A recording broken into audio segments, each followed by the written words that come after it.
Ladies and gentlemen, the distinguished author, Mr. Aldous Huxley. Brave New World is a fantastic parable about the dehumanization of human beings. In the negative utopia described in my story, man has been subordinated to his own inventions. Science, technology, social organization, these things have ceased to serve man. They have become his masters. A quarter of a century has passed since the book was published. In that time, our world has taken so many steps in the wrong direction that if I were writing today, I would date my story not 600 years in the future, but at the most 200. The price of liberty and even of common humanity is eternal vigilance.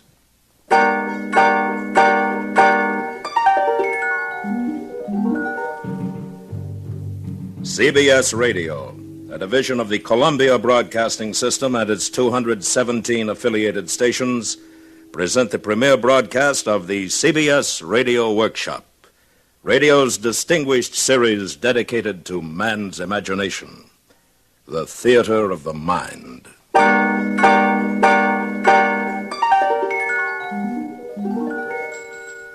Tonight, part one of 2 half-hour programs devoted to one of the world's most shocking and famous novels, Aldous Huxley's terrifying forecast of the future, Brave New World. We are proud to have Mr. Huxley as narrator for these broadcasts. Original music is composed and conducted by Bernard Herrmann.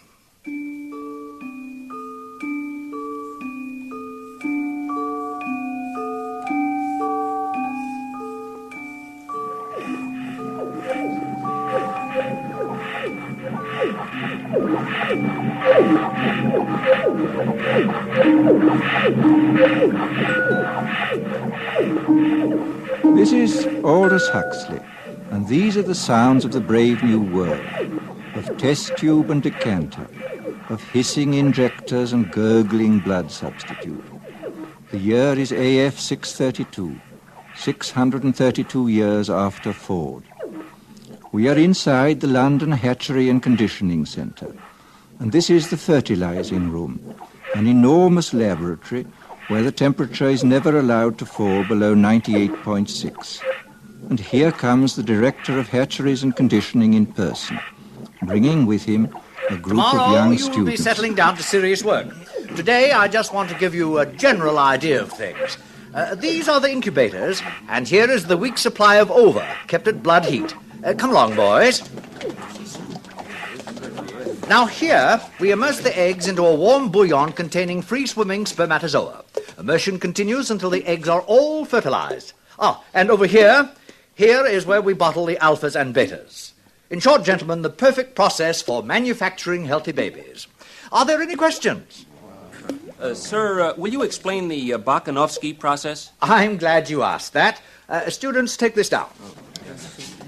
Bakanovsky's process, where in olden times one egg made one embryo which made one baby.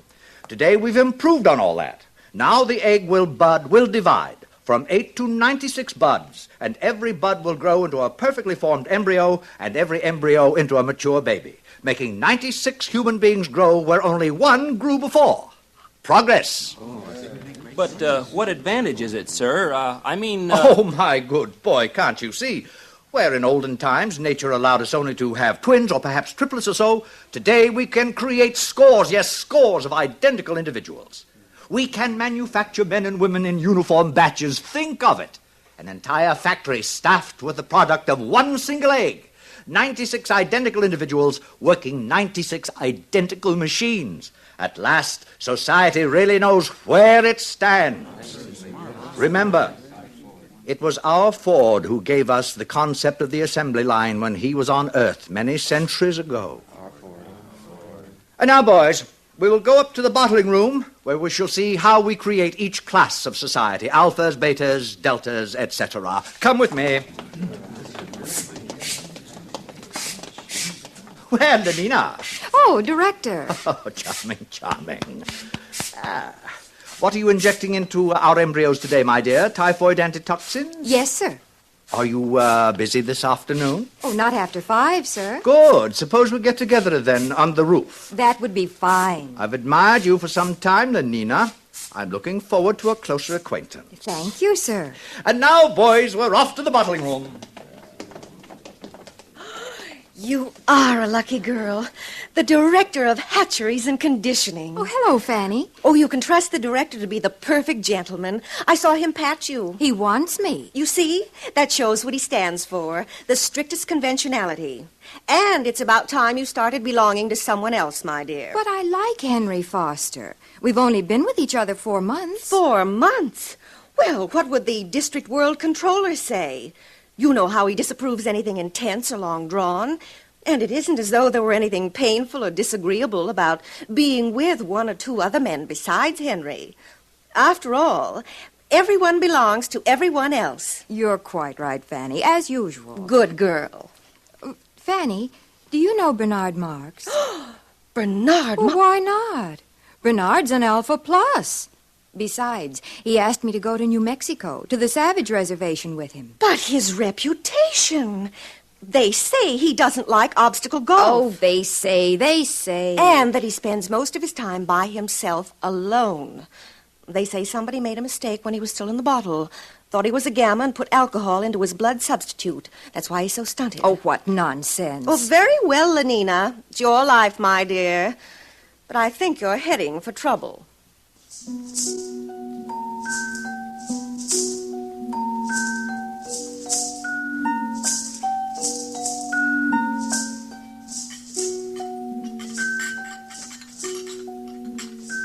And here we have the bottling room.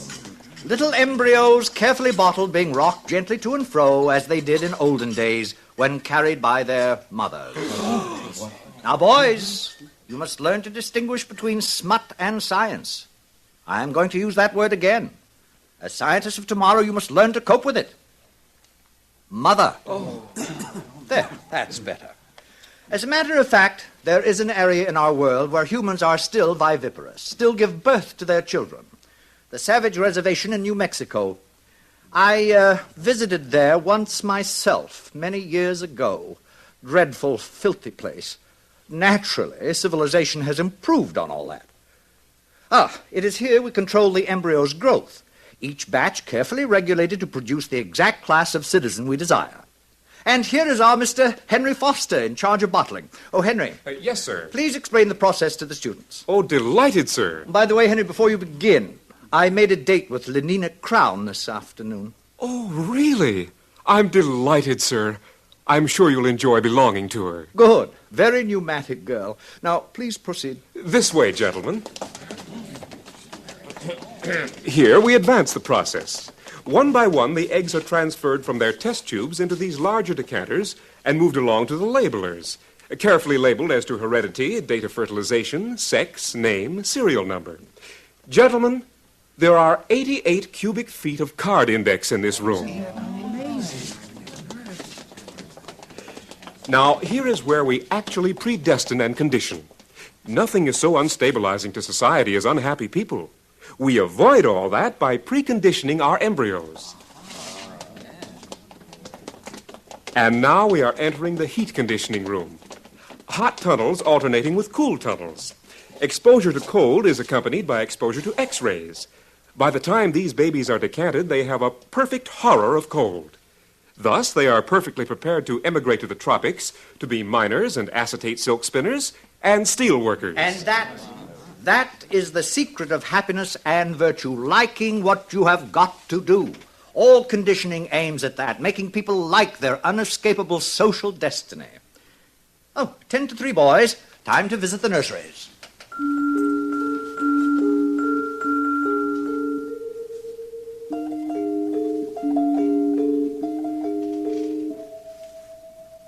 And so the director continued on his tour. Meanwhile, in his rooms high above the city, Bernard Marx nervously paced the floor. I'm taking Leiningen Crown in New Mexico with me, Helmholtz, to the Savage Reservation. Well, it's about time. What do you mean by that? I'll be frank, Bernard. There's been a lot of talk about your behavior at the College of Emotional Engineering. Of course, I've been defending you. And I'm but... supposed to be grateful? Because you're a successful feelies writer? Because you're tall, well-built, have all the girls you want? Oh, Bernard. Now, you know how I feel. I want to write. I mean, seriously, not slogans or feelies. I want to write something important. Lately, I've been cutting out my committees and my girls. The director called me in just the other day. Are you in trouble, too? There's a poem I wrote, too emotional, he said. He gave me the lecture about being an alpha plus, about remembering to behave even as a little infant. I know. I tried to explain to Lenina, but she doesn't understand, or won't understand. Oh, those other men she belongs to, Henry Foster, Benito Hoover, they treat her like a side of beef. It's disgusting. It's socially proper. We share and we share alike, remember? But I want her for myself, alone. Bernard, you're my closest friend. Now, you listen to me. You can't win this way. Follow the rules. Play the game. Be happy.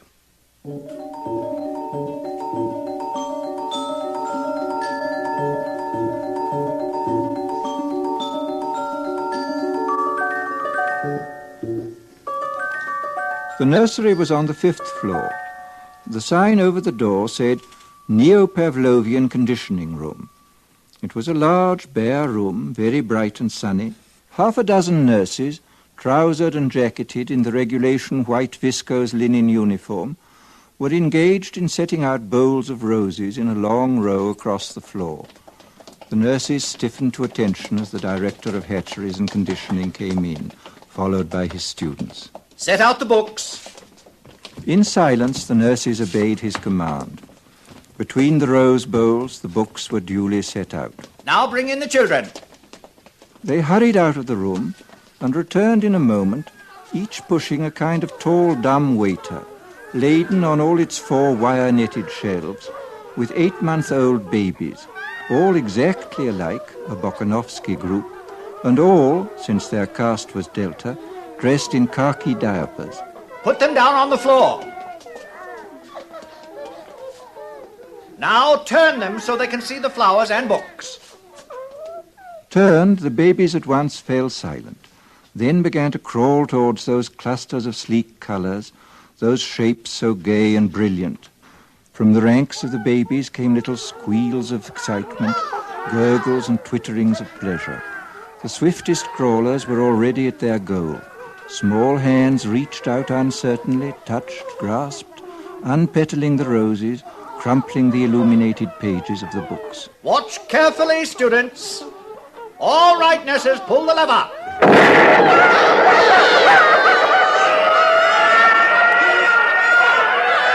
And now we proceed to rub in the lesson with a mild electric shock.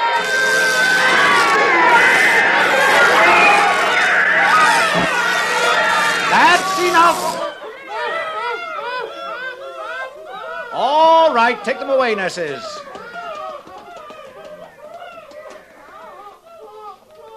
Observe. Henceforth, books and flowers will be associated in their minds with loud, unpleasant noises and electric shock. And after 200 repetitions of the same or a similar lesson, will be wedded forever. What man has joined, nature is powerless to put asunder. They'll be safe from books and botany all their lives.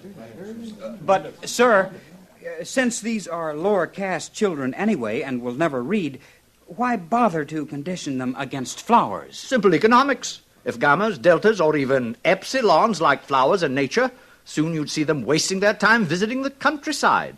And of what economic use is that? A love of nature keeps no factories busy. It was decided to abolish it, at least among the lower classes. Any further questions? Sir, would you tell us about sleep teaching? I'm glad you asked that. The most ingenious development of all, sleep teaching, is given to all our children as they grow to maturity.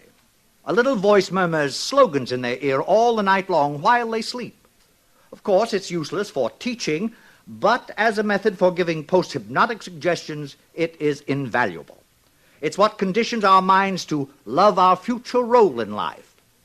Now, boys, tell me some of the lessons we've all learned through sleep teaching. A gram is better than a dam. A good example. We have learned to take a gram of soma whenever we feel out of sorts. Euphoric, narcotic, pleasantly hallucinant. It transports our minds into a beautiful sleep filled with wonderful images. It gives a summer holiday, thus preventing unnecessary impulses such as anger, jealousy, envy, anxiety. Next. Ending is better than mending. Good. It's better to throw away something than to repair it. New clothing, new possessions keep our factories humming and make us happier. Next. I'm glad I'm not a gamma. Ah, yes. We're all taught in our sleep to enjoy our own caste, whatever it may be. Gammas are taught to think, I'm glad I'm not an epsilon. Betas learn to be glad they're not deltas or gammas. And glad they're not alphas, because we alphas sometimes have to use our minds, and that's very painful. Very good indeed. Well, students, I think our tour is over for today. I'm sure most of you have dates with pneumatic young ladies. Some, of course, will be wanting to get in a game of obstacle golf. But before we finish, I'd like to add a few footnotes to the things you've seen today. Today, we have a controlled society, a happy society. We have stability. There was a time when these things did not exist. Didn't people grow old and feeble in those days, sir? Indeed they did. Old men in the bad old days used to renounce, retire, take to religion, spend their time reading, thinking. Now, such is progress. At 60, we have the tastes and the powers of a 17-year-old. The old men have no time, no leisure from pleasure, not a moment to sit down and think. They're much too busy scampering from feely to feely, from girl to pneumatic girl. Fortunate boys, no pains have been spared to make your lives emotionally easy, to preserve you as far as possible from having emotions at all.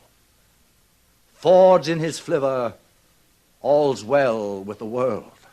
Ford's in his flivver, all's well with the world. And solemnly and devoutly they made the sign of the T and hurried off to join their fellow citizens at play.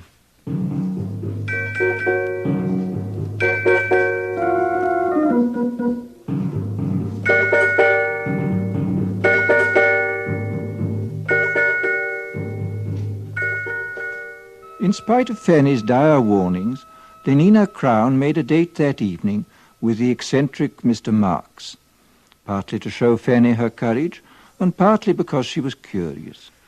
When they were safely in their helicopter and climbing above the city, she turned to him. Shall we play escalator squash or go to the Feelies? Escalator squash is a waste of time. But what else is time for? All right, then, let's go to the Feelies. You know, they're showing love on a bearskin rug, and everyone says it's terribly exciting. You can Lenina, actually please, feel... couldn't we just go for a walk and be alone together? But, Bernard, we'll be alone all night. Well, I meant alone for talking. Talking? What about? Oh, you're beginning to feel nasty, I can tell. Take a soma, Bernard. I'd rather be myself and nasty, not somebody else, however jolly. A gammon 9 saves 9. Oh, for Ford's sake, be quiet. Bernard. Lenina, don't you ever want to be just you? Not enslaved by your own conditioning, to be free? But I am free. I'm free to have the most wonderful time. Everybody's happy nowadays. But wouldn't you like to be free to be happy in your own way and not somebody else's? I simply don't understand you. Bernard, do you really like me? Everyone says I'm awfully pneumatic.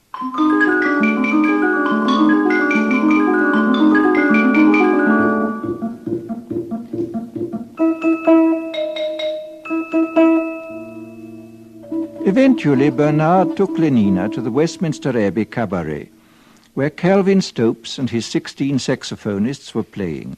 Also featured was London's finest scent and colour organ, and all the latest synthetic music. With the aid of 4 Soma tablets, Bernard managed to spend a successful evening with the girl, and the next morning he agreed to apply at once for a permit to visit the Savage Reservation. He was quite nervous as he stood before the large desk of the Director of Hatcheries and Conditioning. Oh, going to take Leiningen Crown, I see. Yes, sir. Very pneumatic. Yes, sir. New Mexico Reservation. How long ago was it? Let me see. 25 years? I must have been your age then. Sir? I had the same idea as you. Wanted to have a look at the Savages. Got a permit for New Mexico and went there for my summer holiday. With my girl of the moment. She was a beta minus, I think. Oh, yes. She had yellow hair and was especially pneumatic. Well, it was terrible. We rode about on horses and all that, and the last day of our stay, she got lost. Somewhere in those horrid mountains. Lost. We never did find her, poor girl. Must have fallen in some crevice. Yes, we searched for days, but no luck. Ugh. Miserable trip. You must have had a terrible shock. What? Oh, don't imagine there was anything unethical about it. Nothing emotional or long drawn. It was all perfectly healthy and normal. I'm sure it was, sir. What's that? Oh. Mr. Marks, I should like to take this opportunity of saying I'm not at all pleased with the reports I receive of your behavior outside working hours. Alphas are so conditioned that they do not have to be infantile in their emotional behavior, but that is all the more reason for their making a special effort to conform. And so, Mr. Marks, I give you fair warning. Yes, sir. If ever I again hear of any lapse from a proper standard of infantile decorum, I shall ask for your transference to a subcenter, preferably to Iceland. Good morning.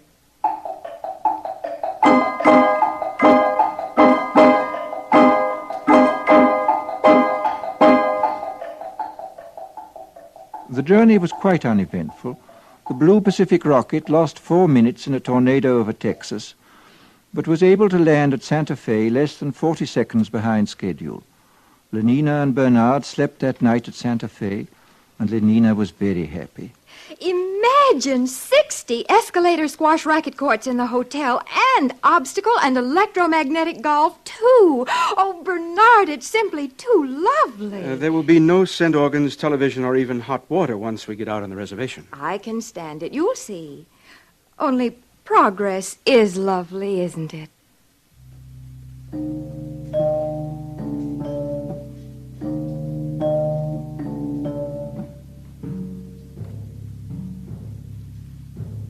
They took a rocket ship into the interior, and from there they traveled on horseback. And all Bernard could think about was Iceland, and how cold and barren it would be. The director's warning had made him even quieter and more sullen than usual. And then, that evening, they reached their destination. Before them was the village of Malpais, situated on a mesa. Adobe hovels growing out of the stony ground, dust and squalor, and the smell of wood smoke. What an awful place. I don't like it. Who's that man coming toward us? He's to be our guide. I'm frightened, Bernard. Quiet. We shouldn't have come. Oh, good morrow. You're civilized, aren't you? You come from outside, from the other place? My name is Bernard Marks. This is Lenina Crown. My name is John. Come with me. He speaks English. That's strange. Probably trained as a guide. Where is he leading us? To that hut, I believe. There seems to be some sort of activity over there. Orgy! Orgy! Why, it's like our lower caste community sing. Only look. Now they're beating themselves with whips. Oh, no, Bernard. It's got something to do with their religion. What a wonderful intensity of feeling it must generate. I often think one may have missed something in not having passions like that. Nonsense. Bernard, what's wrong with that man? Where? Oh, he's just old, that's all. Old? But we don't look like that when we're old. He's so wrinkled, oh, it's horrible. That's because we age all at once. We stay 17 until we're 60 or so, and then we die, and they burn our bodies and recover the phosphorus for the good of the world state, just as it should be. But this... What is it? That woman! Oh, Bernard, no! Take me away! Take me away! She's only nursing her baby, Lenina. That's her child. She's the mother. Bernard, how can you be so vulgar? Oh, I think I'll be sick. Please, Bernard, anywhere. Anywhere. Is something wrong? I think we'd better take Lenina inside. Over here. Follow me. My soma. I'm out of soma. Bernard. I'm sorry, Lenina. I didn't bring any. Oh. Here. Inside. This is my home. This is my home. You are welcome to remain here. John? John? Yes, Mother? Mother? These are people from the outside, Mother. They have come to see the reservation. From the other place? You're from the other place. Don't come near me. But don't you see, I'm from there, too. I'm civilized. I don't belong here. It's all a terrible mistake. This is my mother, Linda. Were you born here? No, I tell you, I was decanted like normal people. Oh, thank Ford, someone has come. At last, thank Ford. Bernard, please keep her away. Could you tell us about yourself, please? Well, I came here 25 years ago with a man. His name was Thomas. We went riding together on horses. There was a terrible storm. I got lost in this horrible place. It was the last day of our stay. He left me here, alone. Lenina? Yes? You will be interested to know that our director of hatcheries and conditioning is named Thomas, and that he came here 25 years ago. Oh, no. And that... It can't be. But it is. He told me so himself. What a discovery. This boy is our director's son. Our director is a father. Oh, it's too horrible. Mother, what is he saying? Iceland indeed. Bernard, stop it. Well, we'll see who tells who where to go now. John. Yes, sir? How would you and your mother like to return to civilization? Do you mean it? Oh, please, do you? Listen, they're crazy here. I was a beta minus. I always worked in the fertilizing room. I was a good worker. But how can I tell them? They don't understand. They mend things. They don't know what a helicopter is or soma. They have babies like dogs. Oh, it's too revolting. Oh, thank Ford. If it hadn't been for my son, for John, what a comfort he has been to me. Your son? How can you? You were beta minus. I know, but he's been a comfort to me just the same. If only I'd had soma. Oh, do you mean it? Will you take us back to civilization? Of course. We'll leave tomorrow. You and your son back to civilization.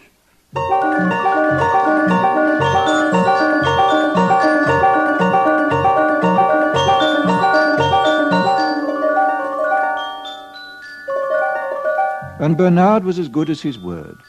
That very night, he and John and his mother and Lenina took the Blue Pacific rocket to London. For Lenina, it was a happy trip, since she had taken 4 somas the minute they got back to the hotel. For John, it was a voyage of discovery. Poor Linda, his mother, could only weep for joy. But for Bernard, it was a moment of triumph. Triumph such as he had never known before.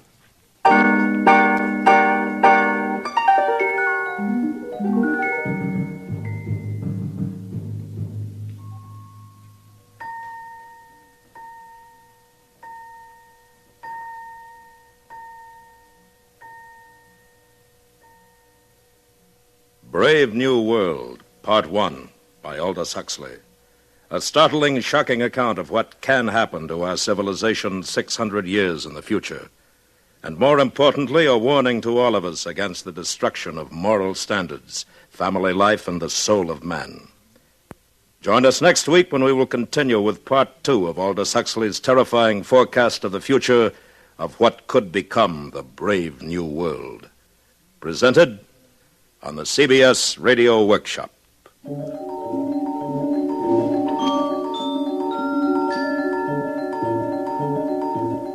The CBS Radio Workshop is produced and directed by William Frug. Brave New World was adapted for radio by Mr. Frug. Featured in the cast were Joseph Kearns, Bill Idelson, Gloria Henry, Charlotte Lawrence, Byron Kane, Sam Edwards, Jack Crucian, Vic Perrin, and Lorene Tuttle. Original music composed and conducted by Bernard Herrmann. This is the CBS Radio Network.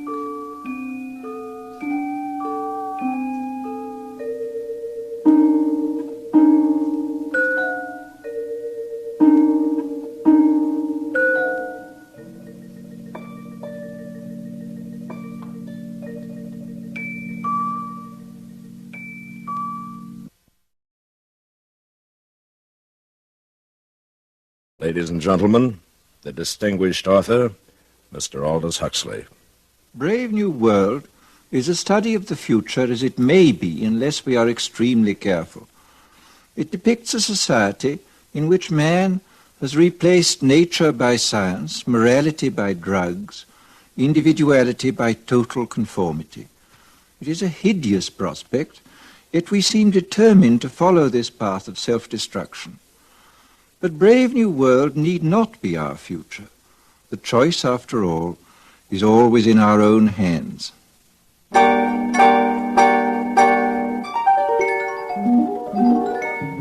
CBS Radio, a division of the Columbia Broadcasting System, and its 217 affiliated stations present the CBS Radio Workshop, radio's distinguished series dedicated to man's imagination, the theater of the mind.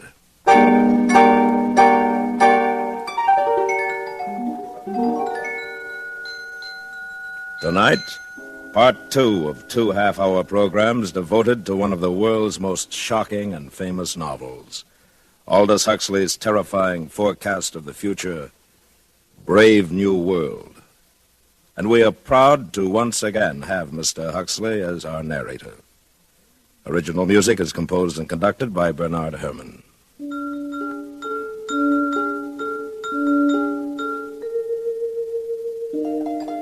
This is Aldous Huxley. In the garden outside the London Hatchery and Conditioning Centre, it was playtime. Naked in the warm June sunshine, 600 or 700 little boys and girls were running with shrill yells over the lawns, or playing games, or squatting silently in 2s and 3s among the flowering shrubs.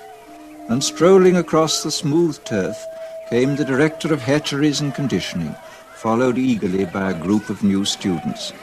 And here we have playtime for our little tots. Notice the games, all carefully constructed to use as many mechanical devices as possible. In olden times, children used to play simple games using only a ball and a bat. Oh, madness. Nothing was added to increase consumption. Then came our Ford. He taught us the principle of mass production in the assembly line many centuries ago and changed all that. Good morning, Director. Sir, what an unexpected pleasure. Boys, this is the resident controller for Western Europe. This is his Fordship, Mustafa Mond. Boys? Good morning, sir. Good morning, sir. I was just showing the students the children, sir. Lovely children. Busy as bees at their unrestricted play. Controller, if you have the time, I wonder if you might tell the students something about the bad old days. I might. Where are you taking them? To the Hatchery and Conditioning Center to see the manufacturing of the babies. Very well, I'll walk along with you. Yes, in the old days, children lived in a place called home. A rabbit hole with suffocating intimacies. Maniacally, the mother... please don't be shocked at that word. The mother brooded over her children. Her children. Our Ford, or our Freud, as for some inscrutable reason he chose to call himself whenever he spoke of psychological matters, our Freud was the first to reveal the appalling dangers of family life. Unpleasant as they may seem, students, these are facts. People used to be viviparous, gave birth to their children. What were the consequences? A world dominated by mothers and fathers was a world full of every kind of perversion, from sadism to chastity. There were also husbands, wives, and lovers. Now everyone belongs to everyone else. Thank Ford for progress. Yes, thank Ford. Actually, we still preserve a few outmoded ethics of pre-stable societies in our savage reservations. Did you ever visit a reservation, Director? Yes, I once went to look at the savages in New Mexico. Well, that must have been 25 years ago. Mother's, father's marriage. Oh, very repulsive. Yes. Well, here we are. I'll say goodbye. Goodbye, Controller, and thank you. Thank you, sir. Thank you, sir. You're welcome. And now, boys, if you'll follow me inside the hatchery.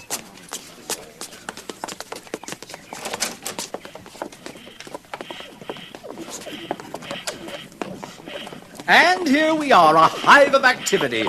Alpha's superintending, Beta's doing the skilled work, Gamma's in green, busy at routine jobs, and Delta's in khaki, incapable of doing anything except sweeping the floor. Every member of society perfectly content to belong to his predestined caste. Except for a few criminal exceptions, which reminds me, One of those criminal exceptions is meeting us here at 11. An Alpha Plus, no less. Mr. Bernard Marks. What has he done, sir? What has he done? He refuses to participate in mechanical sports. He is lax. Here he comes now. Good morning, Director. Mr. Marks. You and Leiningen Crown returned from the Savage Reservation last night, I understand. Yes, sir. We visited some of the places you told me about last week, Director. In fact, we Silence! Your attention, please. Everyone step this way. If I have interrupted your labors, it is because a painful duty constrains me. This man who stands before you, this Alpha Plus, the highest level of society, has grossly betrayed the trust imposed in him by his heretical views on sports and Soma, by his scandalous refusal to be promiscuous. He has proved himself an enemy of society, a subverter, ladies and gentlemen, of all order and stability, a conspirator against civilization itself. For this reason, I am ordering his immediate transference to a subcenter of the lowest order. In Iceland, he will have small opportunity to lead others astray by his unfordly example. Bernard Marks, can you show any reason why I should not now execute the judgment passed upon you? Yes, I can. What did you say? You told me you visited the Savage Reservation 25 years ago, Director, with a young Beta Minus, I believe. You told me she was lost during a storm, and that you returned without her. I thought perhaps you'd like to see her again.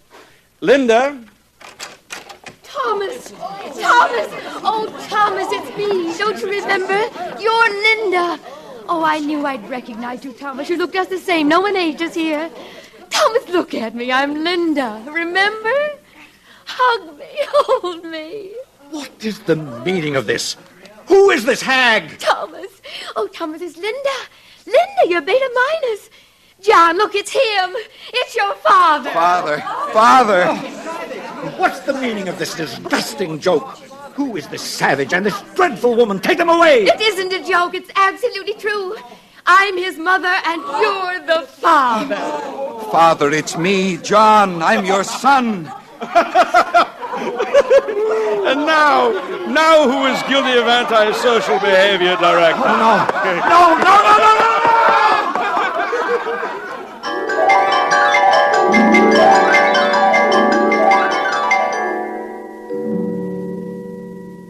A father as director of hatcheries. It was out of the question. The controller asked for his resignation, and all upper caste London was wild to see the savage and his mother. Bernard Marks became a hero, and even Leiningen Crown had her share of reflected glory.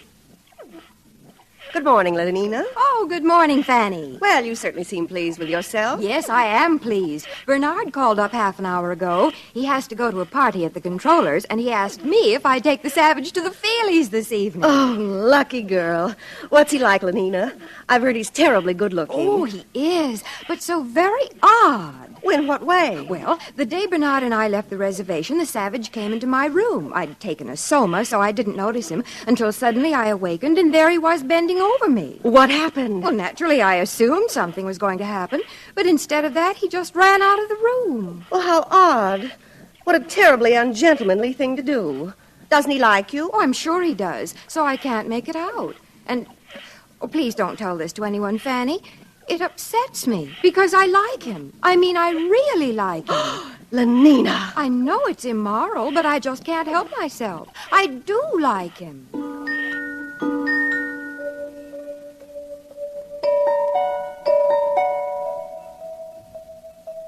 The days passed.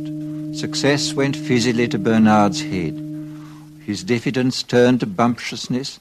His nonconformity was forgotten, and he became completely orthodox. The resident world controller appointed him official escort for the savage and asked him to make regular reports on the young man's reactions to civilization. This Bernard did assiduously.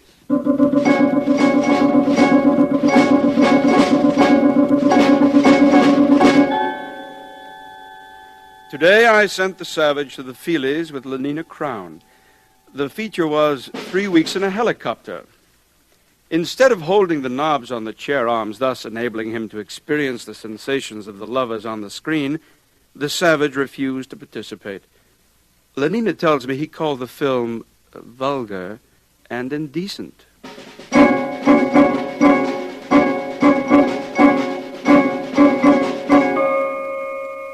The savage refuses to take Soma and seems most distressed because the woman, Linda, his Mother, remains permanently on summer holiday. In spite of her senility and the extreme repulsiveness of her appearance, the savage frequently goes to see her and appears much attached to her.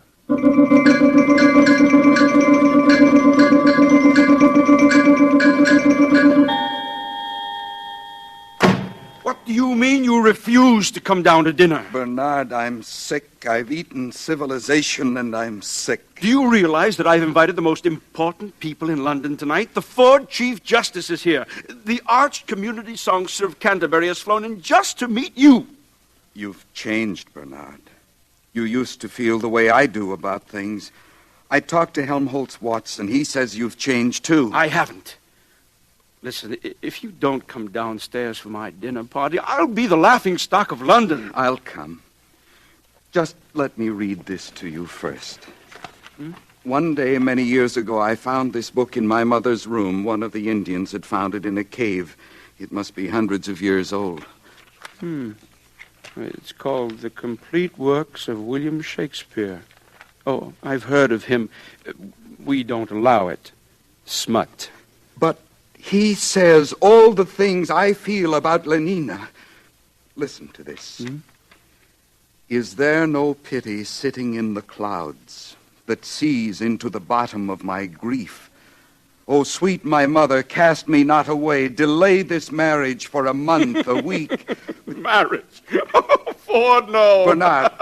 Oh, marriage, that's too good, really. Bernard, stop it. And mother. Oh, sweet my mother. Oh, he's positively vulgar. You stop Wait it. till I tell Helmholtz about this. Stop it, or I'll hit you. Oh, come, now, where's your sense of humor? Bernard. Can't you see how funny it is? Get out! I said leave me alone. I'm leaving, John. I'm leaving. How beauteous mankind is. Oh, brave new world that has such people in it.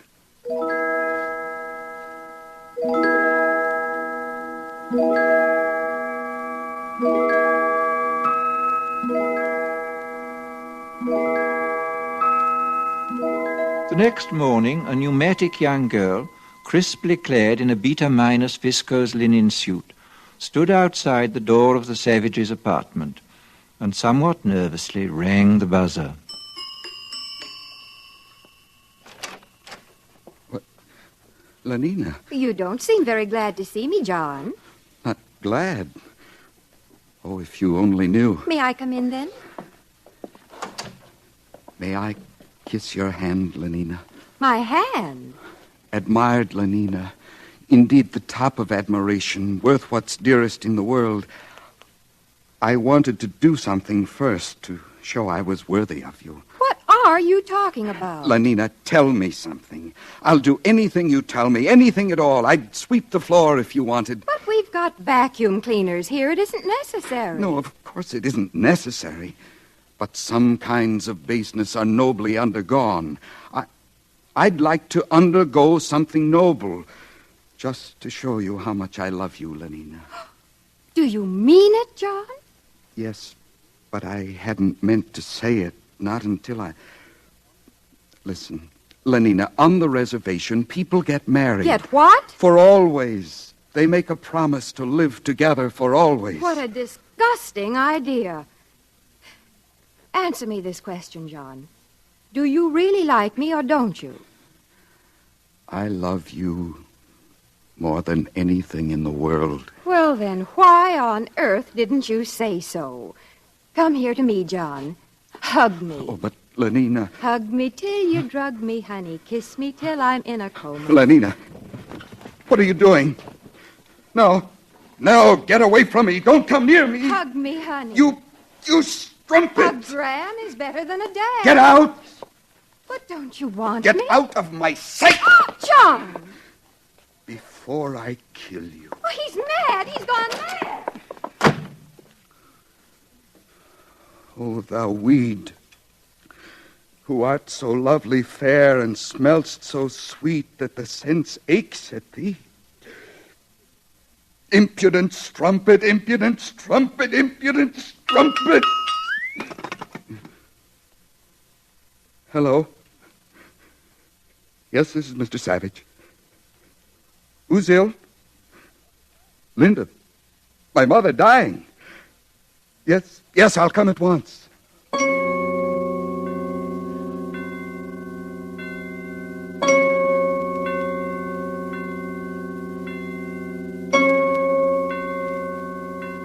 Welcome to the Park Lane Hospital for the Dying. You've come to see someone in the galloping senility ward? Yes. My mother. Oh, how vulgar. You know who I mean. Linda. Oh, yes, room 43, bed 16. She'll be dying any minute now. This way, please. Is there any hope? Well, of course not, or else she wouldn't have been sent here. Through these doors.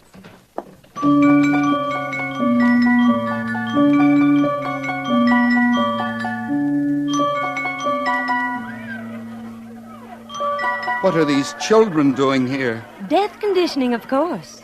It starts at 18 months. Every tot spends 2 mornings a week in a hospital for the dying. All the best toys are kept here, and they get chocolate ice cream on death days. They learn to take dying as a matter of course. This way.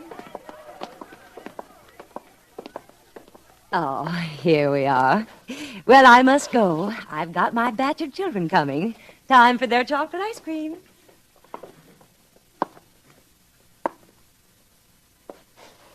Linda? Linda, it's John. Your eyes are open, but you don't know me, do you? It's John, your son. Linda? Linda, don't you know me? Hug me till you drug me, honey. Kiss me till I'm in a coma. Linda. Linda? Oh. Mother. The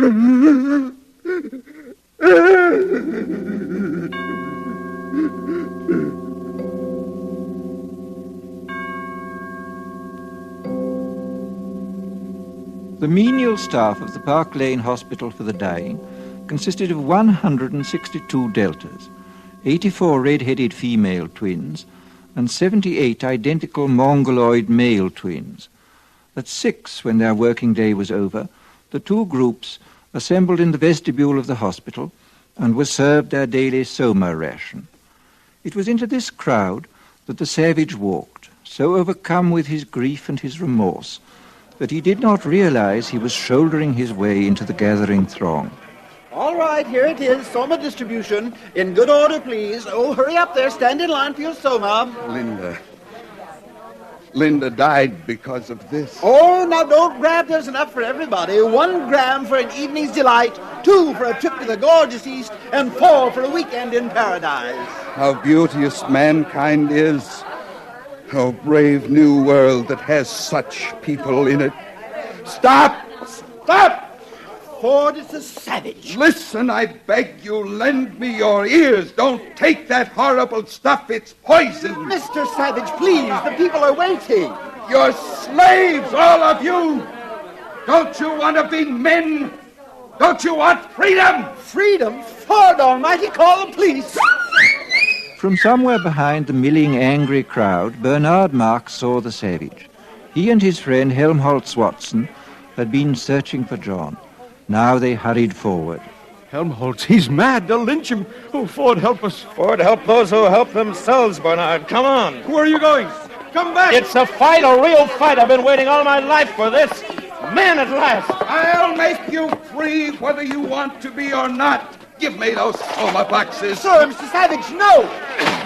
Stop it. Helmholtz, join me. Yes. Throw the poison pills away. By all means, throw them away.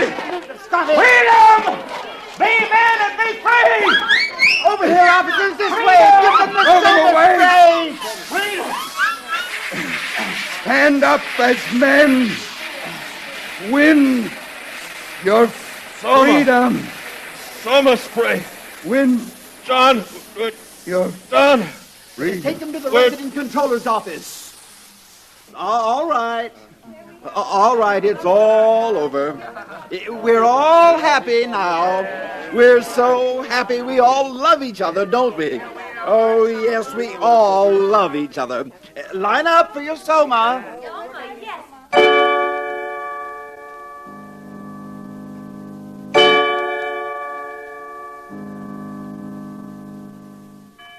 So you don't much like civilization, Mr. Savage? No, I don't. John, you're talking to the resident controller. We don't need your comments, Mr. Marks. I think civilization is horrible. And yet people are happy.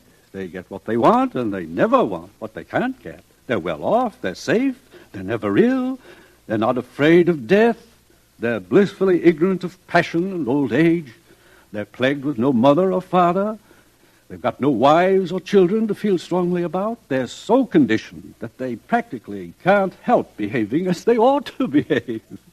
And you ask them to chuck this all away for liberty? My good boy. All the same, it seems quite horrible to me. Of course it does. Actual happiness always looks pretty squalid in comparison with the overcompensations for misery. And being contented has none of the glamour of a good fight against misfortune. Happiness is never grand. They call this happiness.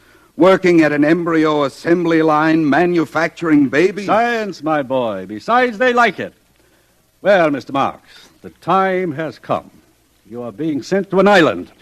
To an island? Oh, please, sir. Don't send me to Iceland. I promise I'll do what I should. I'll conform to the rules. One would think he was going to have his throat cut, whereas if he had the smallest sense, he'd understand his punishment is really a reward. He'll be sent to an island where he'll meet the most interesting set of men and women in the world. All the people who weren't satisfied with orthodoxy. Everyone, in a word, who's anyone.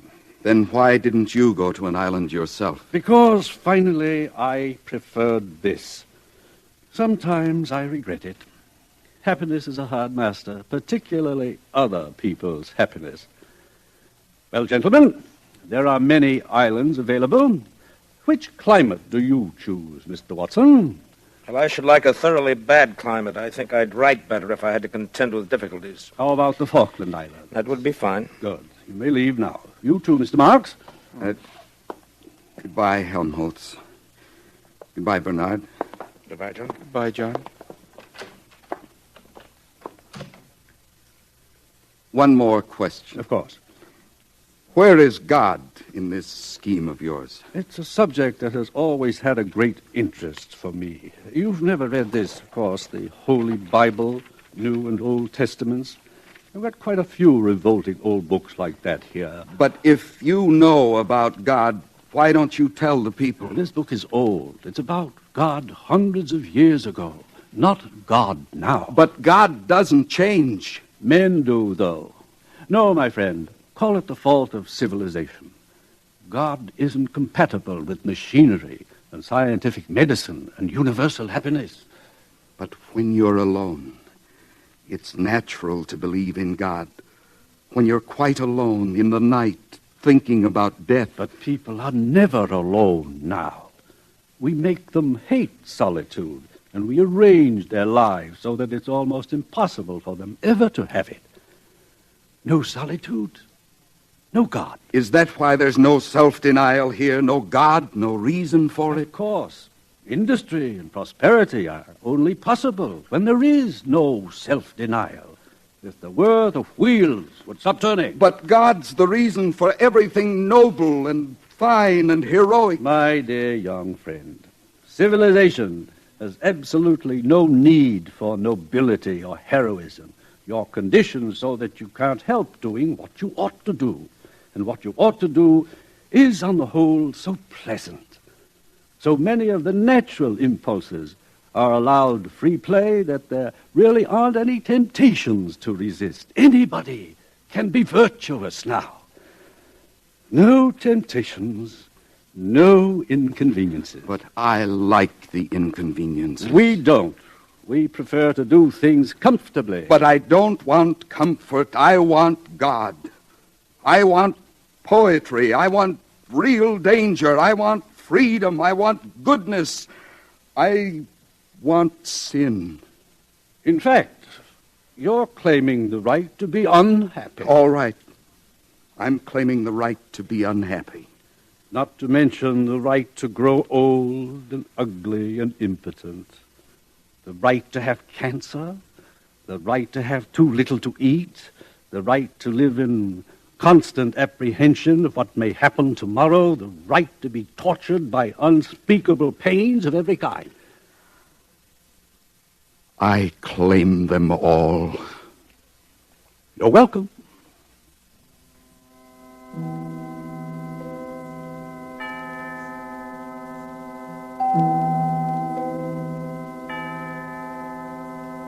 Bernard and Helmholtz left for their islands, but the Savage was not allowed to go with them. The controller wished to continue the experiment. 3 weeks later, the Savage ran away.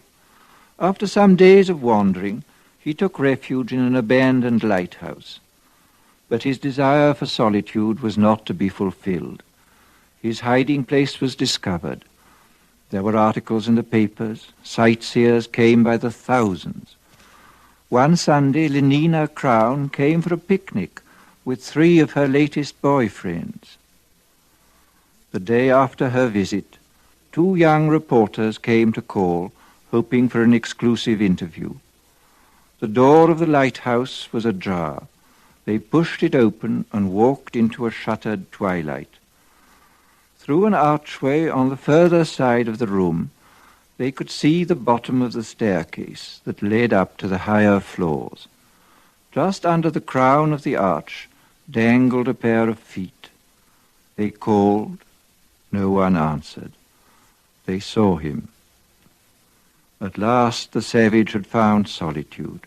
He was alone, quite alone.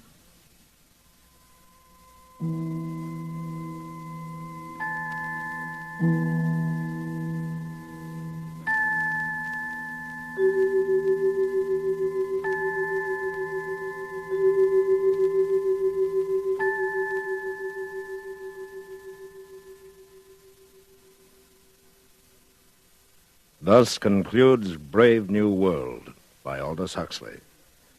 We wish to thank Mr. Huxley for appearing on these broadcasts as our narrator. And we would also like to thank you, our listeners, for your enthusiastic response to this new series. This is William Conrad inviting you to join us again next week when we present George Stewart's dramatic account of one of nature's most terrifying phenomena, storm. The following week, listen as Dr. Frank C. Baxter interviews William Shakespeare. Presented on the CBS Radio Workshop. The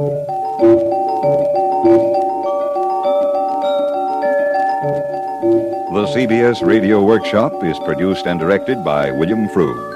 Brave New World was adapted for radio by Mr. Frug. Featured in the cast were Joseph Kearns, Herb Butterfield, Bill Idelson, Gloria Henry, Charlotte Lawrence, Parley Bear, Dora Singleton, Jack Crucian, Vic Perrin, and Lorene Tuttle. Original music composed and conducted by Bernard Herrmann.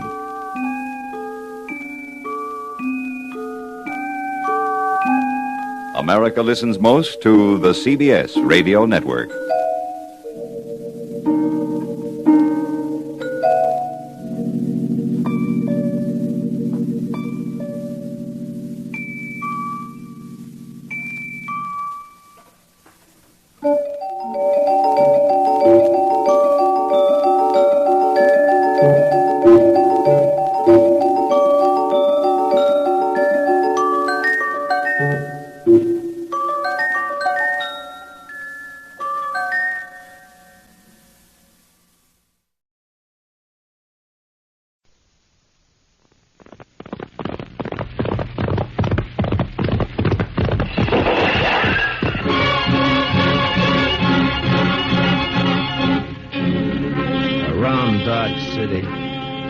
territory on West, there's just one way to handle the killers and the spoilers, and that's with a U.S. Marshal and the smell of Gunsmoke.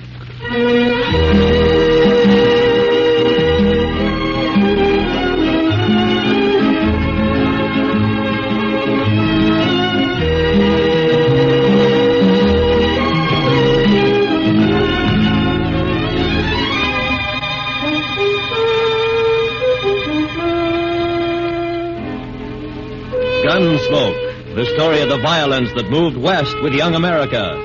The story of a man who moved with it. Matt Dillon, United States Marshal.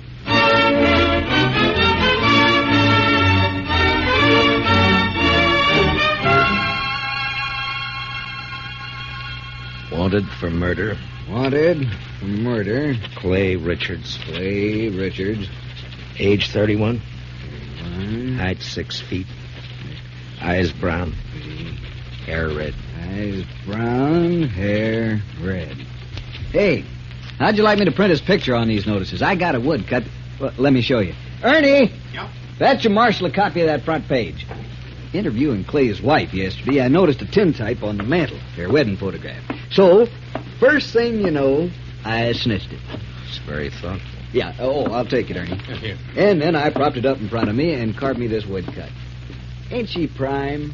Ain't she just elegant? Real elegant. Good likeness, don't you think? Of course, he was 7 or 8 years younger with the tintype. Yeah, it's a good That's likeness. his hair shorter. Doesn't show what makes a law-abiding man like him try to rob a bank. Doesn't look like a man who murdered an old cashier and a Chinese cook who just happened to be Sure sweated there. over it, though. But it's a good likeness. Yes, sir, it is. A picture like this sure dresses up the front page, don't it? Yeah, it's a little masterpiece, Mr. Hightower. A notable contribution to the culture of Dodge City. Well, thank you, Marshal. Does fetch the eye, don't it? I'm printing an extra 500 copies of the weekly, and I bet I sell them all. Too bad the cashier's shot went wild. If he'd managed to kill Clay or even wing him, why, I bet I could sell 1,000 extra copies. We must be thankful for the blessings we do receive, Mr. Hightower. Oh, I am, Marshal, I am. Why, just before it happened yesterday afternoon, I didn't know what I was going to fill my columns with, and then, like manna from heaven, 2 murders and a bank robbery. Attempted bank robbery, Mr. Hightower. He turned and ran before he got his hands on so much as $1. Yes. Still, as you say, like manna. Dillon, I'm talking business. What is it, Chester? Well, it can wait, I guess, Mr. Dillon. Yeah, print Clay's picture on those notices, Mr. Hightower. Oh, where were we? Eyes brown, hair red. Oh, yes. Also known as Red, Bricktop, and Sorrel. He didn't answer to no other nicknames, did he? No, that's what they called him. All right, then in big letters, $400 reward. Dead or alive. And at the bottom, apply Matt Dillon, Marshal, Dodge City. Mm-hmm. Print 200 copies. How soon can I send Chester over for him? This afternoon. Good morning, Mr. Hightower. Chester?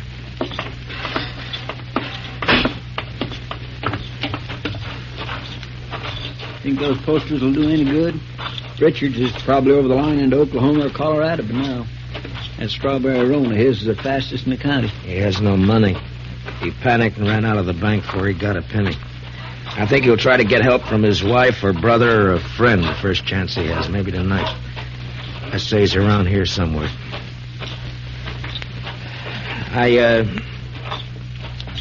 I'm sorry I turned on you like that, Chester. Why, that's all right, Mr. Dillon. Out all night with a posse, no sleep, man's bound to get touchy. No, it's not that.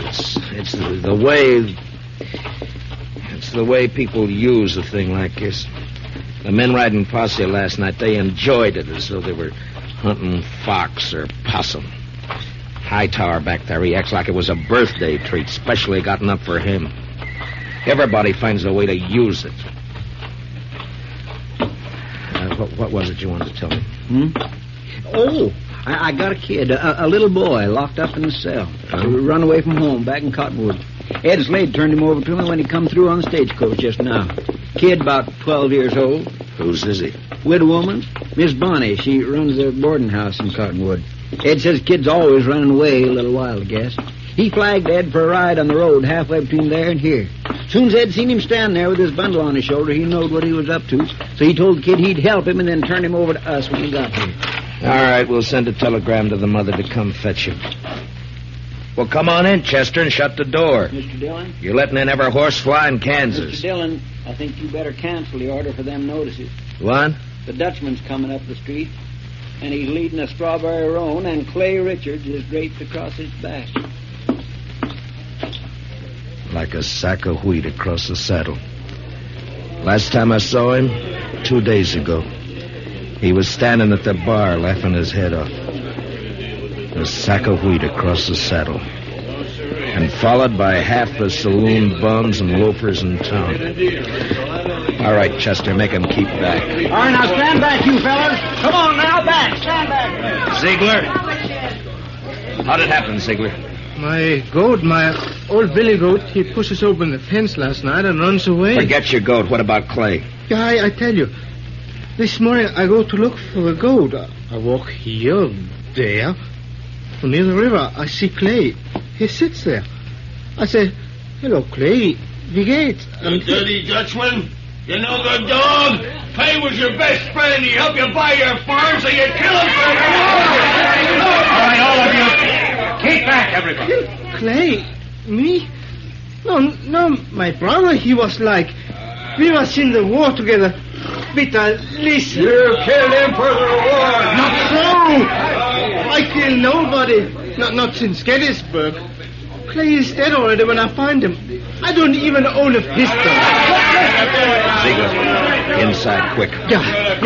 Chester, give me a hand with Clay. All right, all of you. Listen.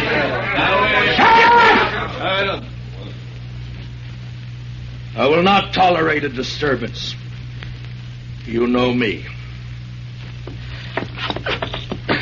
I got him, Chester. Take his leg.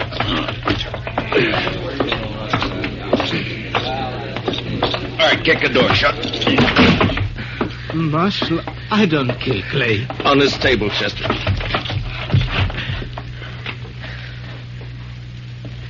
What'd you do with Clay's gun? His holster's empty. Gun? Clay's? I ain't got it. I don't even own one. Chester, see if it slipped out. His holster was empty coming up the street. First thing I noticed. Maybe it's over on the... Another customer? Why, that's 3 in less than a day. Oh, bountiful harvest. My fees this month will keep me in luxury. In luxury. Doc, I want to have an inquest as soon as possible. Well, as soon as I finish the autopsy. Shouldn't take long with the practice I've had this week, huh? No. Late afternoon all right with you? I'll take him up to my office right now. No, thank you, Chester. I can carry him all by myself here. You just open the door there like a good fella. Marshal, tell the city fathers I'd like to make a deal when the corpses are as famous as this one. Back in 53 in San Francisco, a fellow I knew earned a fortune exhibiting the head of Joaquin Murrieta. Tell them if they'll let me keep the remains, I'll do the autopsies for nothing. Shut the door, Chester. Ziegler, where is it you met Clay on the river? By the ford. This side by the fort. Ride out there, Chester, and see if you can find Clay's gun. Maybe he dropped it when he was shot. I did not shoot Clay. Sure. I did not. I had no reason to. I did not. Now, you listen to me. Maybe you think Dodge has got so big I don't know about everything that goes on here. Well, if you do, you're wrong. If you think I don't know about the bank having an overdue mortgage on your farm, you're wrong. $400 is reason enough for a struggling farmer like you. No. Could not do such a thing. I am a human being. To a peace officer, Ziegler, that's enough grounds for suspicion. But whether you did it or not will be decided at your trial. In the meantime, you just stop yammering about it. Trial? Me? Even when I shoot somebody, I stand trial. If they find it's justifiable homicide, and they probably will, Clay being a wanted man, then they'll let you off. And if not... Please, I am permitted to go now. Go. Are you crazy? My farm, the stock, I must look after it. You sit right down. You want to be lynched? You're trying to get yourself murdered? Have you forgotten about Clay's brother, Adam? Adam would not believe I shot him. What difference does it make whether he believes it or not? His brother's been killed. Everybody's looking to him to do something about it, and he knows it. You want me to guess where he is right this minute? He's in one of them saloons lapping up courage to come in here and ask me to give you to him for a present. You want to know who's with him? Every loafer, every bum, every slob in town. Slapping him on the back and telling him what a shame it is. Egging him on to kill you so that they can have some excitement and some fun. Well, maybe you deserve killing, but it's my job to uphold the law, and I'm not letting you out of here. But I tell You might that- spend your time trying to think up a better story. That is, if you intend to stay in this town. All right, now think back. Didn't Clay go for his gun before you shot him? I tell you, I didn't. If I'm not under arrest, you have no right to keep me here. I got to look after my farm. I go. All right, Chester, lock him up. Yes, sir, Mr. Dillon. Come on now, Ziegler. Help me, senor. Step out, Sonny.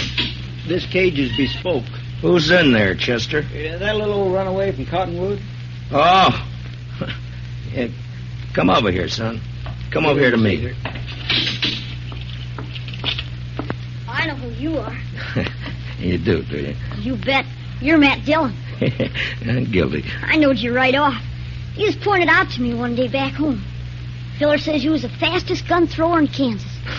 Wyatt Earp wouldn't be awful interested to hear that, I'm afraid. Filler says you was faster than Older. Faster than Wild Bill Hickok in Hayes City and Fat Masterson or any of them. How many fellas have you killed? You don't keep score, son. It's something you try to forget. Not me.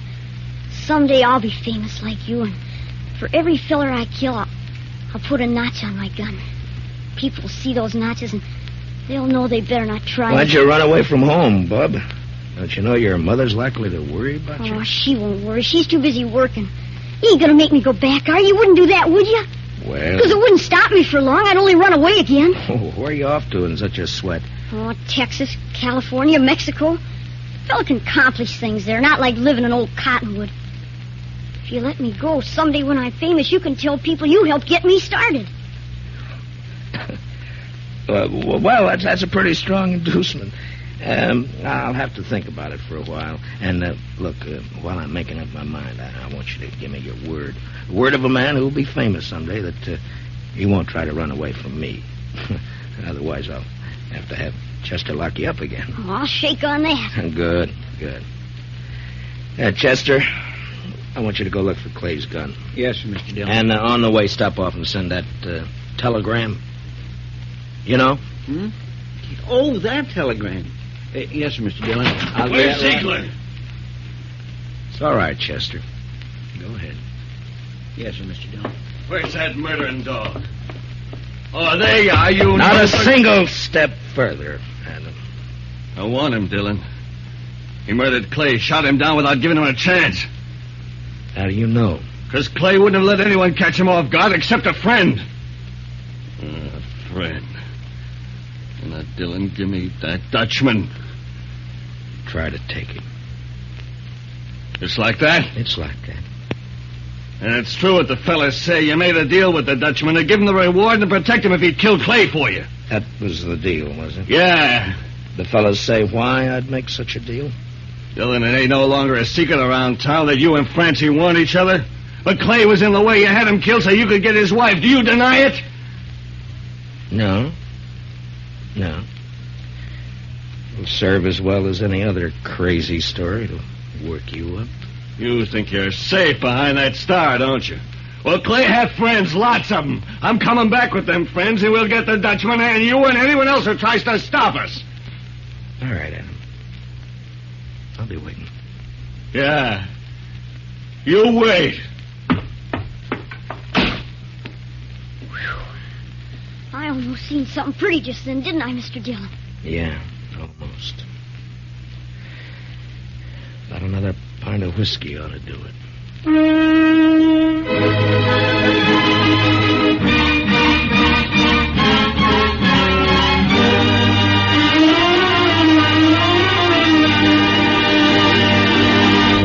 We will return for the second act of Gunsmoke in just a moment, but first, many radio shows win high popularity with the prizes and cash they give away, but there's one show that's tops because the head man gives away as little as possible. What other radio program could it be but the Jack Benny Show? So be listening.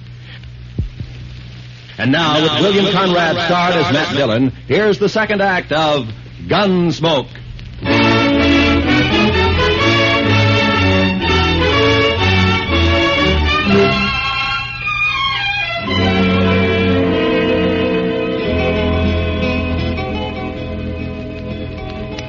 Son? You say something, Mr. Dillon? Yeah, open my drawer in front of you there. You'll find a small bottle of oil in there. No, the one to the right there. Yeah, that's it. Now, bring a little brush, too, huh? Here it is. Thanks, bub. It's a right nice gun you have. Yeah, it's not bad, but a little stiff. Just a little stiff. Don't it have a trigger? I never seen no gun without a trigger before. Oh, you remove a trigger or tie it back against a guard. And all you have to do is thumb a hammer. Yeah, like that. It's faster. Yeah, that's better now. Remove the trigger. I remember that. What in the world for? No, I remember everything you told me. About the Texas holster and the spring holster and the double roll and filing off the sight. It's just me, Mr. Dillon. Oh, any luck, Chester? No, sir, not any. I went to the store first and asked Mr. Denton what kind of ammunition Clay Richards used to buy, and he told me Clay had a double-action 44. I scoured that riverbank a half-mile each way from the ford, and not a sign of it. Yeah. I got that telegram off. You know who ought to be here pretty soon. It's only 7-8 miles from... Is that fire in town? Funeral services for Mr. Grinnell, the cashier. So soon? It's awful hot weather. Yeah. Any of your guns need oiling, Chester? I don't think so. You sure? When Adam left, he said he'd be coming back with some friends. I know. I stopped at the Olive Organza just now to rinse out my mouth. Adam was there talking mighty ugly and mighty big. He's got a sizable following. When do you think? Any minute now, Mr. Dillon. Want me to take Bob out of here to one of the hotels, maybe? I want to see No, it. I think you'll be safer here, Chester, behind stone walls and dodging about the streets rubbernecking. You keep your head down, Sonny. You hear? There's a... Matt, I gotta talk to you. She ought to be in mourning. If she cared for Clay at all anymore, she ought to be in black. Matt, Oh, Lord, I find her more beautiful all the time. Matt, have you heard what they're saying? What are they saying, Francie? That you need it. That you made Pete Ziegler kill him because I'm sorry that got back to you, Francie. it's all over Dodge.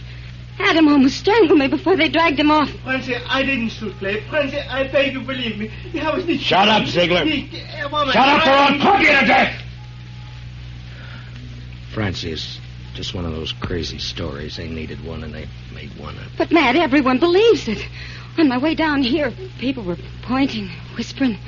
Old women clucking their tongues at me. They believe it. They'll forget it as soon as this is over. They'll remember that even if we once did go with each other, it was finished and done with even before the war ended. Before you even met Clay. No, they won't forget it. For the rest of my life, as long as I stay here... Hold it a minute, Francie. Yeah, Doc, what is it? Oh, am I interrupted? What is it, Doc? Our Topsy's finished. I examined his liver and lights his... This is Mrs. Richards, Doc. Oh, I beg your pardon, ma'am. I'm sure I meant no disrespect for the departed. Well, Clay was shot all right, but from the nature of the wound and the coagulation of the blood, I'd say it happened sometime yesterday. I'd say the cashier's bullet didn't go wild after all. how could a dead man gallop away? Well, the wound wasn't what killed Clay. The ball hit the rib case and it bounced off. 22 caliber it was. What did kill him was the stab in the back, right through the spine. Inflicted sometime this morning. Now, near as I can judge, by a small blade, 2 or 3 inches long. It could have been a Barlow knife. Thanks, Doc. Please accept my condolences, Mr. Richard. You call the inquest anytime you're ready, Marshal. Chester, close the door. You see, I didn't do it. I didn't shoot him. All right, I told then you that stabbed him, maybe. You said you never carried a gun. Look, Francie, go home and give matters a chance to simmer Matt, down. I'm going to ask you for something. Yeah? Turn Pete Ziegler out into the street. What? Francie, they're itching to get their hands on him. Let him have him. It'll prove that story's a lie, that you didn't make a deal with him. Please, Matt, I have to live here. Clear me, I have to live here. Matt? Matt. Don't look at me like that. Go home, Francie. Go home or leave town or hang yourself or anything you like. Just go away. Away! Right now.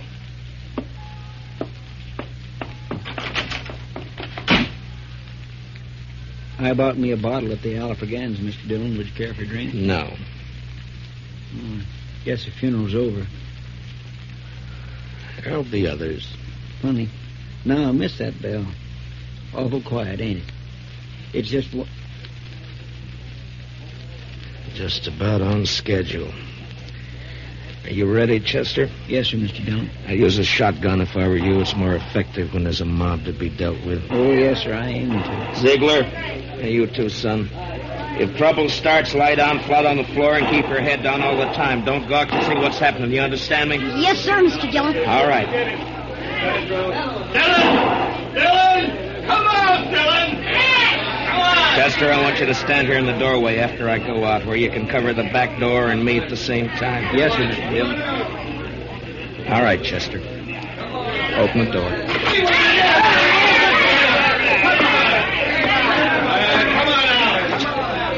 It's my duty to warn all of you that you're in the breach of the peace. I've sworn to uphold the law. I've killed men in order to do it, and I'm prepared to do so again. Give us a Dutchman, Dylan. I ask you to be sensible and to leave quietly. But if you refuse to listen to reason, if you insist upon being fools, if you've already decided to act like wolves instead of humans, then there's nothing I can say to make you change your minds. All right, you want Peter Ziegler? Well, he's not more than 20 feet behind me, so come on and get him, any of you. One at a time or all at once. Come on. Which one of you wants to die first? You? You? You, Adam? Well, what do you say, Adam? You let him here. Don't let this star on my coat stop you. Come on. There, I'm not wearing it now. Well, come on, draw, Adam, draw!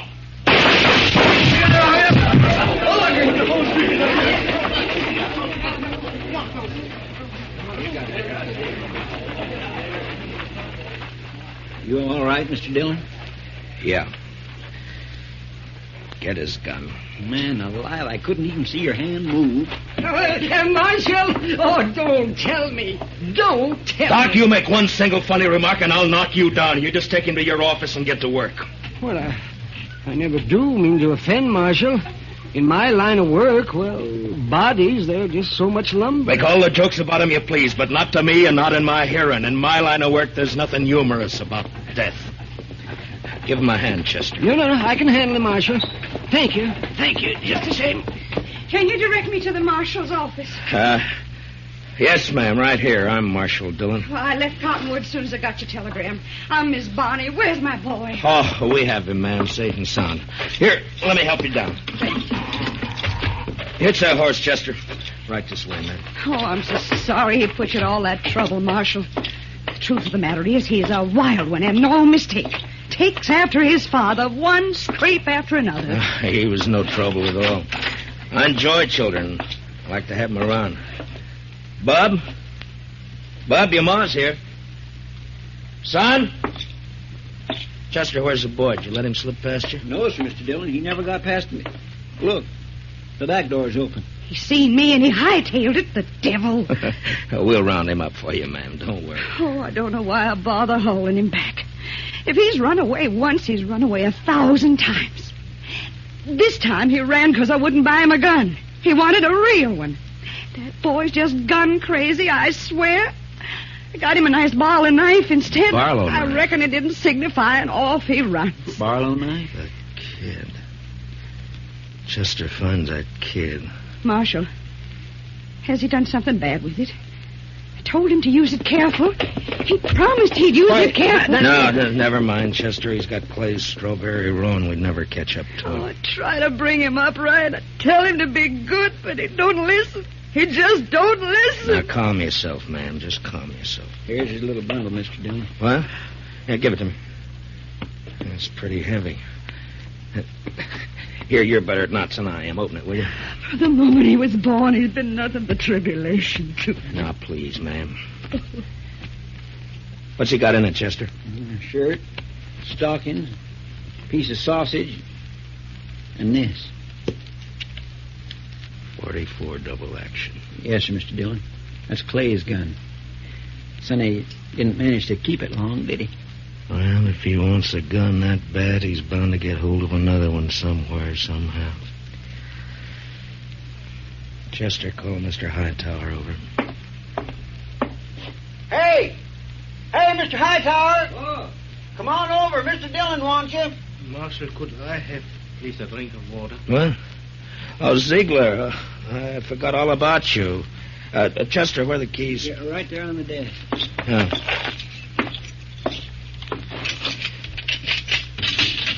There we are.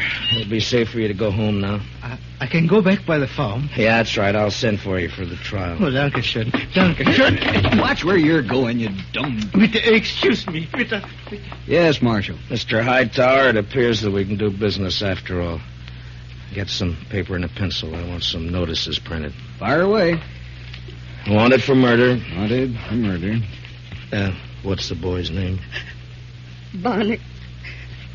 William Bonnie. William Bonnie. William Bonnie. Age 12. Height about 5 feet. Hair light. Eyes blue. Mm-hmm. I don't suppose he's known by any other name. I know. Everybody just called him Billy. Or the Kid. Also known as Billy. The Kid.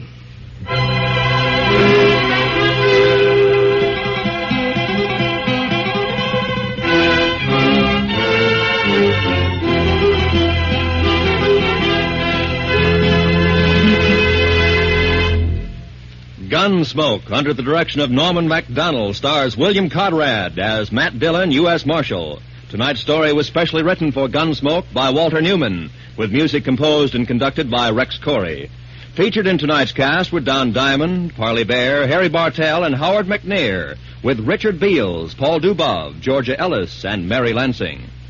Join us again next week as Matt Dillon, U.S. Marshal, fights to bring law and order out of the wild violence of the West in Gunsmoke.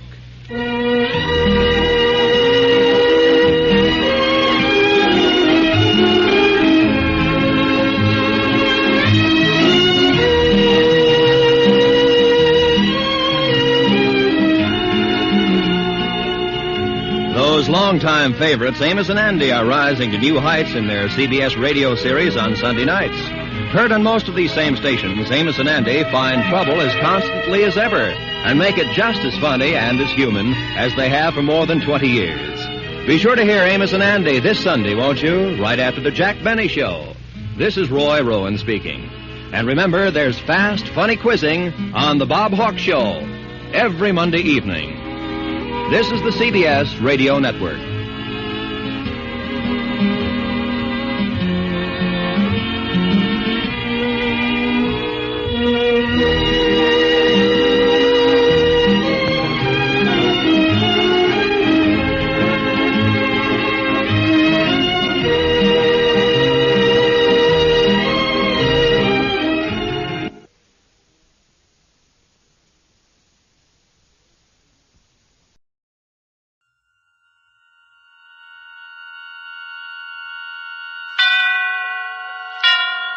And now, tonight's presentation of radio's outstanding theater of thrills, Suspense.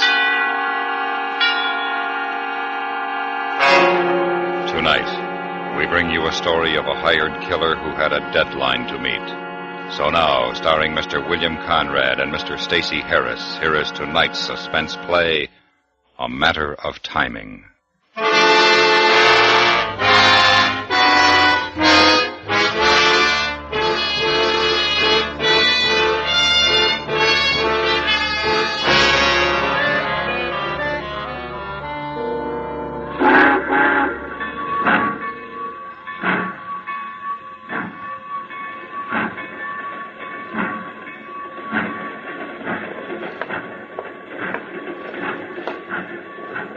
You waiting for somebody, mister?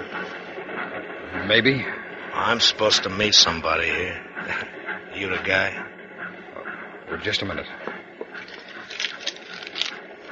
You have the other half of this dollar? Yeah. All right, let's go. Where to? Well, the town where you're supposed to work. How far? About 60 miles.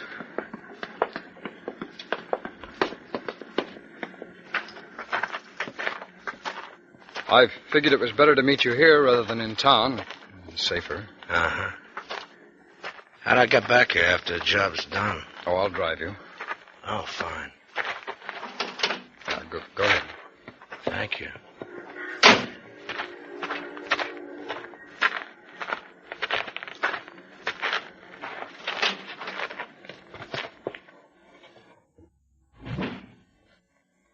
Well, I suppose you know what you're supposed to do. Yeah. Kill somebody. Who? My partner.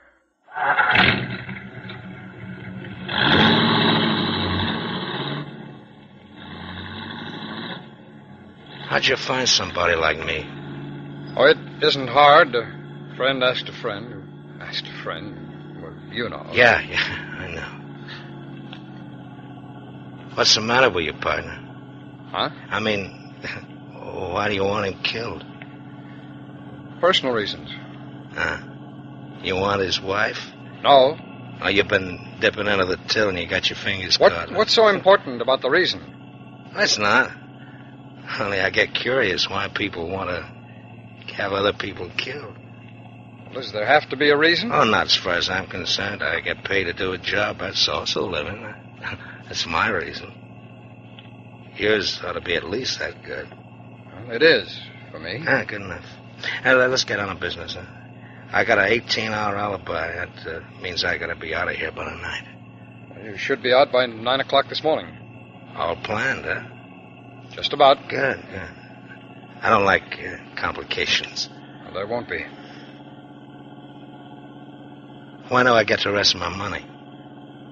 Just as soon as the job is done. I want it before. Don't you trust me? I'm sorry. In my business, it has to be cash in advance. Nothing personal. It's just that I can't sue you if you renege. Well, you could come gunning for me. Well, I could, but I wouldn't. I only do my work for money, not pleasure. In advance? Yes, in advance.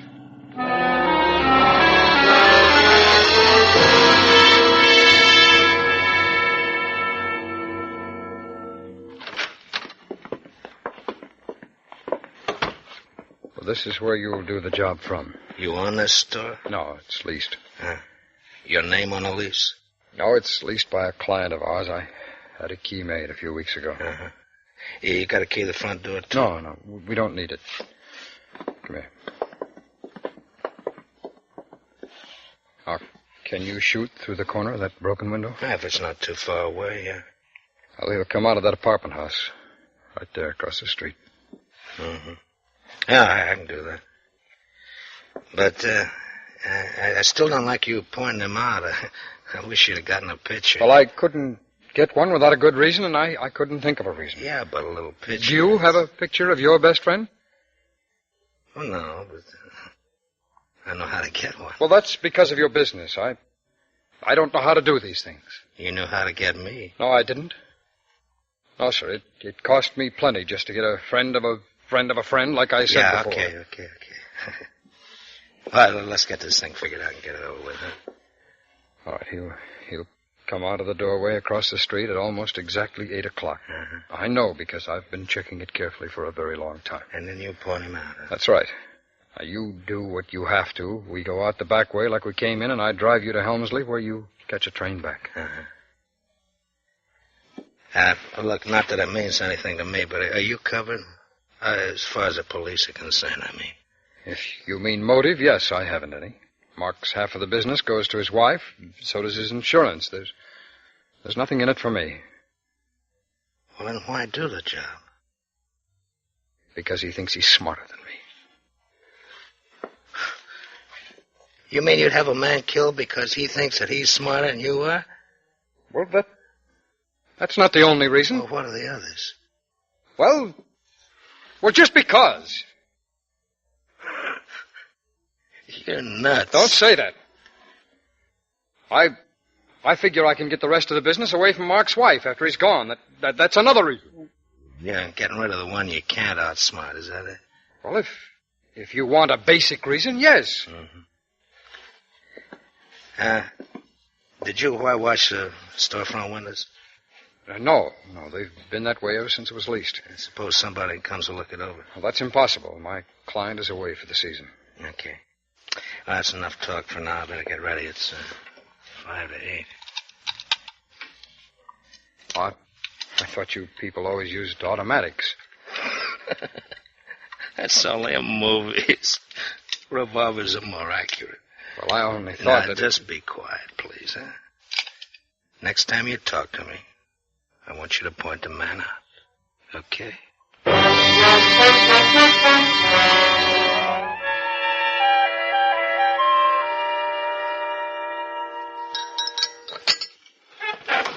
Well, it's about time to go. Yes, it's almost 8. Francis? Yes? Do you feel all right? Why, Mark? Well, you look feverish. I feel kind of feverish. Here, let me see. Hey, you do have a fever. I'd better call Dr. Borden. Oh, no. I don't think you have to. Besides, What, dear? I think maybe you had better call him. You just call and go to the office. You'll be late. I don't care if I am. I don't have a thing to do this morning that's of any consequence. It's just the idea of being late. It doesn't matter. Being late today isn't going to make any difference one way or the other.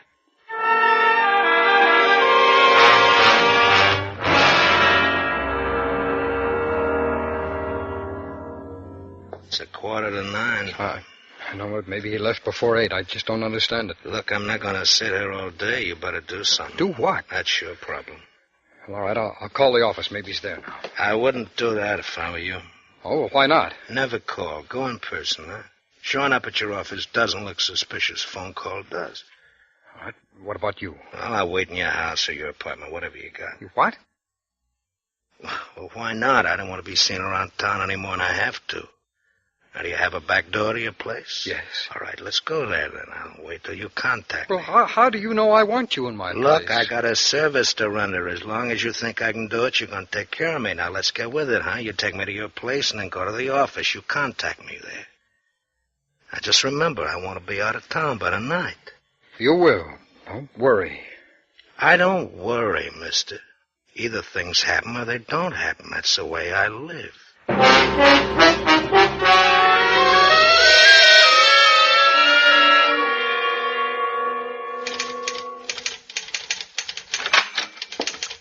Good morning, Mr. Lohman.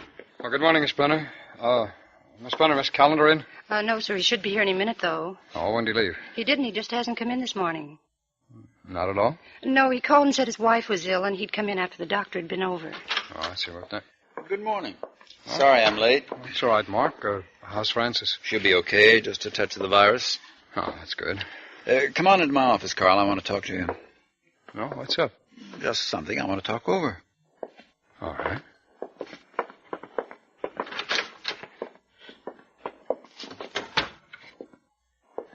I didn't want to say anything in the outer office, but I think we've got the Parker property. Oh, how do you know? Well, the phone rang just as I was leaving the house. It was old Josh Parker calling from Crestview. He's ready to settle at our price. Well, when do we see him? Not we. Me.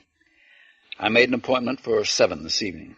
I'm so careful I didn't even tell Francis where I was going. If the Carter outfit ever found out, they'd offer Parker another $5,000 and we'd lose the deal.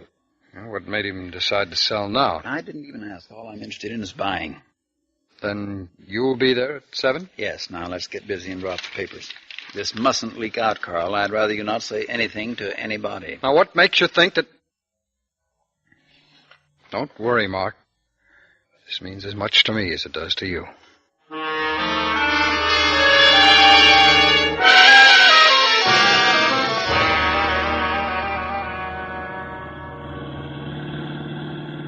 It's a pretty quiet neighborhood, no street lighting, and 2 or 3 minutes from the highway to Helmsley where you can catch the train. You sure of the time? Yes, this time I'm sure. I saw him leave before I came and got you.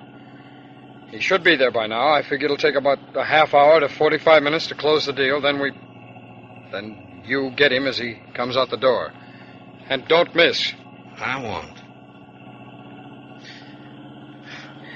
You know, you're a pretty cruel guy.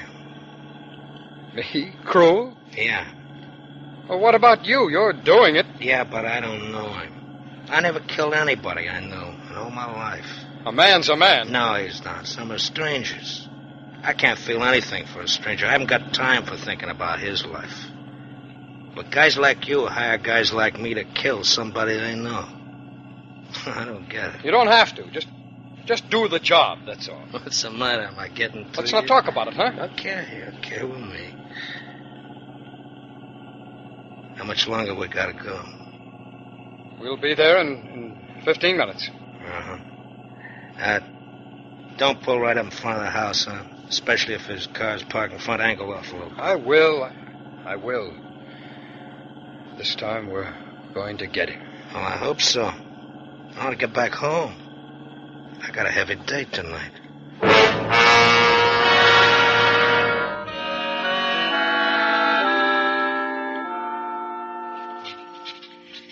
Joshua Parker. Well, I guess that's it. Yes, sir, and here is your check, sir. The balance of the money will be deposited to your account. That's good. I suppose you're wondering why I decided to accept your deal, hmm? Well, I must confess I was rather curious. Well, I'll make it brief. Our daughter Molly, you remember, she had a baby boy last week. She called us and asked us to come on out to the coast and see our grandson. Well, we figured we might as well go for a nice long stay and maybe even retire. So we decided to sell. Oh, well, when do you expect to leave? Tonight. Catching the 9:25 out of Helmsley. Had the storage men in today. They'll pick up the furniture and all tomorrow. Well, how are you getting to Helmsley? Taxi, I guess. Oh, I'll be glad to drive you. Oh, no. That'd be too much trouble. No trouble at all. It'd be a pleasure. And by golly, we accept. I'll get Mrs. Parker to rush it some, and we'll be on our way.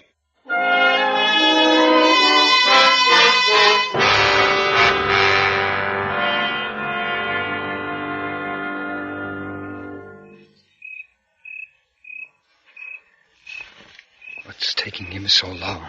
Relax. We only been waiting 10 minutes. He's got to come out soon. He'll be out if he went in. He'll come out. Oh, he went in all right. That's his car right out front. And everything's okay.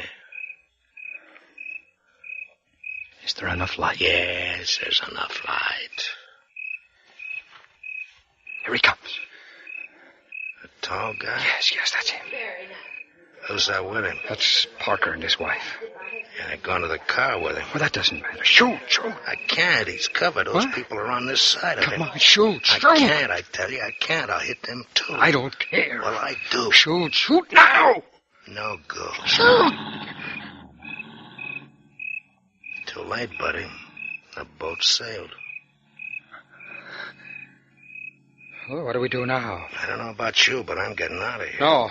Look, this job's jinxed. I'm not pushing my luck any further. You can't go. I need you. Get somebody else. Here, I'll give you half your dough back. I don't want the money. I want you to kill him for me. No. But you must. You see, he's got to die. Why don't you kill him? Because I can't, that's why.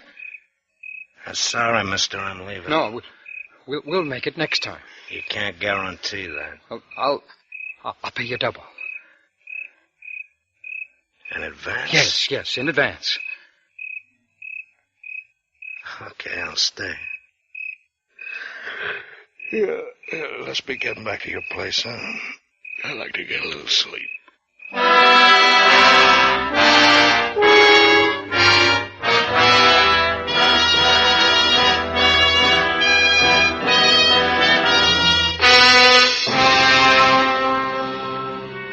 You are listening to A Matter of Timing, tonight's presentation on radio's outstanding theater of thrills, Suspense.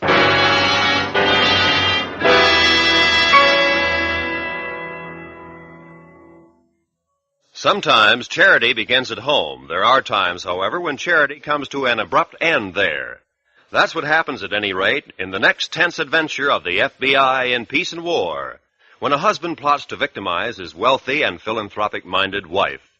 Fortunately for the woman, the FBI takes an uncharitable view of racketeering, and before the unscrupulous husband has much of a chance to enjoy ill-gotten gains, he finds a new home behind bars. For fast-moving and fascinating drama, Be sure to hear this next exciting episode of the FBI in Peace and War tomorrow night over most of these same stations. And now we bring back to our Hollywood soundstage Mr. Stacey Harris and Mr. William Conrad, starring in tonight's production, A Matter of Timing, a tale well calculated to keep you in suspense.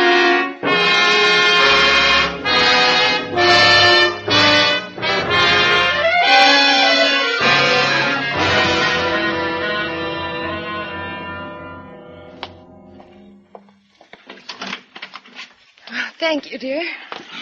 I wish we hadn't stayed out this late. It's after midnight, and you had the doctor over this morning. I don't think this party was such a good idea. Oh, I'm sorry, dear, but it's been so long since we've been to a party like that. I just couldn't seem to break away. Oh, well, it's all right, honey. I enjoyed it, too. You never did tell me where you went earlier this evening. Didn't I? No. I suppose if I hadn't asked, you never would have told me. All right, I'll make it short and sweet. I bought the Parker place. Oh, Mark, how nice. And that's what you and Carl did this evening. Carl wasn't there. Why not? Well, Fran, you know how he is, always overselling. If he'd kept quiet last month, I think we could have gotten it then and cheaper. What did he think about you going alone? He was perfectly content. We drew up the papers, and I went alone. He didn't seem to mind. Mark? Yes? Do you think Carl feels all right about you doing all the real selling in the business? Why should he mind as long as he gets his share? The Parker place nice. Oh, yes, very. Mark, why don't we move into it? Move? Why? I'm tired of living in the city on the 3rd floor. Nothing to look at out of my front window. Nothing really to do all day while you're at work. The way you say it makes it sound like you live in the slums or something. Oh, no. I know this is nice, maid service, all the things a lazy woman could want. But somehow I wish we had a lot of things we haven't got. Like what? A garden, trees, fresh air, even a garage for your car. You know how hard it is to get garage space, even at a price. That's what I mean. Move over. Sorry. Even with all the money you're willing to spend, we haven't got a lot of the things I think we should have. All right, I'll tell you what. Tomorrow we'll take a drive out to the Parker place. If you like it, we'll move into it. Do you mean it? Of course I do. I just thought of something. What? Is there a chance Carl might think you went to the Parkers alone so you could arrange for us to have the place ourselves? No, of course not. Going alone is normal procedure lately. He just doesn't handle any of the big deals anymore. If he's so little help to you, why do you continue with the partnership? I don't know. Loyalty, maybe. He's still my friend. Well, I don't know. I guess I can't do that to a friend. I hope he realizes that. I hope he doesn't. Carl's a pretty intense guy, and he might go off the deep end if he thought I was carrying him. Come on, let's get to bed. I don't want to be late for work tomorrow. I've got a lot of things to do. Including the trip to the Parker place. You realize this means paying Carl for his half of the property. Do you think he'll mind losing a possible profit? No, I don't think so. Carl owes me a lot for some of the things I've done for him, and I don't think he'll mind paying me back.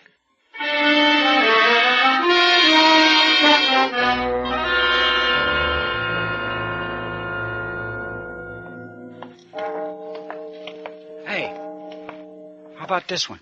I don't know. Looks kind of beat. What do you mean, beat? It's a 55. It's just dirty, that's all. Maybe we ought to try to get a sharper one. We don't have much time left. We promised the guys we'd meet them at 5 o'clock this morning, and we got 2 hours driving to do. See if it's unlocked. Yeah. Okay, we'll use it. Get in. Check. Hurry up. What do you mean, hurry up? I gotta find the ignition wires. Take it easy. Oh, here they are.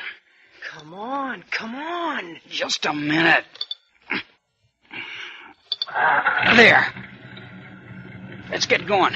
Just a second. Turn the dash light off. Gotta see if we have gas in this jalopy. I guess there's enough. Okay, get moving.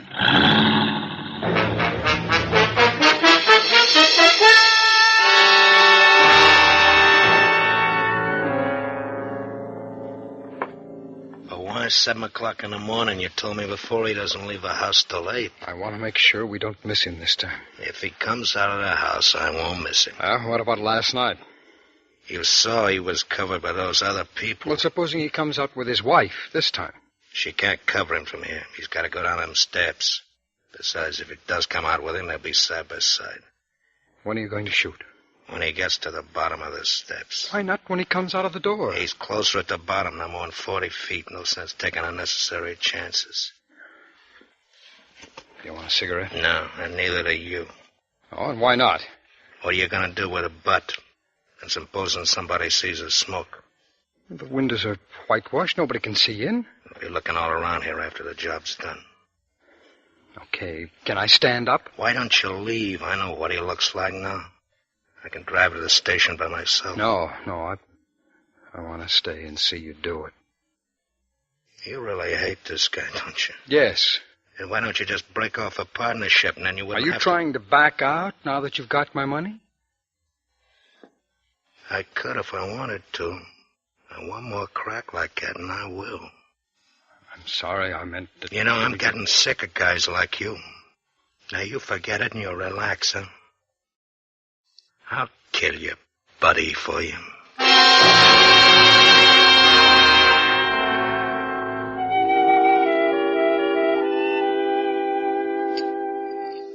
More coffee, Mark? Yes, I think I will.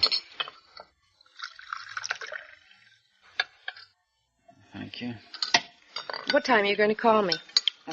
About 2 this afternoon. Do you want me to be ready then? No, I'm pretty sure we can't get started for the Parker place till 3, but I'll call you at 2 in case I can make it a few minutes earlier. Fine. You'd better get going, honey. It's almost 8. I'd better check the weather and see if I need a top coat. It's a beautiful day. Say, I parked in front of the house last night, didn't I? Yes, why? Well, my car's gone. Let me see. Right down there. Didn't I park there last night? Yes, it is gone. Of all the luck. I never can remember what number to use for the police. Operator, get me the police. Thank you. Fran, do you think the insurance company will give me a car while the police are looking for mine? Oh, I don't know. I'd better check the policy. It's funny how you... hello? This is Mark Collender. I want to report a stolen car. Yes, last night. No, I have the keys. License number... wait a minute. Do you remember the license number? No, I don't. I have all the information in my office, the motor number and everything, you know. Yes, sir. Well, I'll meet you downstairs. 483 Denham Drive. In about 5 minutes. Fine. Thank you. Well, that does it. They'll be here in 5 minutes. Let's have another cup of coffee.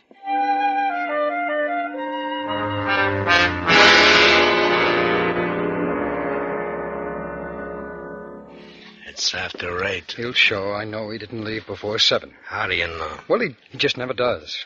Well, he better not. I'm catching a 9:45. Win, lose, or draw. I don't like the smell of this job no more. It's just a few... There he is. There he is. Shoot. When he gets to the bottom of the stairs, now shut up. Shoot him. Don't miss. Shoot now, please. When he comes down. No. What's he standing there for? Come on. Walk. Cops. What kind of a deal is this? I don't know anything about that. Just shoot. Go on, kill him. You crazy with the cops coming right to the door? I'm getting on it. Oh, well, you've got to shoot him first. Not me, buddy. All right, then I'll do it. Get your hands off my gun. No, give me that. Give me that gun. Give it to me. Give me that gun. No, will you? You stupid.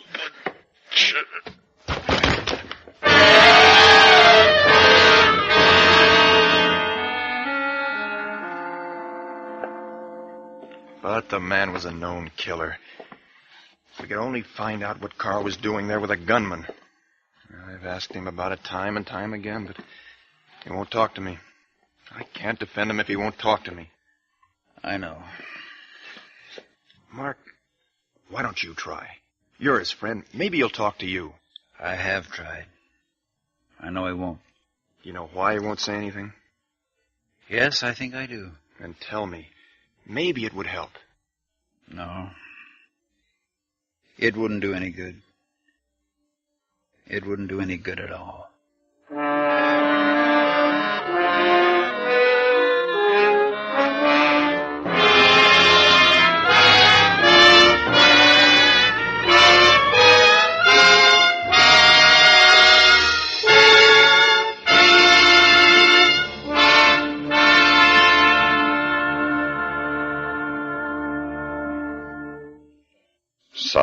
Suspense, in which Mr. William Conrad and Mr. Stacey Harris starred in tonight's presentation of A Matter of Timing. Next week, we bring you a story of a convict ship and a bargain that ended in death. We call it a sleeping draft. That's next week on Suspense.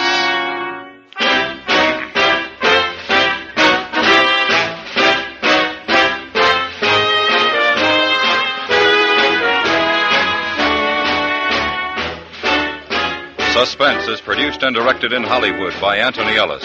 Tonight's story was written by Ross Murray. The music was composed by Rene Garrigank and conducted by Wilbur Hatch. Featured in the cast were Parley Bear, Virginia Gregg, Victor Rodman, Melitza Milo, Sam Edwards, Ralph Reed, and Robert Miller. Nobody approves of slums. Nobody likes to live in one. Yet here in America, about 1 out of 9 non-farm dwelling units are in slum condition. And slum conditions don't stay still in a neglected house or area. They spread from building to building, from block to block. To improve our neighborhoods, CBS Radio urges you to write to the American Council for their free leaflet that explains what everyday citizens can do to prevent and eliminate slums. Just write to Action, Box 20, New York 19. That's Box 20, New York 19. Stay tuned now for 5 minutes of CBS News, to be followed on most of these same stations by My Son Jeep.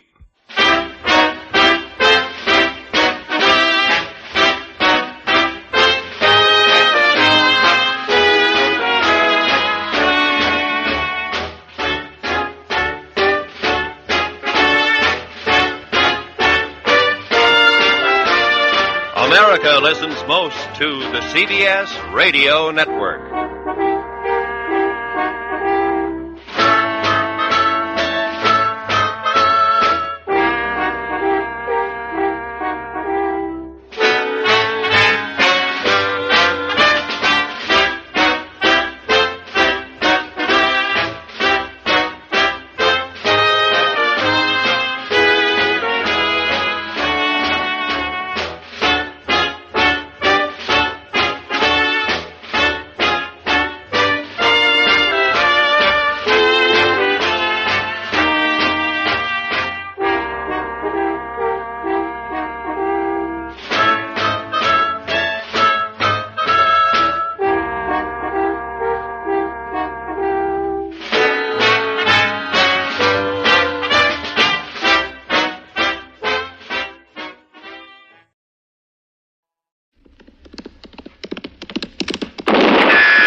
Gunsmoke, brought to you by L&M Filters.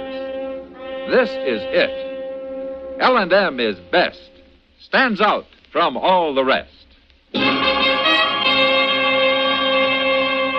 Around Dodge City and in the territory on West, there's just one way to handle the killers and the spoilers, and that's with a U.S. Marshal and the smell of Gunsmoke.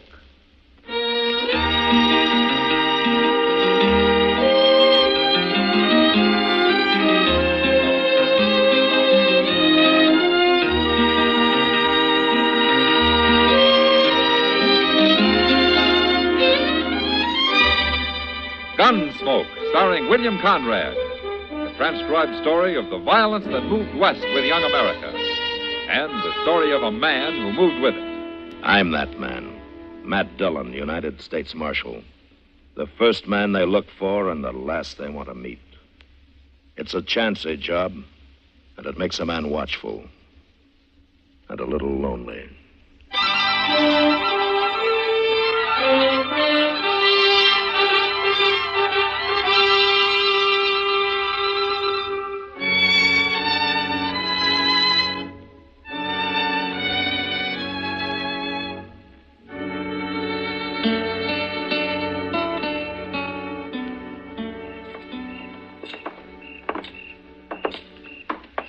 There's a couple of chairs, Matt. Let's sit down and watch the plaza for a while. Okay, Doc. You'd look better sitting than standing anyway. Well, I'd feel better, that's for sure. Oh, yeah. An attack of the ague always leaves a man weak, Matt. Oh. You got over yours darn fast. Well, I still feel kind of raveled out, Doc. Stupid and mad at the same time. Oh, well, ague doesn't improve a man's temper. Oh, I haven't had a good night's sleep in a week, I'll bet. Marshal Dillon? Yeah. Marshal, you don't know me, but I've seen you around lots of times. My name's Jake Bewley. I've seen him, too. Hello, Doc. You know. No, what can I do for you, Bewley? I heard you was in the market for a good horse, Marshal. I'm always in the market for a good horse.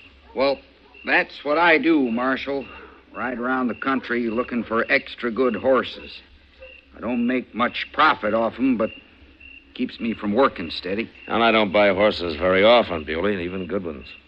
You like buckskins? Sure. But I don't want to look at him tonight. Tomorrow?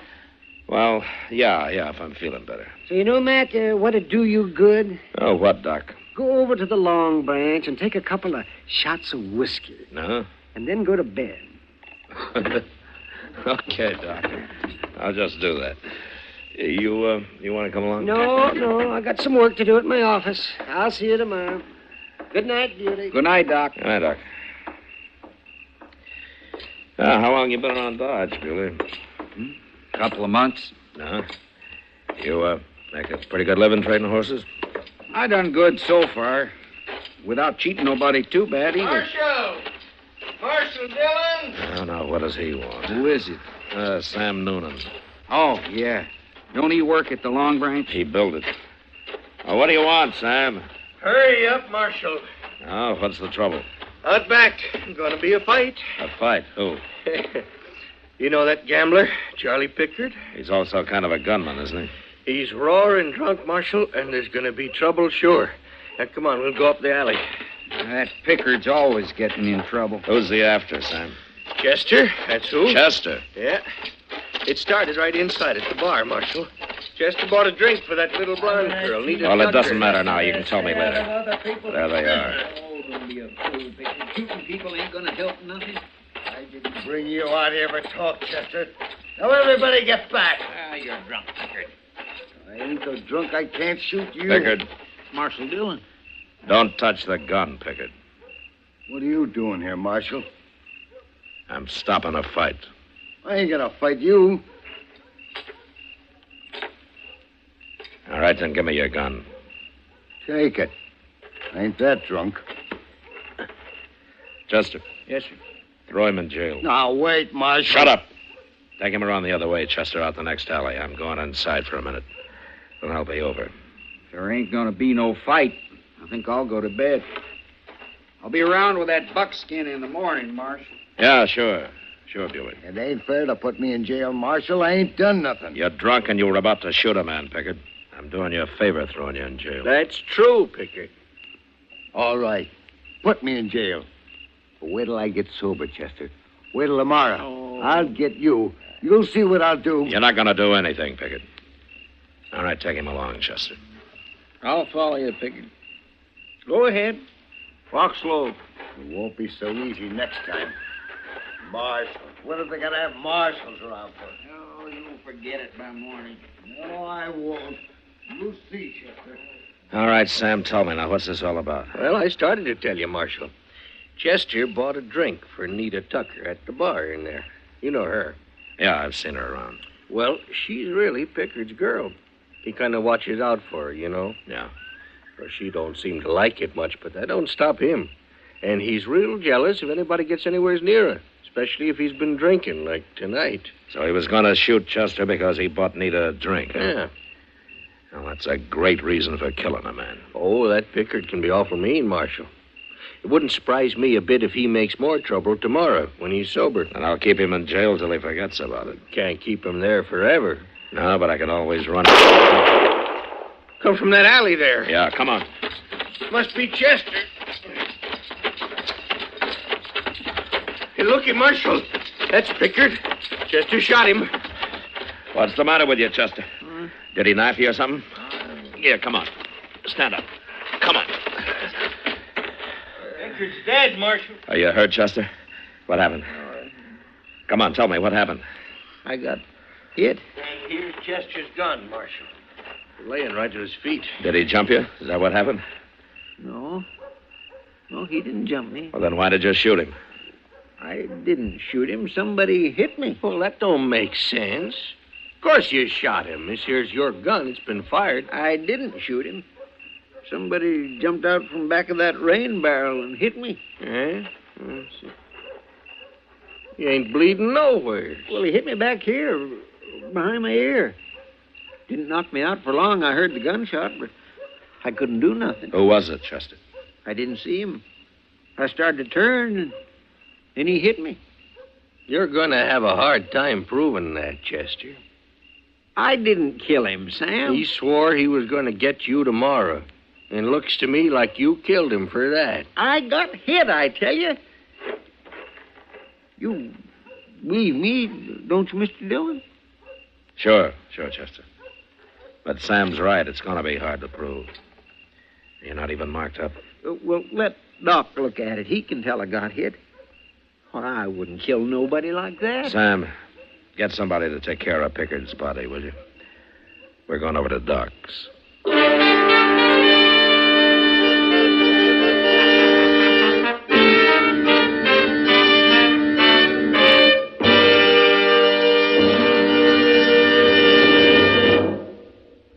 This is it, L&M filters. It stands out from all the rest.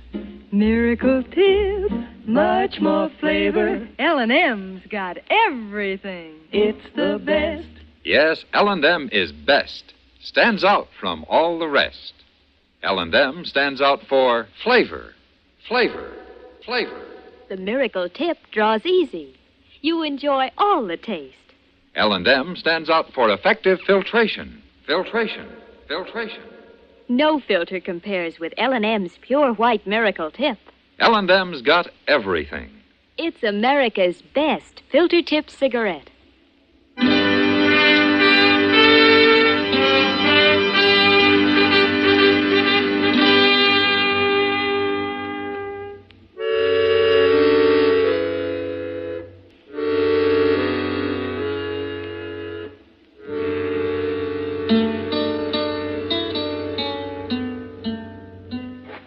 Hold that lamp a little higher, Matt.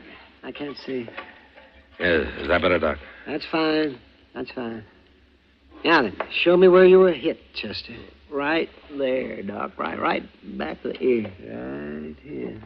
Well, what did he hit you with? Well, how do I know? I didn't see him. Well, maybe he used the edge of his hand. It isn't swollen. The skin isn't broken anyway. Well, it's bruised, ain't it? Well, not that I can see. Well, it must have done something. How hard were you hit, Chester? Well, it knocked me off my feet. And I got kindly fainty for a few seconds. Long enough for him to take my gun and shoot Charlie Pickard. That's pretty hard, ain't it? Yeah. You can put the lamp down there. Okay, Doc.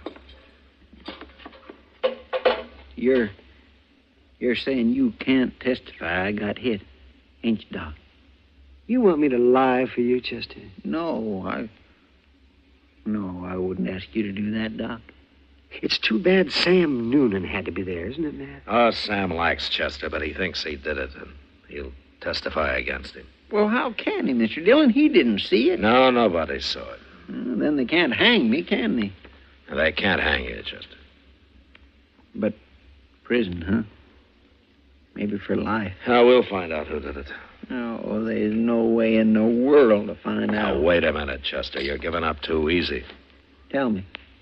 You and Doc, you don't really think I done that, do you?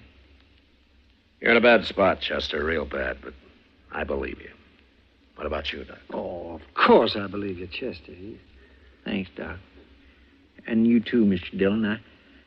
I'd feel awful if you didn't believe me. Well, worrying about it won't help, Chester. Well, I gotta worry about it. If we don't find out who done it, I'll have to stand trial.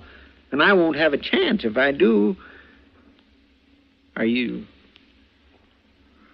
going to put me in jail, Mr. Dillon? No, of course not. You'd better stay around the office, though, huh? There's going to be enough talk about it as it is. All right, sir. What was the girl's name? Nita Tucker? Yes, sir, that's right. But why? Well, maybe she knows who wanted Charlie Pickard dead. I'll be back later.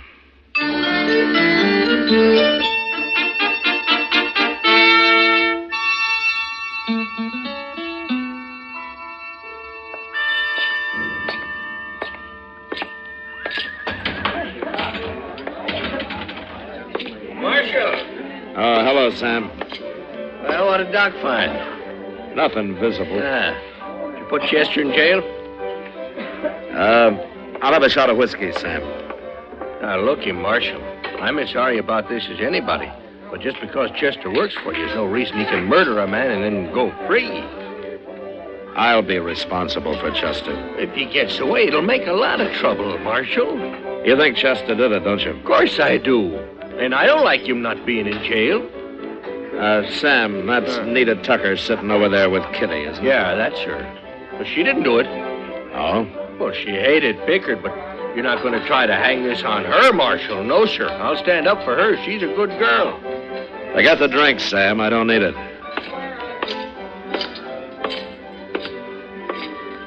Hello, Matt. Evening, Kitty. You know Nita Tucker, Matt? No. How do you do? Marshal, sit down. Thank you. I'm sorry about Charlie Pickard, Nita. Sounds terrible, Marshal, but I'm not very sorry. I hated him. Charlie didn't treat women very good, Matt. Well, that wouldn't excuse murdering him, though. I'm not so sure. Marshal, you're not thinking I had anything to do with it, are you? Now, Chester says he didn't do it, and I believe him. I wouldn't kill anybody, even him. Where were you when it happened? I was in here. She was at the bar, Matt, and I was standing right next to her. Okay. I guess that clears you, Nita. Tell me, who else hated Pickard? A man like him has enemies, Marshal. There must be a lot of them. Anybody in particular? Not that I know of. Look, I'd like to help Marshal. If Chester didn't do it, it isn't right he should be in jail. No, it sure isn't. It looks bad for Chester, don't it, Matt? Yeah, Kitty, it does. Well, good night. Good night, Nita. Good night, Matt.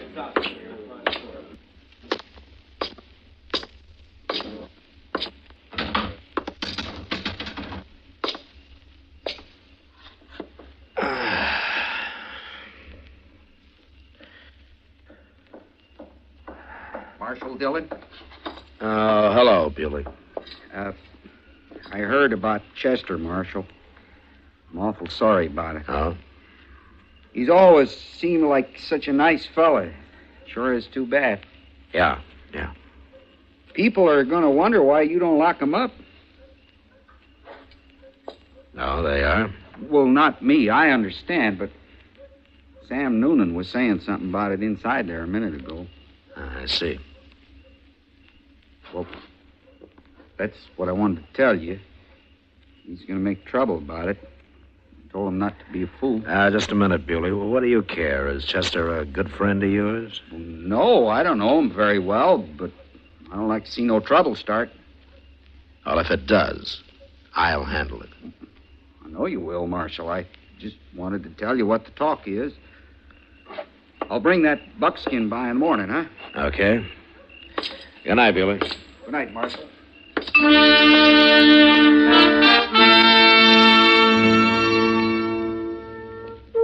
Jake Bewley's warning didn't bother me much.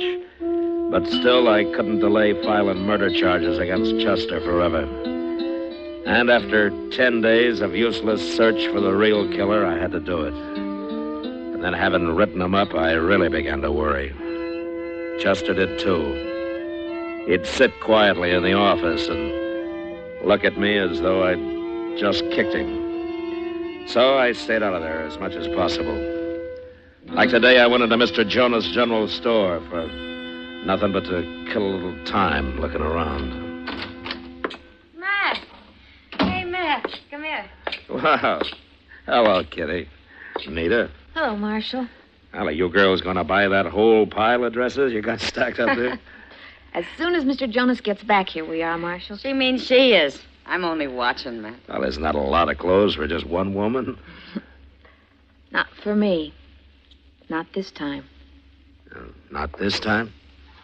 Matt, when does a girl buy everything new? All she wants? Well, I don't know, I'm sure. When she gets married, of course. Married? You getting married, Nita? Next Saturday, Marshal. Well, that's fine. That's fine.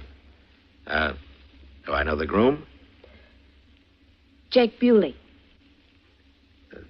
Jake Bewley. I guess everybody's surprised. Yeah. Would you come to the wedding, Marshal? I wish you would. Well, sure. Really? Of course, I'd like to come, Nita. Good.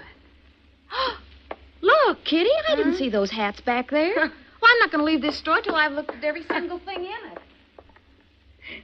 it. Kitty. She's so excited. Kitty, listen to me.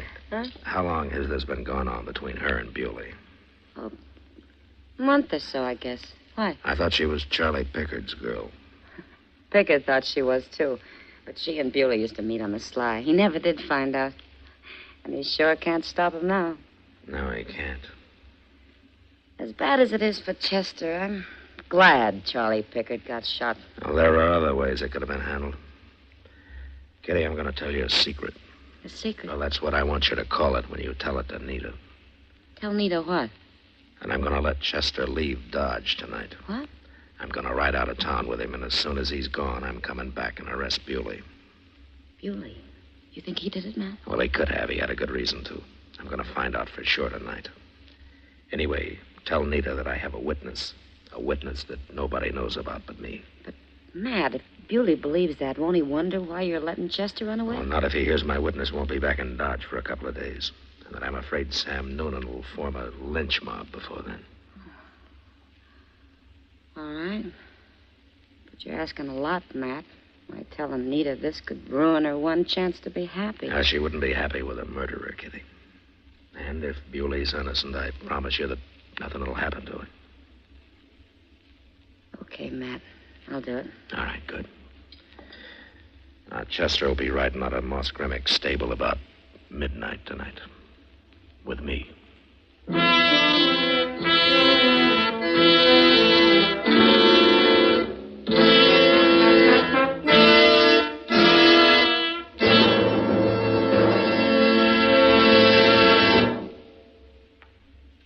L&M is best. Stands out from all the rest. L&M's got everything. Yes, L&M does have everything. L&M stands out for flavor. The miracle tip draws easy. Lets you enjoy all the taste. And L&M stands out for effective filtration. No filter compares with L&M's pure white miracle tip for quality or effectiveness. L&M stands out for highest quality tobaccos. Low nicotine tobaccos. L&M tobaccos. Light and mild. Yes, L&M's got everything. King size or regular, it's America's best filter tip cigarette.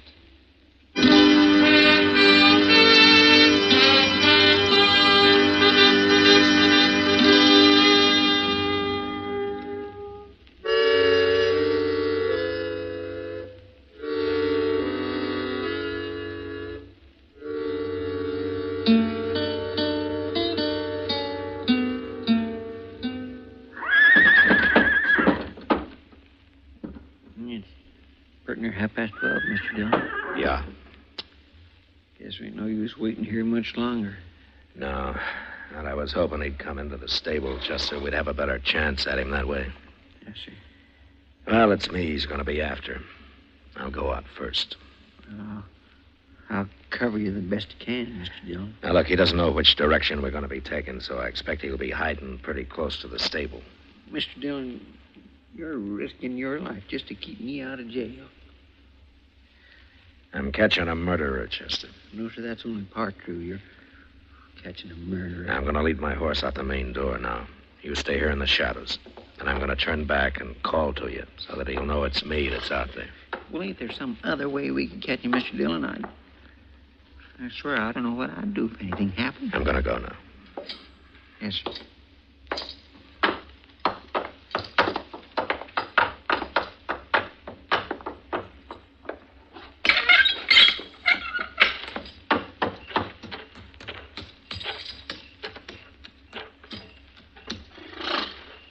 All right, hurry up, Chester. Let's get moving.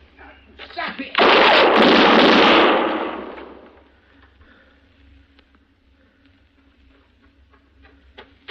Is in that alley, Mr. Dillon. I seen his gun flash. Don't shoot, Chester. Wait a minute. Come on.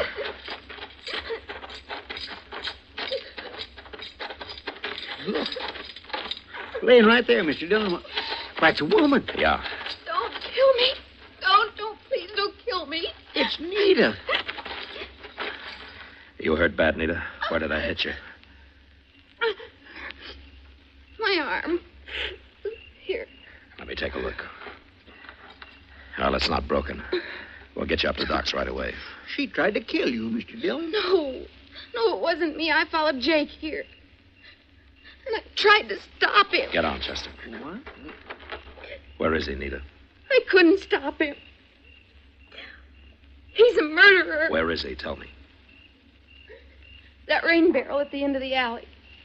He said he was going to hide in there and for me to shut up. All right, you stay with her, Chester. Yes, sir.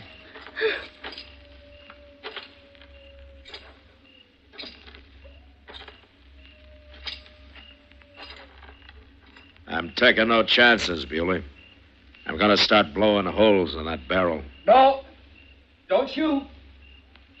Look. My hands. Can't you see them? All right, keep them up. High.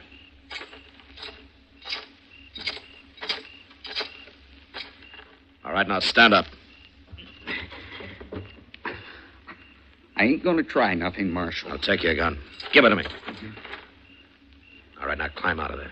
Sure.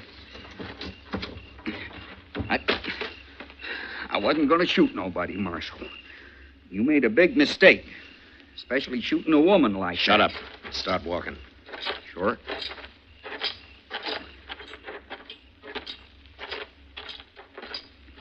Jake? Shut up, Nita. I told you not to do it. I told you. Too bad you wasn't killed. She was the one tried to do it, Marshal, not me. But I only run and hid to protect her, sort of. You're not making much sense, Bewley. Take him to jail, Chester. Listen to me, Marshal. No. Get going. Come on. Move, Bewley. Go on. And you better walk straight. Won't do no good. You can't keep me in jail. Yeah, you'll be saying that a month from now, Bewley. Can you walk all right, Nita? Let me rest a minute. When I can. Yeah, sure. I guess you won't be coming to the wedding after all, will you, Marshal? No, Nita, I guess I won't. Here, I'll carry you up to Doc's.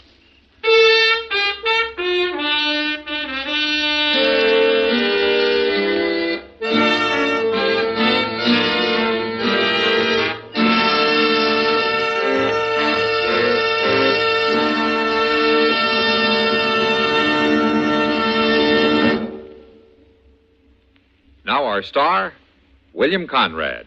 Thank you, George.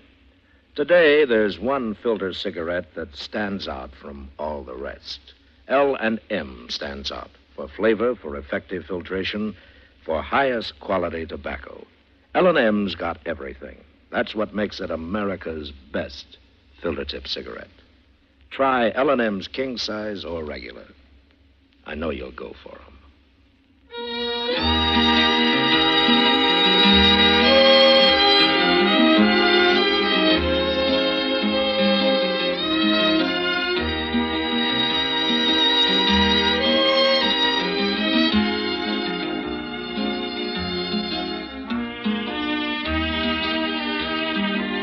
Gunsmoke, produced and directed by Norman McDonald, stars William Conrad as Matt Dillon, U.S. Marshal. Our story was specially written for Gunsmoke by John Meston, with music composed and conducted by Rex Corey. Sound patterns by Tom Hanley and Ray Kemper. Featured in the cast were Vic Perrin, Lawrence Dobkin, James Nusser, and Joyce McCluskey. Harley Bear is Chester, Howard McNear is Doc, and Georgia Ellis is Kitty.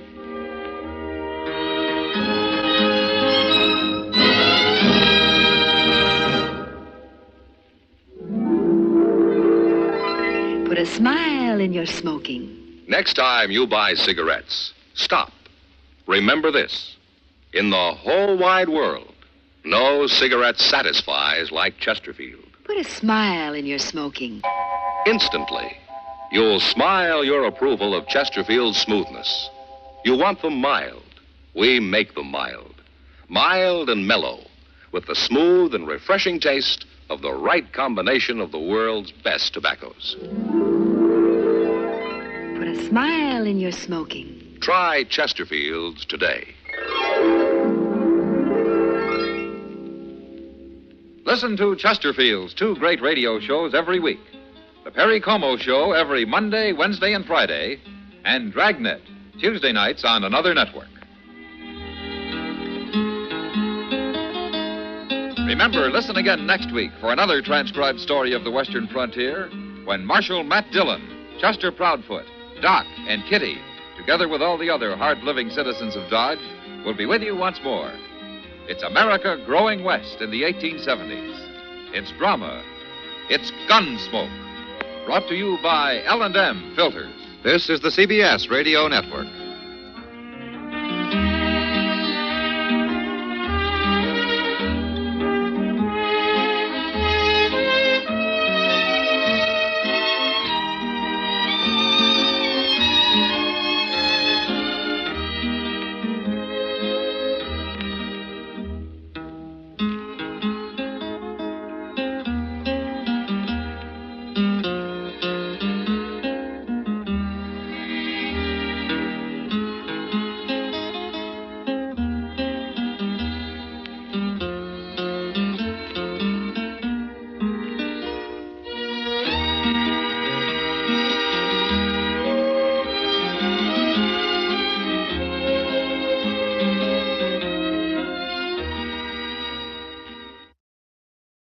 CBS Radio, a division of the Columbia Broadcasting System, and its 217 affiliated stations present the CBS Radio Workshop, radio's distinguished series dedicated to man's imagination, the theater of the mind.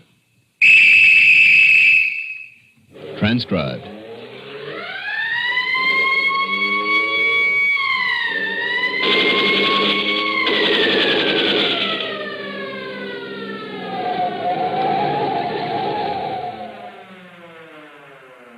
Cops and Robbers is a game played by children, and it's a game actors play on the radio for a living. Tonight, the actors, as usual, will be playing make-believe robbers, but the cops will be real. The CBS Radio Workshop presents Cops and Robbers. My name is Stanley Ness. I'm a writer, mostly of crime, criminals, and what police do about them. For a long time, I've wondered what real detectives would do when confronted with a fictitious crime. And tonight, the CBS Radio Workshop is giving me a chance to find out. First, so you, the actors, and I can start off knowing what the detectives will try to find out, I've written a short dramatic sketch which we've recorded while our detectives, all retired members of the police department, City of New York, are across the street having coffee. The scene, a one-room flat on the Upper East Side of New York.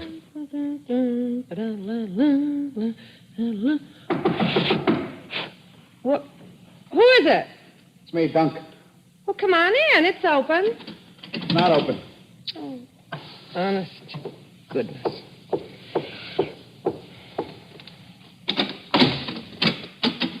Hiya, baby. Be careful. My fingernails are wet. Oh. Well, where is it? Well, where's what? The chow mein.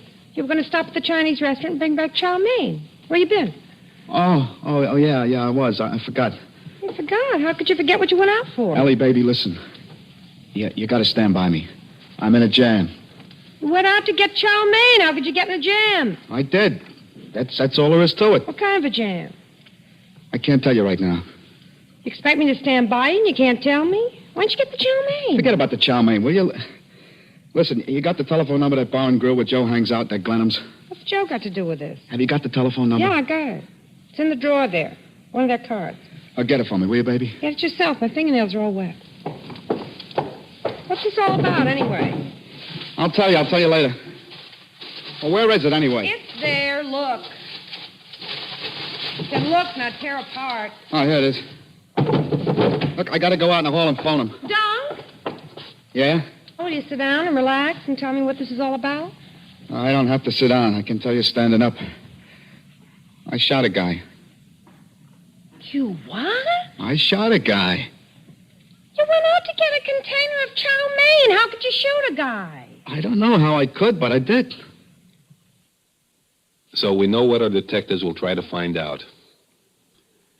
The crime referred to was of such a serious nature that the precinct detective squad commander was called from his home to supervise the investigation. Our squad commander tonight is Lieutenant Dan Campion, who retired from the police department a little over a year ago after 25 years in the job. The detectives working under him will be Howard C. Clancy, Jerry Heaney, and Richard Jacobson. Approximately an hour and 10 minutes after the crime occurs, Detective Jacobson, who is carrying the squeal, which means it is his case, has returned to the station house and is typing up a report on the progress of the investigation so far. Remember, the detectives have no script. They are playing themselves, doing a job just like they've done every day. What's up, Jake? Oh, hello, Lieutenant. We had a tough stick-up in the precinct tonight. Oh, another one? Yeah, a liquor store over on 72nd Street. What time did it happen, Jake? Oh, about 9:50. It's that Fairland liquor store over on 280 72nd. Yeah. And a fella stuck a gun into the clerk who was in front of the store, and the owner was in back doing a little bookkeeping. When he stepped out, he had a pistol. Has he got a permit for it? Oh, yes, he had that. We checked on that. But anyway, poor fella got shot. Is he seriously hurt? Oh, yes. He's alive yet, though. Oh, yes. Oh. He's over at Metropolitan Hospital. He fired a shot at the stick-up man. Stick-up man fired two at him and hit him. And he went down. Where was he shot, Dick? Under the chin it hit him. Deflected into his jaw, just below his lips. Oh. Anything else to it? He got a little more than $800.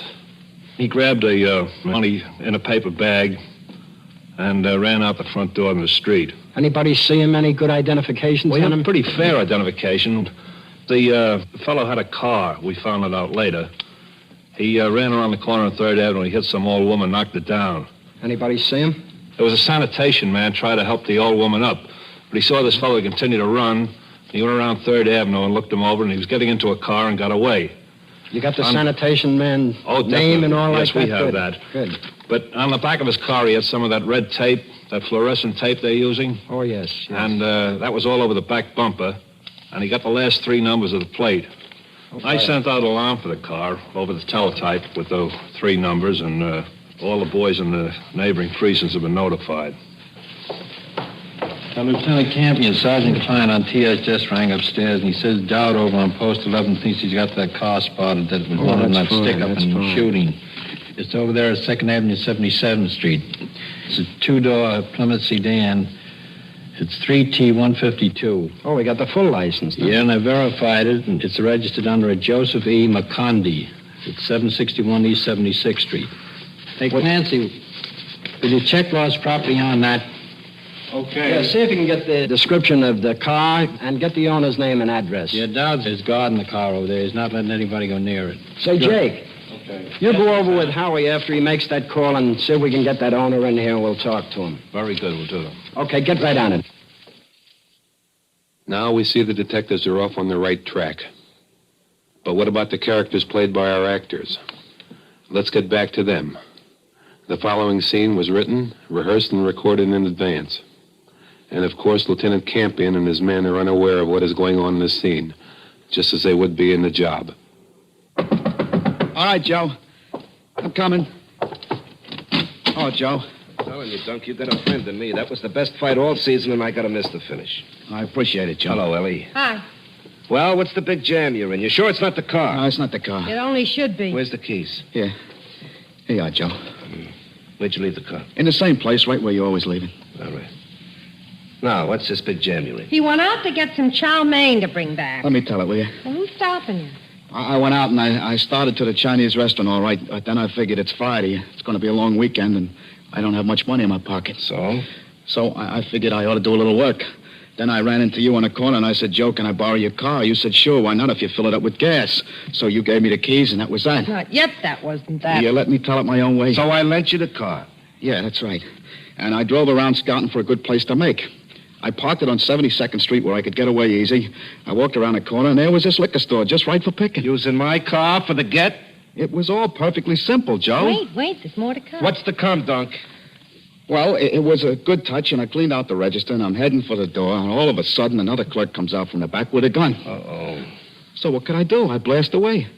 He drops, and I take out around the corner for the car. And To make a long story short, I'm in the car and I'm away. Is the guy dead? He didn't wait around to find out. My car you got to borrow to go heist the joint and shoot up a guy. That's a fine thing. I'm sure I got away okay. I don't think anybody made the license number. There was some people looking at me as I came around the corner, but I don't think they made the number on the car. Well, supposing somebody did. That's what I want to talk to you about, Joe. Look, if by any chance somebody did and the cops come talking to you, don't tell them you lent me the car. What do you mean, don't tell him I lent you the car? What am I going to tell him? Well, you'll know what to say, Joe. You'll think of something. There ain't a chance in 1,000 anybody made the car, but I just want to cover every step of ground. Look, I'm an innocent bystander.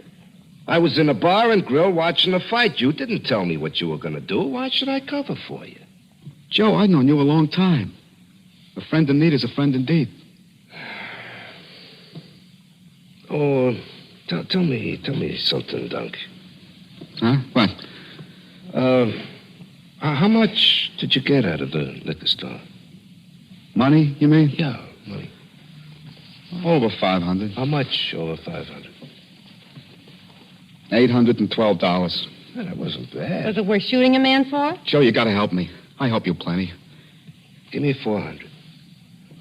What do you mean, give you 400? You want me to help you, don't you? But that's half. It ain't half. You got 812. All I'm asking is 400. But there's not a chance in 1,000 there'll be a kickback. All right, then what are you worried about? Now, let's forget the whole thing. I'll go home and go to sleep, and if the cops talk to me, all I can tell them is the truth. Well, you got me in a box, Joe. Oh, it's your box. Give him the 400, Dunk. What are you taking chances? Well, what are you going to tell them if they talk to you? I don't know yet. I'll think of something. Yeah, but what? Well, you give me a chance. The deal was just sprung on me. I got to work it out.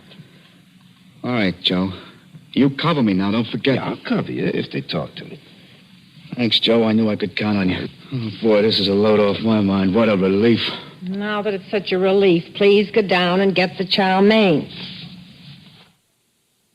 Now, with sufficient information on which to act, Lieutenant Campion has instructed his men on their next step in the investigation. Detectives Clancy and Jacobson, for instance, go to 761 East 76th Street, the address listed for Joseph P. McCondy, in whose name the car is registered. Remember, from now on, there is no script. The actors are on their own.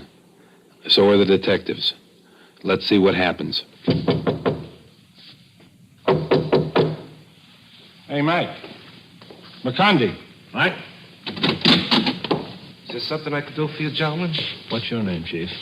Joseph P. McCondy. We're detectives.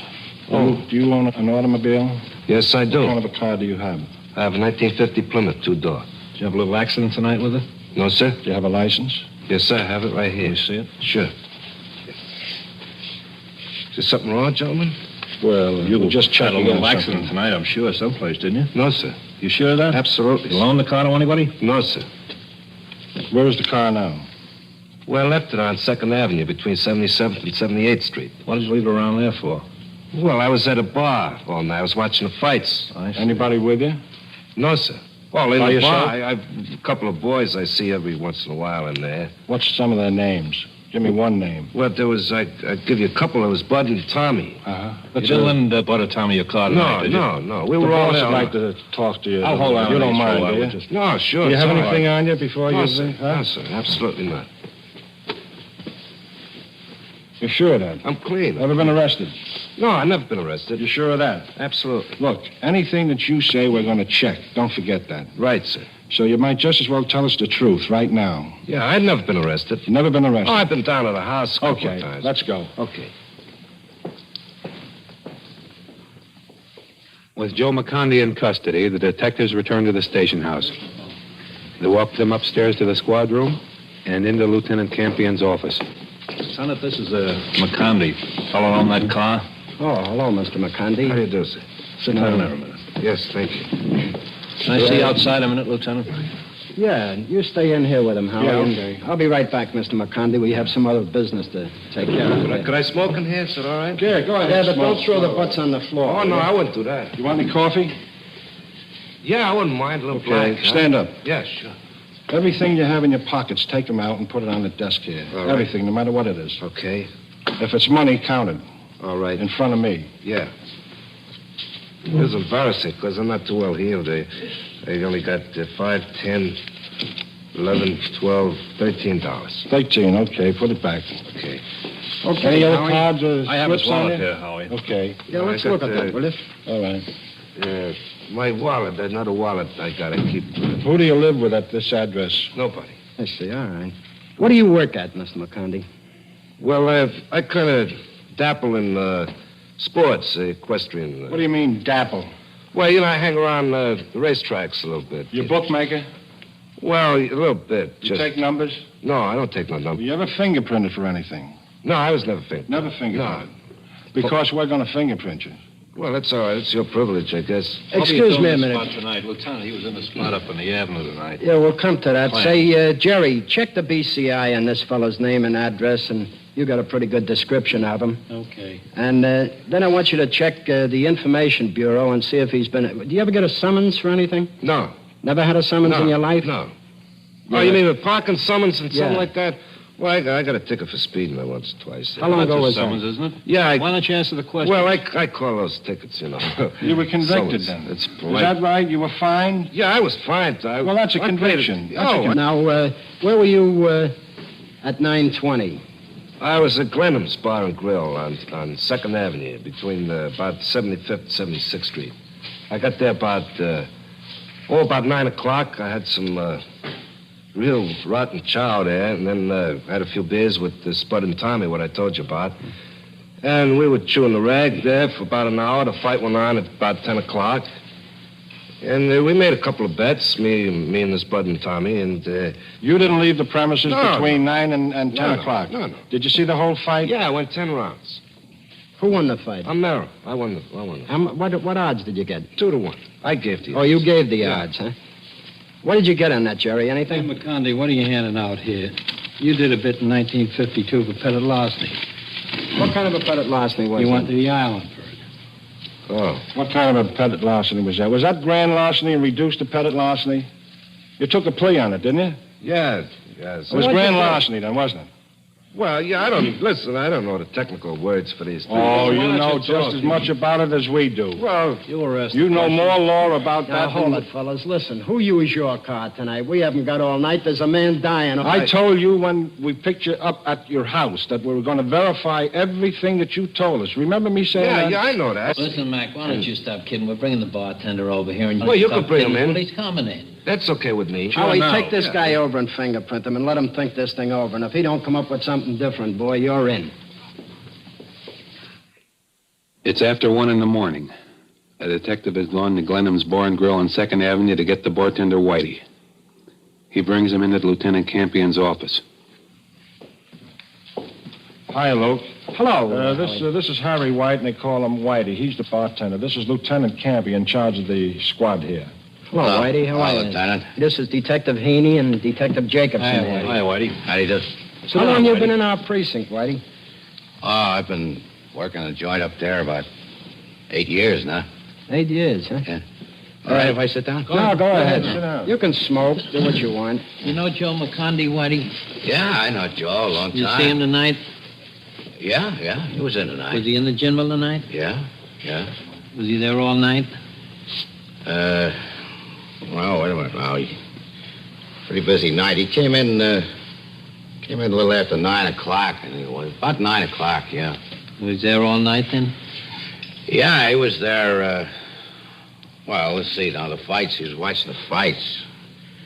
He was there till about 11:15, I think. Anyway. Who was he with, Whitey? I had a couple of pals of his. Who are they? Oh, I don't know. Their last name's Tom and Bud something. He's always with them. What time did Joe come in there, did you say? Well, I think it was around 9 o'clock. Might have Sure been wasn't before 10 that. o'clock? Oh, no. He was in at 10 o'clock. Was he there at 7:30? No, he wasn't there at 7:30. Did you miss him any time at all between 9 and 10 o'clock? Between 9 and 10? Yeah. Did you miss him? No. You took a bet off him, No, he didn't was there. He was drinking all the time. Well, he said he was there since about 7:30. All evening and all night. No, Somebody's lying here, Whitey. Either you or him. Now, No, come on. I remember. Listen, I know Joe very well. What about his two pals, Whitey? Did they leave the place at all tonight? No, the two pals were there. They were there all the time. They came in with Hey, him? wait a minute. I tell you one thing. The phone rang, and I picked it up, and the call was for Joe. But this was about 10:30, I think. So I called Joe, and Joe went up the phone. I forgot about it. I was busy, like I said, you know. And suddenly Joe comes running up the bar. He says, I gotta go. What time was that? Well, this was about right after the fight. Was this male or female voice? You mean the guy that called for it was a male voice. Male voice, yeah. And he called, and then Joe said he had to leave right away? Yeah, he said something about, he says, I got to go up to Ellie's, I think it was. What time was that about? I think it was about 11:15. It was right after the fights were over. Yeah. Oh, we don't need a lineup for this. Bring Joe in and make sure he identifies him. Dick, go out and bring Joe in.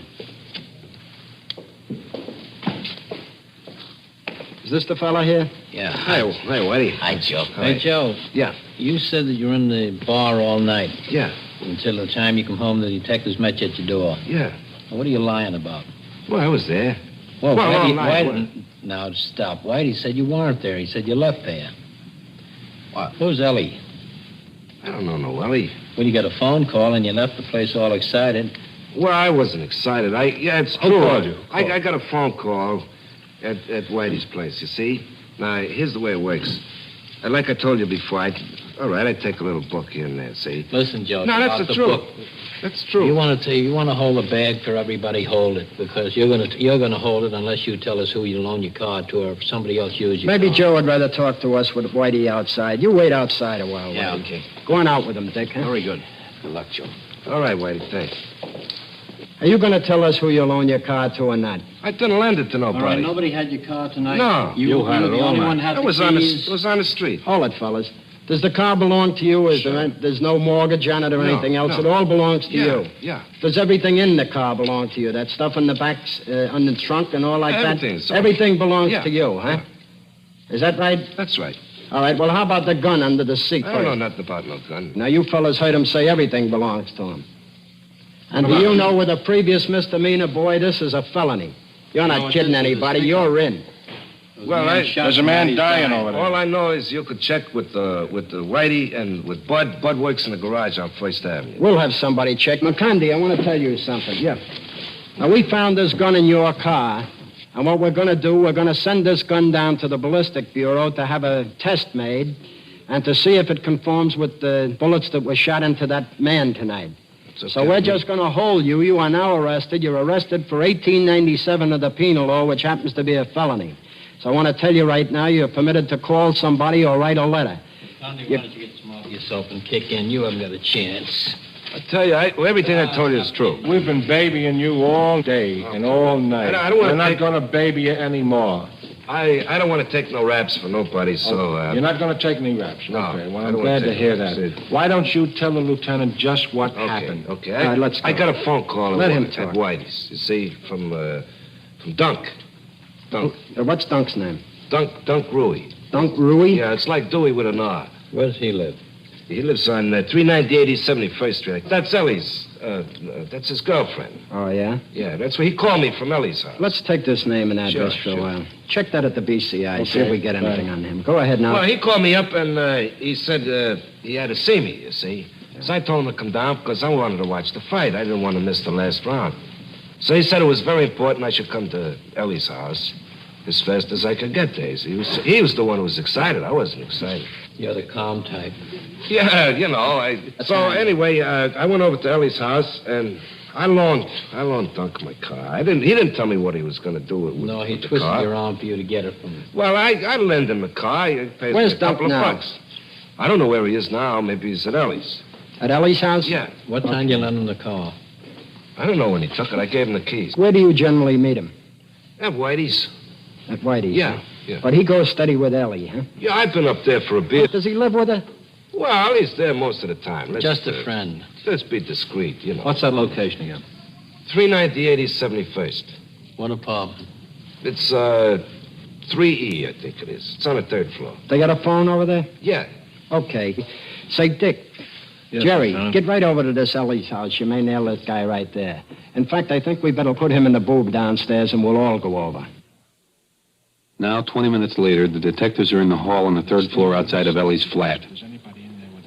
Here, as they hope to make the final arrest in the case, Lieutenant Campion gives his instructions. Yeah, but listen, everybody get your guns out right now. We don't want anybody to get hurt. Yeah. Special delivery. Okay. Oh. Where's Dunk? What? Wait a minute. Wait a minute. Don't hide it. There's no sense of hiding it. She's not. She's gonna be a nice little girl. Listen, Ellie, What do you where's want? Dunk? Where's Dunk? Dunk who? Oh, you know Dunk who. Now, don't give us that I line. don't know what you're talking about, really. You don't, Look huh? the place over, Lieutenant. Yeah, look this joint Give over. us a good station. Yeah, give this a good There's nothing here. We'll find out. We'll find out. We're the best moving men in the We're going world. to scream, too, so just keep it nice and Go over there and sit Screaming? down. Okay. Oh. That's my money. How much is there? A couple of $100. What is a couple of hundred? It's my money. It's all I got. It's all my money. How much? I don't know, about $200 or $300 or something like that. Count that out, I saved Jake. it. Ellie, where's Dunk? I don't. Come on, we know he was up here. Jerry, tonight. let her watch him counting this dough, will you? How much is there? There's $815 here. Well, that's- 815 isn't a couple. I don't take it out and count it all the time. I don't keep my money in the bank. I keep it under there. You know the always. difference between a couple of $100 and $800. Look, I'm going to cover the door in case this bum comes in. Oh, do that by all means. And yell if you need some help there. Let's Well, get back to where the did you money. get this money? It's my money. It's my money. It's all the money I have. Don't be screaming. I ask you that again. What do you do for a living? I don't do anything right now. Where did you get this money? I saved it. I've worked other times. I've been on the What kind of work do you do? Well, I've been on the stage. How long ago? Several years ago, just for a little while, and then I've had other jobs. Well, how do you maintain yourself right now? Right now, I'm unemployed. For how long?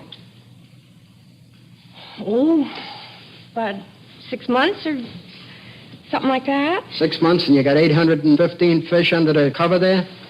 You live here alone, Ellie? Yes, sir, I do. What's the men's clothes doing in the closet? That's Your father's. no, not my father. It's just somebody left them here. No, She'll it's explain. Come on, she'll explain. You've been arrested before, Ellie? No. Never been arrested? No. Hold on. Ellie, Dunk.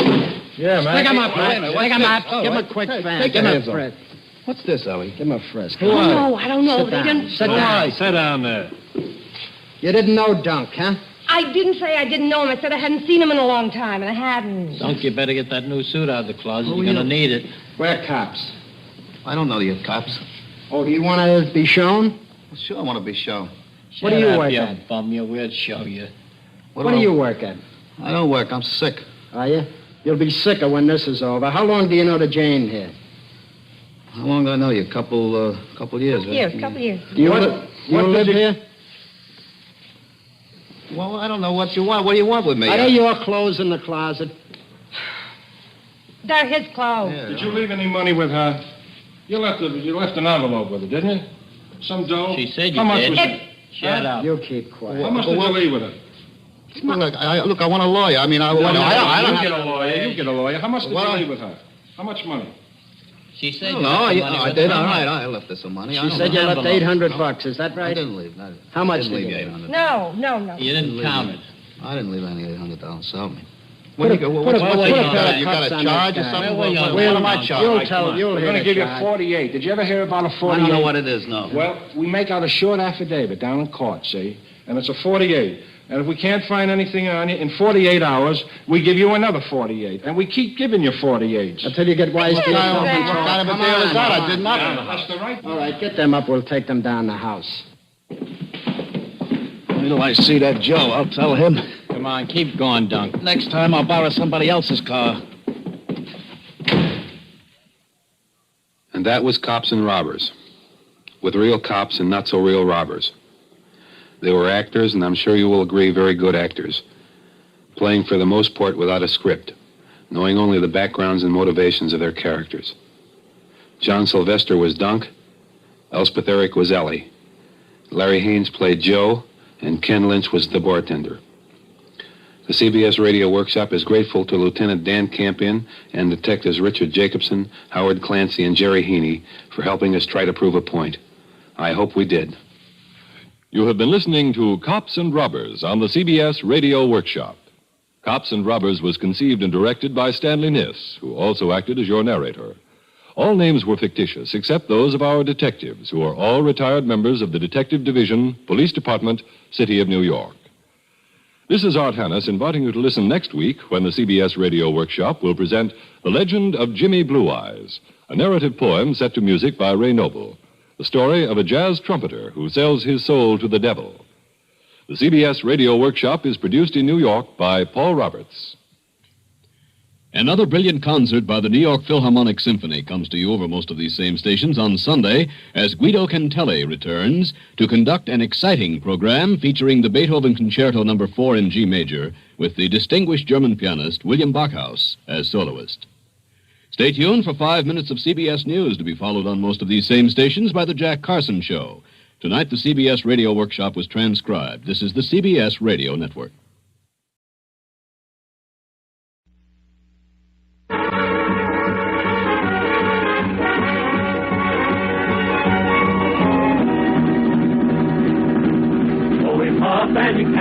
This old iron horse, black and smoking cinder, the mark of his course. Down in the valley, and up on the grade, driving on steam, helping history be made.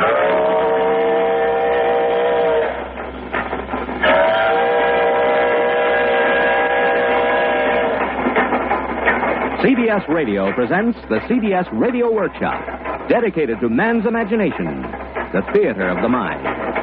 From Hollywood, the Workshop brings you William N. Robson's production of an original folk tale, The Ballad of the Iron Horse. He was a locomotive, a 440, 8 wheels and a diamond stack and a whistle to blow. When he was young, there was no mightier thing. West of the Mississippi, he was the rail king. He wasn't streamlined, didn't have much looks, but he wrote his page in the history books.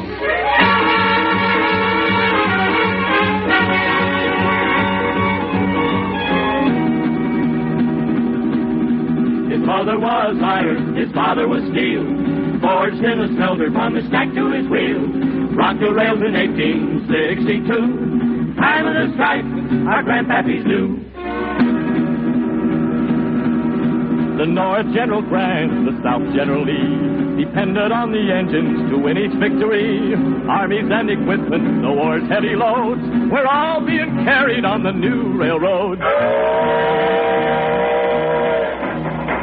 And he panted his old iron horse, black and smoking cinders, the mark in his horse. Down in the valley and up on the grade, driving on steam, helping history be made.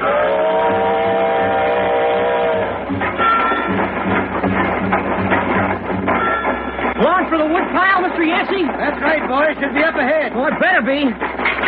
This here engine eats up wood like it's striped candy. Well, Chunk, ain't much left. We can't let the steam drop when we're taking on a new load. Yeah, I know. You know a lot for somebody young as you.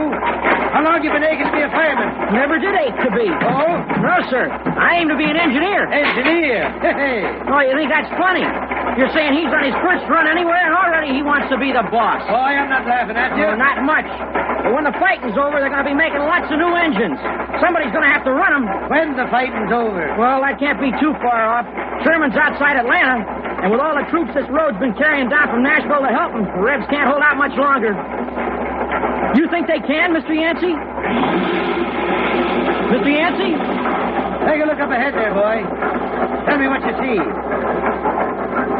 Oh, it looks like... Yeah, it's a fire. A big fire right near the track. I'm thinking that's our wood. For firewood? Have you got any other kind? Well, who'd do such a thing? Now, who do you suppose? The Reds. But for what? Boy, you... To keep us from reaching Atlanta. To keep the troops we're hauling from going into battle. Great day. Well, that sure leaves us in a pretty fix, don't it? Might. Well, what do we do? Sit. Sit? And wait. That's all we can do. Unless the colonel orders his men out to cut us some wood.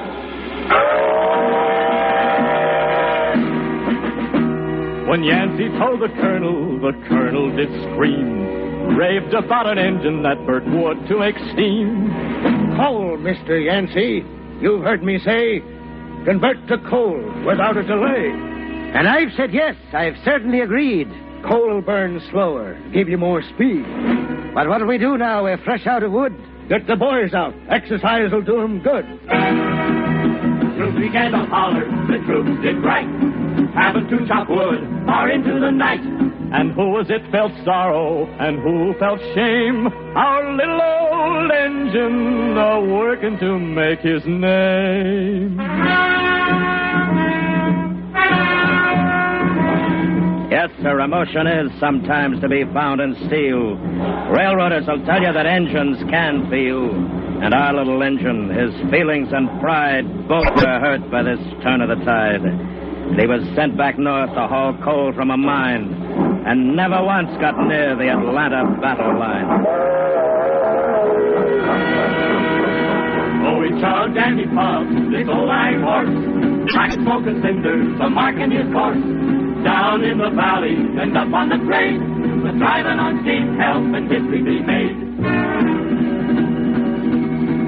From the Shenandoah Valley to Chesapeake Bay, from Trenton, New Jersey to Reading, PA, across the Appalachians, still pulling his load, doing his best on the early railroad.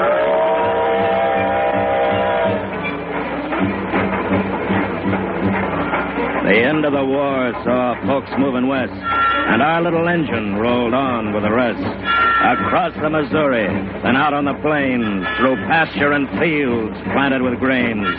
Farmers lost land to his right of way, and engines swore vengeance to their dying day.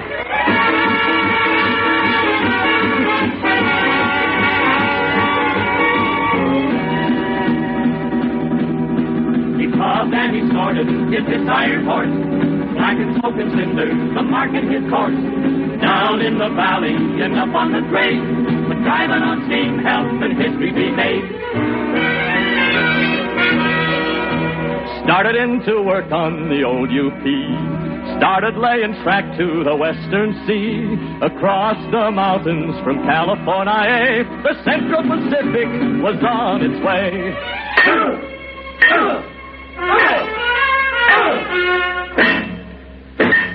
The workers that helped them were a motley crew, wielding sledges and hammers and steam drivers, too. Candy dancers, they call these Irish and Chinese, who sweated in the deserts and ignored winter's freeze.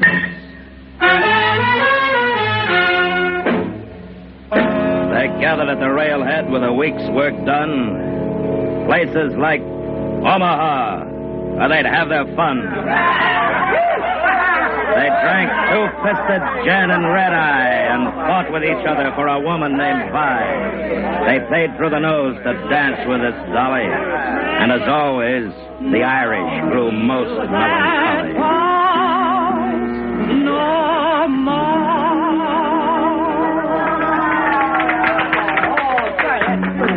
Oh, he sings a right nice song, don't he, Yancey? Yep, that's kind of a sad song, though. All right, boys, who's gonna whirl me around next? You want to dance with her, Charlie? Oh. No, I don't know. I thought that's what we came in here for. You've been talking all week about how you wanted to come to Fat Hogger and dance with that woman. Well, you crazy? You aiming to dance? She's looking right at you. Oh, doggone. Can't you answer? Boy, she must like your looks. Dancing's what you came in here for, ain't it? Talipot? Well, now, how'd you know I was a fireman? Saw you tossing wood in the firebox the day I came in from St. Joe. About 3 months ago? That's right. You still on that run? No, ma'am. No, we're hauling track to the end of steel now. Well, then, you're in the real money. How much you gonna pay for that dance? Henry Grady over there gave me $5. Ma'am, I'll give you 8. Silver? Sure. Professor, put some pepper in your play, and I got a gentleman. Come on, honey.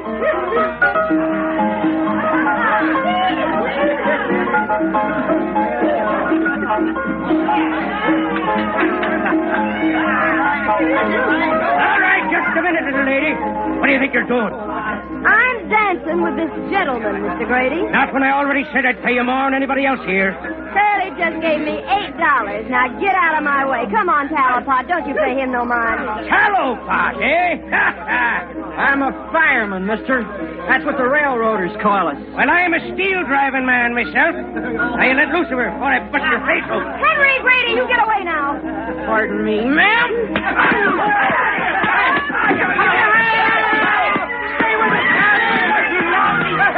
A fight was pretty common in the old rail town. Was an every-hour thing to see a man go down. Drink and the devil done their best, but the rails kept it going, snaking on west. Oh, he puffed and he panted, his old iron horse, black and smoke and cinder, a marking his course. Down in the valley and up on the grade, and driving on steam, health and history he made. And fighting wasn't only done in saloons. There was a Sioux Indian chief by the name of Two Moons. It was him swore vengeance to his dying day to stop the rails and their right-of-way. How you feel, Charlie? All right, I reckon. How's your eye? How's the luck? Can you see out of it? Good as I can the other one. Come over here. There. Take a look out across the bluff. No, over to the left more. There, that's it. You see that? Yeah. What do you think it is? Something moving for sure. Buffalo, maybe. Maybe not. How far to end the track? Too far, about 18 miles. And now look at him. Yeah. Buffalo be running from us. They're running toward us. Build up the steam, Charlie. Steam ain't gonna do no good. We can't run any faster on this road. Bed ain't settled yet. We don't run faster, we'll never run no more. Now, come on. Move!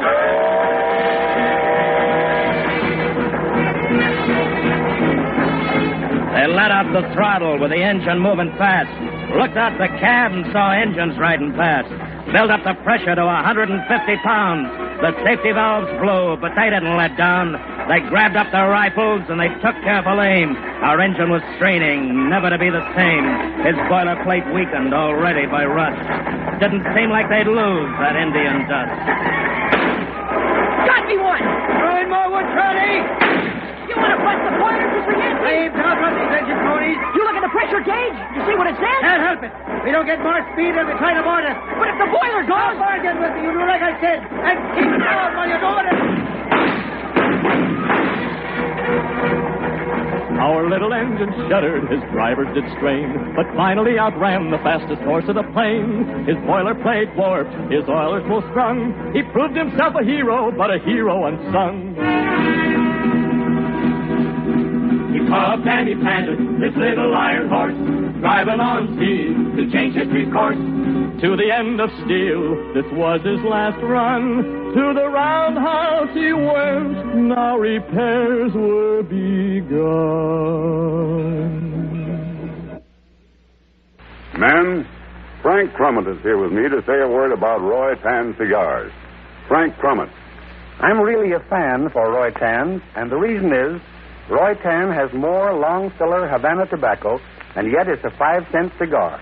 Man to man, smoke Roy Tan. Boilerplate, oilers, valves, steam pipes, pistons, drive crank, firebox. These all need work, Mr. Yancey. All of that? And more.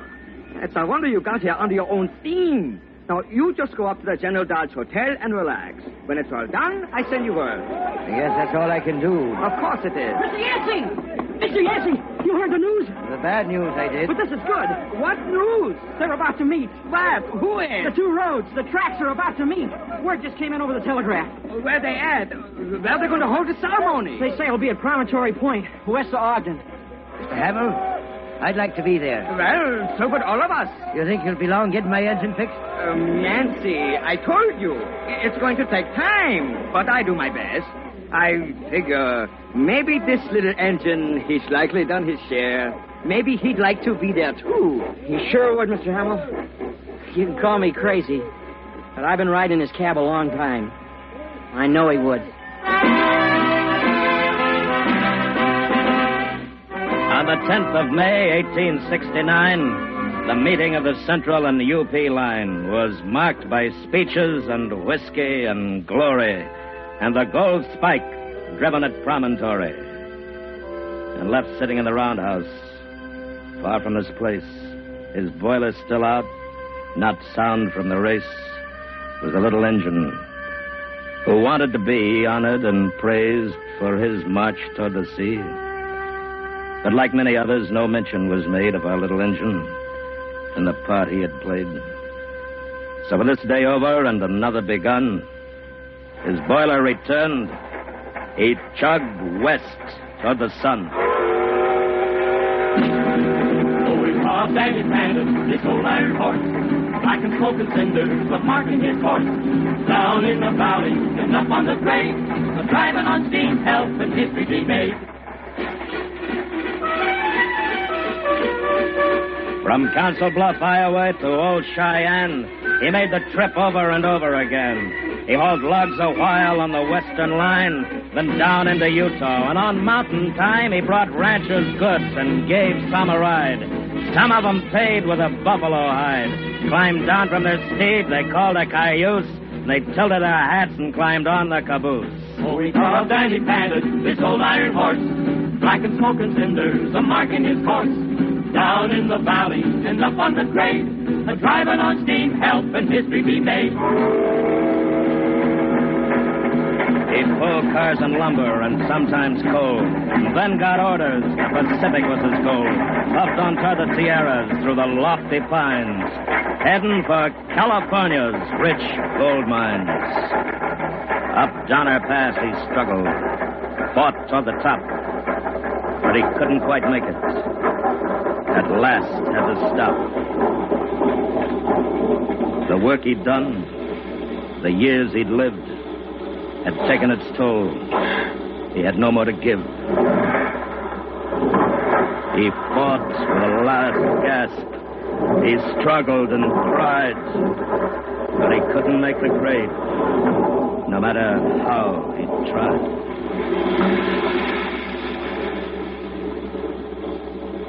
Well, what do we do now, Mr. Yancey? There's a siding halfway down the grade. I'll try backing onto it. All right. This engine's finished, ain't it? I don't know. I don't want to think about it.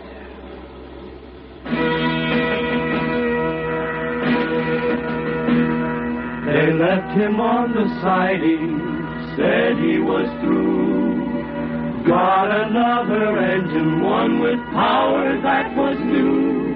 They hauled his cars away and left him alone. Looked like that siding was to be his last home.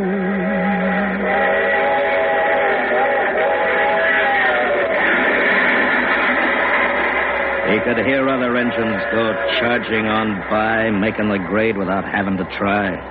But they weren't the same breed, not even a relation. All diesel and steel and aluminization. Trains that had glamour, like the Challenger and Super Chief, flashing by the siding, adding to his grief.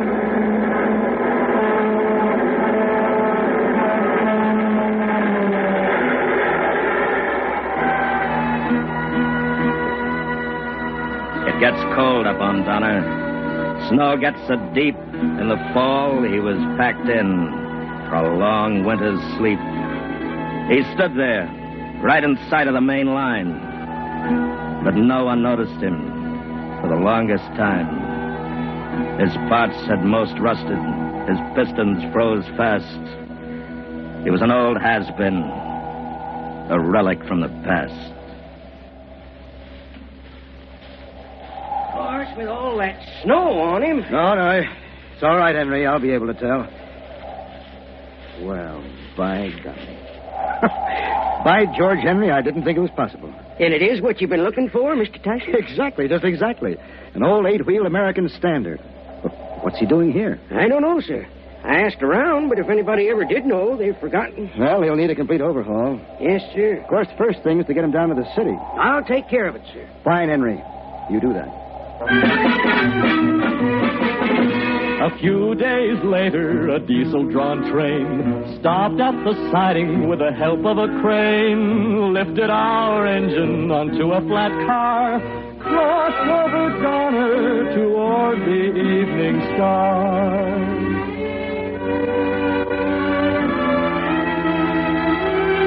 To the roundhouse in the city, our friend was taken.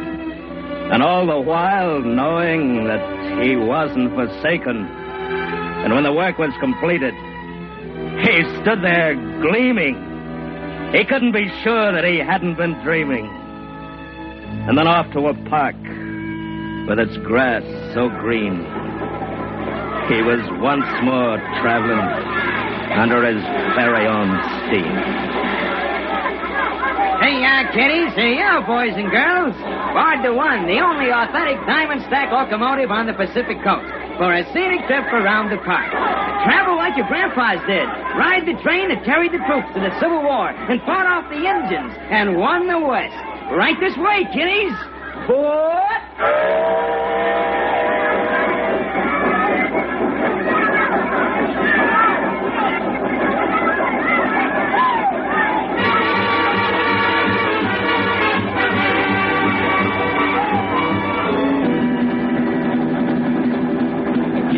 Believe us, we'll go to the park, but get there early, not after dark. It costs a quarter for only a ride, but it's worth it to see that engine puffing with pride. Oh, he puffed and he panted, his old iron horse, black and smoke and cinders, marking his course. Down in the valley and up on the grade, driving on seeing health and his creepy day.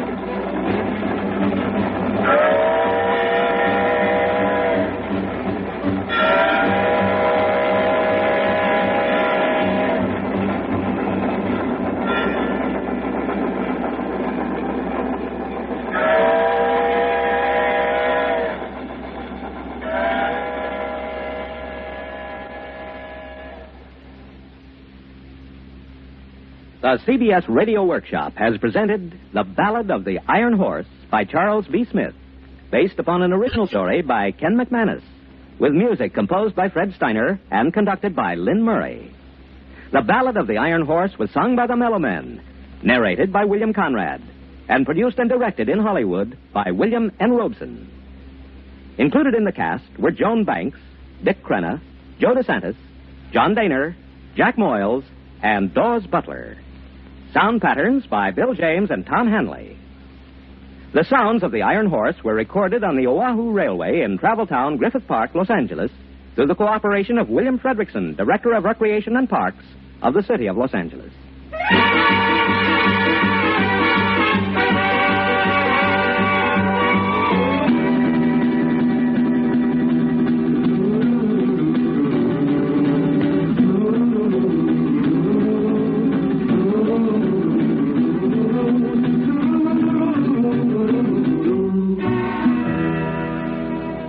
Next week, from Hollywood, the CBS Radio Workshop will bring you The Prevarications of Mr. Pepys, a somewhat lesser-known approach to the famed London diarist.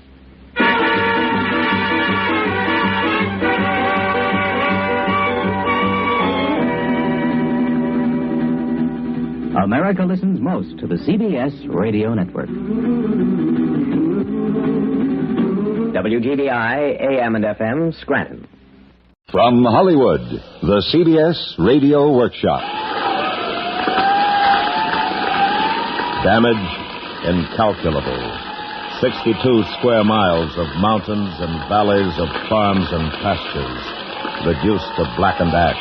85 homes burned to the ground. 4 injured. 1 dead. Fire at Malibu.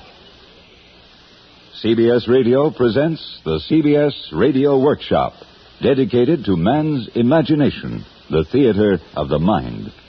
Now, a story to challenge man's imagination, a story of disaster and of man's capacity to meet and defeat it, a story of despair and hope.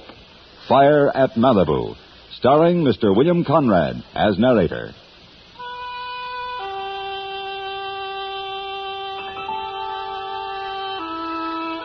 The Eastern Pacific High.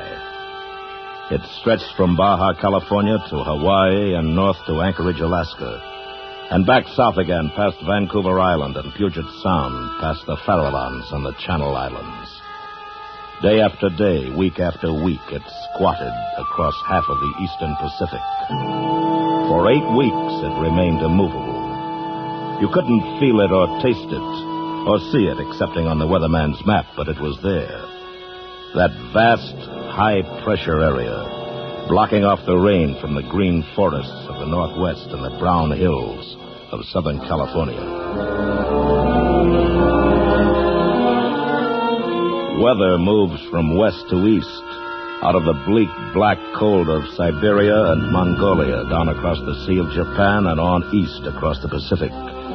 But now, stopped by the immovable high, the weather veered north across the icy mountains of Alaska, becoming a cold Arctic front, pouring down into the Great Basin between the Sierra Nevadas and the Rockies, and then spilling across the mountains to the west, becoming warmer and warmer by gravity and compression, until it roared down from the Mojave Desert into Southern California, a full-grown Santana, the wind of Satan, whipping up dust storms, clawing at palm fronds, whining through patios, and fouling swimming pools with the last of autumn's brown leaves. For 8 weeks it blew through the chaparral, drying out the greasewood and the wild buckwheat on the rolling hills, desiccating the live oaks and the sycamores in the canyons. People's skins became dry and itchy. People coughed a lot, and their nostrils tickled as though they were coming down with a summer cold. And they perspired freely as they went about their Christmas shopping in the unusual midsummer heat.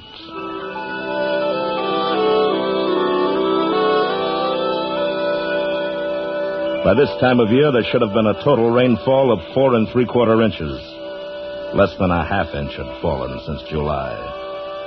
Christmas Day was beautiful under a blue, cloudless sky. The temperature was 77 degrees. Humidity, 13%.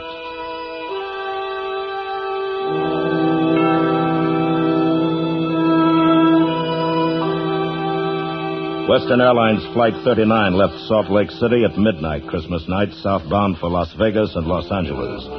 Because of the surface wind conditions, pilot Ben Laubacher brought her in high over the San Gabriel Mountains. He was cruising at 14,000 feet over Fontana at 2:40 a.m. when he made his first contact with the Los Angeles International Airport. L.A. Tower from Western 39. L.A. Tower from Western 39. This is L.A. Tower. Come in, Western 39. This is Western 39 reporting at 14,000 over Fontana, requesting landing instructions. Over. Hello, Western 39. You're cleared to land on runway 25. Wind northeast. Gusty. Thank you, L.A. Say, that's quite a fire you have down there. What fire? Well, there's a whole mountain burning up the coast a ways. I guess somewhere back of Point Doom. I hadn't heard anything about it. Oh, well, take a look out the tower window. Yeah, I can see it from here. Yeah, I'd better report that. That you had, boy. Western 39, over and out.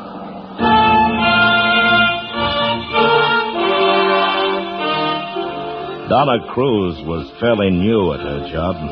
She joined the Los Angeles County Fire Department as a switchboard operator and dispatcher on October 1st. Early in the morning of December 26th, she was the only operator on duty at the Malibu fire station of Agoura in the San Fernando Valley, some 45 miles west of Los Angeles. At 2:40 a.m., her switchboard lit up like the Christmas tree she had turned off before leaving for work a few hours ago. Fire Department, Malibu Station. I want to report a fire. Yes, sir. Where is it? Well, I don't know exactly, but from where I am, it seems to be up Zuma Canyon. Thank you, sir. Looks like the whole mountain top's on fire. Yes, we'll take care of it. Excuse me, please. I have another call. Malibu Fire Station. Headquarters. We have a report from an airplane of a fire back at Point Doom. Yes, I already have it. Okay, Malibu. Battalion Chief Malibu George Fire Reichert Station. came in from the kitchen with a pot of fresh coffee Yes, to thank find you. Donna with more calls than she could handle. Malibu Fire He Station. slipped into the chair beside her and took the next one. Malibu Fire Station, Chief Reichert. This is Soledad Canyon Station. We can see a fire over in your territory. Where in our territory? Appears to be about 5 miles west of Saddle Peak Lookout. Thank you, Soledad. We'll check. From an airplane 3 miles above the earth, from a citizen on the ground, from a fire station 20 miles away, a rough sort of triangulation is possible. It is now 2:41 a.m. I'd put it in the general vicinity of Newton Canyon. That'll be engine companies 67, 70, 71, 72, and 88? That's right. Give them the long ring. The long ring. The warning bell. The alert signal that a dispatch is coming through. By the time the battalion chief has picked up the receiver, the men are awake, wriggling into their gear and scrambling toward their stations on the engine. Roll to a reported brush fire in the Newton Canyon area. And they roll. Engine 71 from the Zuma station on Pacific Highway. Number 88 from the Malibu Beach Colony. Number 70 from Las Flores Canyon. 72 from Lechuza. And from across the mountains in Calabasas, number 67. Ripping the stillness of the night after Christmas with the shrill terror of their sirens. The ranchers, the homeowners, the farmers come awake to the start as they hear them scream by. For they live with the fear of fire in these crisp and dusty hills. At 3:40 a.m., 1 hour after the fire was reported, 23 engine companies, 3 bulldozers, 5 work crews, and 4 patrol units. 170 men are fighting the fire. And the fire is winning. Crackling down the mountainsides, roaring through the canyons, whipped by a 50-mile-an-hour wind, forcing back men and machines, backwards and downwards toward the wide beaches and the sea, which surely must stop it. There was no dawn along the beach the day after Christmas. The swirling black smoke merely became gray, and when the stinging hot wind whipped it thin from time to time, toward the east, a bloody ball hung momentarily at the mountain's rim, where men yesterday had seen the sun. Frank L. Dickover, Jr. had driven his wife and 9-month-old daughter to safety, and now he was returning to his home in Zuma Canyon to do what he could to save it. But he never got there. Smoke, thicker than any beach fog, engulfed his car, blinding him.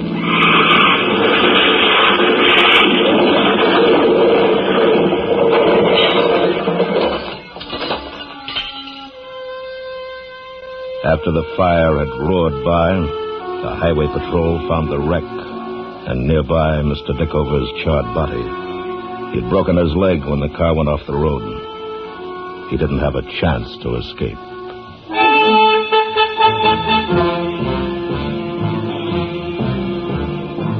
That first morning, County Fire Chief Keith Klinger set up his command post at the Zuma Fire Station on the Pacific Coast Highway.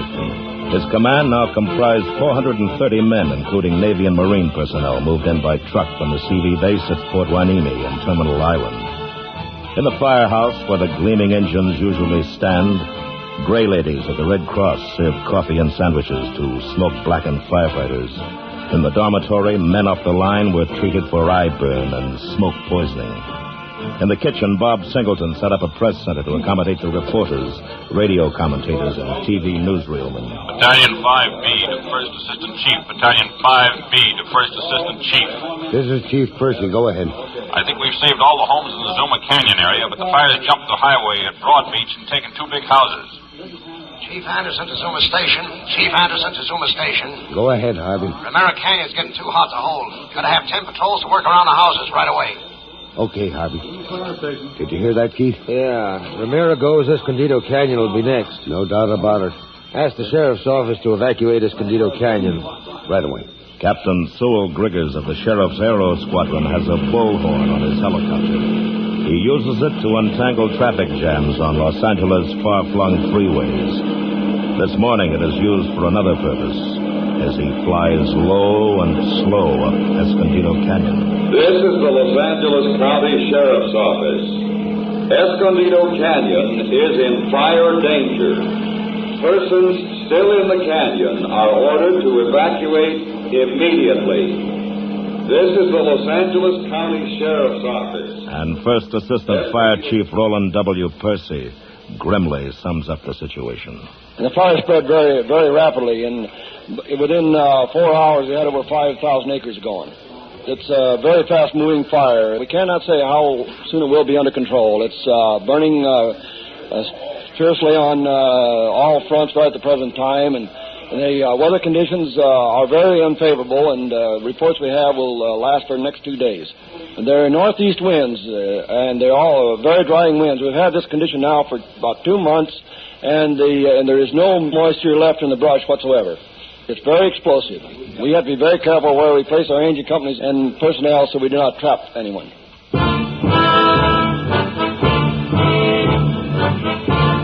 Now the fire was shaping into a disaster. As they had in 2 wars, the mobile canteens of the Salvation Army moved up close to the fire line.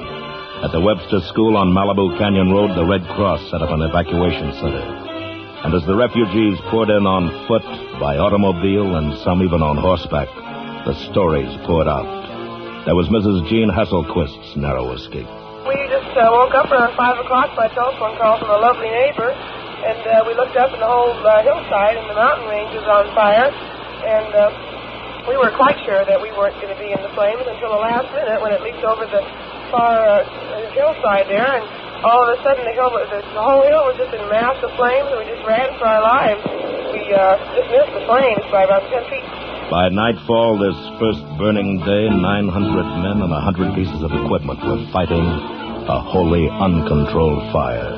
And 30 houses had burned to the ground, leaving nothing, ironically, but their stone chimneys and fireplaces. Among them was the beach house of TV star Ralph Edwards. We were fortunate that we weren't in the home at the time because our bedroom faces out on the ocean, so does the children's. And it could very well be that the waves would be making such a noise that we wouldn't have heard the fire creeping up on us. Yes, we did have a lot of wonderful mementos in there, things that were very close to our hearts.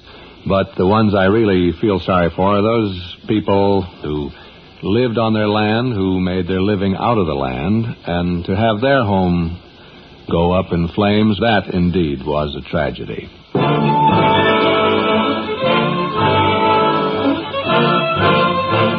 The second smoky dawn brings no relief as the fire roars on south toward Latigo Canyon. And here among the bright red fire engines is the blue and gray shortwave truck of radio station KNX and CBS News reporter Hugh McCoy. It looks as if we're trapped, or at least temporarily stymied up here. The road has been blocked off by flames, which just moments ago have leaped across the road up the side of the hill. Below here in the canyon, there's a house and a number of outbuildings, which in just about a moment from now will be reached by those flames. And up here on the hill where the flames had jumped the road, another house, a green house, is threatened. I don't think we can make a stand here much longer. Jim Lowe, our engineer, is about ready to evacuate with the KNX mobile unit. We've got to make our way back down this road. The heat is getting more and more intense, and the flames have swept over more than a half a mile of these mountains now, raging, moving very, very fast. The house I told you about a few moments ago down below here is completely enveloped in smoke and flames. The people, we have just learned, have been evacuated from that home. And up here to my right, another house, which is still standing, is threatened by these flames reaching 20 to 50 feet up into the air as these wind gusts whip the black pall of smoke. That's all from Latigo Canyon. We've got to make our way out. The engines are evacuating now.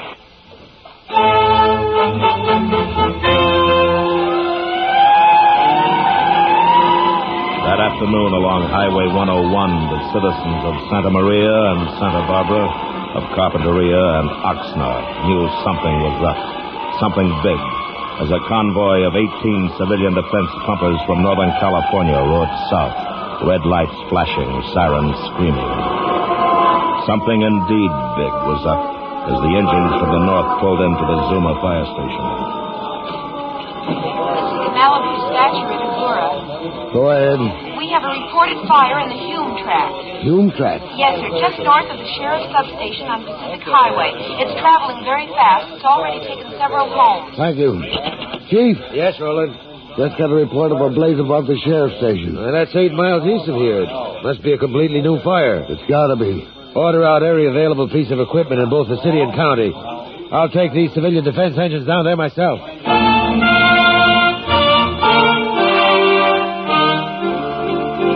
A new fire, 8 miles away, sweeping down the steep cliffside toward homes thickly clustered above the highway. Homes built high for the magnificent Pacific view. A view now obscured by ugly brown smoke choking out the setting sun, bringing an early night to this California Riviera, an aborted night, backlighted by the creeping, crackling, ruby-red line of fire. This is Todd Hunter reporting from the home of Horace Height. at 22140 Pacific Coast Highway. Mr. Height at this very moment is up on the roof in his shorts with a hose wetting down his roof for directly across the street. These flames are roaring down the mountainside with a tremendous wind behind them, and the firemen are on top of two apartments across the street, wetting down the roofs and wetting down the surrounding area in hopes of saving the apartments. 62 engines, 20 of them bumper to bumper along the highway, pour water up the cliff, while the others fight the fire house by house. And below, parked on the road, the householders in their cars, watching the smoke and fire blot out their homes, still gaily outlined in Christmas lights, and then pass on, leaving the homes and the lights intact as it roars on, insatiable to the west, toward the first fire, the Zuma fire, now contained, but not controlled. And between the fires, the Malibu Beach colony, the fabled playground of the movie stars, and back in the hills, the homes of simpler folk, and the Sarah retreat of the Franciscan fathers, where on that fiery night of December 27th, prayer performed a small miracle, as Father Robert Schmidt recalls it. It's a custom in the Franciscan order to pray to St. Agatha for protection against fire. So we've been praying, and I think we had a sort of a miracle here last night, because when we left at 11 o'clock, the tongues of flame were leaping over the lips of the hill. We thought the retreat house would certainly be in the path of it. But by some miracle, the wind changed. The flames started heading up the slope rather than down the slope. So we consider that a miracle that we ascribe to the prayers that we said in the last 48 hours. Father Schmidt was not alone in his prayers on this hopeless night. All over Southern California, the thoughts and sympathies of men of goodwill stretched toward the threatened people of the stricken area. And the thoughts and the sympathy and the prayers seemed not to have gone unheard. That night, the winds died down. The roaring red monster of flame flickered to a faltering standstill. By 10 o'clock Friday morning, as Governor Goodwin Knight asked President Eisenhower to declare a state of disaster in Southern California, Fire Chief Klinger could report, "While I cannot say the fire is completely controlled, it no longer threatens property or life. At present, it is still out of control on the western perimeter, burning over the Ventura County line. But this is practically uninhabited territory." Line, Chief. Castro Lookout on the line. Thanks, Roland. Chief Klinger speaking. I've got a new blaze, Chief. Oh? Approximately 1.5 miles northeast of Lake Sherwood, sweeping southwest from Ventura Boulevard on a 3-mile front. A third fire. By noon, it has swallowed 9 homes on the shore of Lake Sherwood, and pushed by a 35-mile wind, roars on toward the Zuma fire on the other side of the range. Anything can happen now. If it joins up with the Zuma burn, we've got it licked. If the winds increase, who knows? Right now, we know one thing. It's out of control.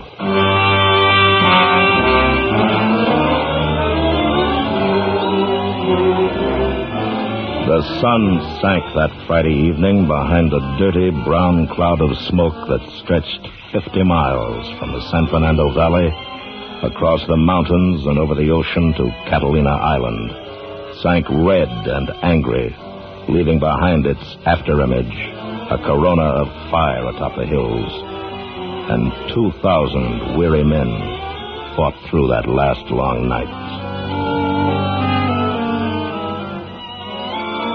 There was good news the next afternoon, qualified in the cautious words of a weary fire chief. We now have the fire tied up in a slippery knot. The knot held.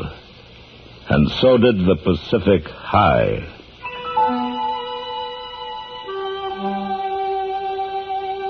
As the evacuees returned to their homes, bizarrely colorful islands in the black and gray landscape, they looked up at the hot, cloudless sky and hoped it would stay that way. Now there was no fear of fire, but of flood.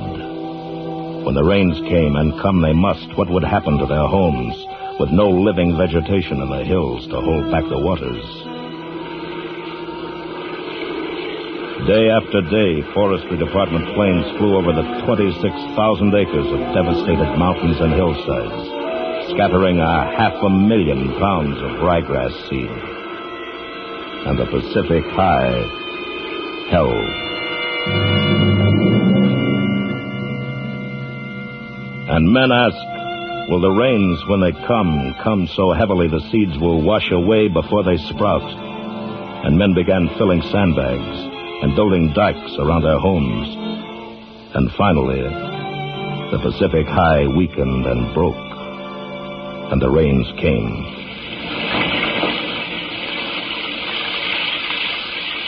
And once more men prayed. It rained as it should have 2 months ago.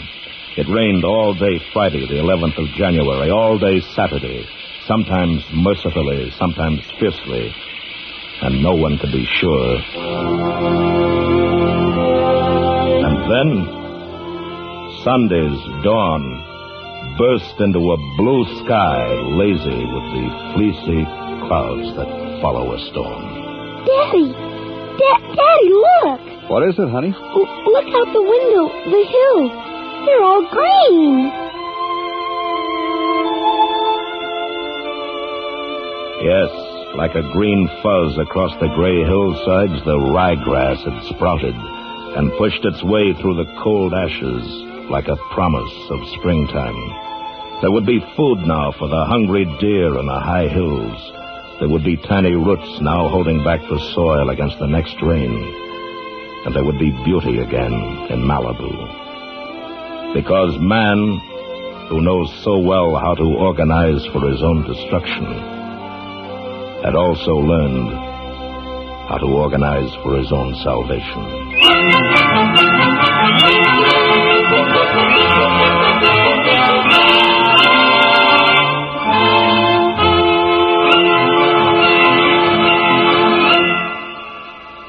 The CBS Radio Workshop has presented Fire at Malibu, written, directed, and produced in Hollywood by William N. Robeson, and dedicated to the thousands of firemen, deputy sheriffs, foresters, highway patrolmen, Red Cross and Salvation Army workers, soldiers, sailors, Marines, and honor prisoners who prevented a fire from becoming a Holocaust.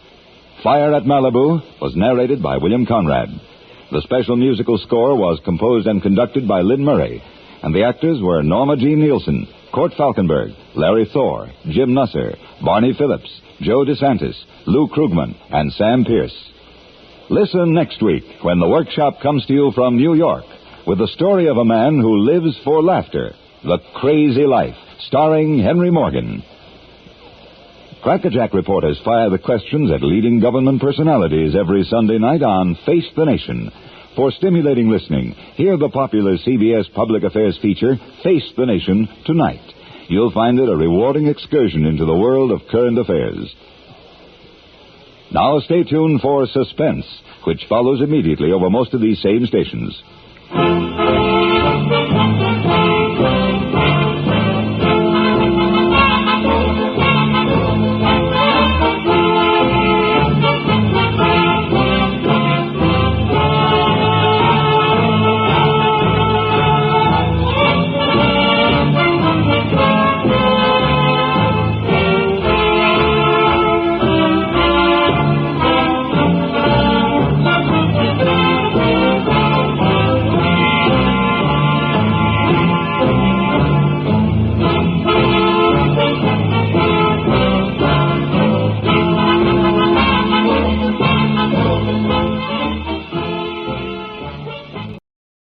CBS Radio presents the CBS Radio Workshop, dedicated to man's imagination, the theater of the mind.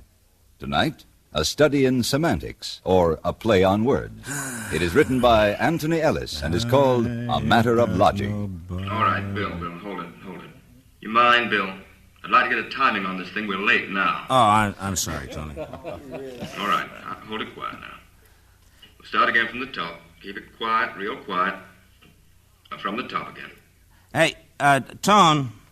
Yes, Bill. Look, seriously, while you stopped, it's none of my business, but You got 3 titles in there. The show's confusing enough as it is without that. Can't you cut it? Bill, look, we've got an hour until we go on the air. Now, can we finish the dress rehearsal first? We've spent the whole bloody afternoon going through this. Okay. I'll keep my mouth shut. All right, once more, please.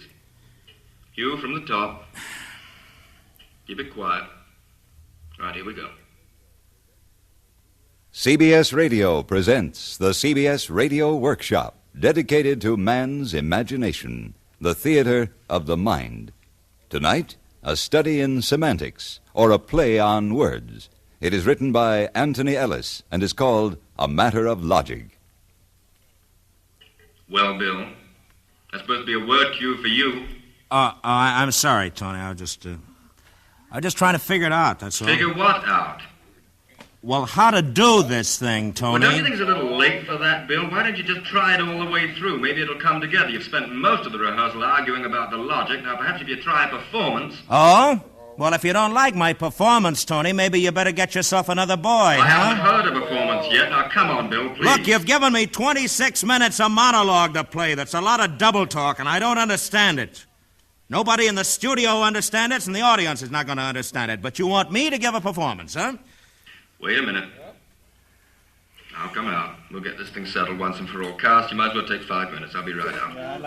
Where's the coffee? Hugh? Yeah? You know what this is all about? Do you understand it? Well, don't ask me, Bill. I'm neutral. I just want to get a timing on my closing announcement. We'll probably have cuts, and I don't know what I'm going to do with it. You want coffee, Will? Yeah, Stace, would you? All right. I know he wants to do a dress, Stace, but what's the use? I don't know what the narrator's talking about half the time, and the other half's a lot of nonsense anyway. I don't know what he wants me to do. As far as I'm concerned, he might have just as well filled the time with a half hour of music. I can't do this thing. Oh, stop it. Sure. How do you want your coffee? Oh, black. Okay. Been on my back all day long. Well, maybe he knows what he wants, but I don't. All right. I'd just as soon skip the rehearsal if I can get you to understand the show. Take a chance of getting off the air on time. Cars, will you hold it down, please? Hold it quiet. Now, what's the problem, Bill? Are you kidding, Tony? I don't understand any part of this thing. Oh? Well, I don't see why not. Stacy. Yeah? Stacy, you want to tell him in a couple of words? Seems to me at this point it shouldn't take much more than that. Oh, you just leave me out of it, Father. I've been through this before with you two, remember? Well, Scotty, you want to call a coffee shop? I think there's a lot to be said for both sides. All right, Carly. Right now, I'd like to do the side that Bill's got to play. You want to tell him? Well, I see your point, Well, Bill, thank you, Parle. Well, Tony wrote the script, and, well, he must have known what he had in mind. Didn't you, Tony? Thanks a lot, Fred? Fred? Oh, I'm sorry, Tony, I wasn't listening. What page you on? Oh, that's all right. That's all right, Fred. Mary Jane, you got any ideas? Well, I think, look, airwaves are something. You can't see airwaves, but they are something. And the sun rays, you know, what are those rays? The sun rays. The cosmic rays. Now, there's something. You can't see them. Well, how about sound? You know, the largest tree in the forest can fall, but unless the disturbed air caused by the crash reaches the eardrum of some living thing, there will be no sound. Oh, really? All right, hold it down. This isn't getting us anywhere. Quiet, please, Look, will you? Tony, don't worry about them understanding it. I'm the guy who has the problem. I'm the guy saddled with 99 million words. Look, why don't you worry about me understanding? And I don't understand it, and I don't know where to start. All right, Bill. Let's start at the beginning. We've been through that. All right, we'll do it again.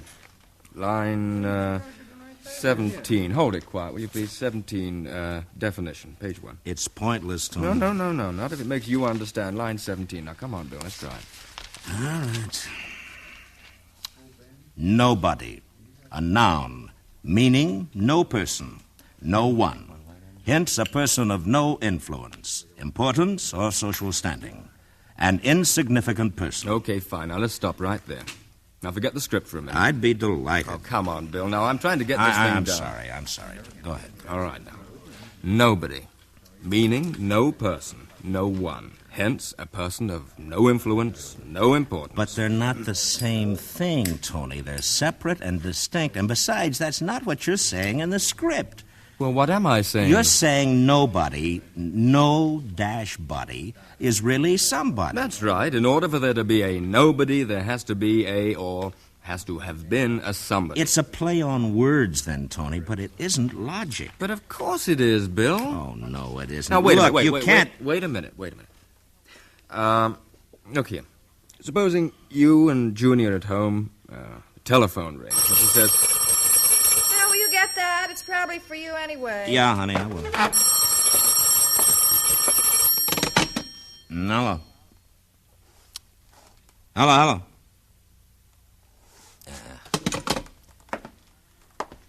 Who was it, honey? I don't know. Nobody's there. They must have hung up. Oh. Nobody was there, Bill, right? Yeah, that's right, Tony. But there had to be somebody on the other end to ring your phone. What's the point? That particular nobody, the one on the phone, was somebody. Not when I answered the phone, he wasn't. Let me finish now. That's one nobody. All right, now here's another one. You're home. It's dinner time. Somebody comes to the door. Bill, someone's at the door. I'm getting the dog's food ready. Okay, I'll go. Lisa, honey, will you please be quiet?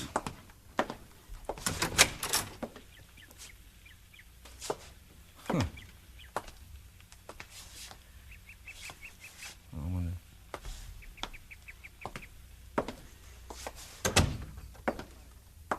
Who was it? Nobody. Probably some kids. Nobody, Bill. But somebody rang the doorbell. Junie said someone was at the door. I'm not arguing with you, up to now, though, you follow me. I understand that when I go to the door, there's no body at the door. The absence of a body. Nobody. All right. Nobody. And the same thing with nothing. Nothing can also be something. Well, let's finish with nobody first. No. They tie up. Now, you don't understand what I'm trying to say in the script, Bill, that nobody is really somebody and nothing is always something. That's the whole idea. They're inseparable. Now, look, let's take nothing. Go ahead. You're upstairs. You're in bed. And now you've put the light out, and you're almost asleep, and suddenly Junie turns over and shakes you. Bill. Huh. What? Bill, I heard something downstairs. What is it? Wake up. Bill. What is it? I heard something. Where, honey? Downstairs. Oh, darling, the dogs would have barked. Now go to sleep. No, I heard it again just now. There is something, Bill. Oh, right. Seems to me you're always hearing something. Well, I did. Listen. Oh, it's probably a tree branch. No, it isn't. I wish you'd wear earplugs. Be careful. Of what? You look all over downstairs, Bill. You don't hear anything. You don't see anything. So you go back upstairs, and Junie says to you... What was it? I told you nothing. There's nobody there, nothing at all. Nothing there. Nobody there. But you both heard a sound.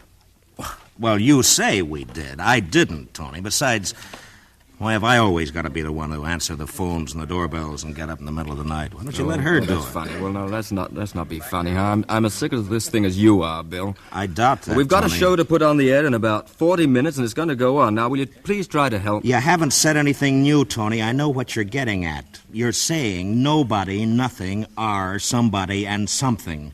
Tangible somebodies and somethings, but they're not, Tony.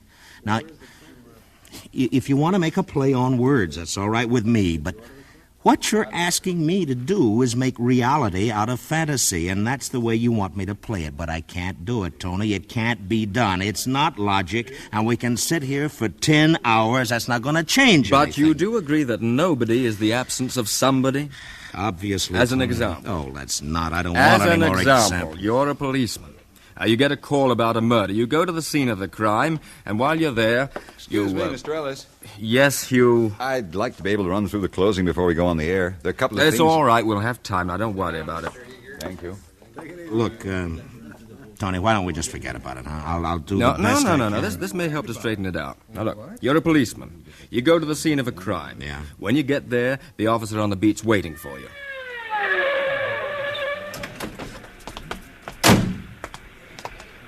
What happened? Near as I can find out, there's been a murder, sir. Witnesses report hearing shots and a scream. They're right over there. You want to talk to them? Where's the body? Well, that's the funny part about it. There isn't one. Nobody. What do you mean, nobody? You said a murder's been committed. Yeah, I know, but when I got here, there was nobody anywhere around. Oh, what happened to it? I don't know, sir. Nobody seems to know. Now, that's the absence of somebody, some corpse. In other words, no corpse, no body. Go on. And the officer says nobody seems to know. Now, that's a different nobody, Bill. So? But the nobodies who don't seem to know anything about the missing bodies are the witnesses, right? Yeah. And the witnesses are somebodies, but they're also nobodies. Look, Tony, Bill. I'm tired. I'd just as soon drop the whole thing. You're right. You are right. I can do the show, and I will do the show. And you understand it? No, I don't understand it, Tony. All you've managed to do is make it even more confusing. Well, I think we're on the right track. You'll see it in a minute. And I just as soon not. Well, we've gone this far. Now, let's finish. None of this has got anything to do with the script I've got to do, though, Tony. Bill, it's got everything to do with it if you'll just be open-minded about it. Look, you're very convincing. If you want 2 and 2 to make 5 for the sake of argument, you can do it. With fantasy, you can do anything. I agree with you. 2 and 2 make 5. But it isn't logic, Tony. It's fantasy.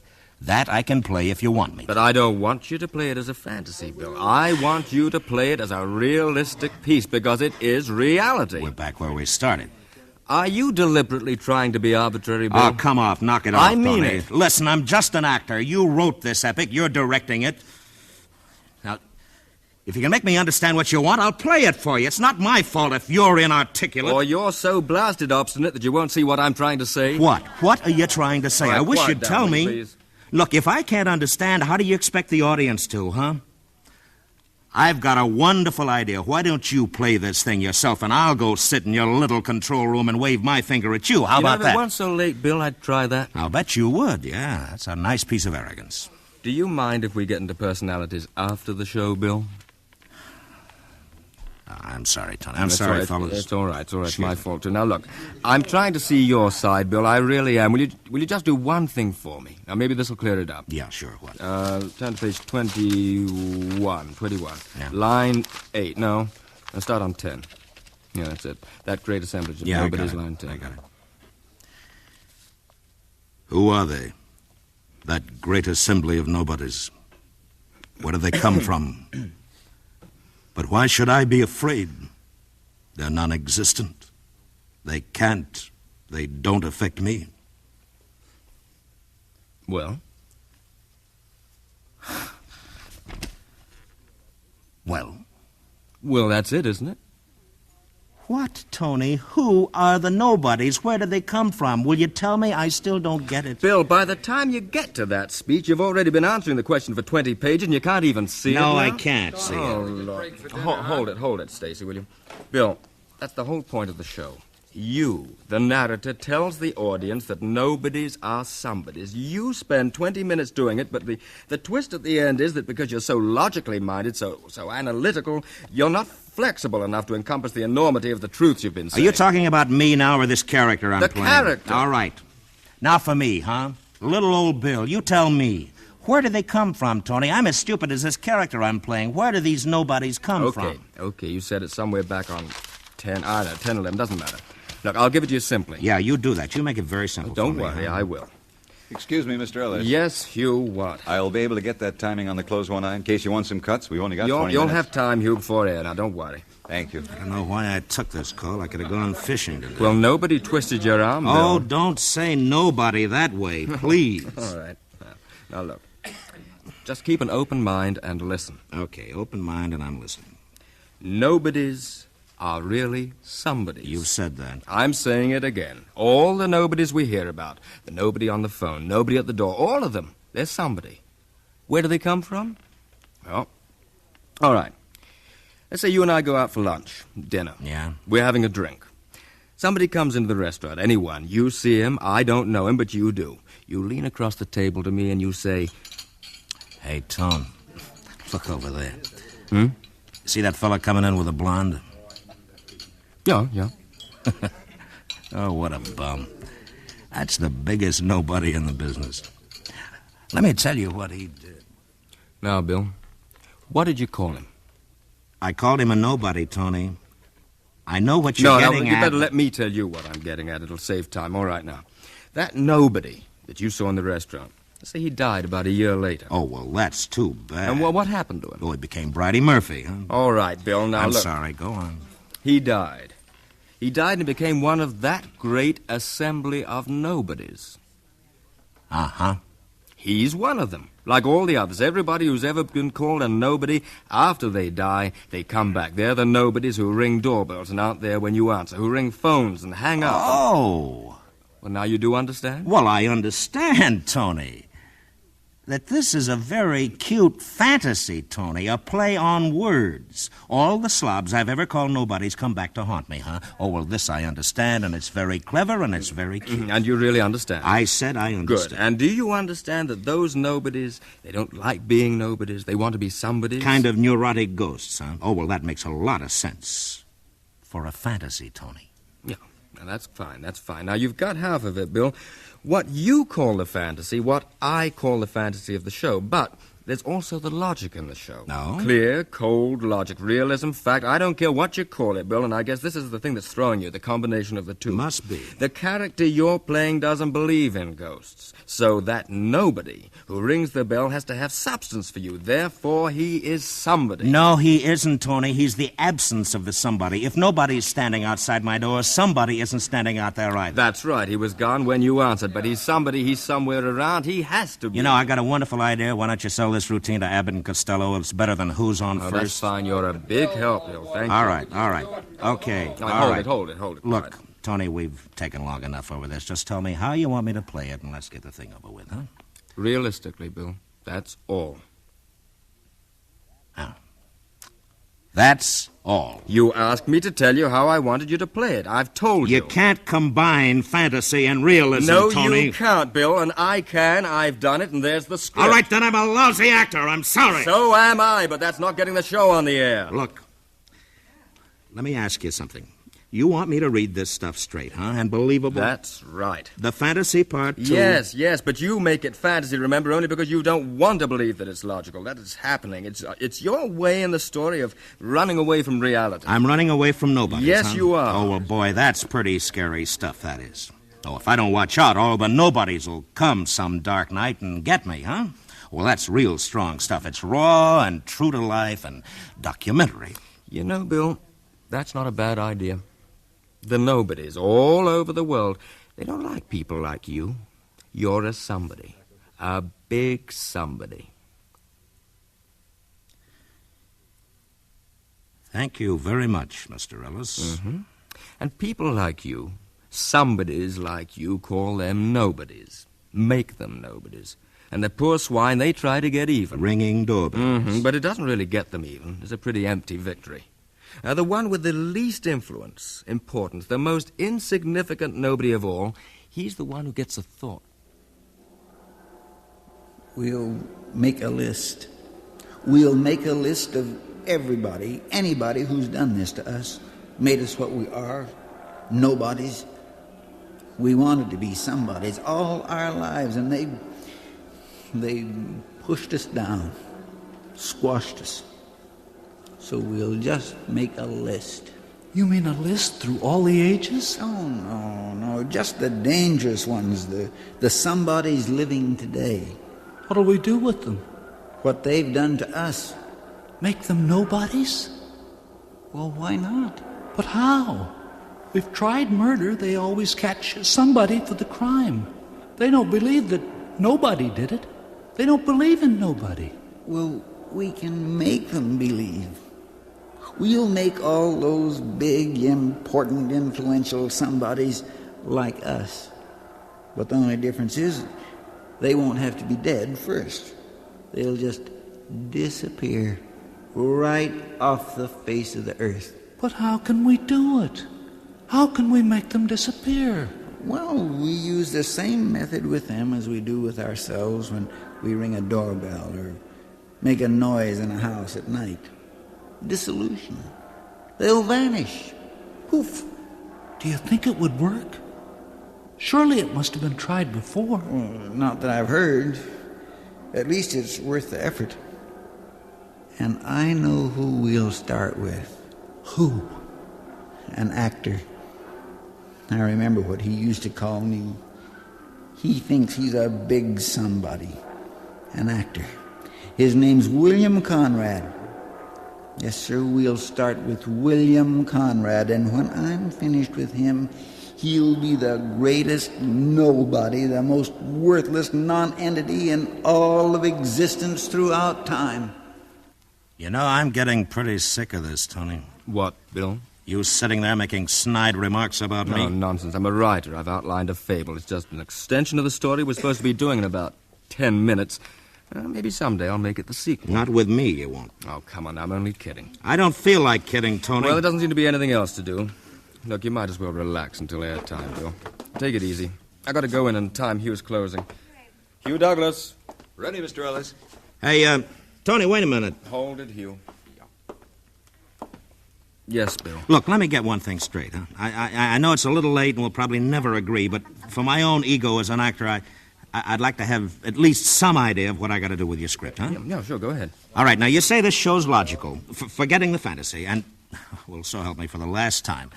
You say that in reality, in substance, nobody and nothing are absolutely and definitely somebody and something, right? That's right. The whole story is built on that premise. And you believe that, huh? Yes, you know I believe it. Now, this isn't a philosophical discussion, huh? Not as far as I'm concerned. All right, will you grant me this? If I can prove to you that you're wrong, and, well, I'm not just saying this because I want to be right, but if I can prove to you that you're wrong, will you come over and, on my side of the... Are we going to do this thing, fellas? All right, now hold it quiet. Go ahead, Bill. I'm sorry, go ahead. Look, I'm just trying for the last time to understand this thing, huh? Now, look, if I prove that you're wrong, that you're making a play on words, that it's a matter of semantics, this nobody-somebody business, will you let me play the show for what I think it is, a very nice, imaginative piece, but not to be taken for anything else? Not realism, not logic, just pure romantic fantasy. Bill, dear old Bill, if you can prove that in 5 minutes, you sing the part if you want to. Do anything you want with it. But if not, will you do it my way? Will you try to make it realistic? Okay, Tom, you got a deal. Who's that behind you, Tony? Where? Nobody. Nobody there. Ah, there, you see? Nobody there. Nobody there. Am I right? Yeah. Did you hear anybody, Tony? Anything behind you before I told you to turn around?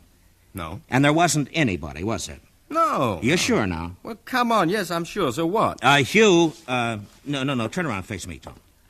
Hugh, you mind standing behind Tony and making a noise, saying something?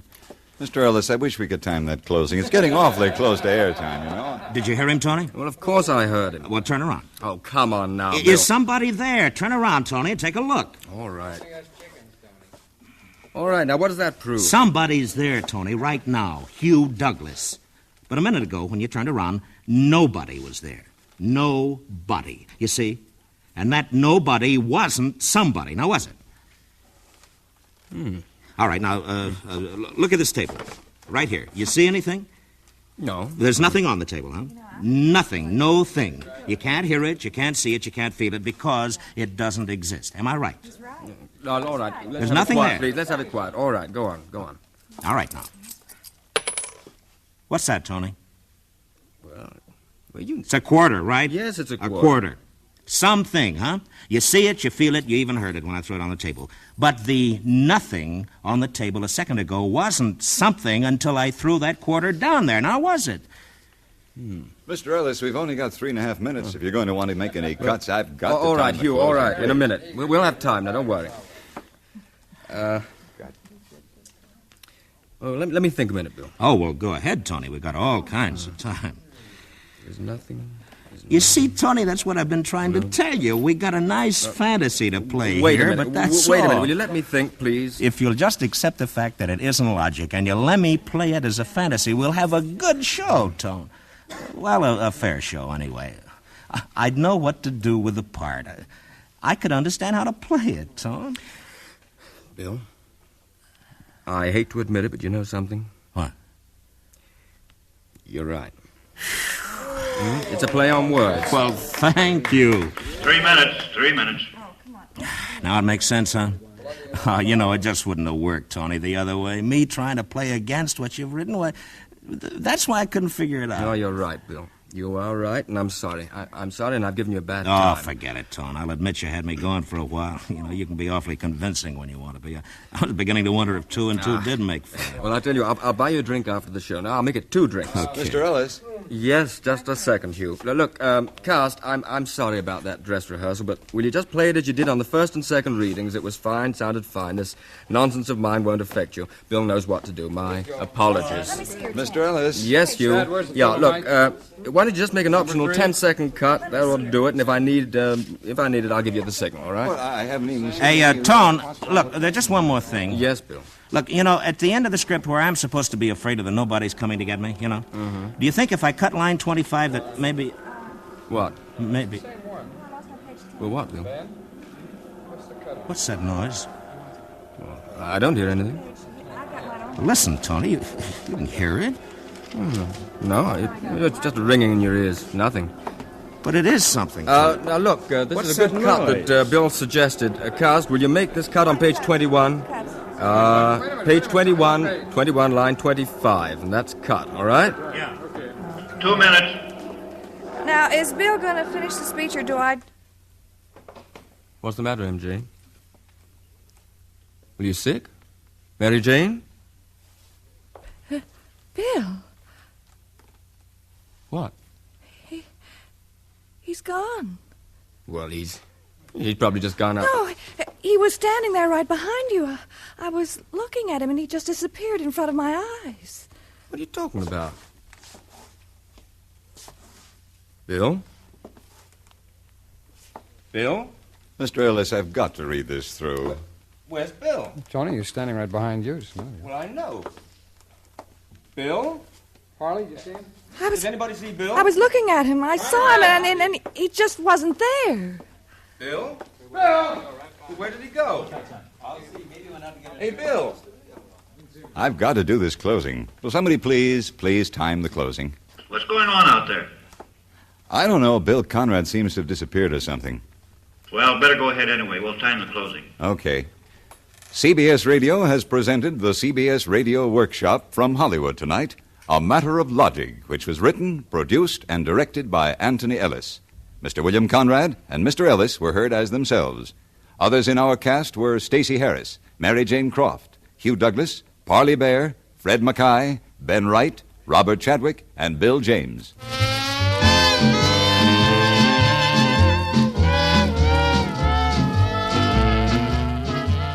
This is Hugh Douglas inviting you to join us again next week when we again present the CBS Radio Workshop.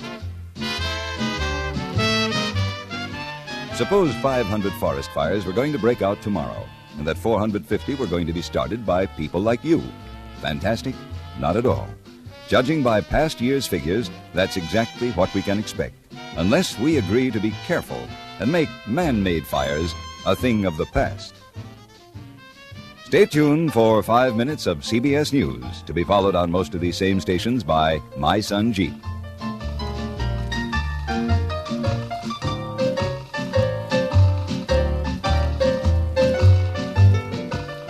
America listens most to the CBS Radio Network.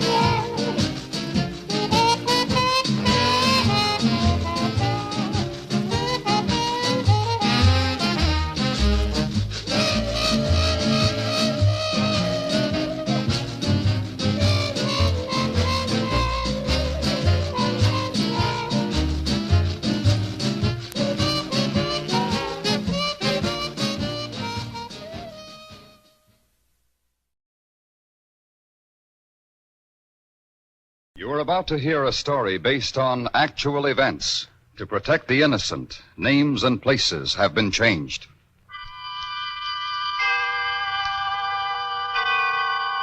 Autolite and its 96,000 dealers bring you Miss Jean Crane in a story taken from life.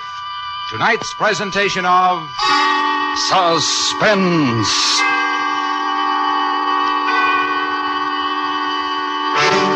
Tonight, Autolite presents The Case Study of a Murderer, a factual document from medical reports. The tragic story of a woman's refusal to believe that within her husband lived the murderer among us.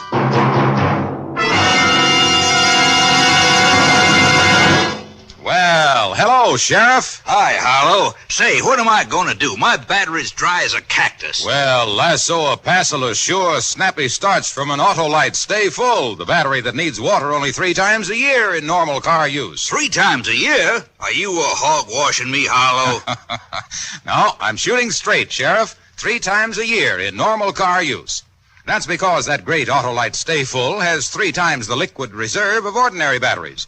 And the Autolite Stay Full gives longer life, as proved by tests conducted according to accepted life cycle standards. Why, she sounds better than Chow Call to me, Harlow. Right you are, Sheriff. So, friends, see your neighborhood Autolite battery dealer and ask him for an Autolite Stay Full, the battery that needs water only 3 times a year in normal car use.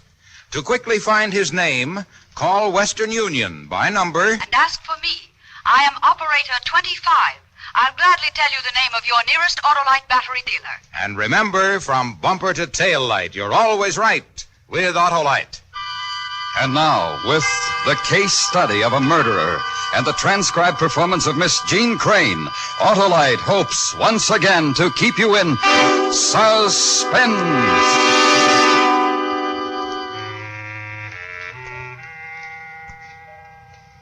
It's funny to be married to a man 3 years and find out he's kept secrets from you. Oh, not secrets like drinking or cards or women. Oh, no, my Hank was never like that. I mean, he was like 2 different men. Really, 2 men. He kept it a secret even from himself. That's what I'm beginning to understand. Because the man I knew, the Hank Lathrop I loved, he was a sweet, a wonderful, sweet husband. The doctor says the baby coming on its way. He won't inherit it because nobody can inherit Hank's kind of trouble. His mind sickness. And I'm not asking for sympathy. I'm just telling you. That's all. I never asked for help. Neither did Hank. Oh, no. He did ask. And the only way he could, he tried to ask, to let me know. But too late. Too late.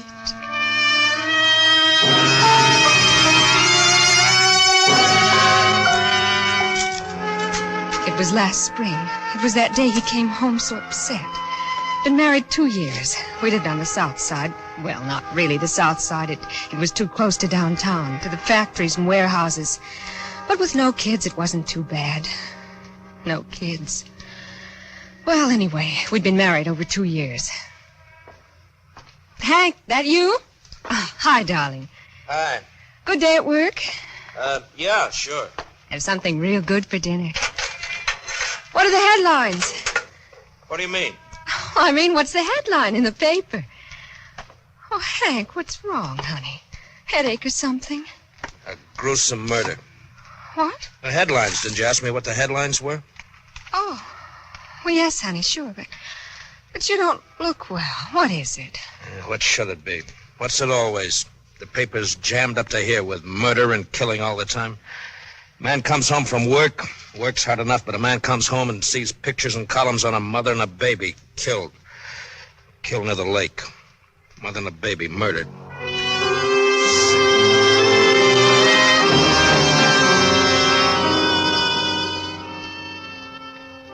But Hank was always like that, one way or another. It gets upset like that when the pressure's too heavy, and when it lets up, he's okay again. Except it didn't let up. Not this time, because a couple of weeks later, it really hit.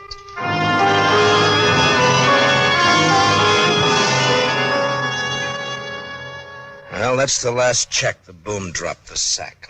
Oh, no. Yeah, me and about 8 other guys. Oh, Hank. I'm sorry. Makes a guy think he doesn't count for much. Oh, that's not true, darling. You know, you begin to think on a job that maybe they can't get along without you, that you're pretty important, and the whole place would fold if you left. And then, poof. Bye, sonny boy. Maybe they had a good reason. If they could have kept you, they would have. Yeah, sure. You say it, and they say it, and it's right. Only something inside me says it just got kicked, and I don't amount to much at all. Not much at all. Well, I'm plenty, see? Plenty. Yes, darling, you are. You are plenty.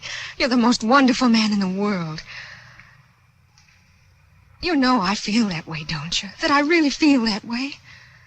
But then I figure I'm kind of lucky, too. Kind of. Sure, darling. Sure, honey. Sure you are. Luckier than the poor guy whose wife got killed with a baby. Luckier than him. Hank, you can't keep getting upset by that. You can't. Not that one. A new one. The second one. Been a second killing near Lincoln Park, just like the first.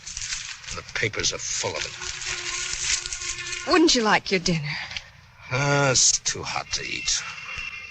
Too hot to do anything. How can you keep up your strength to look for a job if you don't eat enough? The whole great big brainy city, and mayor and cops and everybody. Can't find him. Hank, please stop reading about those murders. Huh? Oh, yeah. Hank, you're not listening. Sure I am. Well, why don't we go to the beach? Wouldn't it be swell? Or the amusement park? Remember last year we went? That was fun. You winning that Cupid doll and all. It was fun, wasn't it, darling? It was... Can't you stop looking at that paper for a minute? I just wanted to find out when's the news broadcast. There must be one on now. No. What? We've had enough of those murders, enough of them. You have to stop thinking about them all the time. Every minute, that's all you think about. Don't tell me what to do. Not like that.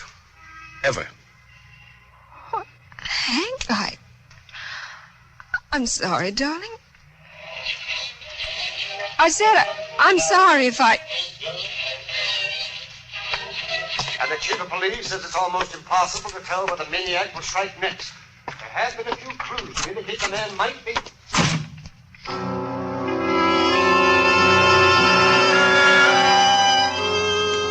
Something was happening to Hank. A man gets kind of dizzy just from being alive sometimes, I guess. It's from being hit too many times by too many things, all kinds of things. Half of them I didn't understand and still don't all the way. Oh, but I should have understood. 3 months later, that summer night, 3 months later. Look at him. Look at all these papers. All the same story of everybody running around getting no place. Hank, couldn't you read the newspapers at Walgreens? No, I couldn't. Bums read papers for free, and I'm no bum. I got a wife, and I'm no bum. I'm somebody. Just understand that, Beth. I'm somebody, and so are you. Oh, sure, honey. But wouldn't one paper be enough? One a day?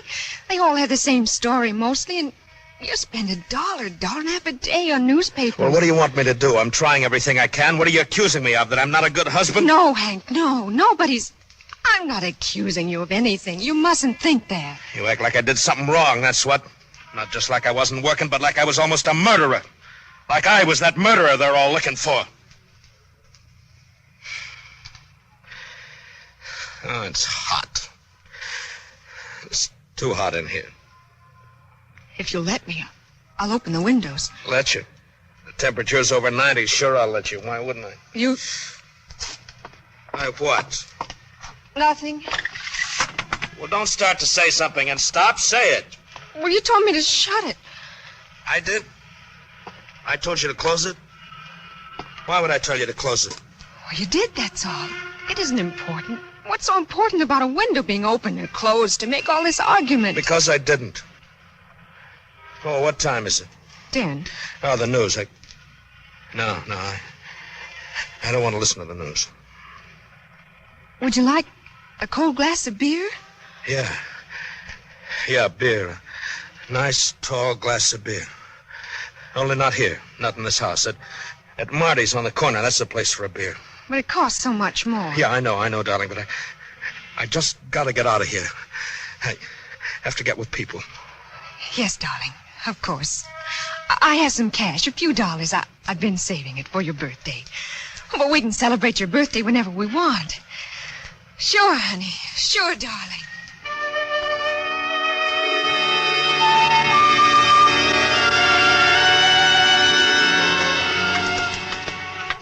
I only had $3.28. Funny to remember it exactly like that. $3.28 that I slipped into his pocket when he wasn't looking. And we had beer with the jukebox banging away and me shaking inside. Shaking.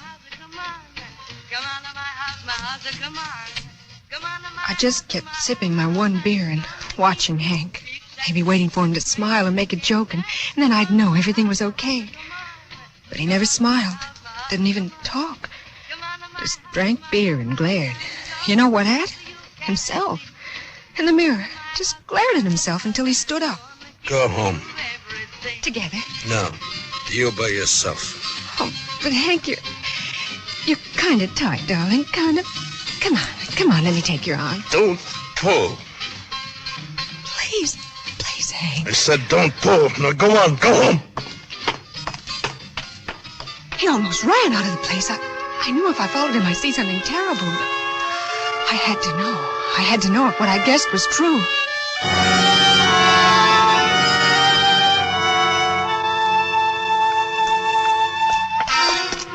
And then I saw him rush up to a cop on Lake Street and scream something at him. I couldn't hear at all, and the crowd was there in no time. I killed him! Please. Please let me through. I can't I'm his wife. I'm telling you. I'm his wife. Please let his wife through. Hank, darling, Hank. Please. Officer, please. He didn't do anything, officer. I did it. I can't stand it anymore. I can't stand the killing and the murder anymore. I did it!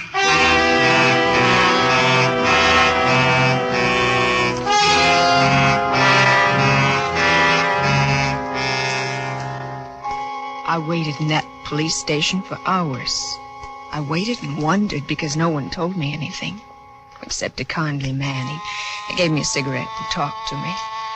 And then hours and hours later, he called me into his office. Can't I see him? Can't I? In a few minutes.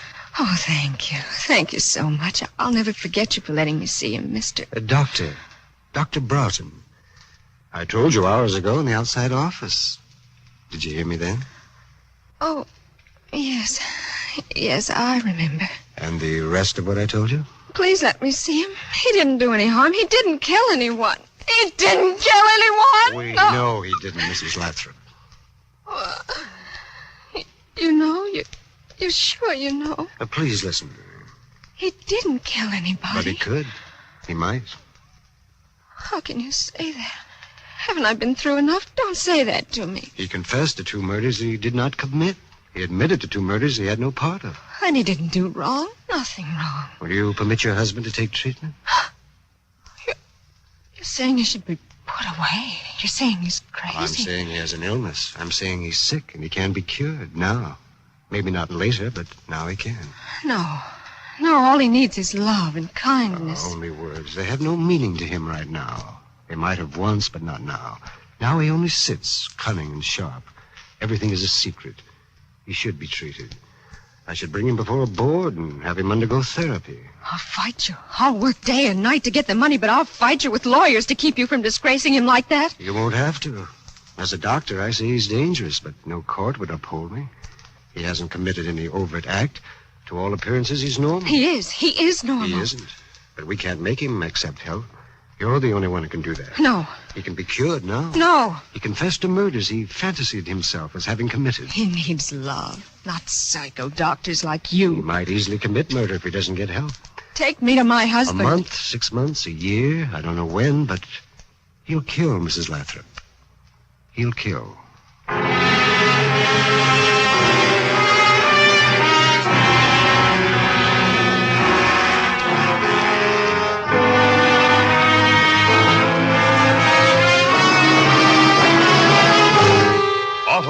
Is bringing you Miss Jean Crane with William Conrad in The Case Study of a Murderer.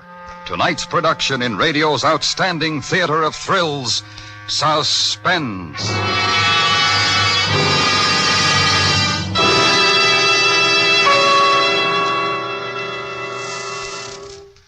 Though you go everywhere, there's none can compare with that Autolite Stay Full of mine. And it's because the Autolite Stay Full is that famous battery that needs water only 3 times a year in normal car use. Them's just the words to describe her, Harlow. And there's more, Sheriff, because every positive plate in the great Autolite Stay Full is protected by fiberglass retaining mats to reduce shedding and flaking.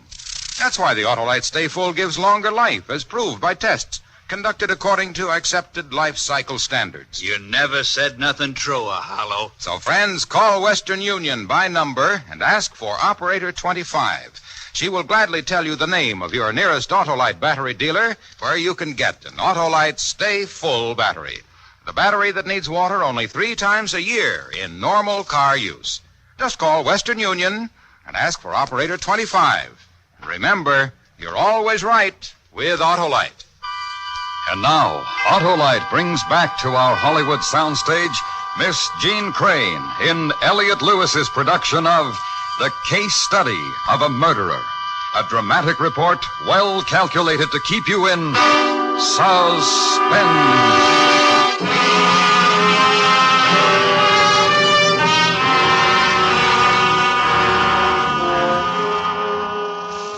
I took him right home.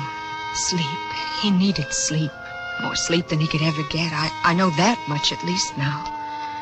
And I sat by the bed all that time, all the time, wiping his face with cold cloths and waiting and kissing him when he'd start that awful moaning.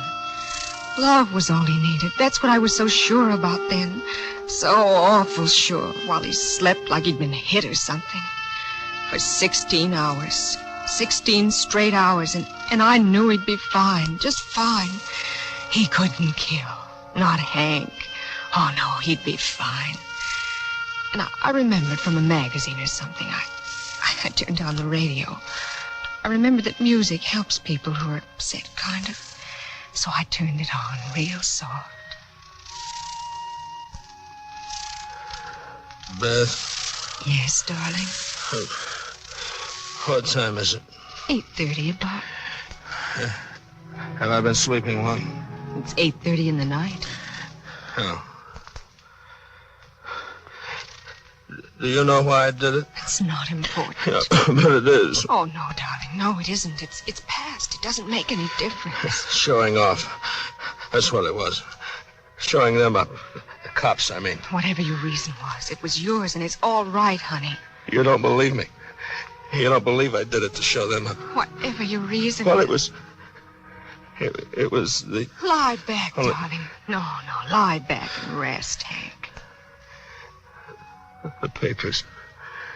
What do the papers say? Whatever they'd say, it wouldn't mean anything. I've got to know. I've got to. If they're making fun of you, well, they're not, honey. Nobody is. Nobody would. There's nothing to be ashamed of. Silly thing. We all do silly things. It's nothing to be ashamed of. It's a disgrace. A real disgrace. Nothing. I'm nothing. I even, like a kid, I even feel like I could, like I want to cry. Cry, darling. A man isn't weak if he cries, darling. He's just had too much happen to him. Like women have too much happen, like anybody. Cry. You'll feel better, baby. You will. I'm weak. No man likes a man who's weak. No woman likes a man who can't admit he's weak sometimes, honey. You never saw me cry. I never cried before. I never cried when I was a kid. Never. I love you, darling. You have to know that. I love you. You wouldn't leave me, would you? Never. You don't believe what that doctor said? What doctor? The police. That doctor. What did he tell you? Nothing, but I got the idea. I smelled it. I figured out what he was driving at. He didn't say much to me. Oh, he's a liar. For publicity, all those guys are alike. Anything for publicity. Then I can't blame him. I did it for publicity. Really, that's why I don't believe me. I don't know why I did it. I don't know why. Because you had too many bad things happen in a row. Because you had too much beer. Too much hit you, baby. Too much all at once. I don't know why. I felt like somebody should be punished for all those terrible, terrible murders. Like somebody should. Somebody had to. Listen, we'll move from Chicago. Baby, change our name. Run away? Not run away, leave. Put it all in back of us. Run away like I did something wrong? I told you not run away. Don't twist what I'm saying. I only said... That I should run away from here with you. Let them push us away. Oh, nobody pushes me around. No, Hank, I know that. Nobody does. Nobody leads me places like a kid, either. It was only a suggestion. Did that doctor tell you to say that to me? No. I told you that the doctor didn't tell me anything. You're lying. You're keeping things from me. He must have told you something. He didn't. Not really. He just said for me to take good care of you, that's all. First nothing and now something. You lied to me. What else did he say? I don't know. Nothing, just... What else? Well, tell me. I don't...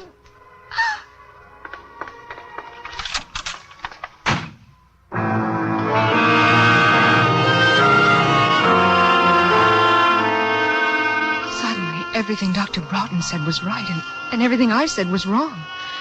And I felt sick. I was turning against Hank. When he needed me most, I was turning against him.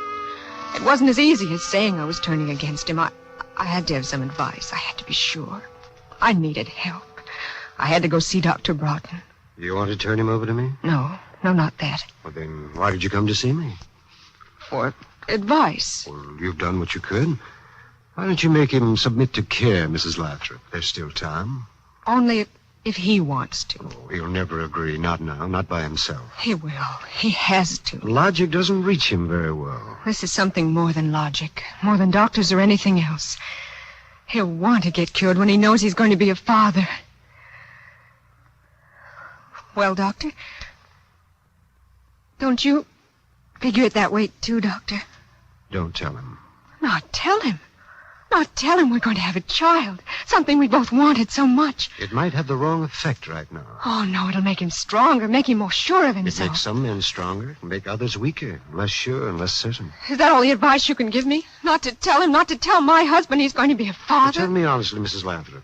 In your heart, inside, you feel he's getting better or worse? That's not fair. Will you talk to him about getting treatment? I'm not promising anything. Will you not mention the baby? No promises. I said no promises. If he slapped you again, will you call me? Goodbye. It may be your life and his and your child's, Mrs.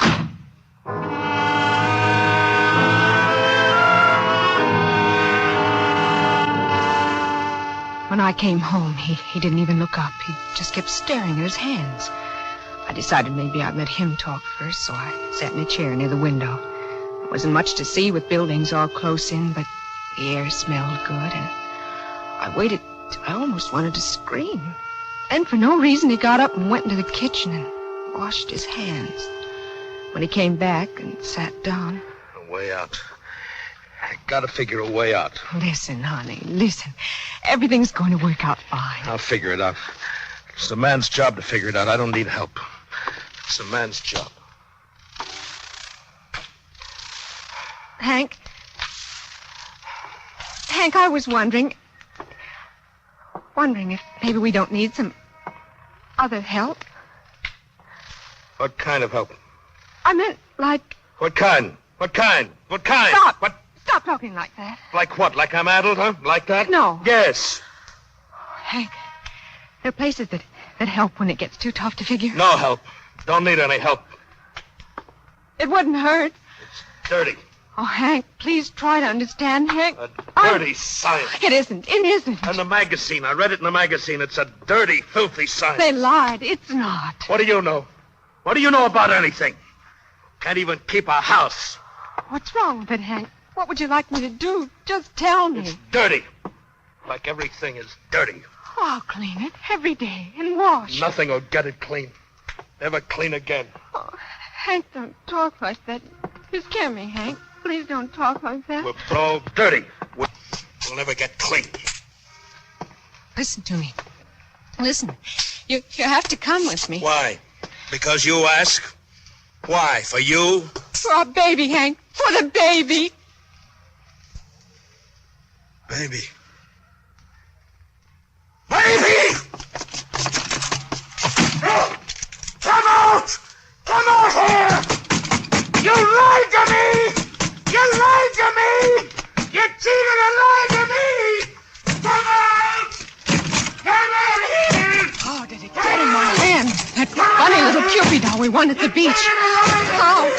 When I wept all the time, how did I find the door to stand behind it? How did I raise my arms that weighed like tons of lead?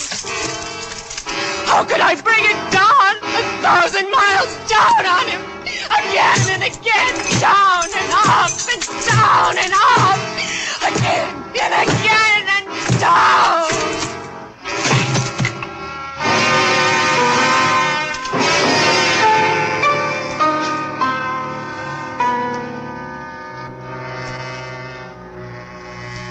Maybe he'll get over it. Maybe his sickness didn't go on too long. Maybe 1,000 and million maybes and ifs and prayers. Dr. Broughton, he said he could do something. Oh, Dr. Broughton, you will. Dr. Broughton, you must. Dear, good, kind doctor. Doctor.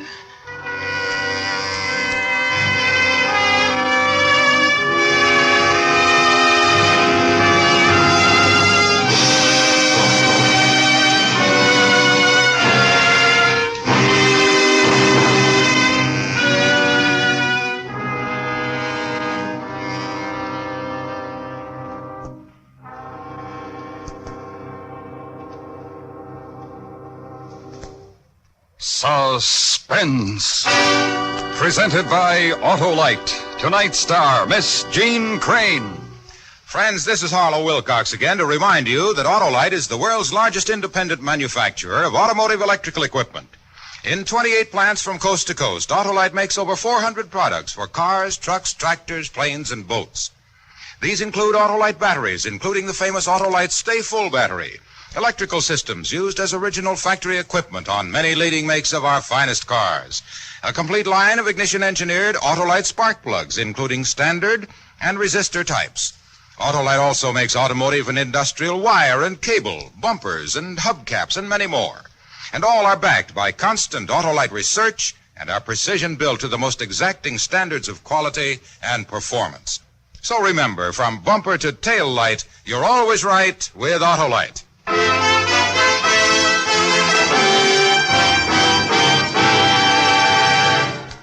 Next week on Suspense, our star will be Mr. Herbert Marshall in the most fantastic spy story ever told, a dramatic report we call Betrayal in Vienna. In weeks to come, we shall also present Mr. Cornell Wilde, Mr. Ray Milland, and Mr. Richard Widmark, all on Suspense. Suspense is transcribed and directed by Elliot Lewis, with music composed by Lucian Warwick and conducted by Lud Gluskin. The Case Study of a Murderer was written for Suspense by Arthur Ross. In tonight's story, William Conrad was heard as Hank and Howard McNear as Dr. Broughton. Jean Crane and Cary Grant can currently be seen in People Will Talk. And remember, next week on Suspense, Mr. Herbert Marshall in another story based on actual events, a dramatic report we call Betrayal in Vienna. For the location of your nearest Autolite battery or spark plug dealer, or your nearest authorized Autolite service station, phone Western Union by number and ask for Operator 25. Switch to Autolite. Good night. Radio Free Europe is one of our most potent weapons against communist lies. Day after day, this voice of freedom tells the truth to those behind the Iron Curtain. You can aid this vital work by joining the crusade for freedom through your local committee or sending a contribution to General Clay, Empire State Building, New York. This is the CBS Radio Network.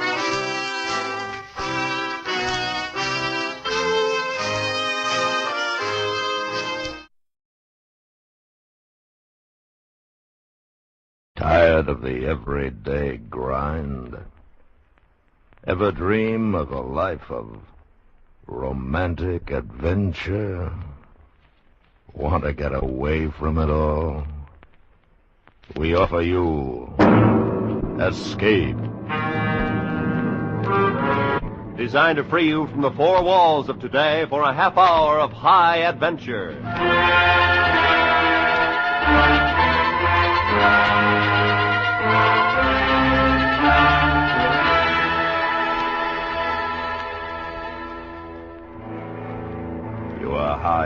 frozen slopes of a great mountain, terrified and caught in a blizzard, while the thing for which you've been hunting has suddenly become the hunter. And if it finds you, then for you and your companions, there can be no escape.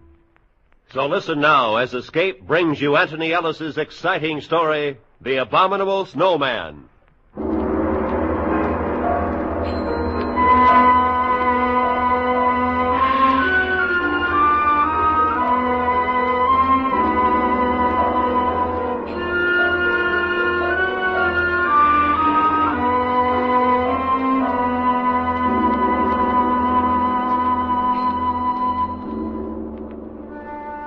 First bit of luck was when we hired our Sherpa guide, Nasang. That was in Darjeeling. When I told Nasang what we were after, he hesitated for a moment. And then he said, "The Sahibs have not come to climb Shomolungma?" "Oh, no, we're a little late for that. It's already been done. The other two Sahibs and myself are here for the reason I told you." Metokangmi? That's right. The Sahibs always hire me to climb the mountain with them, but never this. Are you afraid of them? I have seen one. You've seen one? Yes, many of us have seen them. Wait a minute. Alan. Yeah. What's up? I'm interviewing a Sherpa in here. He says he's seen one of the things. Hey. Where's Frank? Went out to get some tobacco. Yeah. All right, come on in. I think this is our man. All right. Nasang, this is Mr. Ferris. Sahib? Hello, Nasang. Nasang was telling me about what he'd seen. Go ahead, Nasang. It has a face that is evil. And when it saw me, it uttered a strange cry and bounded away. Sometimes leaping, sometimes running with great strides. It was dusk, and after a moment I lost sight of it in the snow. Where were you? With the French expedition. It was at 19,000 feet on Shomolungma. How far were you from it? 30 feet, perhaps 35. You're sure it wasn't an ape? I am sure. There is no ape in the Himalaya to make such a track. What about bears? This too I have been asked. But does a bear walk always upon its hind legs? Well, that's enough for me. Alan? Yeah, he'll do. Yeah. But if you want the job, Nasang, you're hired.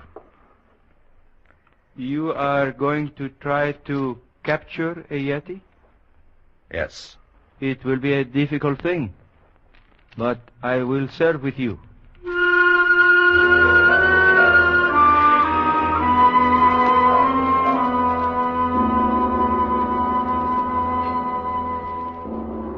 Yeti, wild man, Netokangmi, abominable snowman. That's the name the natives had for the things, and Alan Ferris, Frank Davis, and I were going to try to get one. We'd all done some climbing, but climbing was secondary here. Expeditions since the beginning of the 20th century had heard of the abominable snowman, observed their tracks, and one or two white men claimed to have seen them. Great ape, bear, monkey, wild men, we didn't know, but we were going to find out.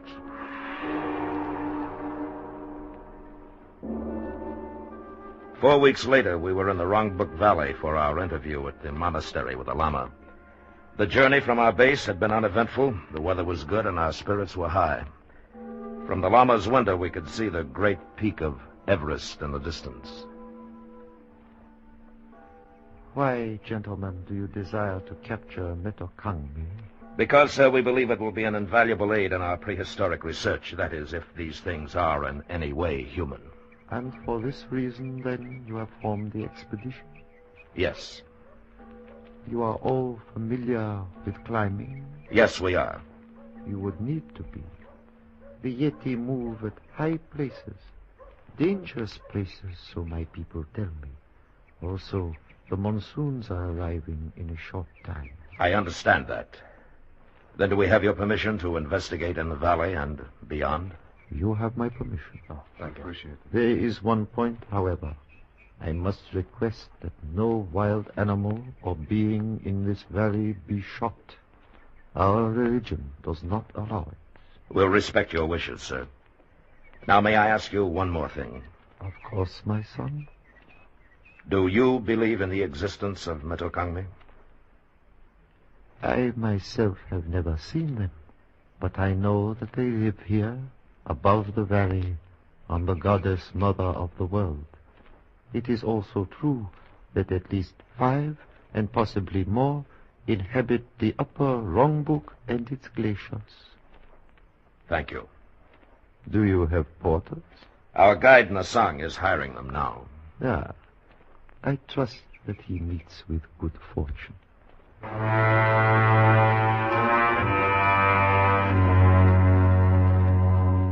The old man, with great dignity, bowed slightly to us, and we were dismissed. But I thought I saw the shadow of a smile on his lips as he turned away. And it wasn't long before I found out why. Nasang returned to us in our quarters, and his face warned of bad news. Sir, I am unable to hire any porters. But why not? They know the purpose of the expedition. They will not go. Why? They are afraid. Of the snowmen? Yes. They live in peace with them. They wish no trouble. They are afraid. Well, all right. It'll be rough, but we can't waste time talking them into it. The monsoons will be coming in a couple of weeks. It's not the same as climbing Everest. We'll travel light, just the 4 of us, set up a base and start hunting. All right with you, fellows? Yeah, sure. Nasang? I will go with you. I am not afraid. Good. Well, let's take a look at the map. Now, we'll each carry a capacity load. We should be able to make this point below the glacier in 2 days. That's 16,000 feet. And if our abominable snowmen are in the vicinity, we've got 2 weeks to find them. When do we start? Tomorrow. Good. Well, that's it. Paul? Yes, Frank? One thing. What do the natives mean when they say they don't want any trouble with the things? Superstition, probably. Oh, no, sir. It is not superstition. It is because the Yeti are cannibals. That is why the porters are afraid.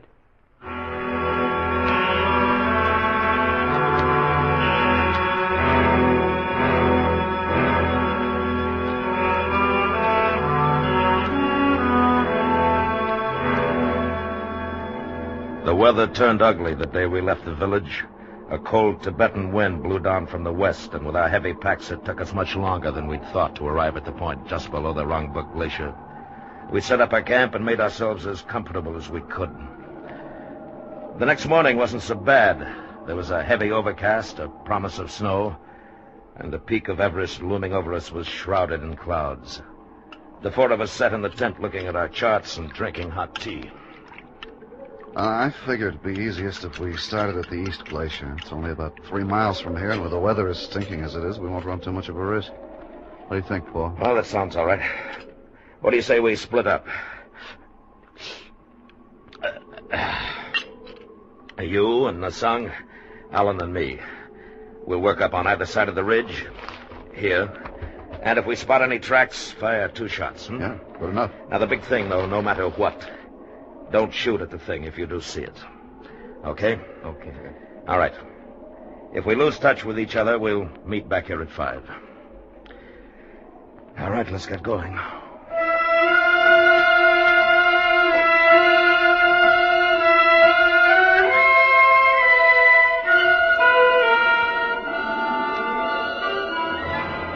We'd left the base at 6 that morning, and the going was rough.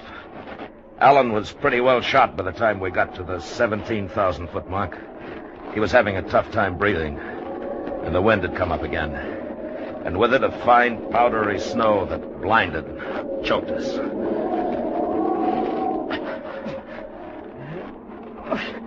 Hey, I gotta take 5. All right. Here, move over here. Might cut some of the wind.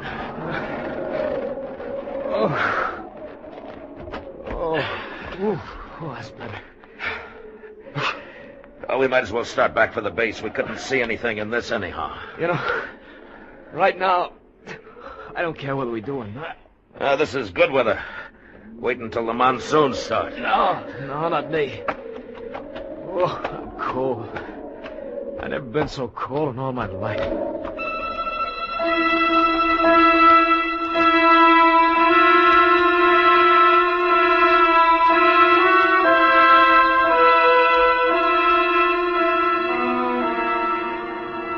We stayed in the half shelter of an overhang for 10 minutes. The wind was quieter and the snow had let up. I noticed that the tracks we'd made coming into the shelter were gone now, but we didn't have any worry finding our way back. I figured that Frank and Nassang had met pretty much the same thing on their side of the ridge, and we'd meet them at the base. So Alan and I picked ourselves up and started off. Boy, I thought I was in pretty good shape, but up here, boy, I'm nothing. Paul, I'm tired again. We'll just take it easy going down. You haven't got frostbite, have you? No, not yet, but... What? The left there. Yeah. They're not our tracks, are they? Not unless you took your boots off on the way up. Must have just passed by. It must have seen us. Yeah. Come on. We were looking at a set of tracks newly made in the fresh snow. And they'd passed so close to our shelter that the thing must have known we were there. They weren't the tracks of a bear or an ape, but more like a splay-footed naked foot. The tracks of the abominable snowman.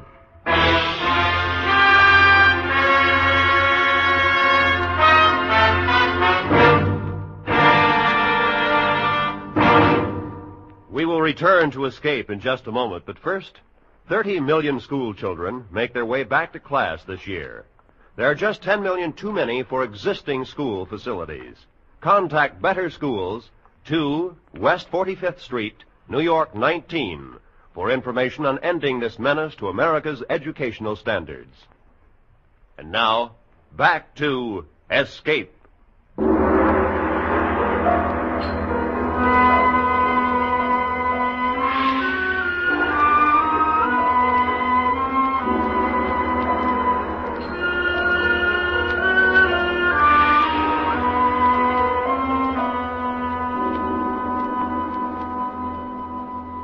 We began to follow the tracks, and for a while, perhaps 150 yards, it was easy. And then the thing made a leftward traverse down a deep slope. We could see the prints clearly, angling with a sidestep, as sure-footed as a mountain goat, except that it was walking on 2 legs. This way, Paul. Take it easy, Alan. Getting steeper. Boy, that thing sure can climb. Hold up. Alan. I think Hold it! And he dropped out of sight over the lip of the crevasse. We weren't roped together. I got as close as I dared to the edge. The loose snow crumbled away from my outstretched body. And I looked down into the blue-black darkness below, falling away into nothingness. He was gone. Finished. All I could think of was the noise he'd made when he went over. Surprise, angry, then silence. The crevasse might have been 500 feet. Or 5,000. Snow started to fall again. Big flakes this time and wet. I stood up. And across the gap 20 feet away, I saw the tracks of the thing, continuing on and away until they became lost in the blank whiteness of the glacier. It had jumped and landed still upright on the opposite side. I went back to the base. And an hour later, Frank and Nassang returned. I told them. And we were quiet for a long time. Then... Paul, are we going out again tomorrow? Why not? I just wanted to. We should go back. It is an omen. I tell you, he was going too fast. He didn't have a chance to see the crevasse. That's not an omen. It's bad sense. Metokangmi cannot be caught. We'll catch him. But there are only 3 of us. If we had a few more men... I tell you, the thing was so close that if we'd looked up at the right time, we'd have seen it. You think I'm going to give up now? Next time we'll get it. There was no chance to get Alan out. Huh? No. You think if we went back... Listen, you think I don't want to? He's gone. I tried, but he's gone. Okay. Wish that wind had let up. Maybe by morning. We'll try again tomorrow.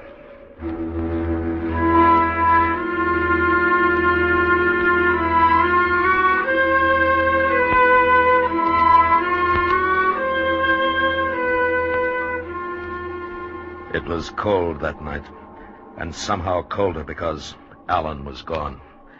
I heard Frank tossing around, and I knew he was thinking about a body broken and lonely, lost somewhere in a deep and dark place. In the morning, the three of us packed our gear, camera, food. It was a light pack. We started up again, this time to a crest above the ridge. It was tougher than it looked, and we weren't even halfway up before we had to rest. But as I looked to the west, I saw clouds boiling up. Not white, but somber, threatening. And below, the valley looked grim, ugly gray. And then the sun was gone. And we kept on going up. And then I had a strange feeling. It was nothing I could see, nothing I could hear, only a sensation of being watched, followed. Wait a minute. See something? No. I have felt it too, Sahib. Something following us? Yes. It is Metacogni. How do you know? It can be nothing else. At this height, there is nothing else that lives. Maybe it's curious. No, don't turn around, Frank. Listen. When we get up to the crest, you two flop down. Stay in sight of the slope here. What are you going to do? Move around the hump and watch. If it thinks we're all together, it may come close enough to give us a chance to get it. You better watch your step. It looks nasty. I will. Now, come on. It took us another 15 minutes to get up to the crest, and then Frank and Nasang hunched down to rest. They were in clear view of the slope we just ascended. I moved back out of sight and made my way toward the hump, which backed a long shelf on the north side of the crest. In a couple of minutes, I lost sight of them and of the slope. The wind had increased, and the clouds had spread now to become an iron gray canopy over the mountain. It was getting colder again. I don't think it took over 5 minutes to reach my lookout point. And when I did, I had a perfect view of the ground we'd covered. There was nothing there. The men were out of sight. And I waited. A minute. 2. There was nothing. Until...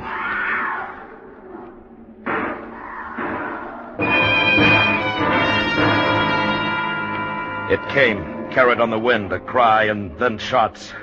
I scrambled back to where I'd left them. And when I got there... Frank was lying on his back. And I couldn't look at what was left of his face. There were terrible deep rents in his clothing, and he was dead. Nasang lay huddled a few feet beyond, a gun in his hand. Sahib. Yeah. What is it? What? Metacogni. It came from behind us. Before I could draw the gun, it killed. Then it sprang at me. It is strong, Sahib, with the strength of 10 men. All right. All right, can you sit up? My leg, it struck at me, my leg broken. I shot at it, but I missed. It jumped away and was gone. Okay. We'll have to figure out a way to get you down. We were 4 hours from camp, and with Nasang practically helpless, it could well be 4 days or never. I buried Frank where he was lying, then began to work down the slope. Nasang was in great pain. He half slid and crawled as best he could. That part of it wasn't too bad. Then we were at the bottom, and there was a ledge to climb. It took well over 2 hours to do that, and we still had 3 miles of difficult terrain to cover.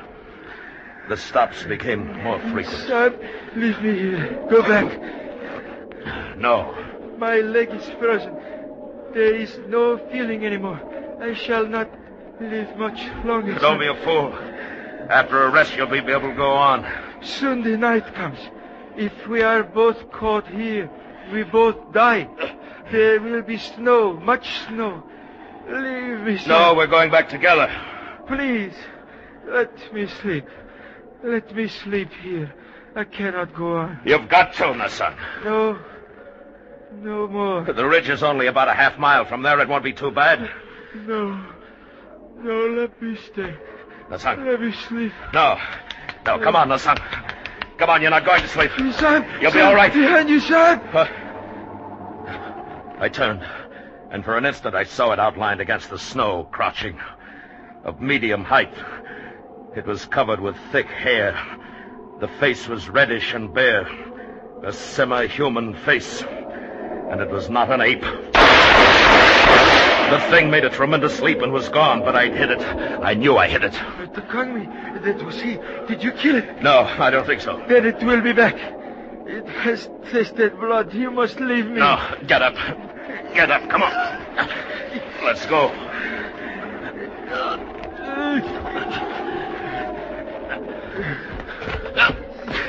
Nassan. Nassan. I'm very sorry, sir.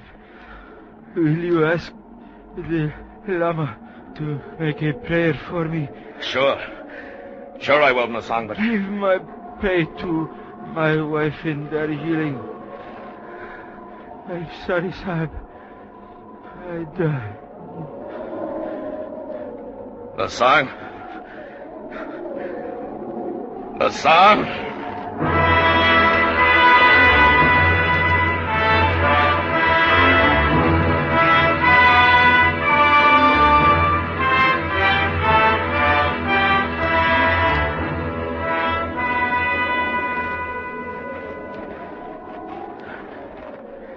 And the darkness came, and with it shadows and the snow. Every hillock, mound became the thing, motionless, waiting. In my mind, I kept seeing it, its long arms, powerful, and the dreadful claws it must have possessed. I carried my gun in my gloved hand, but I knew that I couldn't fire it unless I was barehanded. And that meant my hand would freeze to the gun. And then suddenly I felt myself slipping.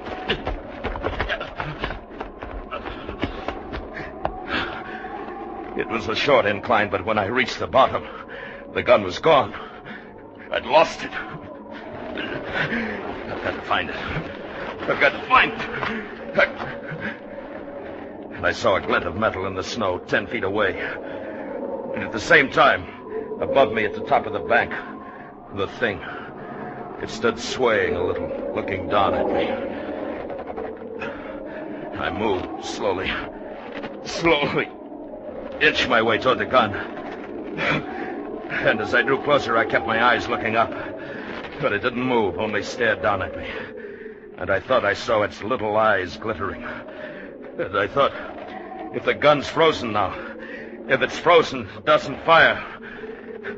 And I was nearer to it, near enough to take off my glove. But that moment in which I'd have to bend to pick it up, that's when it would leap down at me, tear my throat out, tear, and... I had the gun, and I pulled the trigger.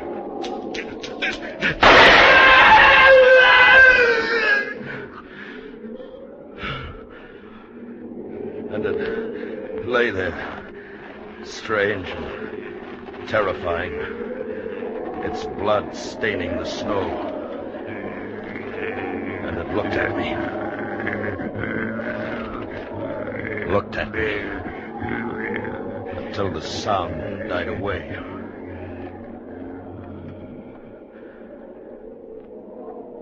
It was dead. But the eyes kept on staring. It must have been the shots that loosened the snow and ice on the ridge above. I heard the sound, and I ran.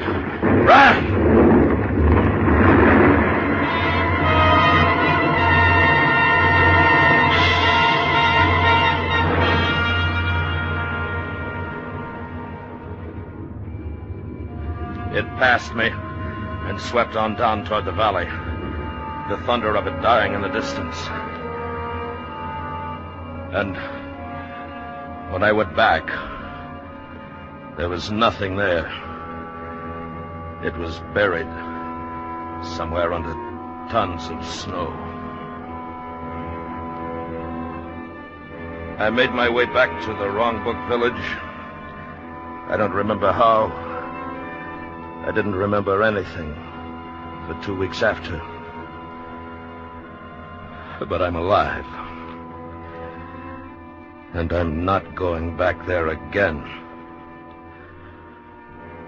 That's all I know. Or want to know. About the abominable snowmen.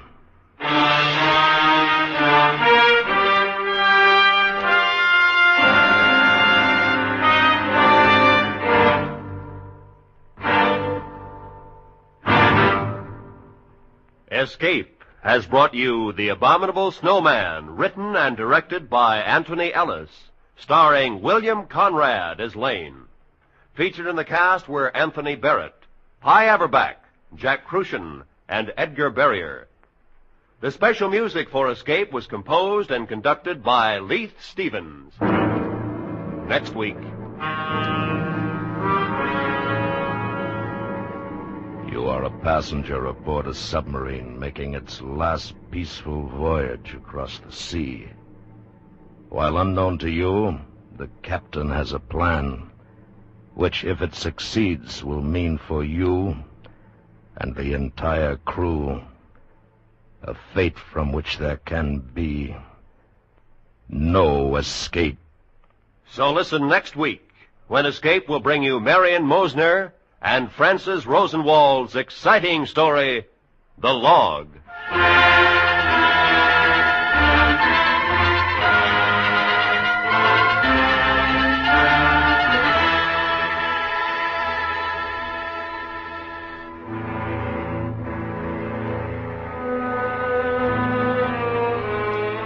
You're headed in the right direction.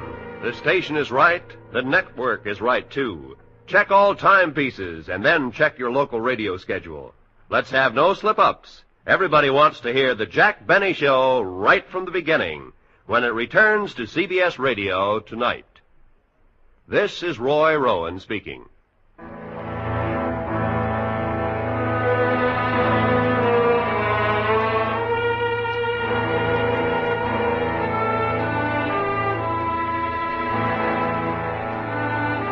This is the CBS Radio Network.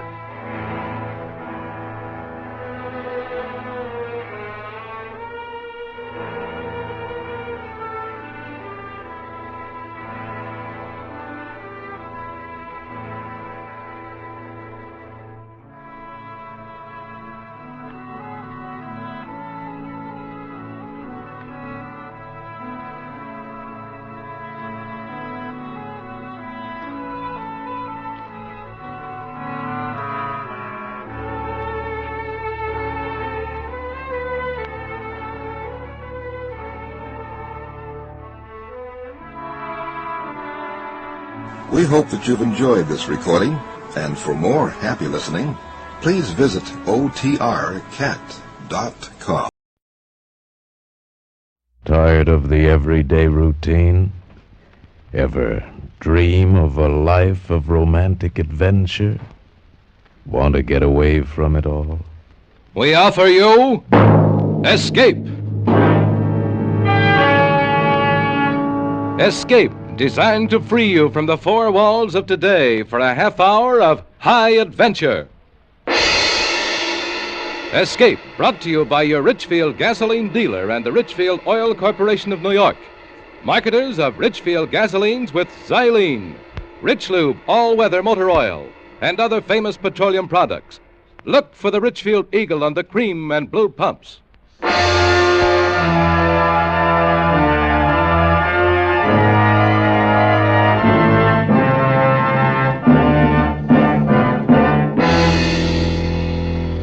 Tonight, we escape to an old-time whaling ship in the Pacific, and the story of the desperation and murderous violence of the men who sailed her, as Bud Nelson tells it in his exciting tale, Yellow Wake.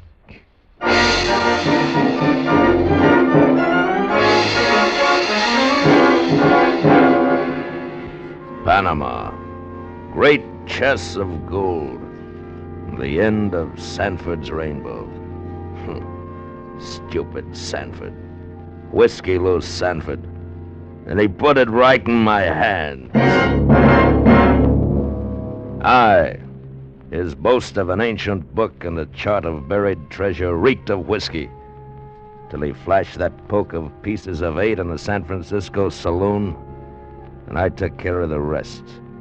There was no time before I was walking up the gangplank of his ship, the whaling vessel Congo Queen, knocking on the door of the captain's cabin. Who's there?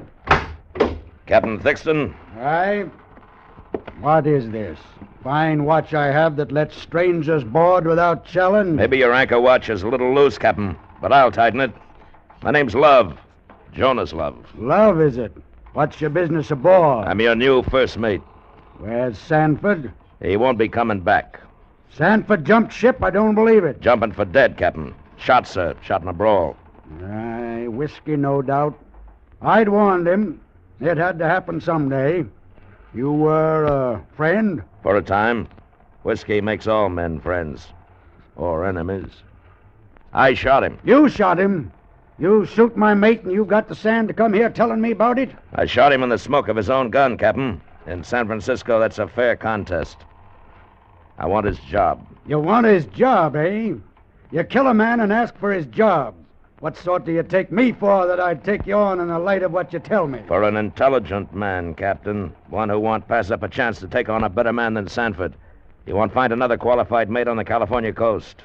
You got a good deal of talk, Mr. Love, but talk don't run a whaler. A ship's a ship, sir, whether she runs whale oil or slaves. Well, now you want to change the diggings. Where's your papers? Papers don't run a vessel anymore in talk. Here, you'll find I speak the truth. Well, maybe we can come to terms. Where's your gear? Sanford won't need his. What? Mr. Love, you've gotten on common gall.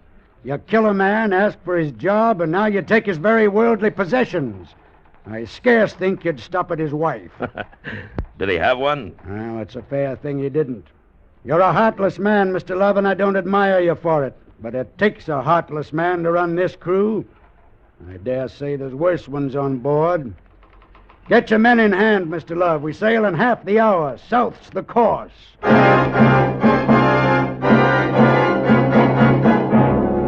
All hands on deck. Bear a hand below there. Starboard watch, man the capstan. Port, stand by to make sail. Lively now, men. Make sail!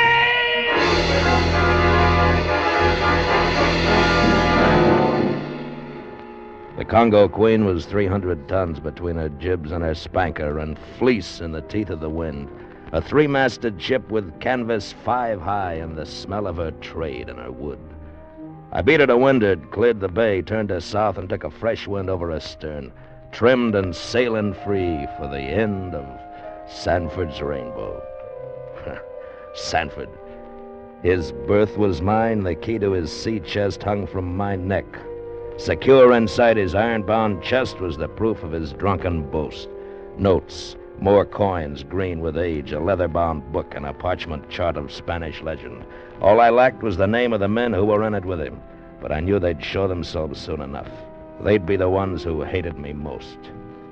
Meantime, I had the whaling trade to learn, my life to guard against unknown men, and a new captain to please. I joined Captain Thixton at the wheel. I've been expecting you, Mr. Love. Aye, sir. Belay the formality, man. Respect is not in your nature. You're right, Captain. And wrong. What's our destination? Well, you might as well know you're not just my first officer. You're a confessed killer, and this is the high seas. One false step, and you're my prisoner. The matter is closed. Closed it is, but not locked, sir. Our destination, Captain. You go as far as your behavior takes you. We, the Queen, and the rest of my crew hail New Bedford in time. First the Horn and the 60 latitudes, God willing. 60 latitudes, huh? Ice, then. Aye, ice. but also whales, many and big. Sperm, blues, humpback. We should fill quick with luck. You'll see, Mr. Love. Secure the watch. Aye, sir. From now on, it's watch and watch, 4 and 4. Keep 'em moving smart. Tired men don't make trouble. That includes you, Mr. Love. Watch and watch, 4 and 4 it is, sir.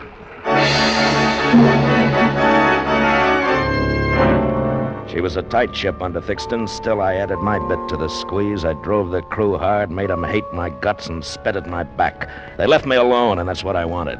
Kept my cabin secure inside or out while I fit Sanford's plan with my own. Oh, how the fool could have waited, I'll never know. The cache of gold was described in his notes. He'd been to the site from the Caribbean side, yet he sailed halfway around the world because he needed 4 men. 4 men who were on board, 4 men who would kill to put hand to my book and my chart. Well, we were fast hauling south. Had to tempt them to show their hand. The bait was the book with some pages cut out, a false rolled chart, and an open hatch. We were in Mexican waters, sailing hard on the wind. I was in my hammock, a tired dog, and sleep was a fitful thing.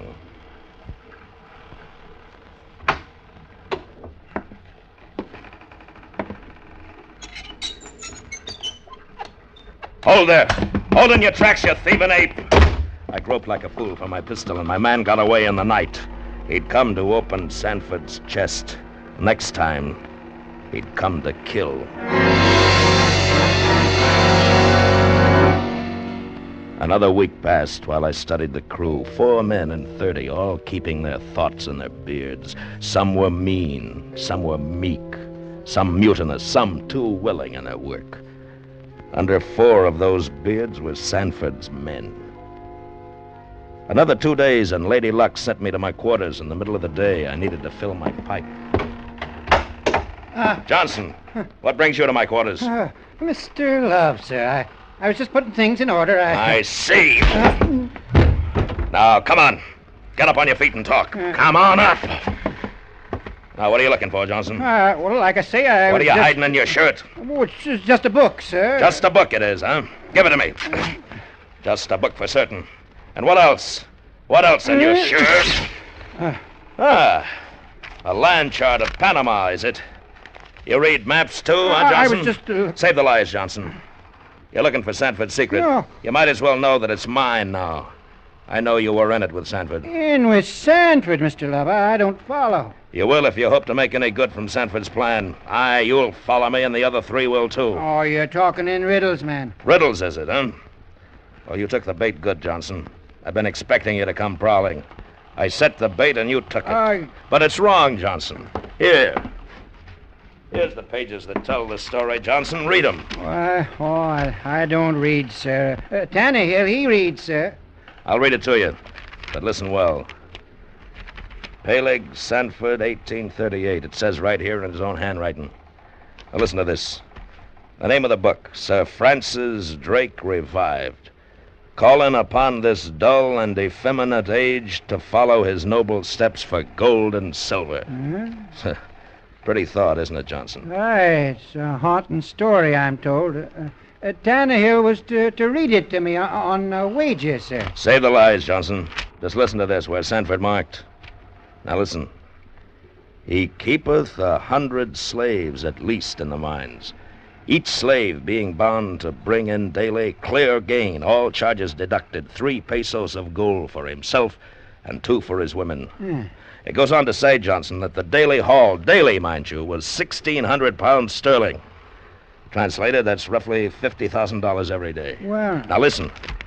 Which he keepeth in certain great chests of 2 feet deep, 3 broad, and 4 long. Just think of it, Johnson. Caskets full of gold. Now, you were in with Sanford, Johnson. What does this mean to us? Oh, to us, I don't understand, sir. Oh, it's just a tale to amuse. That's all I wanted, sir. The hours are long in the forecastle, sir. That's enough of your simpering, Johnson. Now, who are the others? It's your boat crew, isn't it? Tannehill, Bigsby, and Alcott? Why, you call their names with your dying breath. Be sensible now, man. I'm willing to put in with you. You need a leader, and I need men. And I hold the map in the book. When you're ready to talk sense, fetch your men here. Now shove off. Hi, Mr. Love. I'll shove off. And Johnson, I'll kill the man on sight I catch near my quarters. Is that clear? Aye, Mr. Love.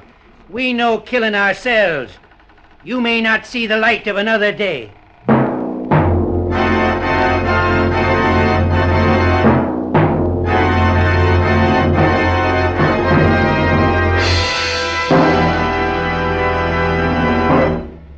Motorists, do you realize how many practical improvements science has given you for your car? For example, you get better gasoline because scientific research discovered xylene. Xylene is one of the highest anti-knock components in gasoline history. Xylene gives new high anti-knock qualities, new flashing power to gasoline. But here's the big news. Today, every gallon of Richfield gasoline contains xylene. Let me repeat that. Every gallon of Richfield gasoline contains xylene.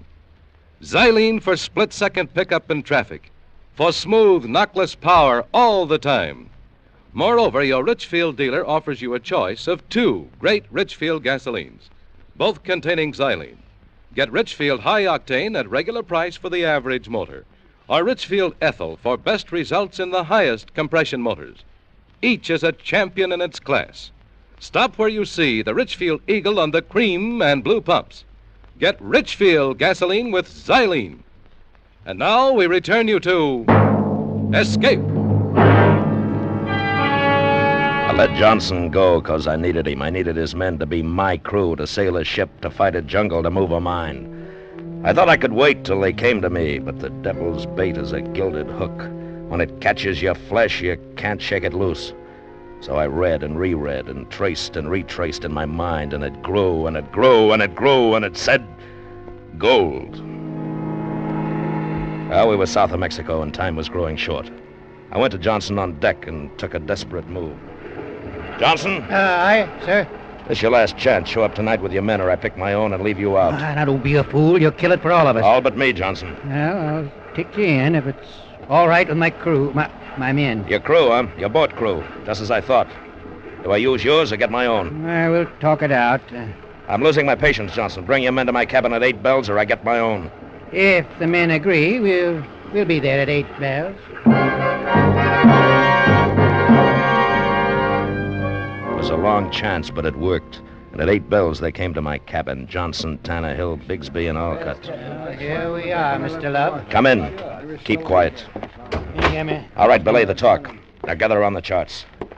Now, there's one point I want clear. I'm giving orders, and they're not going to be mislaid. I understand, nobody else. Any man who doesn't like it can talk up now. Mr. Love, we're taking you in. You're wrong, Johnson. As Sanford's, legal heir, I've got 9 points of the law right here on this table, this map, and this book, and the know-how. He's right. Stow the gripes, Johnson. We need a man with learning. How about it, men? All right, that's settled. Understand, Johnson? All right, close in on this chart. I'll show you where Sanford was wrong. Now here, right here, was our position at the noon sight. We're approximately 12 degrees, 30 minutes north by 82 degrees, 40 minutes west. See where that puts us? Not over 4 degrees off the coast of Panama, you see? Aye, man, but you still got to round the horn. The map's from the other side. Sure, the Spanish chart shows a bearing from the Caribbean side, but look, carry that bearing on across Panama into the Pacific. Now look where we are. Oh, we ain't a day Well, away. then we don't have to round the horn. Sanford never thought of that. No, we don't have to go through with any whaling. Look, between these 2 mountains is a saddle. That's the mine. The bulk of the treasure is shown on the Spaniards' map right here, at the highest point in this defile. Boy, that ain't a day's march overland. Right. We can forget whaling.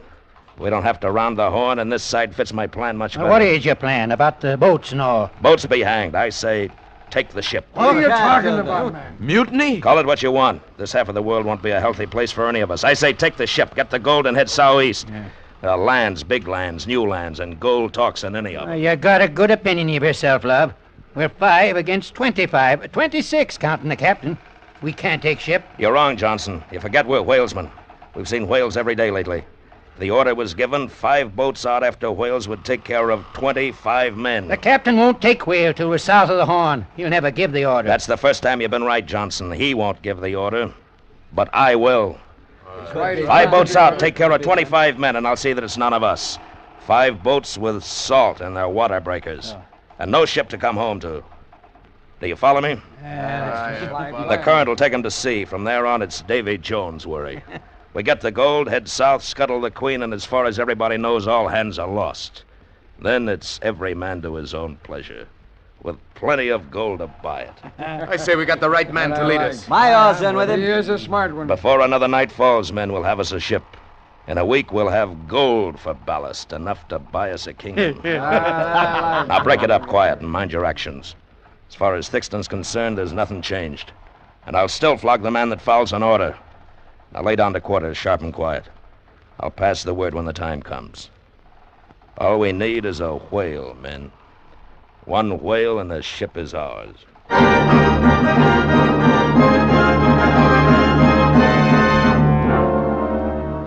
It was a neat plan and it carried fair. The watch changed. Day broke gray. Johnson was at the helm. Bigsby stood lookout high in the fort at gallant yards, all on orders of Jonas Love. Captain Thixton was lashed in his bunk. I saved him to kill him with the loss of his ship. The proud Captain Thixton, a prisoner of Captain Love. For now, we were whalesmen in search of a whale, any whale. It was watch and wait and watch and... 2 points starboard! Lay to the helm! Aye, sir. Bring her up! Up! And the bones! Smartly now! Bear ahead! Clear on the port side! Bore away! Have it clear or away!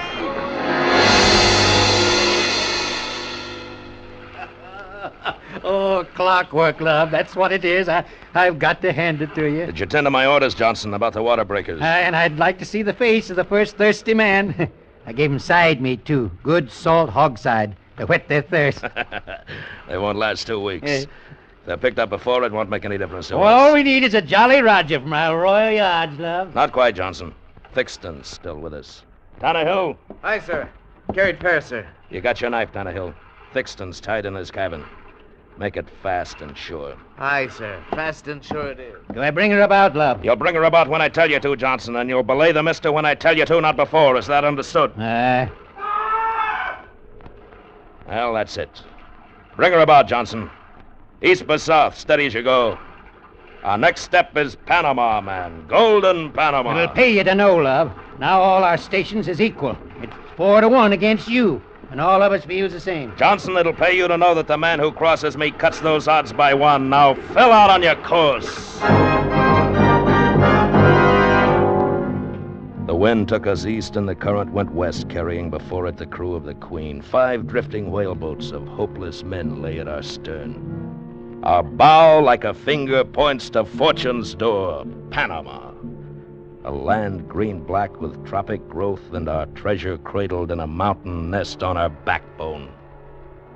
I put into fair anchorage in the lee of a point, paid out the hook and called my men. We ride out tonight here in this bay, men. Well, there she is, right up the mountain. The low point between those 2 peaks. We still some daylight, love. I say move now. You'll do no saying, Johnson.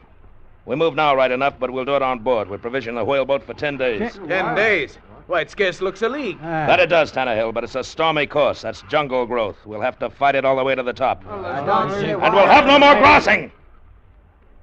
Bigsby, look at provisions. Load the whaleboat. Tannehill and Alcott, break out the forge and fashion knives from flensing tools. Make 'em short in the handle and keen on the edge. You 3 men staying aboard. You'll take up the work till me and Johnson cast off. We'll need our strength. Us staying aboard? You take us for Now we all fools? go. You'll stay aboard. That's an order. The man who thinks different, step up and speak. You got the map, Mr. Love. The men don't like it that way. Well, what say you, men? It ain't fair. What's to keep you from going straight out the other side? Yes, how do we know you're coming back? Hold it. Aye, I've got the map. You're right. It's not fair that one man should have it. Tannehill, give me your knife. Aye, sir. You men don't trust me. You do trust Johnson. That's very well. So, here, Johnson. Half for you, half for me. Now, does that satisfy you? Aye. Aye. Johnson's for us, fair enough. But you'd better come back. We'll follow you to the gates of hell if you don't. It's fools who'd leave a ship unmanned. You'll get your share when we open the trail, Johnson and me. All right, now turn to. Bear a hand. There's a fortune waiting the dawn.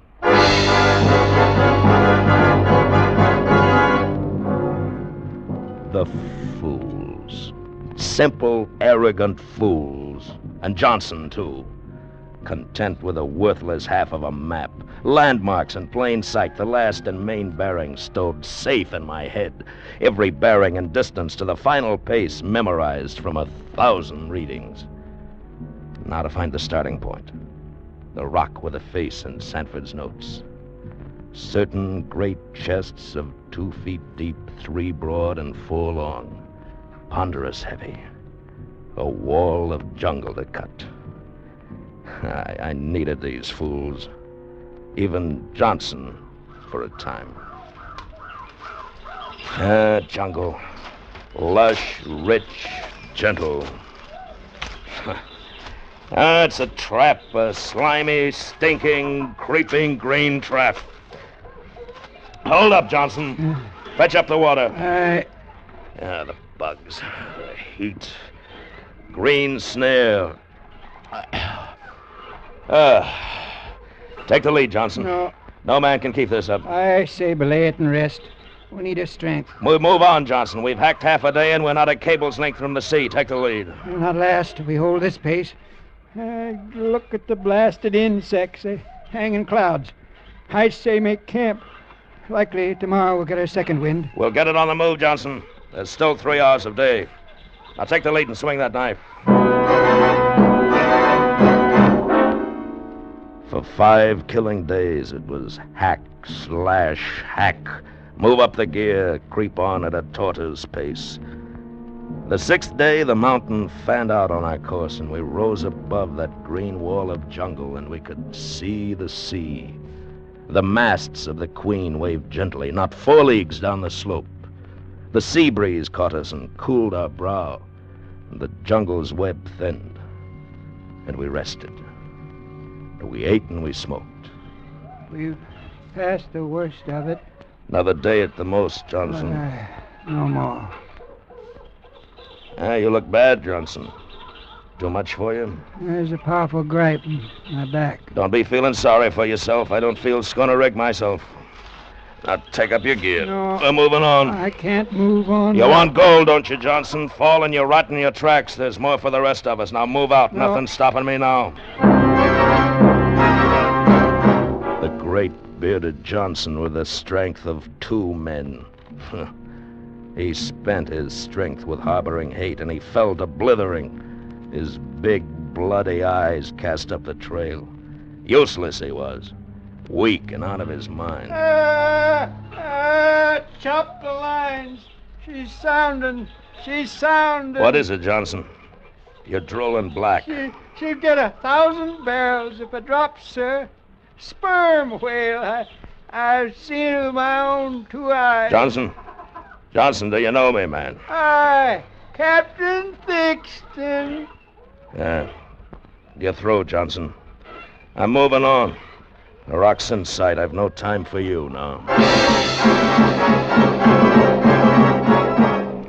That's due south 50 paces to such a point as... But...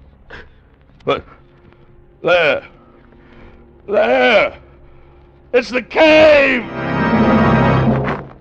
Johnson's the cave! Sanford's cave, Johnson! My cave! I found it! It's here. Great chests of gold. Johnson! We found it! Chests of it, Johnson! Look, Johnson. I brought back a handful. Gold. Johnson, look, Lord of mercy. Dead he is. Dead of the fever. And yellow as gold. His face, his hands, all yellow like gold. Oh, my hands. No, it's not the blight like Johnson. It's just gold dust. It'll wash off. It's not the blight. My hands, my limbs, it don't wash off. No. No, no!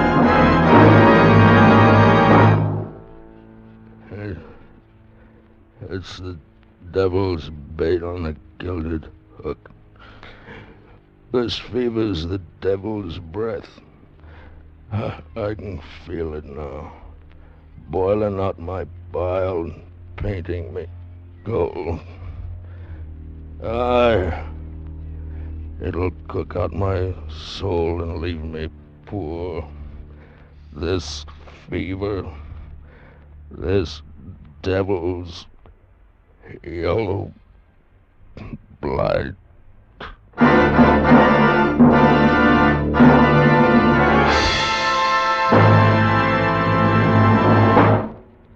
The good old summertime may be fun for you, but it's no picnic for your car. Hot summer weather and gritty dust can take your car off the road right into the repair shop. That's why it's important to make sure now that your car is safely lubricated. Get protection against wear and breakdown with Richfield All-Point Safety Service. The Richfield gasoline dealer will give your car a careful all-point lubrication job using Rich Lube lithium lubricant, the new premium lubricant that stands up under the toughest use, that wears like iron. Then he'll change your oil to fresh Rich Lube all-weather motor oil, the oil that cleans your motor as it lubricates. And finally, the Richfield dealer will give your car a careful safety check of all the likely trouble spots. So why take chances? Get Richfield All-Point Safety Service from the Richfield gasoline dealer tomorrow. Stop where you see the Richfield Eagle on the cream and blue pumps. Escape was produced and directed by William N. Robeson, and tonight has presented Yellow Wake by Bud Nelson. Featured in tonight's cast were Bill Conrad as Love, John Hoyt as Sanford, John Daner as Johnson, Will Gear as Thixton. Also heard were Paul Free, Stacey Harris, Harry Bartell, and George Offerman, Jr. Special music arranged and played by Ivan Ditmars. Next week. You're in India, lying in bed at night, when suddenly a crate, the most deadly poisonous snake in the world, crawls into bed with you. The slightest movement will bring you to a horrible death, from which there is no escape. Next week at this time, the Richfield Oil Corporation of New York invites you to escape with an unforgettable story of a night of terror in Bombay, as Roald Dahl tells it in his story, Poison. Be listening. Goodbye then until this same time next week, when once again we offer you Escape. Tom Hanlon speaking over CBS, the Columbia Broadcasting System.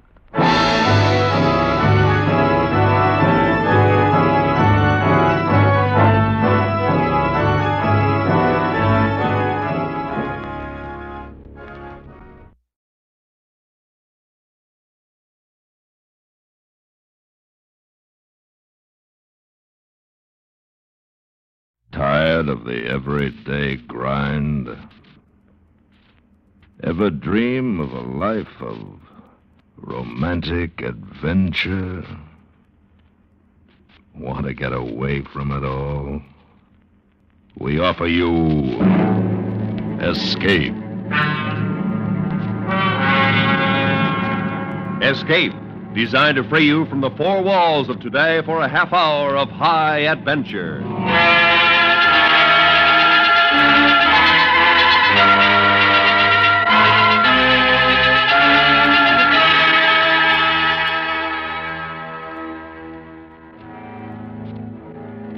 You are a passenger on a Continental Express train, racing through the peaceful countryside. While unknown to you, an enemy, desperate and ruthless, awaits the moment when he will set in motion the action which will mean for you and your fellow passengers a fate from which there is no escape. Listen now as Escape brings you Ross Murray's exciting story, Train from Oberstfeld.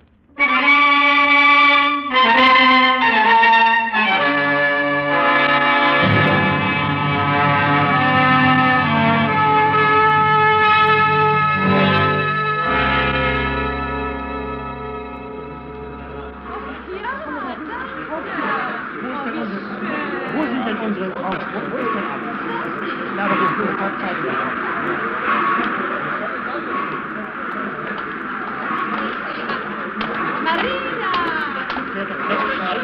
Well, it's about time, Ernst. Yes, but we did not make contact until half an hour ago. Oh. Look, you have the tickets? Yes, I have them. Third class. That's all I could get. Well, that will do. Oh, no, Mr. Herrick here. This is Mr. Callender. He will take you to Hanover. How do you do? Bruce, better not to get on the train? No. We wait for the whistle. Oh? Why? Use the crowd for cover. Ah. Here, Mr. Herrick, turn your face to me. That's it. Keep your back to the train.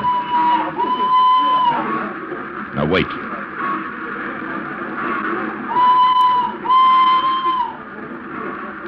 All right, now, Herrick. Be back in a few days, Ernst.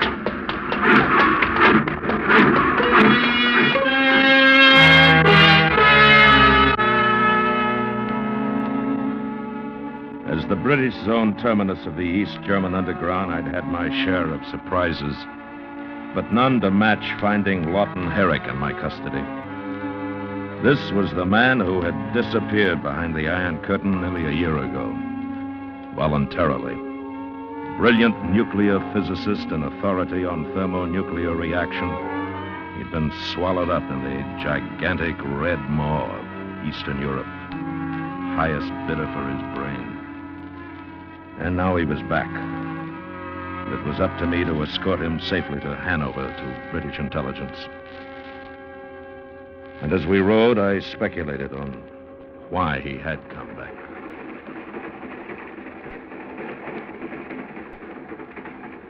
I suppose you're wondering why I came back. Why did you? Very simple. I finally realized I'd picked the wrong side. So I chucked the whole show and came home. Just like that? As you say, just like that. You sound pretty casual. How else should I be? I don't know. If it's my conscience you're concerned with, don't bother. I got more from them than they got from me. Oh?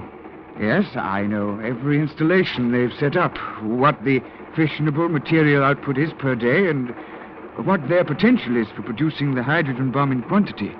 Uh-huh. Where are your records, notes, that sort of thing? Memorized. Paper and pencil were too risky. I had a security guard with me constantly. How did you get away? I walked out of Magdeburg. What about the guard? I imagine they'll bury him with full military honors. Yes, I imagine they will. Yes. But we're here now, and I'm safe, and that's all that really matters, isn't it? Well, I won't feel safe until we get past Tallersleben. When's that? Oh, about 2 hours. Do we stop there? Yes, for a few minutes. Right. Mind if I take a nap? Suit yourself. Wake me at Tallersleben, will you? Right.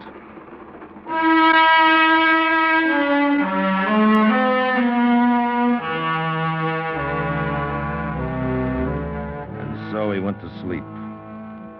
And I thought about how easy his escape had been. Too easy. This was no ordinary defection to the camp of the free world. This man was important. Important enough that his safe arrival could cause considerable embarrassment to those from whom he had escaped. We wheezed into Tallersleben. A few passengers got out. Some came aboard. Then we started off again.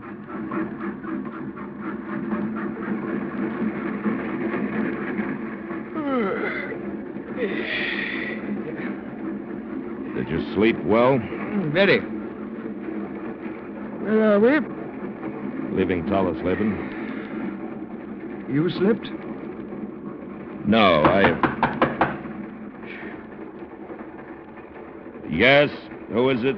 Conductor, sir. Come in. Bruce. Now, will you please tell this stupid... One moment, if you please. But there is no time for... Easy does it, Ernst. Go ahead, identify me, but hurry. It's all right, conductor. I know him. What about his fare, sir? Well, I'll take care of it later. Now, if you please. Of course, sir. Forgive me, but my job, and I have a wife and... Yes, we know all that. Now, will you go, please? Yes. Bruce, now we are in trouble. Oh, what's the matter? They know where we are. What? They have an agent aboard this train. Well, when did he get on? Just now, at Tallersleben. Oh, we just left Tallersleben. Yes, I know, and that idiot of a conductor would not let me find you in time to get you off. Well, then we stay here in this compartment till we get to Hanover. Now, that is the problem. We won't get to Hanover. Why? There is a bomb on board. A bomb? Yes, in a suitcase. And the plan is to destroy the train when we get on the Oka River Bridge. Well, then we'll stop the train. No, I thought of that, and that's no good. Because whoever it is has orders to explode it if the train stops for any reason before we reach the river. When did you learn this? An hour after you left. I received a message from the man in Magdeburg. They found the body of that guard soon after Herrick left. They missed you in Urbesfelde, and they arranged this Tallersleben interception. But how did you... I drove. And when I got here, the train was pulling out of the station just. If it had not been for that stupid conductor... Oh, it's too late for that now. Yes. We've got to find the bomb. Is the agent a man or a woman? No, I don't know, Bruce. Yeah. How soon before we reach the Oka River? But from now about, an hour and a half. Hour and a half. Well, between the three of us, we should be... No, Herrick. You stay here. But at least I should... Herrick. Yes? We know nothing of atomic reactions. That is your field. This is ours. Just do as you're told. Will you, please? I'm sorry. All right. Ernst? Yes? Get the conductor. Yes, And hurry.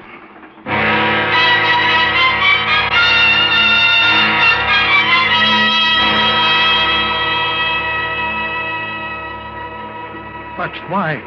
We are not at war. Why should they want to do this to me? It's not you. It's us they're doing it to. But what can I do? Where shall I look? We'll do the looking. All we want from you is cooperation. Of course I will cooperate. What else is there for me to do? Well, not much. Now, first, do you have a list of the passengers that got on at Tallersleben? Yes. Good. Second, can we get into the baggage car while the train is in motion? On this train you can. Some of the first and second All right, class. that's enough, as long as we can get on this one. No, wait. What about the baggage? Did we take much aboard at Tallersleben? Only the baggage clerk knows that. You'll go with me when I go to the baggage car. Yes, sir. Ernst. Yeah?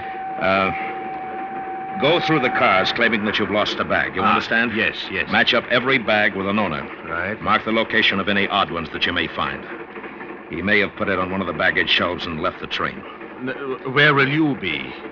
Baggage car. Yes. But after that, you... Back here. Calendar. Yes, Herrick. It won't be easy staying here. You didn't expect it to be, did you? I suppose not. Well? Nothing. Good luck.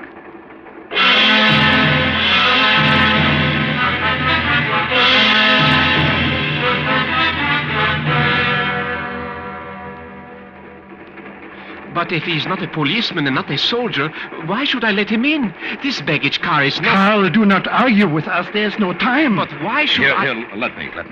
Carl, this is an emergency. I must be permitted inside to check the baggage. But where is your permit? Badge, credentials, anything that I may look at. Jobs are hard to get. My wife and children will... All right, then I'll tell you. Someone has planted a bomb on board that's going to go off. Ein Bombe? Yes, ein Bomben. And if I don't find it in, well, let me see, an hour and 15 minutes, none of us will be able to hold a job anymore. Now, may we come in? Yes. Come in. All right. What do you want to know? How many pieces of baggage came aboard at Tallersleben? Not many. 5 suitcases, a trunk, and that crate. The crate? What's in the crate? I don't know. It's routed through to Hanover. All right, have you got a hammer? But I have no authority. Get me a hammer.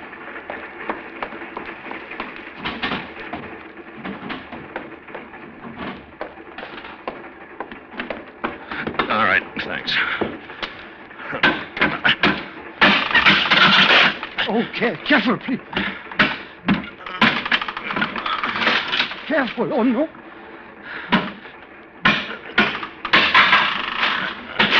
Watch out. It's furniture. Okay.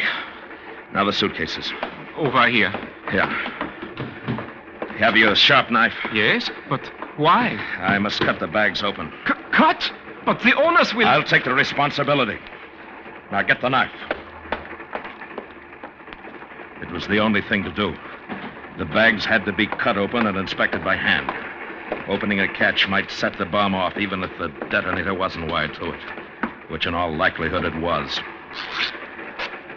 As I cut into the first bag, I felt a hard knot forming in the pit of my stomach. I reached inside the bag.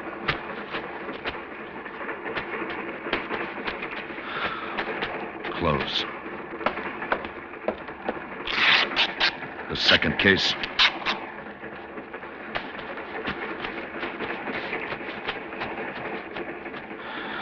Close.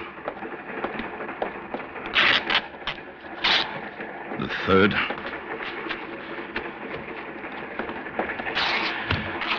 The fourth.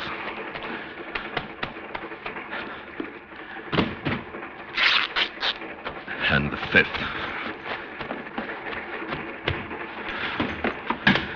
Then we broke open the trunk.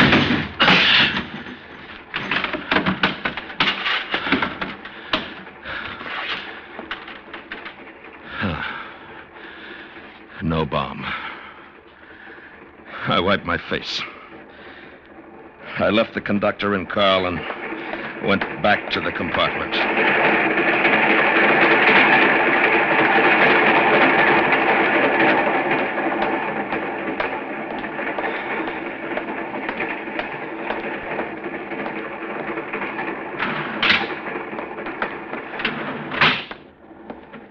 Nothing? No, nothing.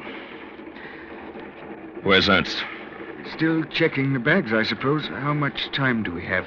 Not quite an hour. Time enough? I don't know. You're sure the bomb is aboard? Yes, I'm sure. Ernst doesn't make mistakes. What do we do now? Well, you do just what you've been doing. Stay here. I'm going out and check the passengers that came aboard at Tellesleben. Anything you want me to tell Ernst when he gets back? Yes, if he gets back before... We're doomed, I tell you. What's the matter, Dietrich? The engineer's going to stop the train. Stop? What do you mean, stop? He can't. I told you what would happen if we stopped before we reached the Oka. Nevertheless, the engineer's going to stop. Well, why? He says he has a bad coupling on the coal tender. Well, did you tell him why we couldn't stop? Yes, he says he can see the bad coupling on the coal tender. The bomb he cannot see. Oh, no. Therefore, the bad coupling must take precedence. And he's going to stop the train.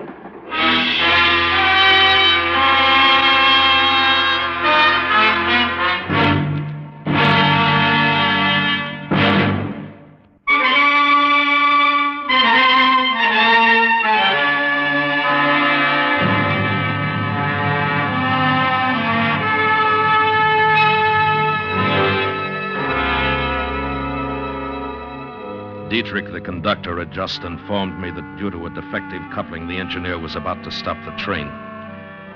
And under these circumstances, it was a horrifying thought.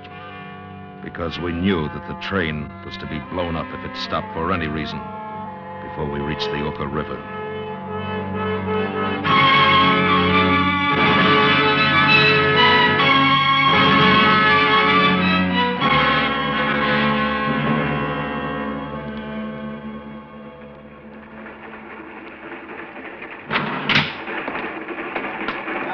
I thought you would still be in the... What's the matter? The engineer's going to stop the train.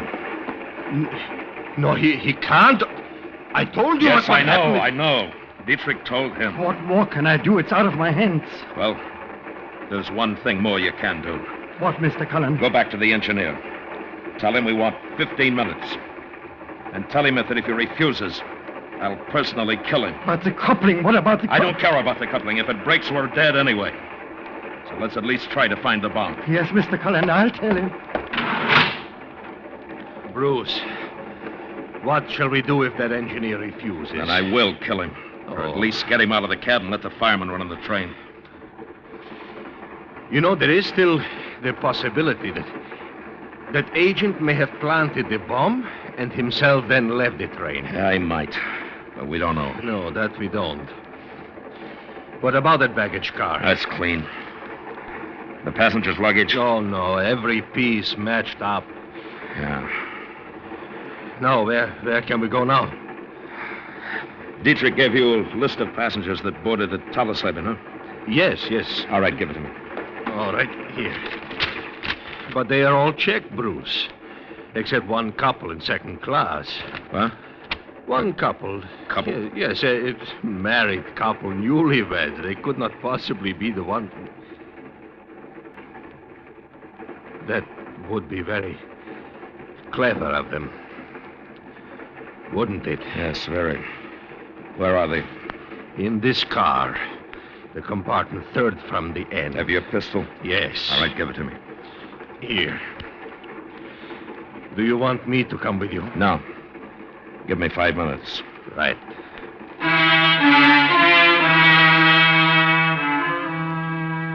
This was infinitely worse than fighting in the dark.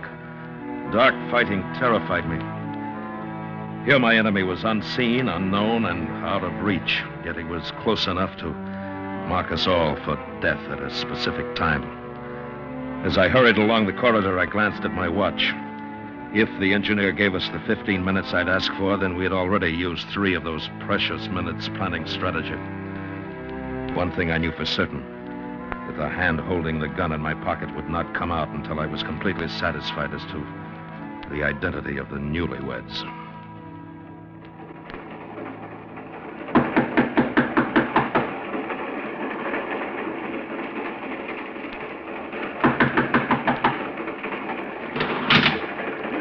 What can I do for you? My name is Bruce Callender. There's been a bit of a stir aboard, and, well, the conductor made me a kind of deputy to make an inquiry. May I come in? Of course. Thank you. I'm Lieutenant Crofton, Royal Navy. This is my wife, Gerda. Gerda, this is Mr. Callender. How do you do? How do you do? You're American, aren't you? No, Canadian. Oh, good show. Have a drink with us, old boy. Well, not right now, thank you. Oh, all right. Well, what's all the fuss about, Mr. Callender? Well, it seems that there was a jewel robbery in Tallesleben.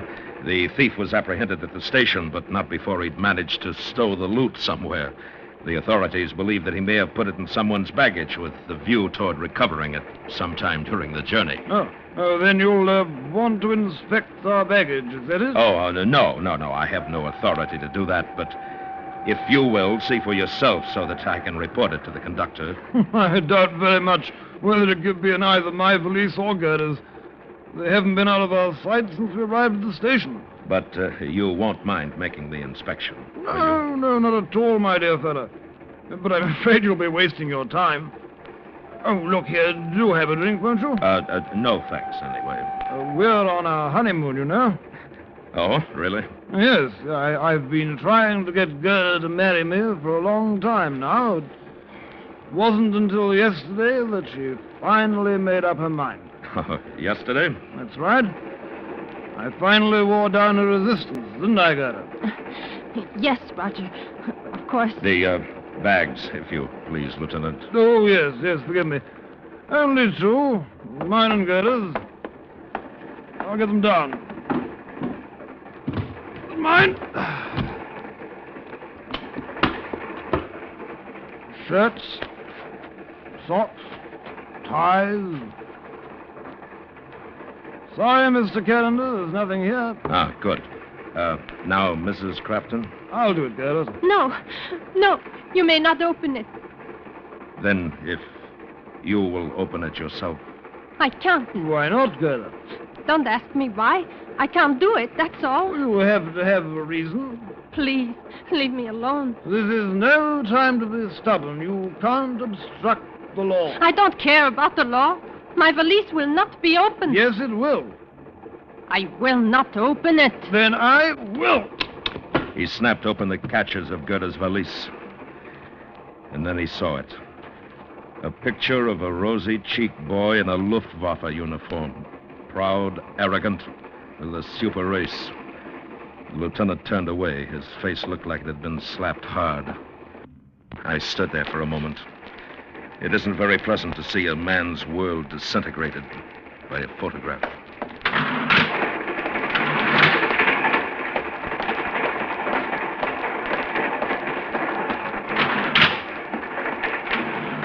What happened? They're not the ones. Oh. Now what? I don't know.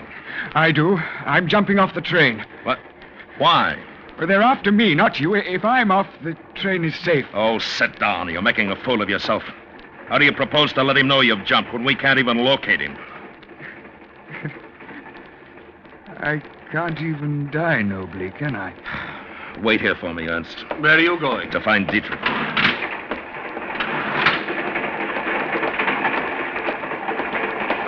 Mr. Callender, I was on my way to We see need you and more ask... time.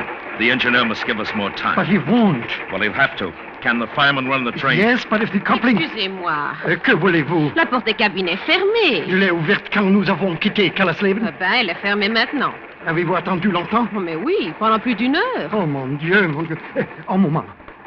Mr. Cullen, the little room at the end of the train, it has been locked, so this woman says, since we left Callesleben. But... Dietrich. That's where it is. That's the only place it could be. We've looked everywhere else. Yes. Get rid of the woman. Go on, I said. Get rid of her. Essayez l'auto-voiture, madame. Oh, mais pourquoi? Essayez, madame, s'il vous plaît. Oh, bien, merci. Oh, c'est pour le cœur. Shall we force the door? No. He'd set the thing off before we cracked it. But are you sure he's in there? I'm not sure he isn't in there. How will you find out? Well, I'm going to climb to the top of the car, move down to the laboratory, smash the window and shoot. And I hope I hit him and not the bomb. But if it is not he, then you will have killed an innocent man. And if it is, and I don't shoot over 100 innocent people, we'll be dead in 5 minutes. I don't know if I should permit it. After all, I'm the chief conductor. We've got 5 minutes, Dietrich. Don't try to stop me. The responsibility is yours. I will do what I can to help. All right. Now get Ernst. Tell him what I'm going to do. Tell him as soon as he hears the shots to have you open the door. He'll disarm the bomb. Now, is that clear? Yes, Mr. Cullen. All right, then hurry. We only have 4 minutes. As he ran down the corridor, I turned and went to the door leading to the outside of the train. And there I took off my shoes and checked the pistol Ernst had given me. At any moment, I expected the train to start slowing down, which I knew must be followed by the blast. Until I got to the roof of the car, I didn't quite know how I was going to reach down and break the glass, but when I got there, I saw that this time the brakes had come my way. This was an old relic that had the light standards at each end of the car. Carefully, so as not to betray any movement to the man beneath me, I hooked one leg around the standard and let myself ease down. As I hung there for a second, I hoped that the man inside was the man I sought. This was my last chance. He had to be. Then suddenly there was a shift of wind and I was almost blinded by the cinders. And the brakes were applied. The time was now. I raised my gun and swung.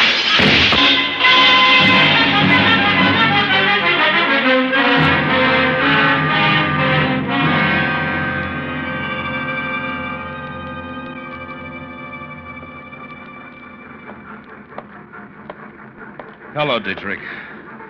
Everything cleaned up. Yes, Mr. Cullen. The passengers are still a little excited. No doubt. You shoot very straight, Mr. Cullen. Oh? The body will be turned over to the authorities in Hanover. Oh, just a minute, Dietrich.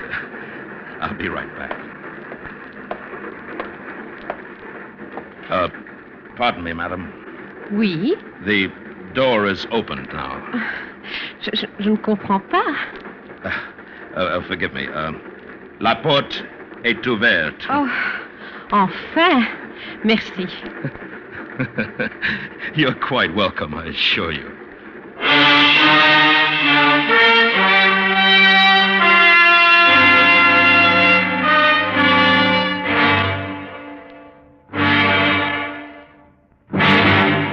Under the direction of Anthony Ellis, Escape has brought you Train from Oberstfeld, a story by Ross Murray, starring William Conrad as Bruce.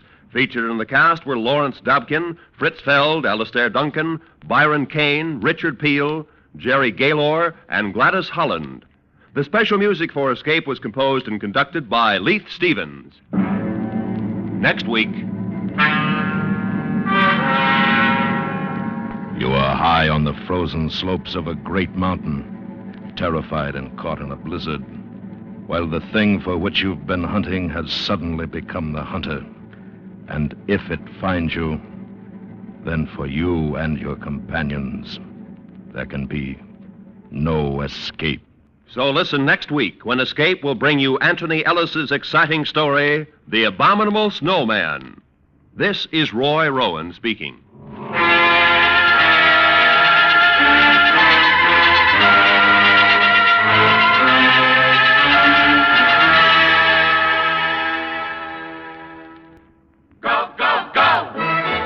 CBS Radio. CBS goes wherever you go, go, go, go.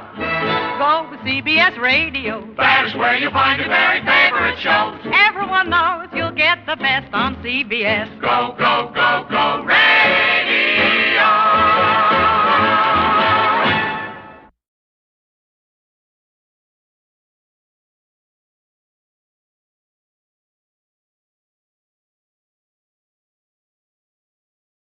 The CBS Radio Workshop, dedicated to man's imagination, the theater of the mind.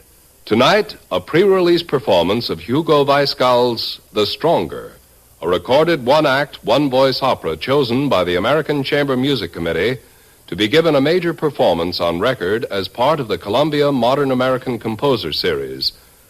Serving on the American Chamber Music Committee are Virgil Thompson, composer and critic as chairman, Aaron Copeland, composer and chairman of the faculty of the Berkshire Music Center, Henry Cowell, composer and professor of composition, Peabody Institute of Music, Baltimore, Maryland, William Schumann, president of Juilliard School of Music, and Goddard Lieberson, president of Columbia Records.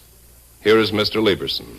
When the Committee for the Modern American Music Series, which included the speaker, first heard a test record that was submitted of a chamber opera by a composer named Hugo Weisgall, we were all struck by what seemed to us to be the emergence of a genuine American opera composer. A composer who seems to have grasped not only the elements of his work as a musician, but also those important elements that make up that rare being, a genuine theatrical composer.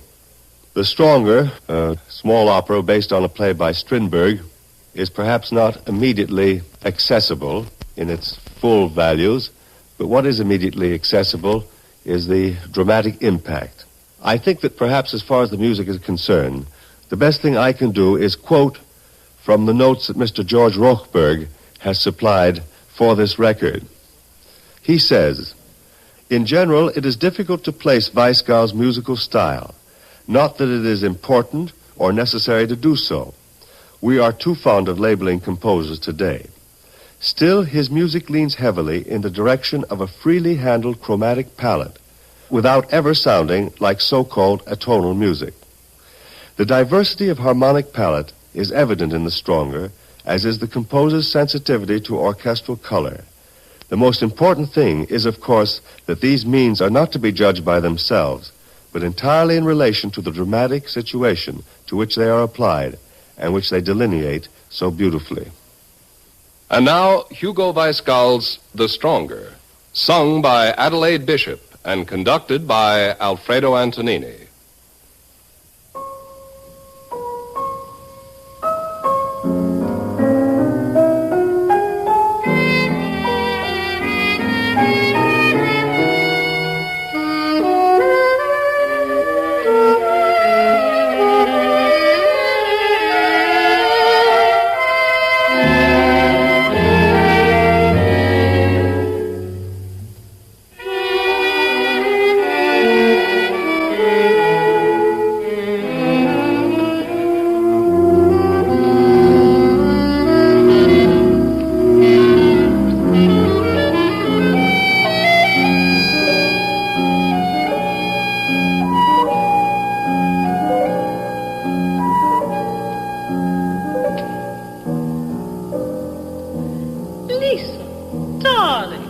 How nice to see you.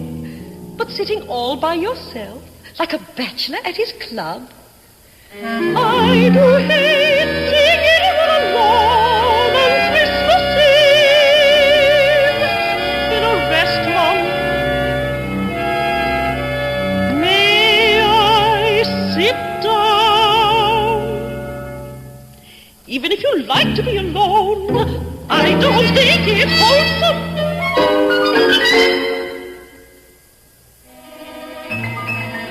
I can't bear people who aren't serious about Christmas.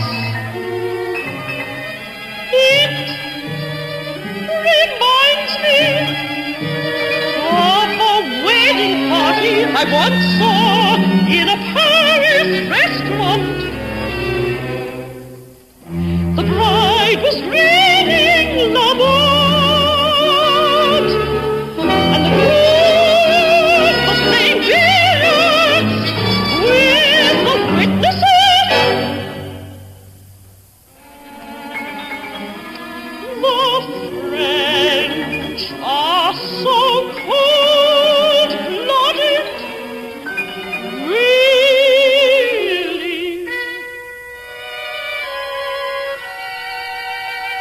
I know you're bored with Christmas. I suppose it's only the children who keep me at it year after year.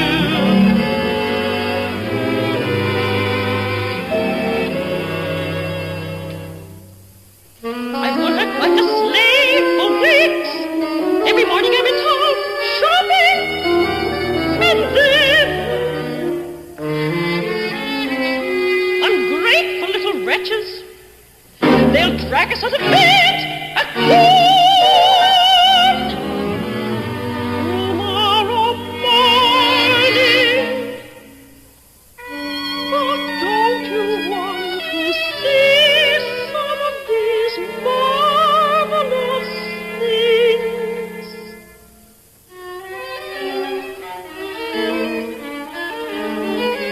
Isn't this a sweet infant?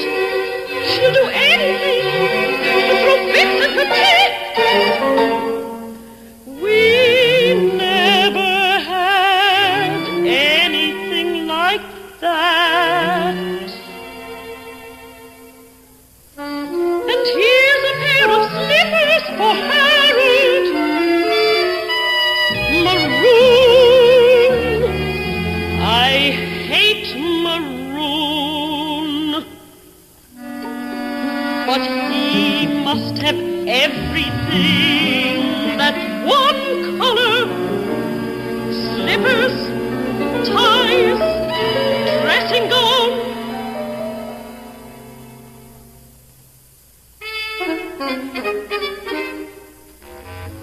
See what small feet he has. 7.5. But not effeminate. The way he walks up and down, up and down, up and down, like the tiger in the zoo. Of course, you've never seen him that way. In dressing gown and slippers. But then he loses his temper. He really stops.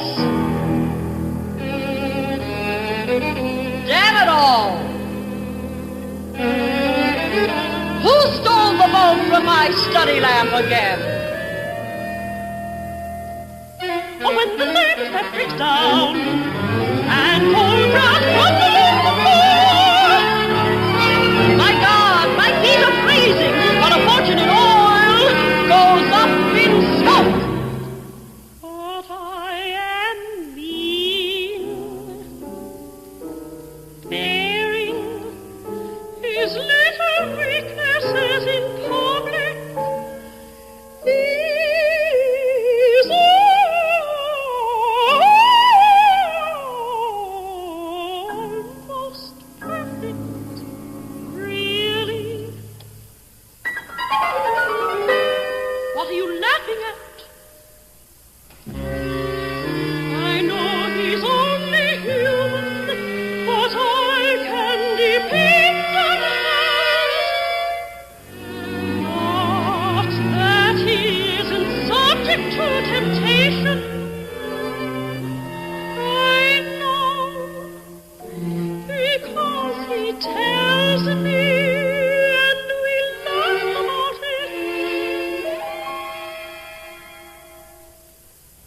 that little beast Audrey.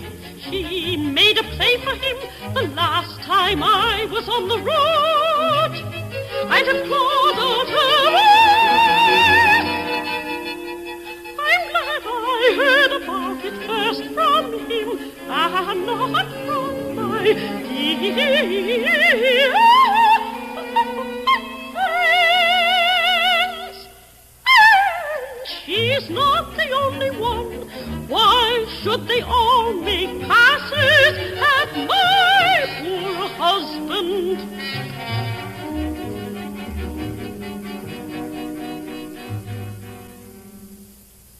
Maybe they think because he's a producer, he'll give them jobs and build them into schools.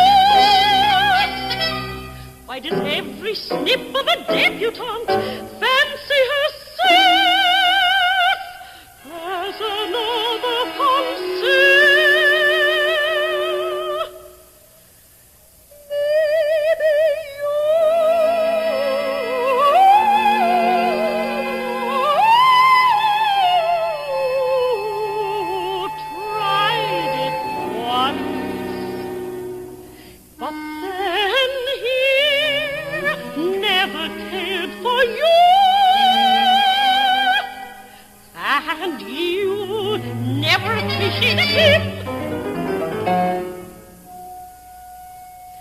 But there I go, being catty again.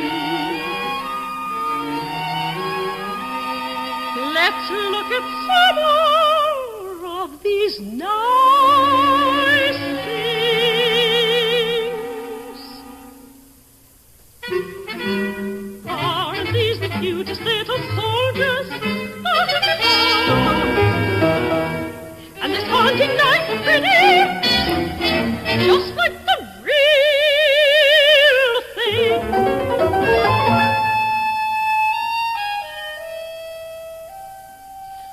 Oh, did I frighten you, dear Lisa? You know I couldn't hurt a mosquito. But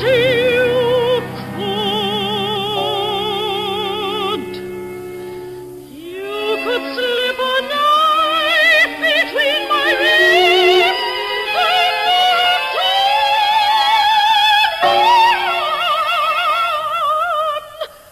beautiful golden hair. I don't know why you should dislike me. Yes, I do. You're still brooding about that mix-up over old Max and me, and how I stole your part. I know it isn't true, but you sphinx, I know you still suspect me, and it's so unfair. What does it matter anyhow? I know all that now.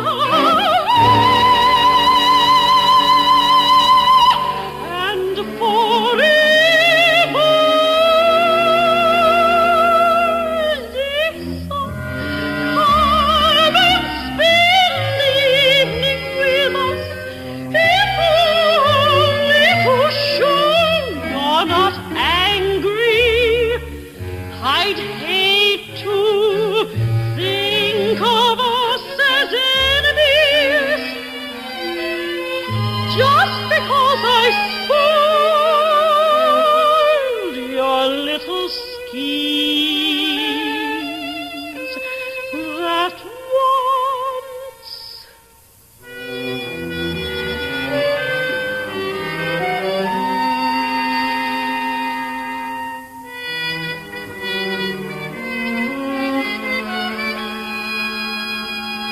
It was so strange, the way we met. At first I was afraid of you, so much afraid I didn't dare to let you out of sight again. No matter how I planned my day, I always ended somewhere near you. I didn't have the courage to hate you, so I became your friend. But when you called on Harold and me, something was wrong. I saw he didn't like you, and it annoyed me like a tight shoe. I asked him to be nice to you, but it was no good until you were engaged.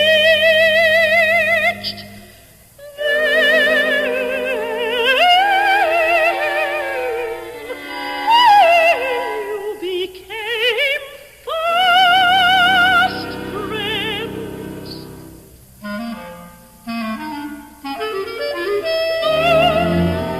Don't interrupt. It was all so strange, so very strange. As though the two of you had been afraid to show how you really felt until it was safe. And yet I wasn't jealous. No, not yet. And at Freddie's christening, when you were godmother, I made Harold kiss you, as he did. You were embarrassed, both of you. You turned quite red, and he was pale. I scarcely noticed at the time. I haven't thought about it since. I never really thought of it.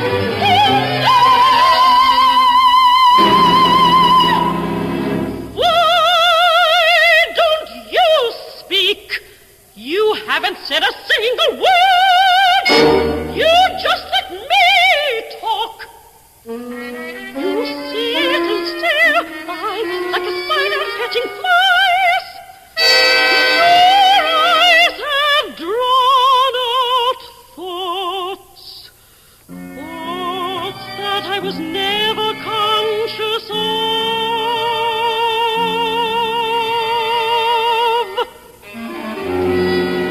Why did you break your engagement? Why won't you visit us tonight? You needn't say a single word. All at once, it's clear to me. It all fits together. The whole underhanded business. Why must all these things be this hurried like dried blood? Because it's your favorite, you're wearing it tonight. Why must we go to the mountains every year? Because you can stand the smell of the sea.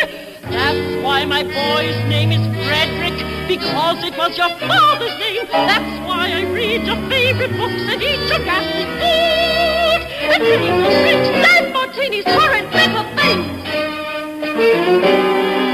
You made me swallow everything. Even your warm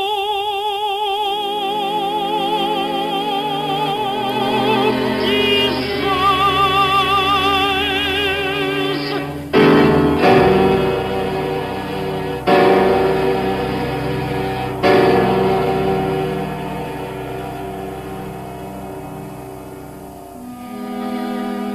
I couldn't run away. You were always beside me.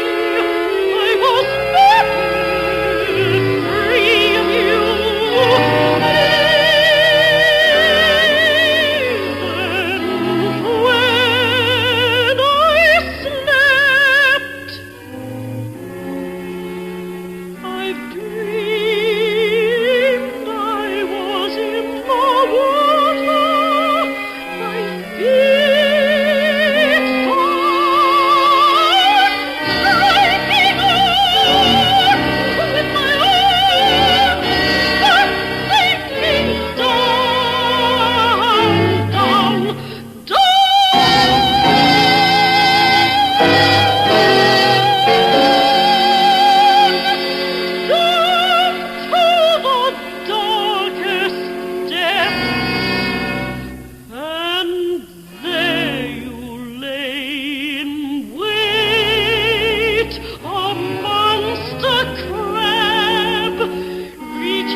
done to you. You are incapable of peace, and you don't know how to love.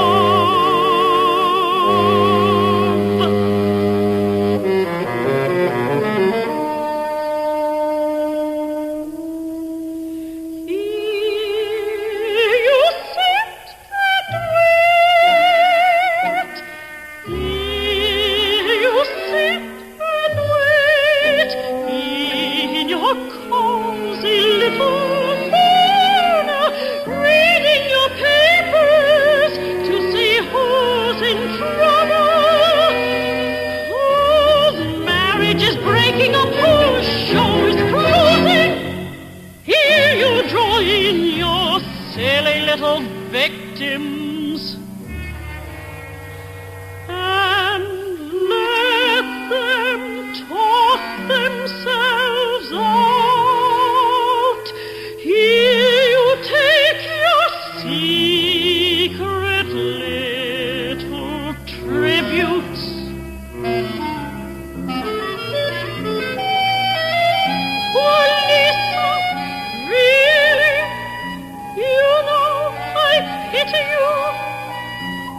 You must be unhappy in your lifeless way.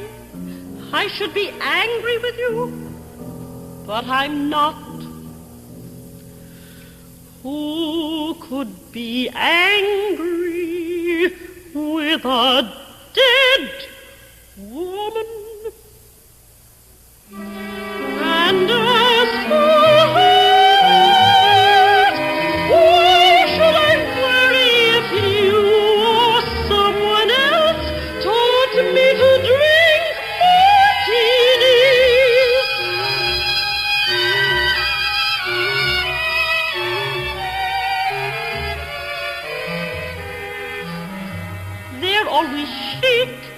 never fattening. And if I learn to dress from you, so much the better. It helps me hold my husband. My gain is your loss. Yes, I think you have lost him entirely. Of course, you meant for me to break with him. But you see, I have a thick skin. I never would do that. Suppose he did love you. I'm not that narrow-minded, and besides, it was exciting to have a man that someone wanted more than I did. You never took anything from me.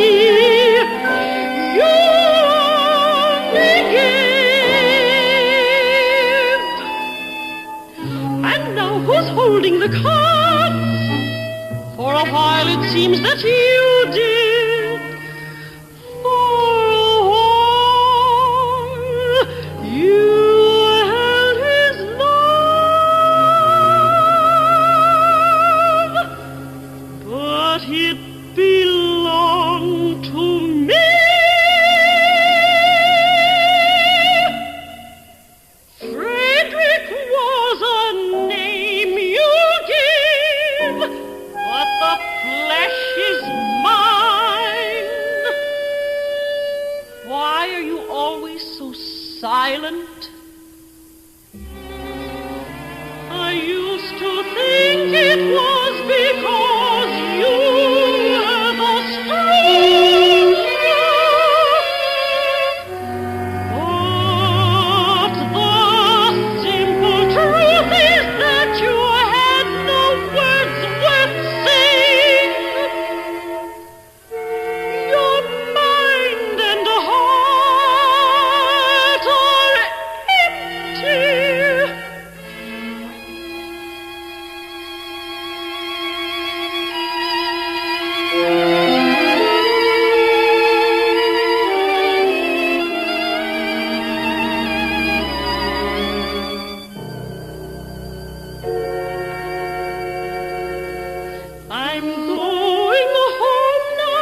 You have been listening to the CBS Radio Workshop premiere performance of The Stronger, a recorded opera based on a play by August Strindberg, adapted by Richard Hart, with music by Hugo Weisgall, sung by Adelaide Bishop, and conducted by Alfredo Antonini. The Columbia recording of The Stronger will be available at music stores next week. This is Roger Foster inviting you to join us next week when, from Hollywood, we will present Hamlet Revisited, another point of view about Shakespeare's great heroic figure. The CBS Radio Workshop is produced in New York by Paul Roberts. In the current issue of TV Radio Mirror magazine is an interesting article on Who's Who on CBS Radio Workshop. TV Radio Mirror is now on sale at all newsstands. Stay tuned for 5 minutes of CBS News, to be followed on most of these stations by My Son Jeep. This is the CBS Radio Network.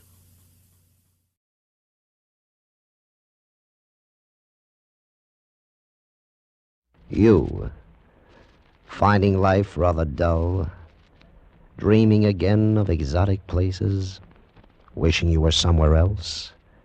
We offer you Escape.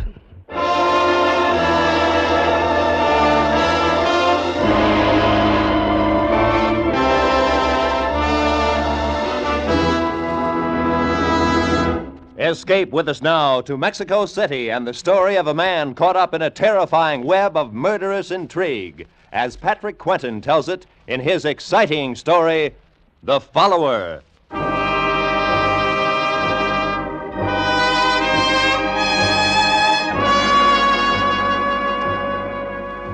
My name is Litton, Mark Litton. I'm a petroleum engineer just back from 3 months in Venezuela.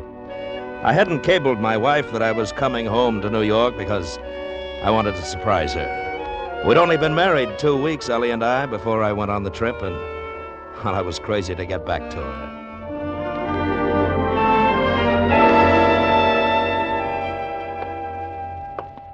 3 long, empty months.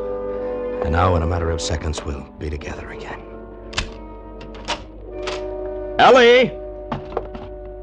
Ellie, it's me, Mark. Ellie?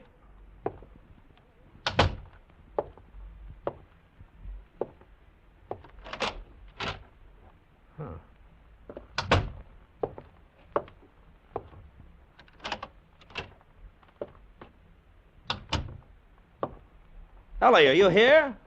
Oh, let's cut out the comedy. Hey, who are you? What's the matter? What's wrong with you, anyway? Corey. Good Lord. It was the guy Ellie had thrown over to marry me, Corey Lathrop. And he was dead. I saw the 2 bullet holes in his chest. Turned sick. He'd been dead quite a while, maybe a day or 2, and he didn't look much like the socialite man about the clubs, member of the State Parole Board Society lawyer. He just looked dead. I recognized that torn piece of negligee in Corey's hand. I ought to. I'd seen it often enough. Oh, Nellie. First thing to do was locate her fast. No. No, not the police. Not yet. Not without knowing what it's all about. Who else, then? Certainly not her society friends. They wouldn't tell me if they knew. I was an outsider, big prospects, but no money, the dark horse who'd rushed Ellie off her feet. No chance there. Maybe some of her other friends, though, she'd messed around with just for thrills because she was rich and bored. Maybe the gambler, Victor Vittorio. Yeah, that was it. If anybody knew what had happened to Ellie, Victor would be the guy.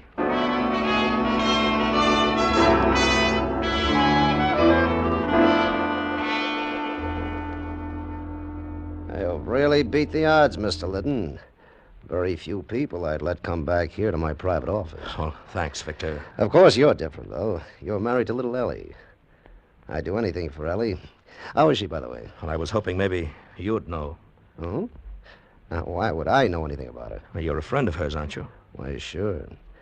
I knew Ellie long before she met you. She's a great little kid. Too much money for her own good, but still... You know where she is, Victor? No, I don't. But she wasn't here a couple of nights ago. Saw her at one of the roulette tables. Ellie sure has a weakness for roulette. Yeah. Well, look, can't you tell me... I remember now. That was the night she got into me on credit for $20,000. $20,000? I guess the guy she was with was bad luck for her. That nose in the air, what was his name? Lathrop? Corey Lathrop. Lathrop? Yeah, somebody ought to smash that guy. He's just too good to live. Yeah. Yeah. Look, Victor, about that money Ellie lost... Oh, don't worry your head about it, Mr. Liddon. Ellie's a friend of mine. She'll pay when she gets the dough. These little cafe cookies understand gambling, how it works and all. They always pay off. Every one of them pays in the end.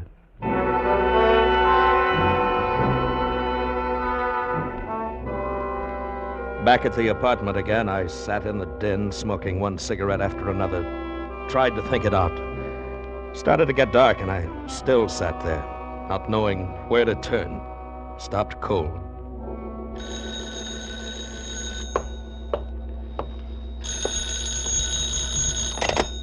Hello? May I speak to Mrs. Liddon, please? Well, she isn't here right now. May I take a message? I'm Mr. Liddon. Oh, well, this is Franchot's Originals, Mr. Liddon. We have those 2 new suits ready to send out, and I find a note here with them. It is a request to forward the suits by air mail to Hotel Granada, Mexico City. Mexico City? Oui. Mrs. Liddon evidently telephoned the message, but I did want to confirm the address. Is that correct, Mr. Liddon? Hotel Granada, Mexico City?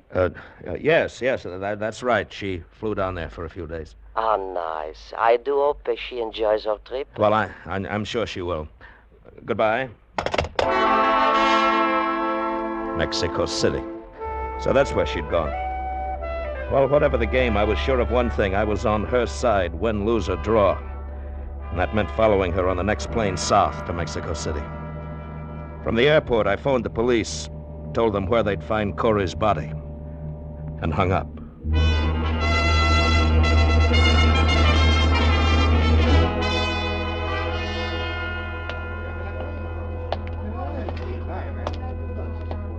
I beg your pardon. Is the desk clerk around? Pues sí, senor. I am the desk clerk. Can I help you, senor? Yes, I believe my wife is registered here, Mrs. Mark Liddon. Liddon? That is not a very common name, senor. No, I guess it isn't. Well? That is a very nice jacket you are wearing, senor. Soft and warm like the breath of a senorita. Thank you. It must take many pesos to buy a jacket like that. I really don't remember now, if you'll be kind enough to... It must be very nice to have many pesos. Look, what are you after, a tip? Senor! How much? Pues, when a pobrecito has 5 sisters to support and only one very small job, 20 pesos? 10. 15. It is only pesos, senor, not like dollars. All right, here. Gracias. Now we are friends. The senorita is registered in room 522. 522. Okay, thanks. But wait, senor. What? She is not there now. Oh? Well, where is she? The senorita is go to the bullfights, I think. But no matter, senor. You are her husband. You are my very good friend. So I let you wait in her room for only 10 pesos more. Look, if you like golden eggs, don't kill the goose. But, senor, you do not look at things the right way. For only 25 pesos, you now have Oscar for your very good friend. Oscar sent a bellboy up to let me into 522. When he'd gone, I opened the 2 traveling cases in the closet and searched through a mess of clothes and the usual feminine whatnots. I don't know what I'd expected to find in Ellie's luggage. Blood stains, a gun, I don't know. And then I heard the key in the lock. I didn't move. I didn't say anything.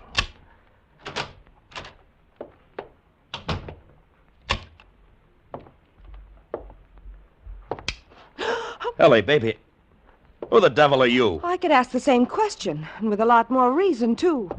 Will you get out now, or shall I call the manager? Now, look, there must be some mistake here. There certainly is. This is room 522, and my wife's clothes are in those bags You've there. been going through my things? Your things. Not unless you happen to be Mrs. Mark Liddon. That's exactly who I happen to be. Oh, now, wait a minute, honey. I'm Mark Liddon. Oh, please, that's a real old one, and I'm just not in the mood. I'm Mark Liddon no matter what, and you're impersonating my wife. I'm Mrs. Mark Liddon, and you're trying to impersonate my husband. Now get out, or so help me, I'll phone the manager. Wait, let me make a call first. It just so happens I know the Spanish words for police and American embassy. You wouldn't. I wouldn't, huh? Hello? Wait, no, don't. Okay. Now, what's the game? Where's Ellie? I don't know, Mr. Liddon. I've never met your wife. I was desperate, that's all, and when the chance came along, I took it. What chance? What were you desperate about? Well, I'd come down here for a week and got stuck. I didn't know you needed papers to get back across the border. Proof of citizenship, I mean. You see, I've lived in New York all my life, but I was born in Czechoslovakia. Go on. Well, I was broke, too. I didn't know what to do. That's when I ran into this bartender, George. And he fixed everything up. Fixed it up how? Well, he said this Mrs. Liddon, your wife, had just got in from the States and wanted to disappear for a few days. She was looking for somebody to take her place here at the hotel, so George arranged the whole thing. Brought me here, gave me her tourist card. That's all I know about it. What were you supposed to get out of the deal? Just the tourist card. I could use it to cross the border. Mrs. Liddon was going to say later she'd lost it and get a new one. Anyway, that's what George said. George, huh? Where does this George work? Well, it's one of the American bars. He's off duty now, though. Where can I find him? Well, sometimes he hangs around the Salon de Lisboa. It's a cantina over near the plaza. Look, if this is all the truth, how come nobody here at the hotel noticed the switch when you took my wife's place? Well, she checked in during the night and stayed out of sight. No one's seen her but the night clerk. Oscar, I think his name is. Oscar, huh? That boy really gets around. He's the day man now. Mr. Liddon, what are you going to do with me? I don't know yet. What's your name? Frankie. Okay, come on, Frankie. Let's go find George.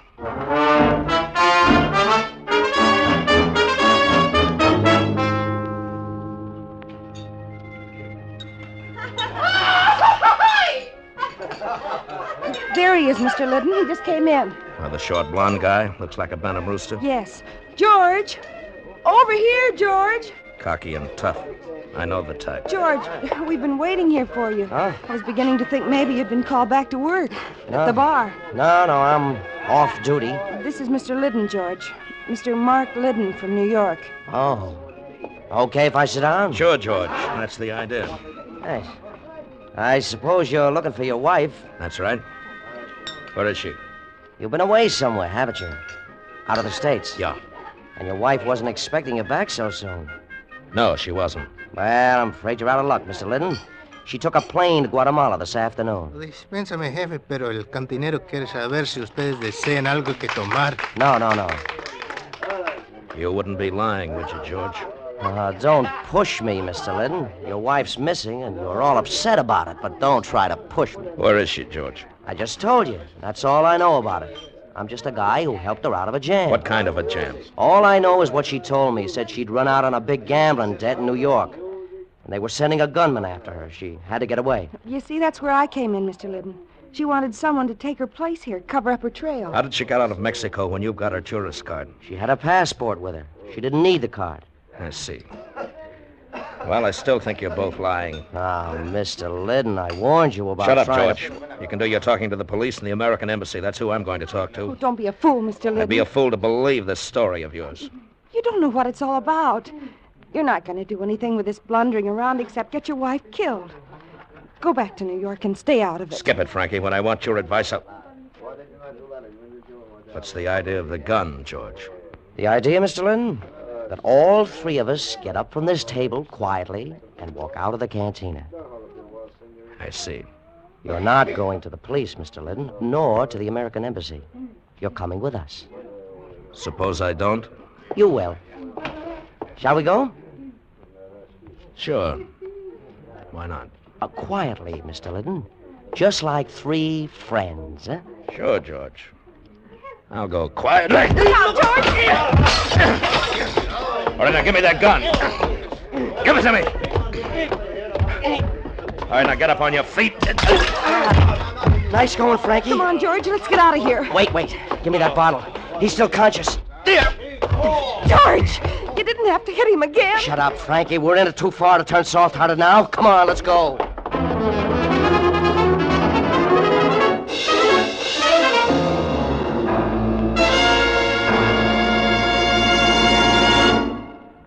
Escape, under the direction of Norman MacDonald, returns in just a moment. The Book of Etiquette loses a lot more pages tonight when Jack Benny tries to ingratiate himself with the suave, oh-so-social Ronald Coleman's. Yes, Ronnie and Benita will be Jack's guests on CBS tonight. And on the Charlie McCarthy-Edgar Bergen Comedy Hour, Charlie will try to enlist in the Air Force and end up as a skyrider advertising pumpernickel bread. Red Skelton, Amos and Andy, Corliss Archer, and Eve Arden as our Miss Brooks will also be on hand on most of these same CBS stations with their famous brands of CBS Sunday night comedy. And now, back to Escape. When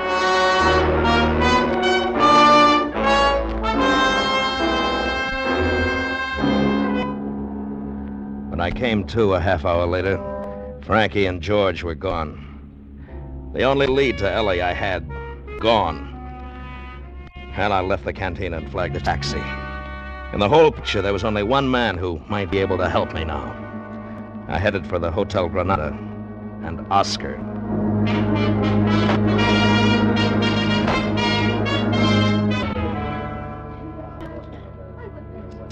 Too bad. It is most unfortunate that you have such a very bad accident, senor. You should come to me. I would have tell you. This Salon de Lisboa is not a good place for tourists. Oscar, you're a chiseler, a liar, and a crook. Senor, that is a very bad way for friends to talk to each other. You'd sell out your own mother for 10 pesos. You are what they call a very cynic man, senor. I would never do such a thing. Not for 10 pesos. Why didn't you tell me there was another woman living here posing as my wife? But you are her husband, senor. And one must be very careful with husbands. Oscar, I've played along with you as far as I'm going to. I think it's time you talked the whole thing over with the police. The police? Senor, now you are not speaking like a friend. And just when I was going to tell you about something for free. Tell me about what? About the lady who is pretend to be your wife. She has come here while you are gone. What? She reads a telegram which is come for Mrs. Liddon. Then she has checked out of the hotel. I didn't think she had the nerve to come back here. Maybe you like to know what the telegram is said, huh? It was not sealed so tight. Of course I'd like to know what the All right. How much? 200 pesos. For free, huh? Okay. Here's 150, and that's all you get. Gracias, amigo. The telegram say, plans changed. Go to Hotel Casa Miranda, Acapulco. Acapulco? Who was it signed by? It was only the one name, Victor.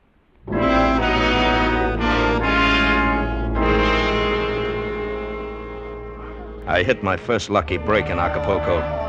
I came in from the airport and went to the Casa Miranda Hotel.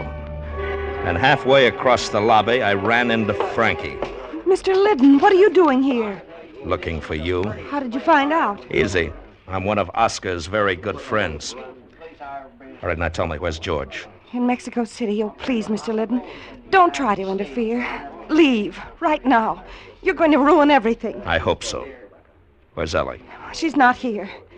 She's in Mexico City. Oh, please, I know you're trying to help her, but you don't understand. You're only making things worse. You mean worse for you? Worse for everybody. Ellie, too.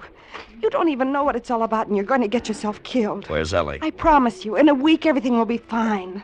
Where's Ellie? You've got to believe me. You have to... There you are, Mrs. Liddon.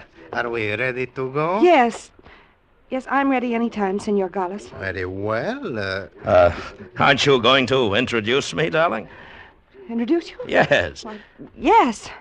Senor Gonzalez, this is my husband, Mark. Oh, a pleasure. How do you do, Senor Gonzalez? He just arrived unexpectedly. Oh, I see. And are you planning to go out to the villa with us, Mr. Liddon? Oh, I don't think he will. Sure, definitely. I'm in on this, too, you know. You know what is involved, then? Well, naturally. The little woman always tells me everything. And you have no objections? Well, if it's all right with her, it's all right with me. Well, you are a very broad-minded man, Mr. Liddon. Shall we go?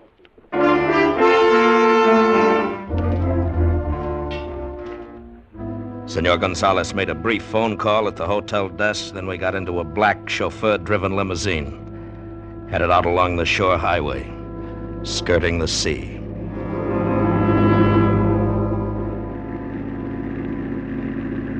About 3 miles out of town, we turned into a private roadway, stopped in front of a large Spanish villa. I regret the necessity of asking you to wait here on the veranda for a few minutes, Mr. Liddon. But I believe it is better that you don't come down to the boathouse with us. Right. Sure, that's fine. Just make yourself comfortable, Mr. Liddon. This shouldn't take long. All right.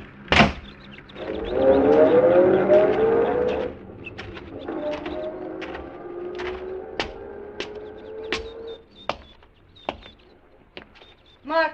What? Mark, over here. Ellie. Oh, Ellie, baby. What are you doing here? Mark, it's wonderful you're here. Oh, darling. But you shouldn't have come. What have they done to you, baby? Nothing, Mark. I'm all right. But you're not, darling. They'll kill you. You've got to get out of here. We'll both get out. We've got time. Frankie and Gonzalez have gone on down to the boathouse. Yes, I know. You know? Yes, Gonzalez phoned from town. They won't do anything to you if you leave right now. Victor promised me. Ellie, what are you talking about? I didn't want you to get mixed up in it, Mark. I wanted it to be all over before you came back from Venezuela. I think you'd better tell me what this game's all about, Ellie. I had to do it. Victor made me do it. I lost a lot of money at his club, and he said if I didn't, he'd kill me. If you didn't... If you didn't what? Bring a load of dope across the border for him. Dope? That's another one of his rackets, along with gambling. He gets it down here from Gonzalez.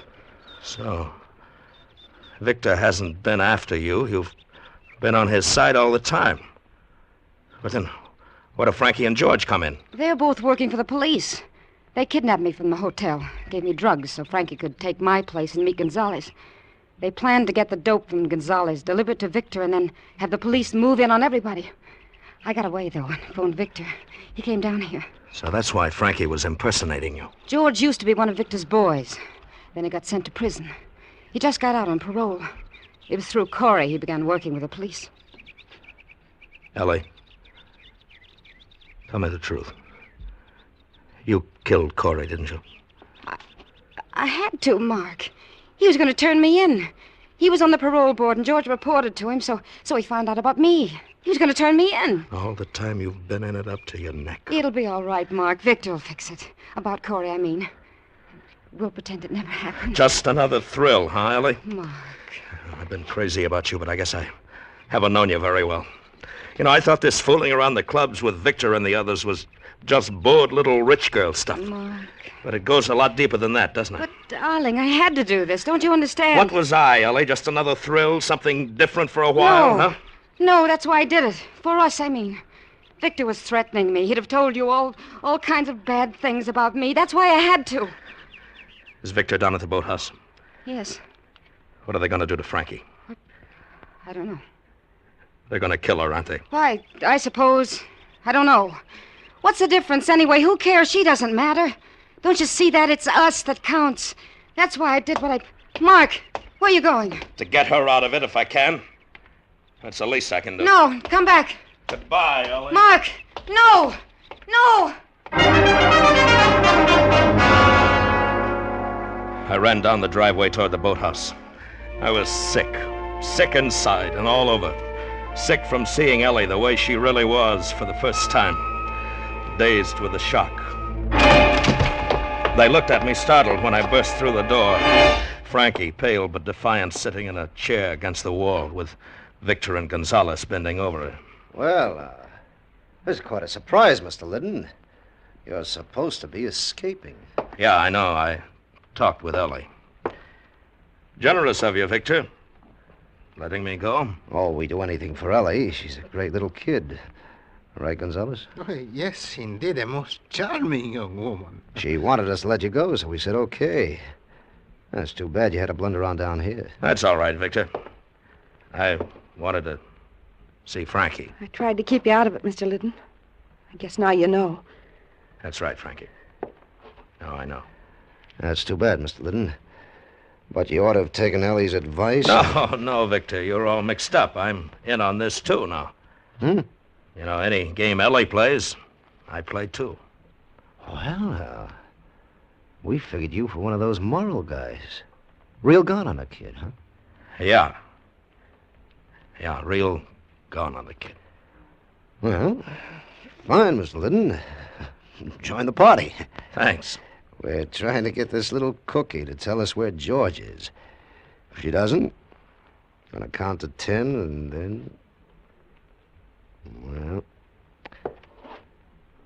How about it, honey? I told you. I don't know where he is. Mm-hmm. It's too bad. 1, 2. Better talk, Frankie. 3. I stood there watching them trying to 4. figure a play. Victor held a gun pointed at 5. Frankie's head, and Gonzalez was probably carrying one, 6. too. Whatever the play, it had to be fast. 7. 8. 9. Victor! Don't hurt him, Victor! Ellie. He doesn't know what he's saying about trying to help Frankie. I mean, he's out of his head. Mrs. Liddon, you fool! So that's a game. Victor! No! No!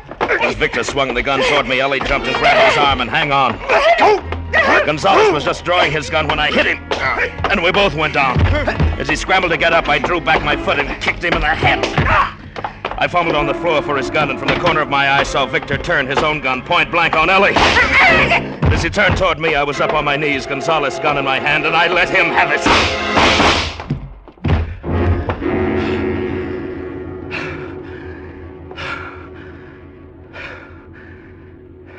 Are you all right, Mr. Liddon? Yes, Frankie. I'm all right. Mark.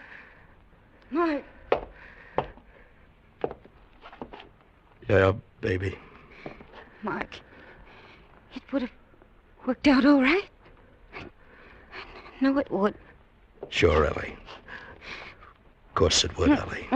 We'd better get her to a doctor, Mr. Liddon. I wanted it to. Please believe me. I've done bad things, Mark, but I could have changed. With you. Sure, honey.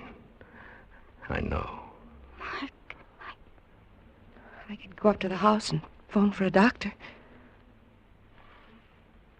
No, Frankie.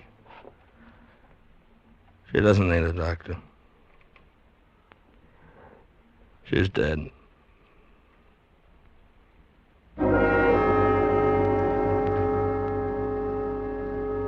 Well, that was it. Whatever Ellie was, whatever she'd done, I loved her more than anything else in the world. A love like that becomes a part of you. And even when it gets diseased, it has to be cut out. It leaves a deep wound. It takes a long time to heal. If I'd known more about it, I may have acted differently. She might still be alive. I don't know. But as it was, I'd done the only thing I could. I'd followed her. I'd followed her clear to the end.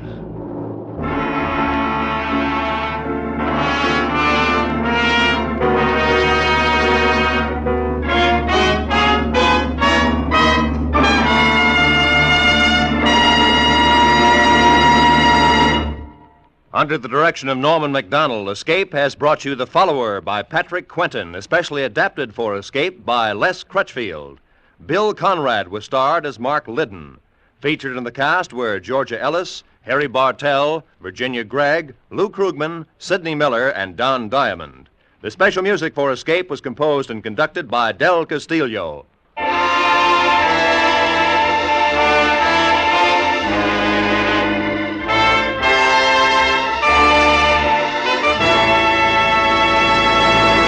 In just a moment, we're going to ask you to stay tuned for Bill Goodwin and Dollar a Minute. But that reminds us that starting next Sunday, $1 a Minute will move back a half hour and be heard on most of these same CBS stations at this time. That is, the time you've been listening to Escape today. The new addition to the CBS Sunday afternoon lineup next Sunday will be Rate Your Mate, the comedy quiz starring Joey Adams. So now, stay tuned for Bill Goodwin and $1 a Minute, which follows immediately on most of these same CBS stations today and will be heard a half hour earlier next Sunday. This is Roy Rowan speaking.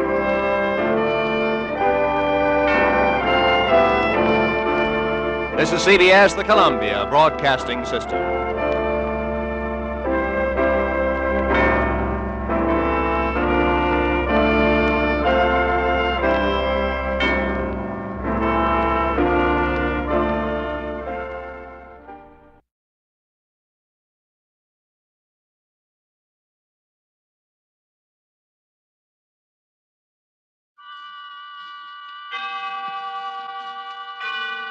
Autolite and its 98,000 dealers bring you Mr. Tyrone Power in tonight's presentation of Suspense.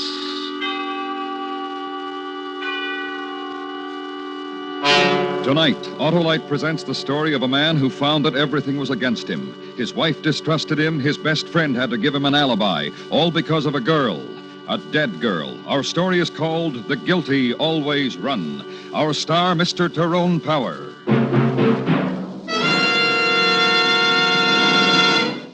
$100,000. That's the huge total to be given away in cash through the Autolite family charity drawing. If you're one of 25 persons selected, you will name your favorite church, club, hospital, or other recognized charity to share a total of $100,000. And now, it's our privilege to hear what Fleet Admiral William F. Halsey, campaign chairman of the Mental Health Fund, says about this great opportunity. Money, such as that being offered in this Autolite family charity drawing, can do much to aid the research which will not only help cure, but prevent mental illness. If you are selected, I urge you to remember the vital work of the Mental Health Fund. You can enter this drawing by just signing your name and address on a registration form at any or all of these Autolite family car dealers: DeSoto, Hudson, Plymouth, Studebaker, Dodge, Willis, Nash, Packard, Kaiser, or Chrysler. Help your favorite local or national charity share in $100,000. Sign up tomorrow. And now, Autolite presents transcribed The Guilty Always Run, starring Mr. Tyrone Power, hoping once again to keep you in suspense.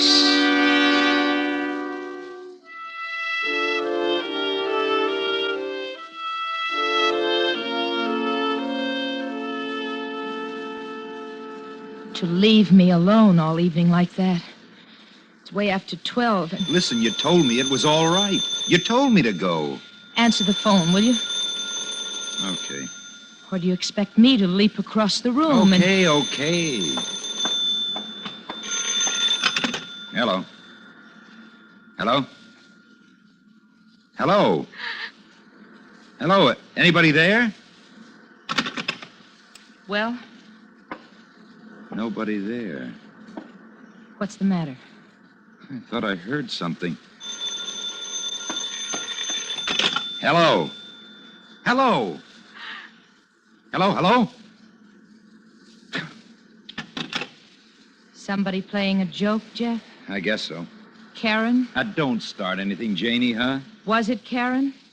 Janie, baby. Janie. What? Listen. Sure, sweetie. What do you want me to listen to? It's not my fault you've got your hip in a cast. It's not your fault I've got my hip in a cast, dear. Oh, cut it out, will you? I'm clumsy. I go along on vacations to the beach and fall off a surfboard and break my hip, and my husband meets another...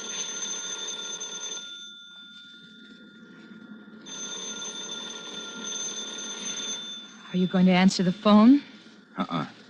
No. Bring the phone over to me, Jeff. Let me answer it. Sure. Here. Hello? What's the matter? You tell me. I asked you a question. What's the... Here, you take the phone. Hello? Who is this? Hello?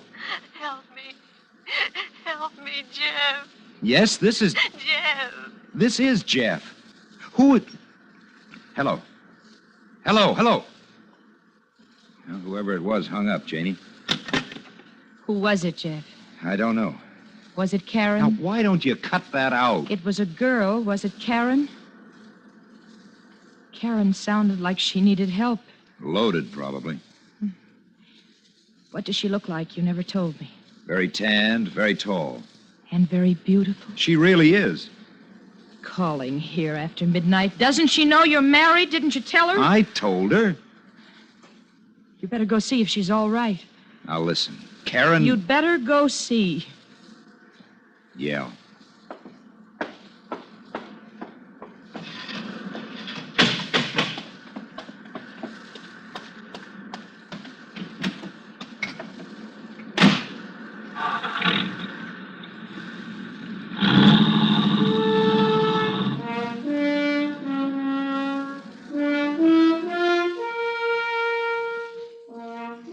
The drive was 8 miles from Zuma Beach.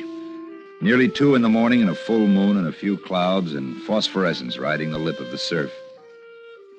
No one was home at Karen Lawrence's house. Her white convertible wasn't there either. I went home. Janie was sleeping, so I waited till morning to tell her. Then I went out on the beach and started to work on the surfboards with Lou, a friend of mine who'd taken the place next door. You know how I'd raise this dent?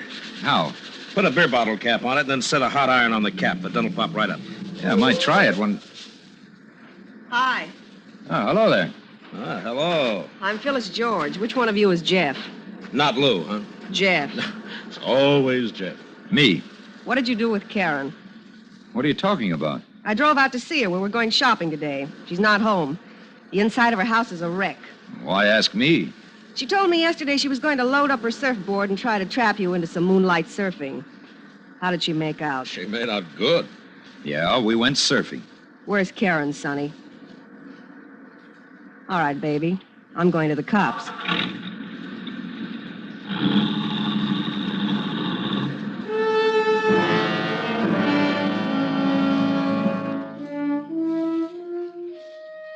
We finished resurfacing the boards after that. Not much talk. I kept looking down the road for the cops that girl promised. No cops. After a while, I said to Lou, see ya, and went back to Janie. Carried her out to the strand of white beach we bought for the summer.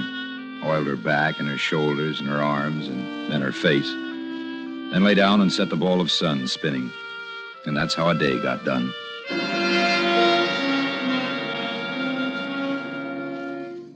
Around 10 that night, the moon was low but gaining altitude fast. Jeff, Yeah, honey? it's a beautiful night out there. Very beautiful. Uh-huh. No sense you sitting around listening to the radio. Why don't you take the board, go surfing in the moonlight? No, Janie, Listen to me, sweetie. If I could, I'd go with you. There's nothing right now I want more to do. So you go, huh, sweetie? Don't let me ruin all of it for you. Oh, Janie, I don't You mind. go, take the board and go because I asked you to. Because I want you to.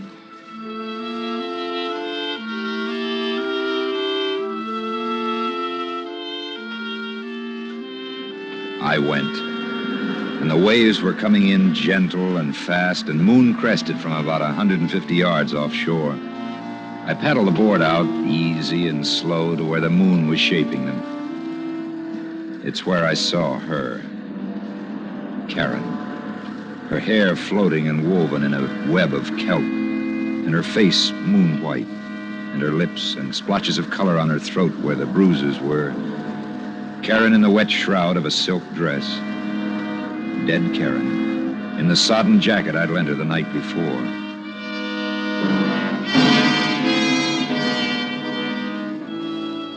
When I got back to the house, Janie was asleep. I didn't wake her. I got into some clothes, went out to the car. Hey, wait a minute. Is that you, Jeff? Yeah, it's me, Lou. Lou, come out here a minute, will you? Sure. I couldn't sleep. I was reading. I heard the car, and I thought maybe Something I want to tell you about last night, Lou. Something you don't know. All I know about last night is that you and Karen went surfing by moonlight this morning. A girl named Phyllis rode up and yelled cop in your face because no more beautiful Karen. After that, I lose you. Just listen to me, huh? Well, I'm listening, Jeff. Well, like you said, I went surfing with her. After that, she needled me into taking her to that joint down the highway for a beer. Well, it's been done. A beautiful girl sometimes merits a beer. Ah, Janie doesn't know about it, huh? That's what you're trying to say? And something else. All right, something else. It was while we were in the joint. Well, you know Karen. You'd know what she... Yeah, if only you batted an eye. Is that what you did, Jeff? I had to walk out on her. She followed me out. I told her off. Put her in her car and told her off for the rest of time. Married, you said to her. Happily married. And a couple of other things I said. She cried, and then she drove off. I walked the beach for a long time. Jeff. It's the last I saw her, Lou. I swear it. I swear it. What's eating on you, kid? A little while ago, I found her. Floating in a kelp bed. Dead. I think murdered. Where were you going just now, Jeff? To the police. Jeff. Yeah? Police is where grief is. What? You told Karen off, you said, and never saw her again. You swore it when I didn't even know what you were talking about. But don't you believe me? Don't... Police is where grief is. Police and Karen murdered can burst wide open what you got with Janie. Hey, you forgot a thing, Jeff. What? You didn't walk a lonesome beach last night. You left Karen, you came to my house. We sanded the surfboards. Isn't that what you forgot? Lou. From me to you, an alibi. An alibi maybe you don't need, but from me to you. Because of what you and Janie mean to me.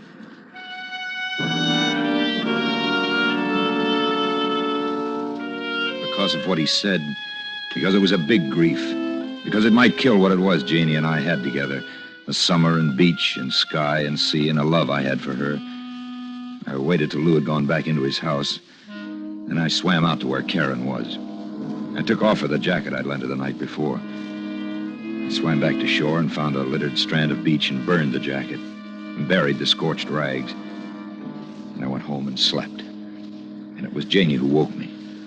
Jeff, there's a fellow outside. Huh? A fellow outside wants to talk to you. Who? A Mr. Anders, a policeman. Look, Janie, no matter what, that phone call last night. From Karen? That phone call? No matter what, don't say anything about it. Nothing. A fellow's waiting at the door for you, Jeff. No matter what, do you hear? No matter...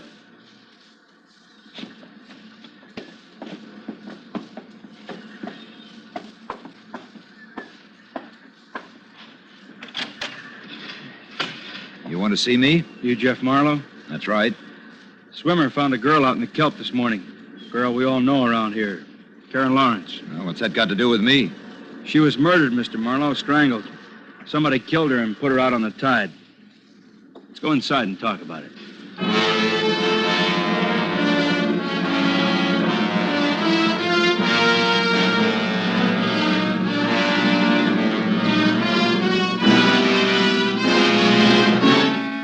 Autolite is bringing you Mr. Tyrone Power with Kathy Lewis and William Conrad in The Guilty Always Run. Tonight's presentation in radio's outstanding theater of thrills, Suspense.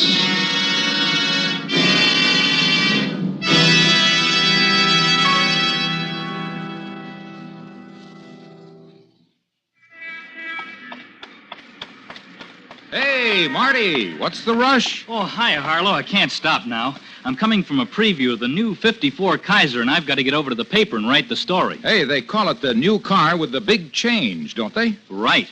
There's a big change in styling, front, back, and inside. And there's more room and comfort than ever before. Man, the new Kaiser is luxurious. How about the new Kaiser's power? Oh, there's a big change there, too, with new superpower. The Kaiser has a revolutionary new engine that gives you power on demand. It's like having two engines in one.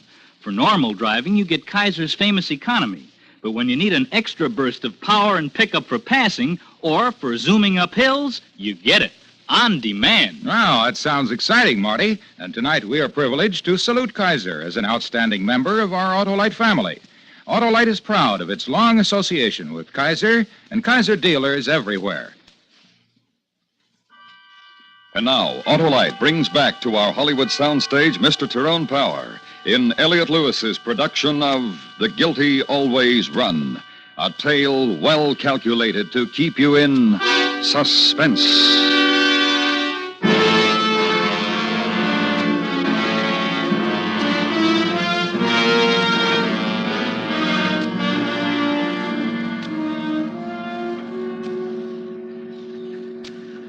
Karen Lawrence, Mr. Marlowe.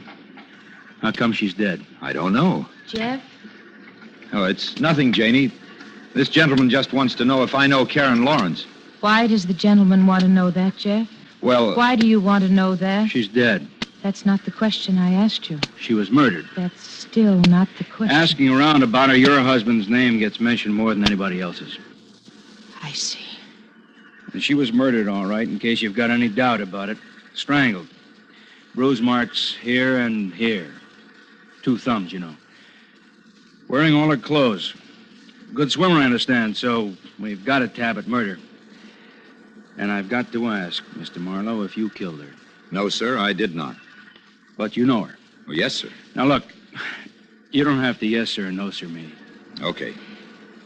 You were with her last night. We got that from Phyllis George, a friend of hers. Well, look, this is what happened. One day, Karen comes up from Malibu with a board and pretty helpless about getting it from her car to the surf. Yeah, when was this? 10 days ago. 11. 11. The afternoon of the morning I broke my hip. Well, I can pick it all up till yesterday, Marlowe.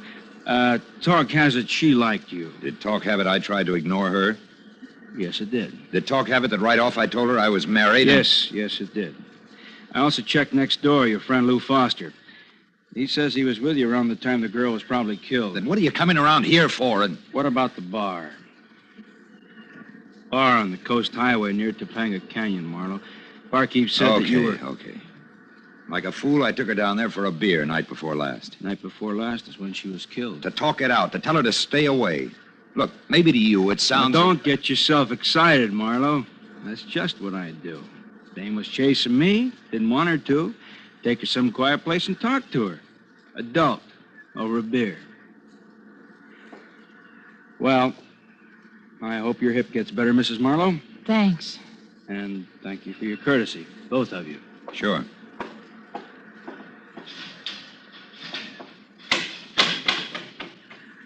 Jeff? Yeah? You didn't tell me you took her for a drink. Just for a beer. Oh. Now look, Janie. To tell her not to love you anymore, Jeff? What's been going on, anyhow?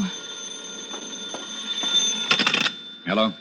Mr. Marlowe? That's right. Who's this? Norm. Norm? Yeah, Norm Sloan, Mr. Marlowe. I got the Topanga Eatery on the Coast Highway. You've been in here. In fact, night before last, you were in here with Karen Lawrence. I understand from the police that Karen... What do you want? I can't talk to you over the phone, Mr. Marlowe, but I wish you'd stop in here any time in the next half hour or so. If I were in your shoes, I would, Mr. Marlowe. Bye.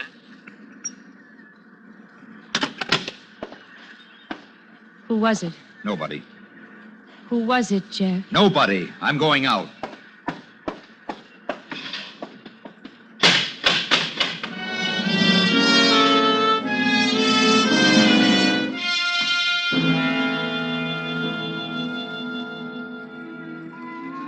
You don't want to hear my troubles, Mr. Marlowe, so I'll just tell you this.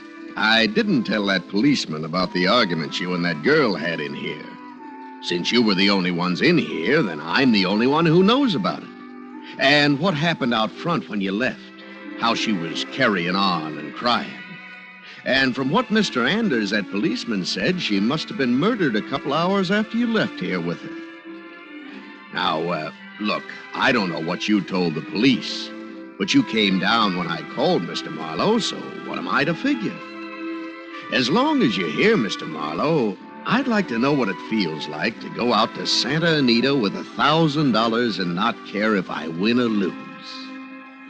With $1,000, Mr. Marlowe. Today, Mr. Marlowe.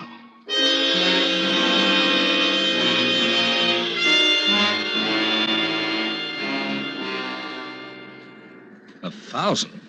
For what, Jeff? For what I need. To buy off a murder charge. Are you crazy, kid? You got it, Lou. You gonna give it to me? You're crazy? How deep into it can you get? 1,000 now? 1,000 a week, maybe, for the rest of your life? And You're then not gonna do it, huh? You're not gonna give it to me. Who you buying from, Jeff? Sloan. Runs the beer joint on the highway. He saw me and Karen outside his... 1,000, huh? He must have seen a lot. You'll get it back, Lou. Every nickel. All right, Jeff. Drive me to my bank. And, Jeff... Thanks. That's not what I meant. This is what I meant. This'll do it, Jeff. It's as far as I can go. So luck and a long life, kid. We just stared at each other for a while. Then I had to lift his hand from his side to shake it. No more talk. I drove him to his bank. Lou got the money, gave it to me. I drove him to his house and then went to Sloan's joint. Bought a bottle of beer. Drank half of it. Paid him $1,000 for it. Sloan laughed from deep in his stomach.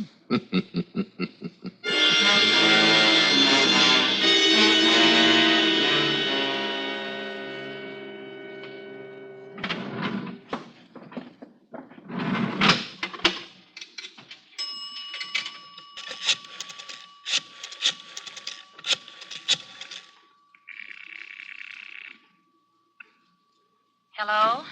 Hi, honey. Who is this? I'm sorry. There's no one here. Honey, baby, it's Jeff. No, there's no one here by that. Jeff, listen. The police are here. What are you... That you, Marlowe? This is Anders Marlowe, Sheriff's Office. Now listen. Sloan, that beer joint fella, he called the office a little while ago, said you offered him $100 to keep his mouth shut. 100? Now you come in, Marlowe, because when you did that, you practically signed a confession. Marlowe, you understand what's happening to you, don't you? You understand what's going to happen to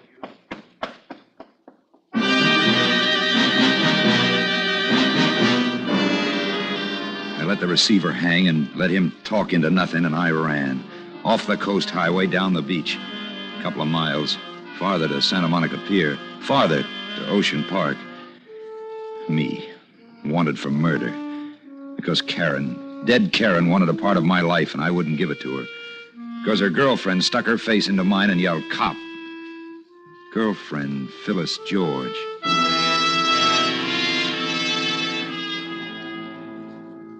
I found her address in the Venice phone book. I went there. Rooming house overlooking one of the phony canals they have. Second floor rear. Phyllis. Scared. Staring. Holding it in. You just get out, you hear? Just keep away from me. You gotta help me, understand? Things you know about Karen. Fellas she knew. One fella maybe who wanted her dead. You did it. Nobody wanted her dead. Help me. What was it you had with Karen? It makes you choke her and kill her and throw her out into the ocean like she was... I didn't kill her. You get out of here, huh? Because you scare me. Because you scare... Just listen, huh? Anything you know about her that I can take to the cops. Keep away. Keep away. Kill her. Kill her. Kill her. Shut up. Shut up. Like Karen, huh? That's how you jump. That's what you did to her, killer? That? Like you wanted to do to me just now? No, I don't. Don't do...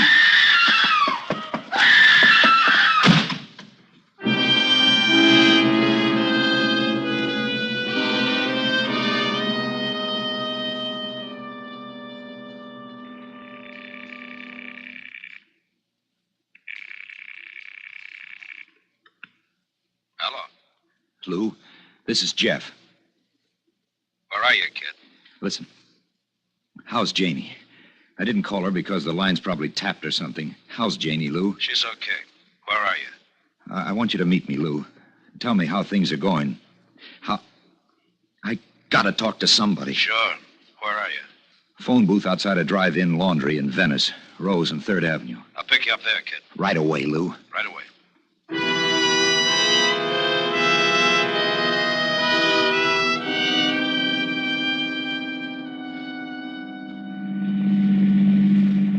How you feeling, kid? Scared, Lou. Yeah, I'll bet. How did I get into this, Lou? What happened? Why am I running away? Jeff, let's not... Let's not what? Let's not kid. Huh? Because I'm in this, too. That alibi I gave you. What do you mean, let's not kid, Lou? The way you pounced on the alibi, paying blackmail. Is that any way for an innocent... You're saying what, Lou? Come on, Jeff. You really think I killed her, don't you? Listen, Jeff, Janie and I were talking. Janie thinks I killed her. Yeah. Yeah, she does, Jeff. You ask and I told you. Okay. What are we stopping for? This is where you're getting out. What are you talking about? Hey, what is this? Open the door, Marlowe. That's the boy. Now come on out. That's it. You can slide out too, Mr. Foster. Sure. Lou. That's right. I told Mr. Anders I'd bring you here, kid. Look, I didn't kill her. I did a lot of things wrong, but I didn't... Just don't whimper, Jeff, huh? The old nerve, kid. Like sliding in on a big one. Like the thrill things, kid, huh? Like you and Karen. It wasn't like that. How was it, kid, huh? What was the formula? Flex the muscle and be polite, brown eyes looking up at you, and here, take my coat, you must be cold, and let's have a beer, and back to the beach. Lou. Back to the beach, and after all of it, she was only kidding all the time? What did you strangle her for? The coat, Lou. How did you know about it? What? The coat. My coat I put on her. Sure, the one she was drowned in. There was no coat. I went back there after she'd been murdered, took the coat from her and burned it. The same crazy reason I did everything wrong. How'd you know about the coat, Lou? Now, look. Nobody knew about that coat but me. And whoever killed her. Then why did you come running to me for an alibi? I didn't, Lou. You suggested I ought to have one. You would be my alibi. That way you'd have one, too. What about it, Foster? What can he say? Those phone calls. Call and hang up till Janie got on the line. Then let Janie listen to her in pain and calling out my name. Start suspicion right at home base. You really built it, didn't you?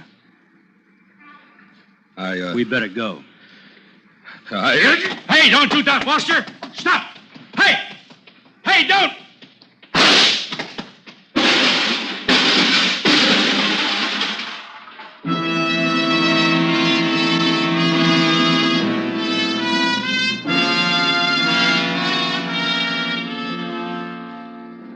Lou didn't die.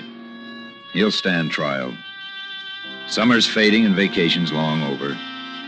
But sometimes on weekends, Janie drives me out to Point Dume. And we sit there. And we watch the sunset ride in on the long, slow curve of surf. And we don't talk.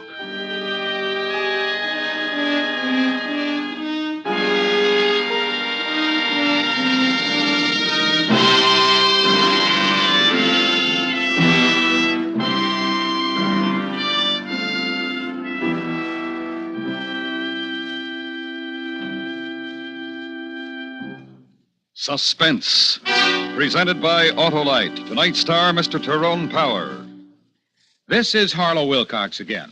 If you're one of the 25 persons selected in the huge Autolite family charity drawing, you can name any recognized charity you wish to receive a big share of $100,000 in cash.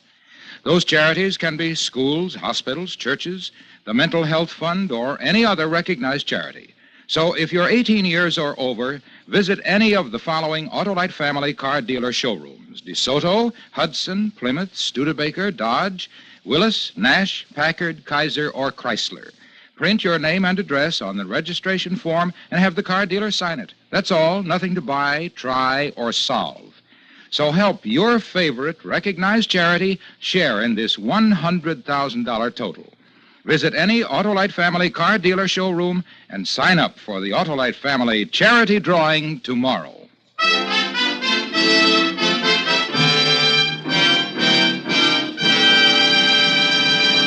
Next week, a story based on fact. The dramatic report of a murderer and how he spent 7 hours with a young lady before he killed her.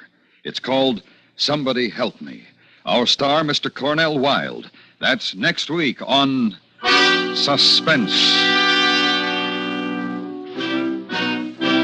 Suspense is transcribed and directed by Elliott Lewis, with music composed by Lucien Morawick and conducted by Lud Gluskin. The Guilty Always Run was written for Suspense by Morton Fine and David Friedkin. In tonight's story, Kathy Lewis was heard as Janie and William Conrad as Lou. Featured in the cast were Charlotte Lawrence, Frank Nelson, and Jack Crucian. Tyrone Power may currently be seen in the 20th Century Fox picture, King of the Khyber Rifles, in CinemaScope and Technicolor. And remember, next week, Mr. Cornell Wilde in Somebody Help Me. This is the CBS Radio Network.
Autolite and its 98,000 dealers bring you Miss Ann Baxter in tonight's presentation of Suspense.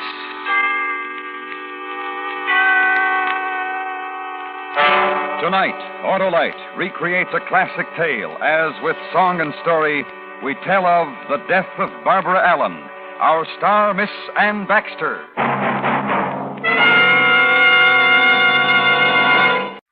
And now, Autolite presents The Death of Barbara Allen, starring Miss Ann Baxter, hoping once again to keep you in suspense.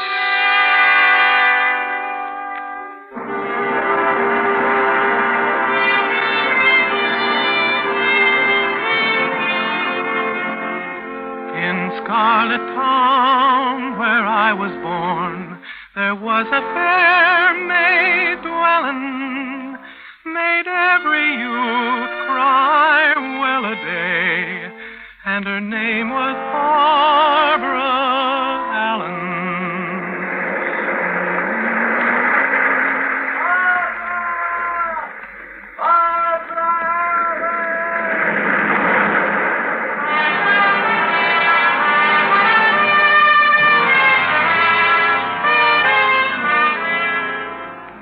His voice was on the wind, calling to me, and the surf was to the west of me and to the east, and the sounds of the night sea were all around, and on the finger of strand I waited for him, for my love as he rode to me, and a star swung across the moon, and the wind rose from the night as he rode to me, as he came to me.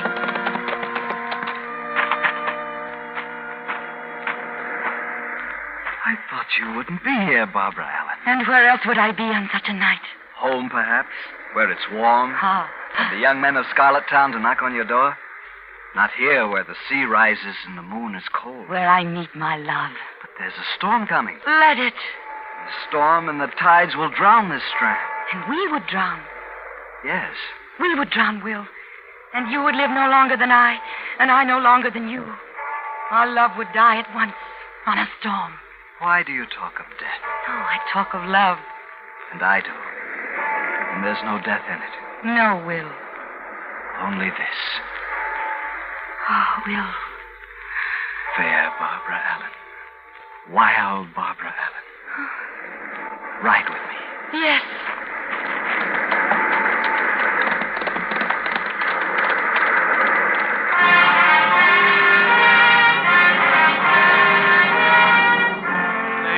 They rode on a stallion black. The sea it was a-swellin', and dark clouds a shadow lay on the lips of Barbara Allen. Then Willie held her oh so close, and he kissed the lips a-trembling, then kissed again in fond adieu, and took her to her dwelling.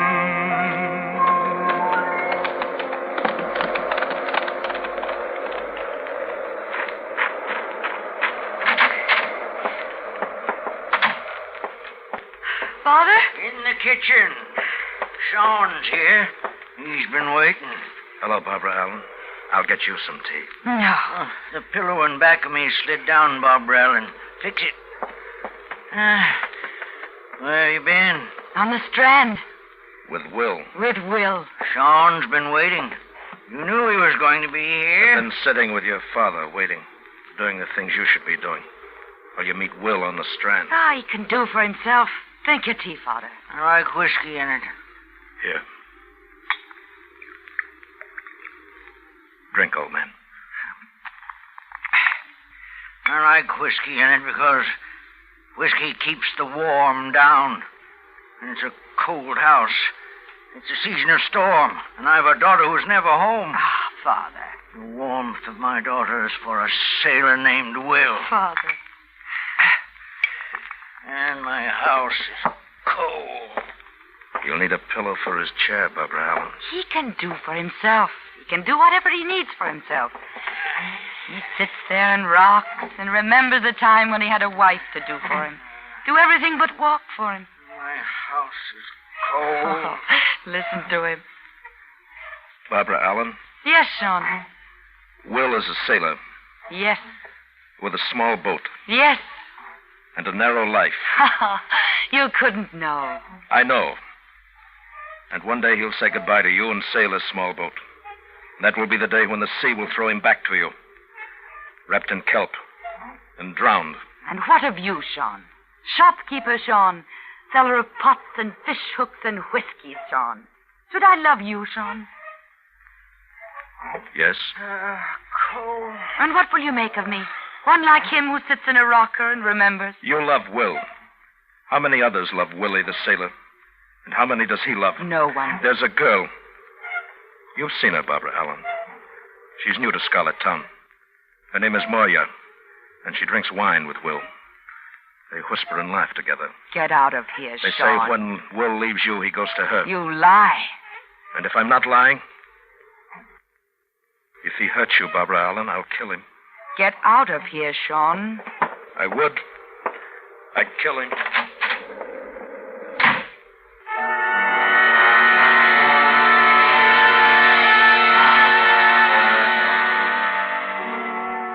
And later I could still hear my father rocking and the sounds of his remembering. For me, it was a night of no sleep. I lay there in my bed, and outside was fitful squalls of rain that began and stopped and began again. Outside was surf that eddied in the rocks and mist and choke and tangle of kelp flung against the strand. And Will's face and his words and the words of Sean and the sudden blaze of light across my bed as the night careened against the sea. And then the night was still. Then it was morning. I got up and dressed, walked through the room where my father was, still sleeping in his chair. The beach had been pitted by the rain when I walked it.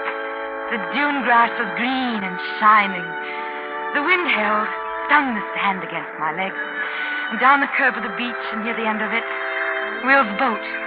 The sail on it to be mended, for me to mend, for Will. Hello. What are you doing on Will's boat? It's where I belong now, on Will's boat, to mend his nets and the sail. Will sent you here? He left me here. I know who you are. You're Moya. You wear a silk dress in the morning to mend a net. Here, this is a net. Mend it. Let me watch what you'll do with it. He will teach me when he returns. When did you see Will? I saw him. When? When I was with him. when he told me to stay here, and today we would go sailing together. Sailing? Where? Why? To some place. This coast is new to me. Will wants me to know it. What other places has he shown you? Scarlet Town and what's around it. You've ridden with him? On his black horse. Ridden the Strand? At night? Yes. And the ruined church at the end of it? Yes. All of these things. Where is Will? We sail today. Will's in Scarlet Town. He's buying things for the sailing. Wine At and Sean's. What? Will is at Sean's. And he'll stay there. He won't sail with you. Across the dunes, oh, she did run, the wind with her a sighing. And as she ran, the more she grieved, until she burst out crying. When she came down to Scarlet Town, the street with crowd was filling. When they saw her, they stepped aside, made way for Barbara Allen. He's in there, Barbara Allen, in Sean's place. Why is there a crowd, Mr. Eamon? In Sean's place. Will's in there. What happened? I was in there. Will was buying things of Sean. Will was laughing. He broke open a bottle of wine. He made a toast. A toast? To whom? To the ladies all around. To Maria? To her. And what happened? There was talk. Then Will had a knife in his hand, and Sean did too. There was a fight. Will's in there, Barbara Allen. He's lying on the floor. He called your name.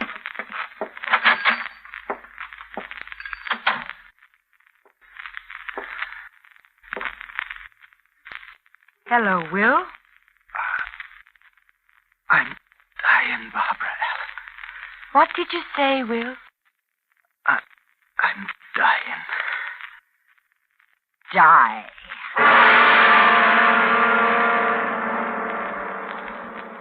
Autolite is bringing you Miss Ann Baxter in The Death of Barbara Allen. Tonight's presentation in radio's outstanding theater of thrills, Suspense.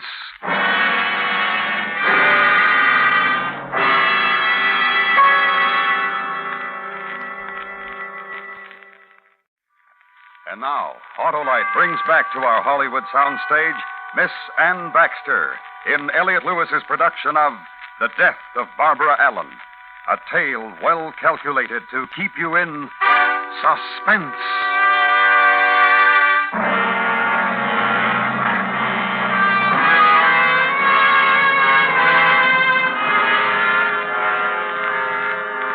In Scarlet Town, where I was born, twilight was a-fallen.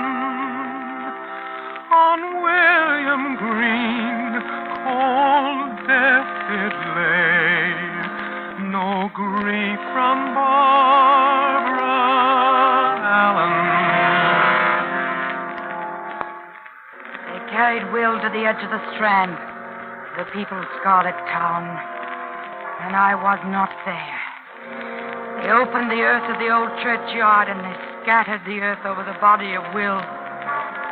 And I was not there. I walked the sands of Scarlet Shore, and I cursed the grave that held him.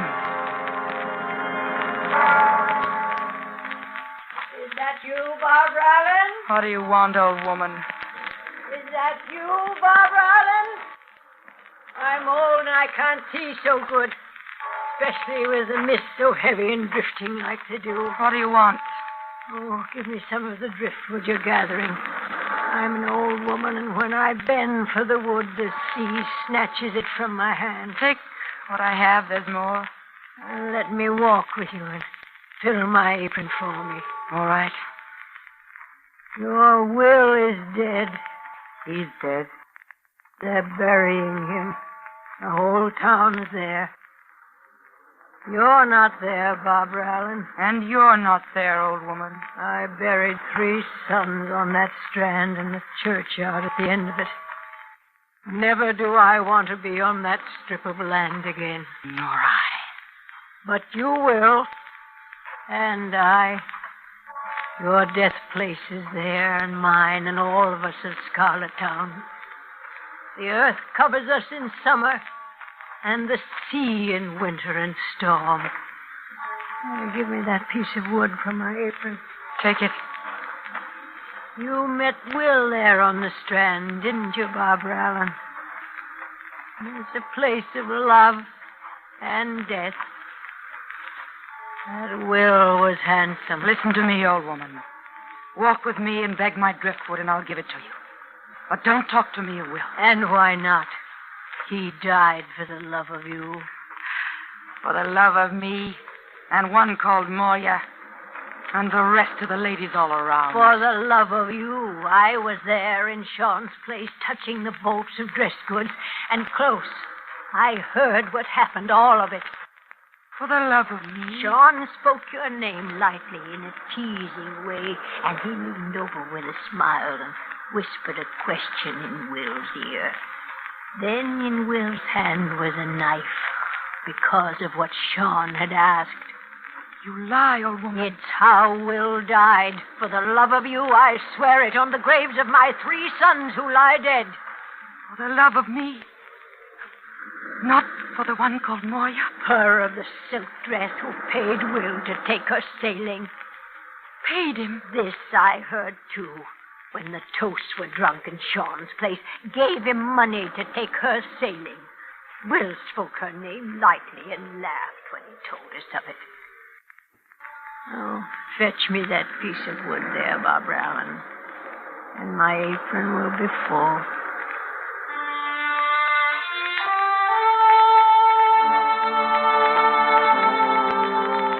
And then she left me, the old woman did. And for an hour, I walked the beach gathering driftwood for my house. And all the while, the bell of the ruined church tolled for Will. For the death of Will. For my true love. For Will. Night came swiftly with the rain, and the moon slid behind something black in the sky, and it stayed there. The sea was vast. It rolled in and broke, and the end of it was chill against my feet. Far away the file of mourners' lights as they walked homeward. And I went home, too, and made a fire. Waited till the sound of my father's returning. The funeral was over. The dead had been buried. My father asked for his tea with whiskey in it. I gave it to him. I left. I went to a place. Sean's place.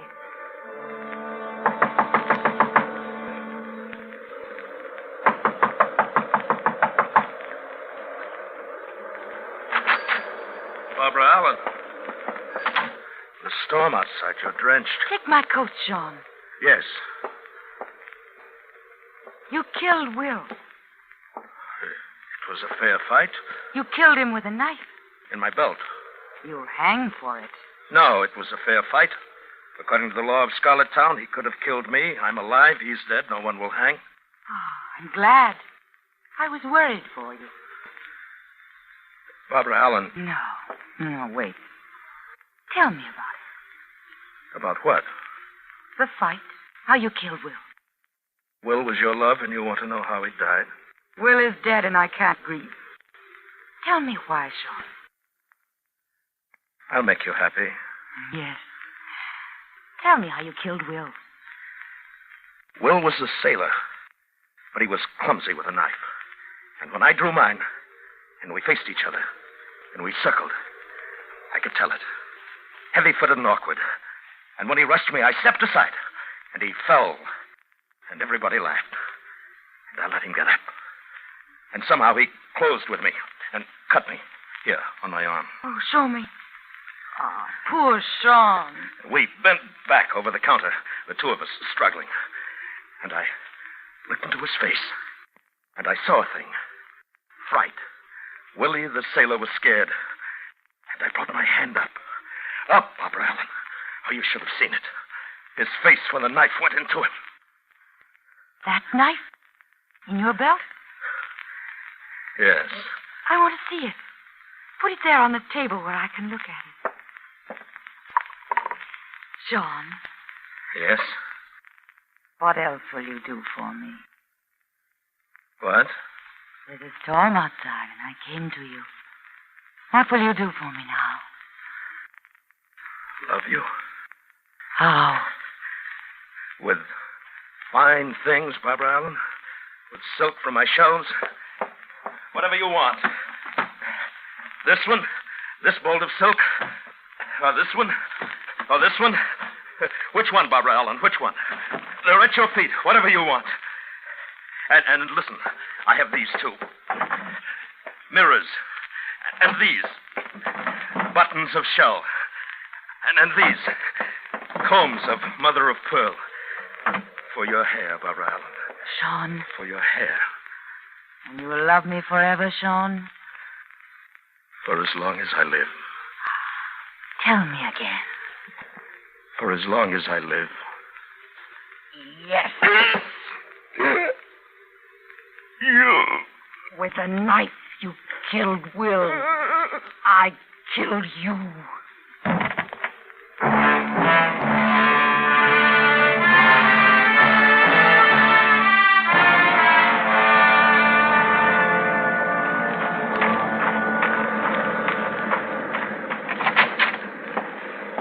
Father. You're home, Barbara Allen. Something happened, Father. You left me alone again. The fire's gone out. I went to Sean. Fire's gone out. And I killed him. The sea spills over the churchyard, and the dead will drown. The dead in the old graves, and the dead in the new graves. Will. That's why I killed Sean, Father. Because of Will. His grave will sink beneath the sea. The storm will wash over it. Lonely. Don't you hear what I'm saying, Father? I killed Sean. Will is dead. I killed Sean. And your life is over. Yes. Like mine. Sit with me, Barbara Allen. Yes.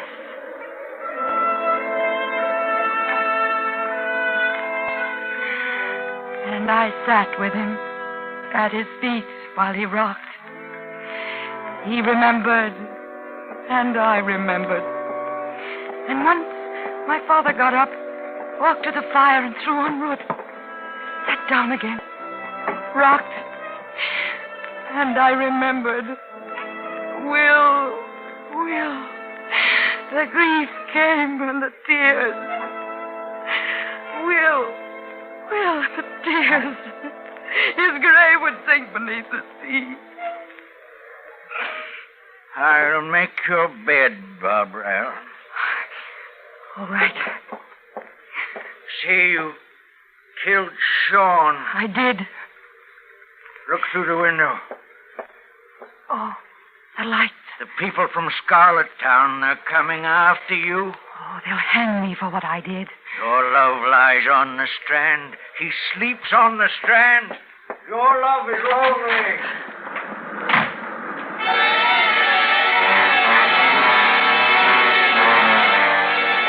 I ran to where my love was, where Will was. Down to the beach, under the strand, and they followed me. The lights of the people from Scarlet Town, and their voices on the howling wind. And I ran down the strand, where the black sea was covering it, and they followed me. Their voices, and the bell on the wind, and their voices on the wind. I ran, and fell, and ran again, to where my love lay lonely. To Will in his grave. In the churchyard I found him. And no longer was he lonely.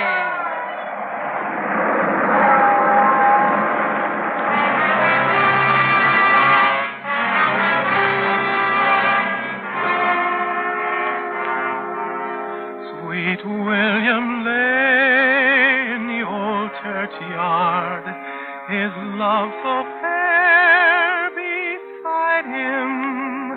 Out of William's heart grew a red, red rose. Out of Barbara's grew a briar. They grew and grew to the old church tower, and they could not grow higher. And at the end tied a lover's knot, and the rose wrapped round the briar.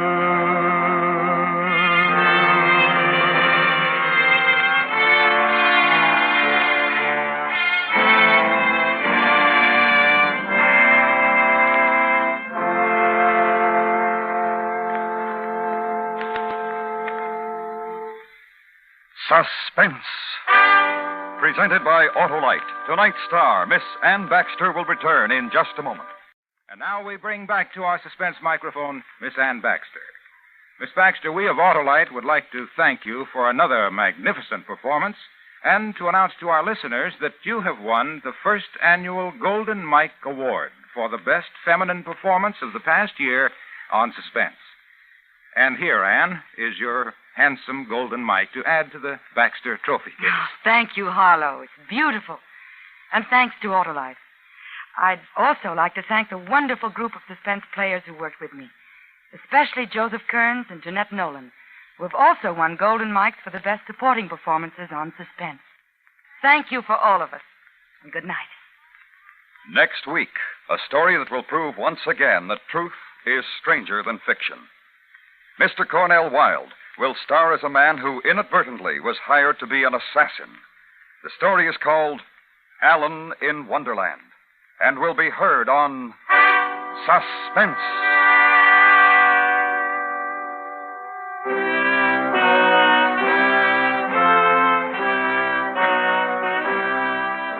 Suspense was produced and directed by Elliott Lewis, with music written by Lucian Morowick and conducted by Lud Gluskin. The Death of Barbara Allen was written for Suspense by Morton Fine and David Friedkin. In tonight's story, Jeanette Nolan was heard as the old lady, Joseph Kearns as Barbara's father. Featured in the cast were Harry Bartell, William Conrad, Louise Lewis, and Junius Matthews. Ann Baxter is soon to be seen in Alfred Hitchcock's I Confess. And remember, next week on Suspense, Mr. Cornell Wilde in Alan in Wonderland.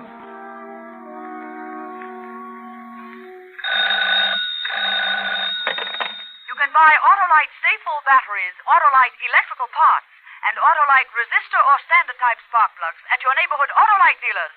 Switch to Autolite. Good night. This is the CBS Radio Network.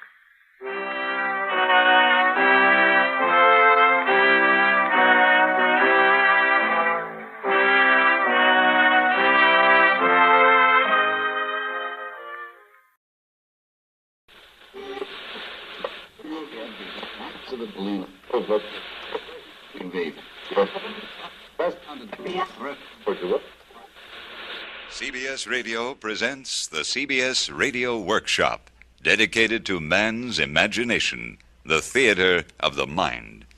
Tonight, The Enormous Radio, based on John Cheever's extraordinary short story, which originally appeared in the pages of the New Yorker magazine. Irene, don't you want to hear the workshop? It's a pretty good show. Oh, I feel like music, don't you? It's the Schubert for Elam, isn't it? Yeah. All right, leave it on. A little louder, though, will you?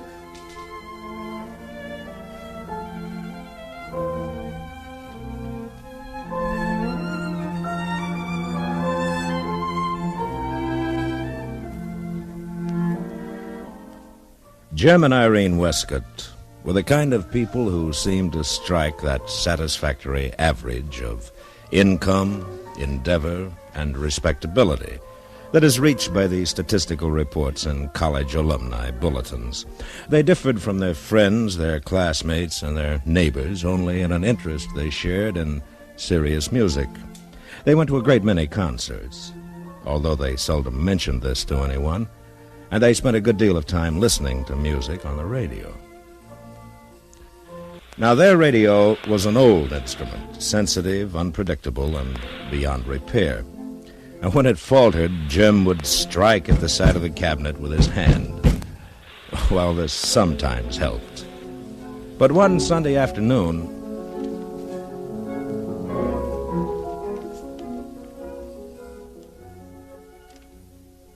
Darling, the radio. Oh, Lord.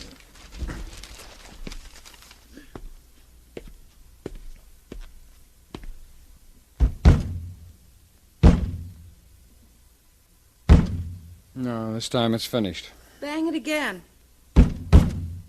Oh, it's finished. It's just burned out. Might not be. How do you know? Try reversing the plug or something. But it won't do any good. It's a miracle it lasted this long. Let me try.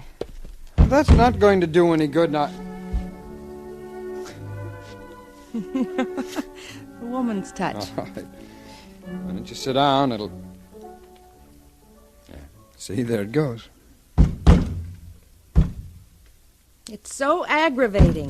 And of course it had to happen while they were playing the Schubert. Take it easy. Well, it makes me mad. We knew this was going to happen. We should have done something. I told you what the repairman said, honey. It'd cost almost as much to fix it as to buy a new one. Darling, couldn't we get a new one? I don't know. We agreed to get along with this until we could get a good hi-fi with some FM. Please. It's not going to be much fun without music. All right. All right, dear. I'll look around tomorrow, see what I can find. The next day, on Monday, when he came home from work, he told her that he'd got one. He refused to describe it and said that it would be a surprise for her when it came. The radio was delivered the following afternoon, and with the assistance of her maid and the handyman, Irene uncrated You it hold this, Emma. Oh, yes, and ma'am. brought it into the Take living your room. stuff in the kitchen later. Oh, this sure is a heavy Not a very one. pretty cabinet. Oh, ma'am, look at all the dials on it. I never could get the hang of that. It shouldn't be too difficult, I suppose.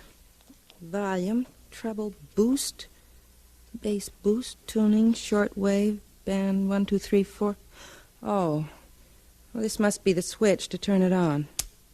Yes. Plug it in now, will you, Emma? Oh, yes, ma'am. All right. Probably takes a minute to warm up. Oh, my, it is loud, isn't it, ma'am? Much louder than the old one. Yes. It'll take a little getting used to, tuning it in. My, you certainly do know how to find good music, I'll say. It is nice.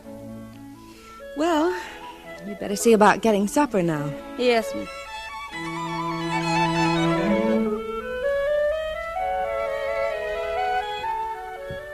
She sat down to listen, feeling once again complete. The music came through clearly. The new instrument had a much purer tone, she thought, than the old one.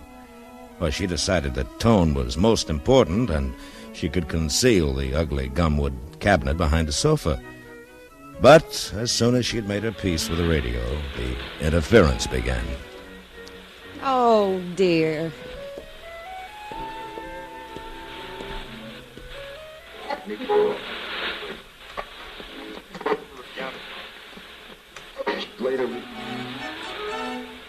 And they call this hi-fi. Nothing she did with the switches and dials dimmed the interference. As she sat down again, disappointed and bewildered, and tried to trace the flight of the melody. The elevator shaft in her building ran beside the living room wall, and it was the noise of the elevator that gave her a clue to the character of the static. The rattling of the elevator cables were reproduced in her loudspeaker. And realizing that the radio was sensitive to electrical currents of all sorts, she began to discern through the Mozart the various other sounds.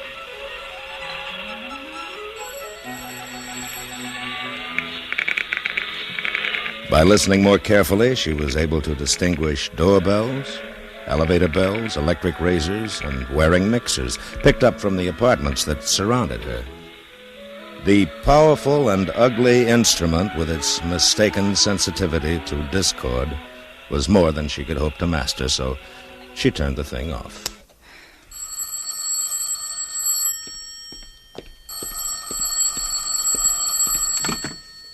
Hello? Hello, Irene. Did it get there? Oh, the radio, yes, dear. Oh, how do you like it? Well, it's fine, but... But what? Well, there's all kinds of sounds, noises coming through. What do you mean? Like static? Well, yes, but more like real noises. I think it's picking up all the electric things in the building. Bells, vacuums, telephones. Well, you better not fool with it until I get home. It probably needs a ground or something. All right. I think it's wonderful, dear. Much nicer than the old one. When it's clear.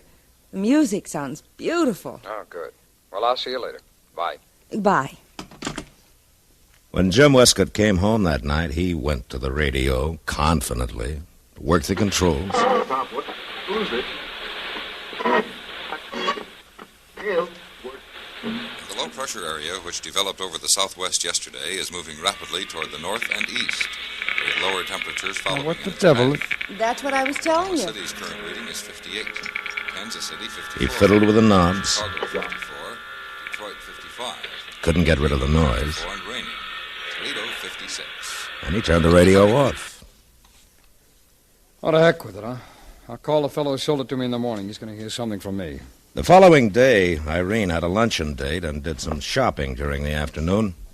It was late when she returned home, and she didn't have a chance to turn on the radio, although the maid informed her that a man had come and fixed it. She busied herself with the children, seeing to their baths and bedtime. When Jim came home that night, he was tired and took a shower and changed his clothes, and then he joined Irene in the living room. He had just turned on the radio when the maid announced dinner, so he left it on, and he and Irene went to the table.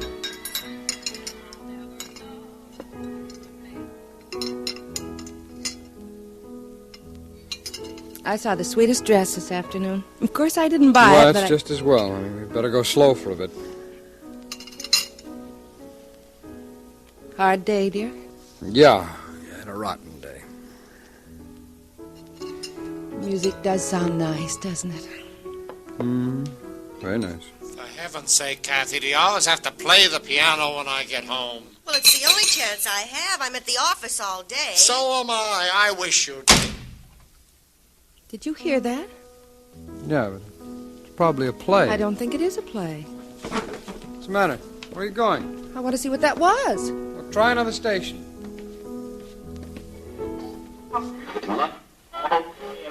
This country.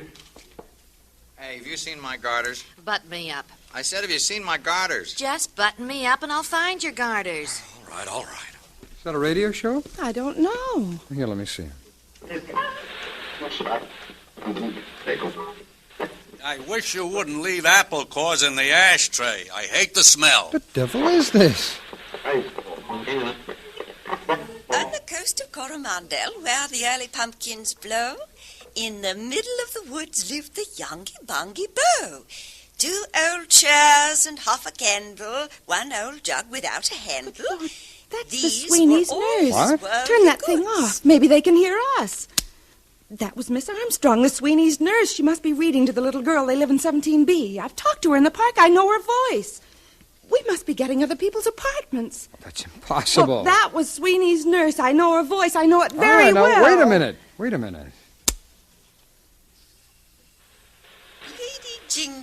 Lady Jingly, sitting where the pumpkins blow. Maybe they can hear You can't us. Be my How can wife. I'm tired of living singly on this Hello? coast so wild and singly. Hello? I'm a weary of my life. If you'd come and be my wife, I guess she quite can't hear us. serene would Try be my something life. else. Right. Eat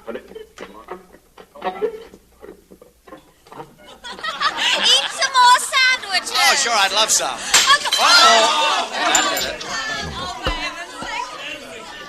Those must be the Hutchinsons in 15B. I knew they were giving a party this afternoon. I saw her in the liquor store.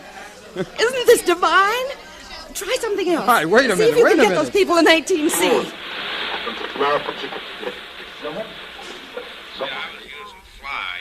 The fellas using salmon. 2 no trump. Pass. 3 no trump. Double. And look at George in the grass skirt. Isn't that... The Westcotts overheard that evening a monologue on salmon fishing in Canada, a bridge game, running comments on home movies, and a bitter family quarrel about an overdraft at the bank.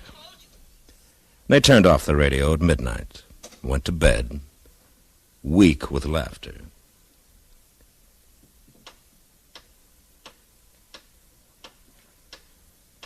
Sometime in the night, their son began to call for a glass of water, and Irene got one and took it into his room. It was very early. From his window, all the lights in the neighborhood were extinguished. She went into the living room and turned on the radio.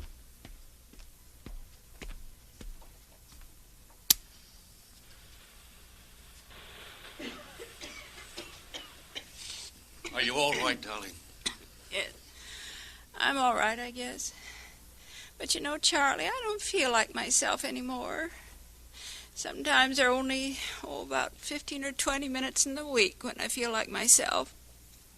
I don't like to go to another doctor. The doctor bills are so awful already, but I just don't feel like myself, Charlie. I just never feel like myself. Oh, dear. How sad. How terribly sad. The following morning, after her children and husband had been carried away in the elevator, she went into the living room and tried the radio again. You are going to school this morning, my girl, and that's all there is to it. Look, we paid $800 to get you into that school, and you'll go if it kills you.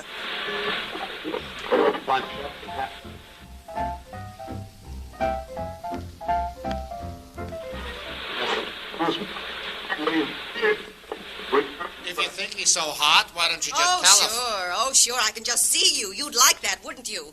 That's what you're waiting for. You'd like me to do something like that, the kind of thing you've been doing. Huh? You think I don't know? You think I don't smell that perfume on you when you get home from work? Work? You think I haven't seen the lipstick on your handkerchief? That's you the look Johnsons. in my pockets again, I'll break your arm. Thanks for a lousy breakfast and indigestion. I may see you tonight and I may not. Go on. Get out. Go on. Stay out all night. Maybe I will.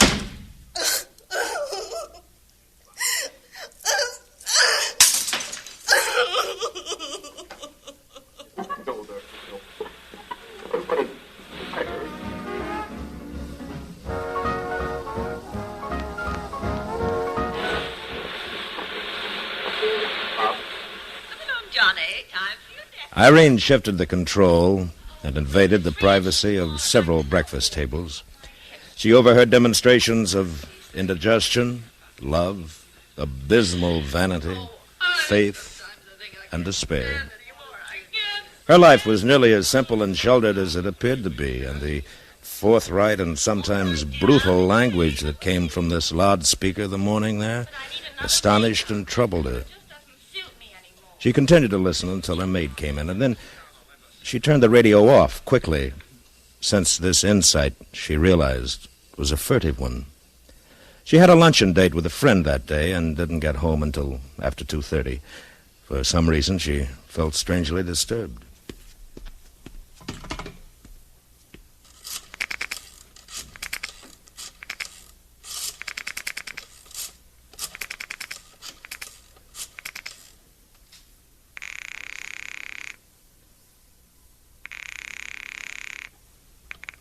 Hello. Oh, hello, dear. I expected Miss Cummings. No, she's out getting me some coffee, honey. My, what an efficient secretary. Something wrong? No. You won't forget we're going out for dinner tonight. No, I won't forget. Look, dear, I'm rather busy. Oh, I'm sorry, dear. No, that's all right. Oh, the funniest thing. What? When I went out for lunch, there were some people in the apartment elevator. It was the funniest thing. I kept Honey, wondering... will you tell me about it later? I haven't got time now. I'll see you about 7.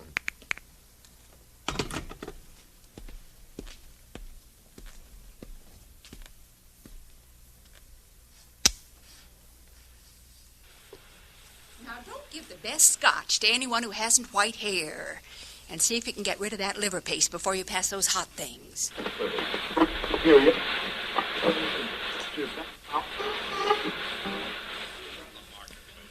As the afternoon waned, the conversations increased in intensity.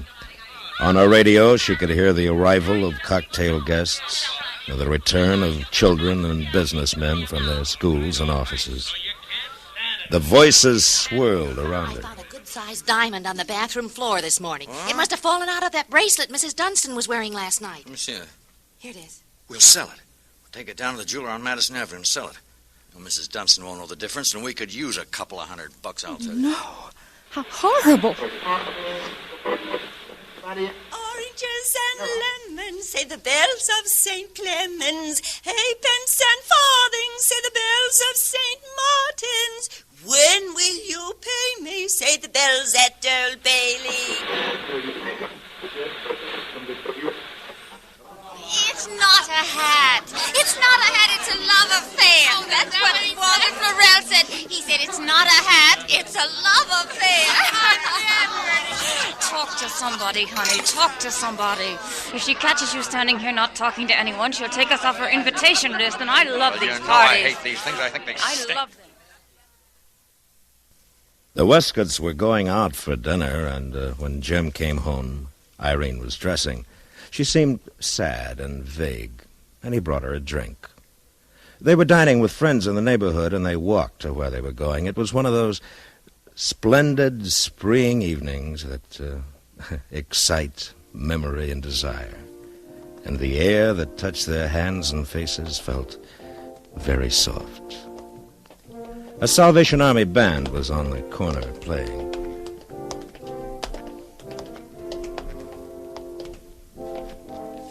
They're really such nice people, aren't they? Mm-hmm. They have such nice faces. Actually, they're so much nicer than a lot of people we know. She took a bill out of her purse and walked over and dropped it into the tambourine. There was, in her face, when she returned to her husband, a look of radiant melancholy that he was not familiar with.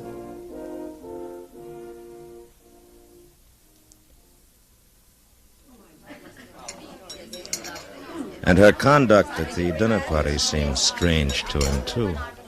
She interrupted her hostess, I don't agree with you. I think you're absolutely wrong. Completely wrong. stared at people across the table from her with an intensity for which she would have punished her children.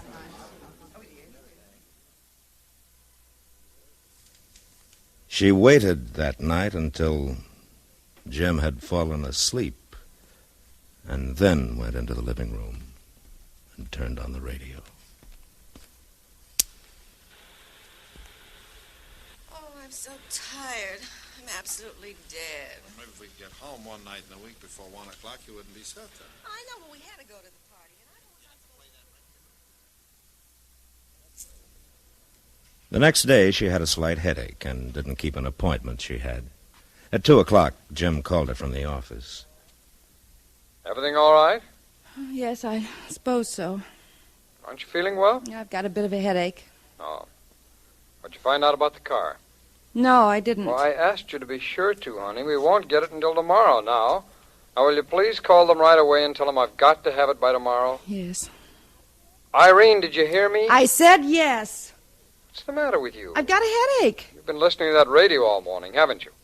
Now, look, fun's fun, but you're running it into the ground, honey. It's not good for you. Now, please, keep the thing off, will you? All right. You promise? All right. Jim came home at about 6 that night. Emma, the maid, let him in, and he had taken off his hat and was taking off his coat when Irene ran into the hall. Go up to 16C, Jim. What? Don't take off your coat. Go up to 16C. Mr. Osborne's beating his wife. They've been quarreling since 4 o'clock, and now he's hitting her. Go up there and stop it. Cut it out. Stop it. You don't have to listen to this sort of thing, you know.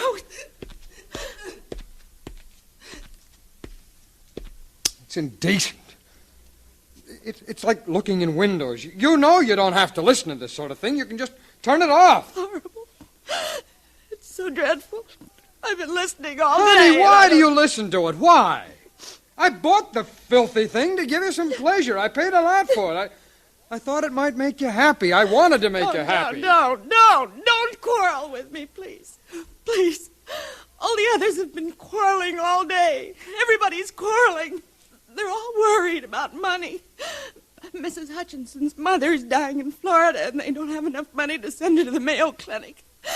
And Mrs. Melville has heart trouble, and some woman is playing around with the superintendent. It's disgusting.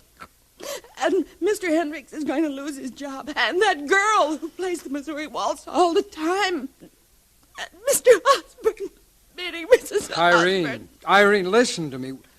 Why do you have to turn it on? Why do you have to listen to that stuff? It makes you so miserable. No, don't. Life is too terrible. It's too sordid and too awful. But we've never been like that, have we, darling? Have we?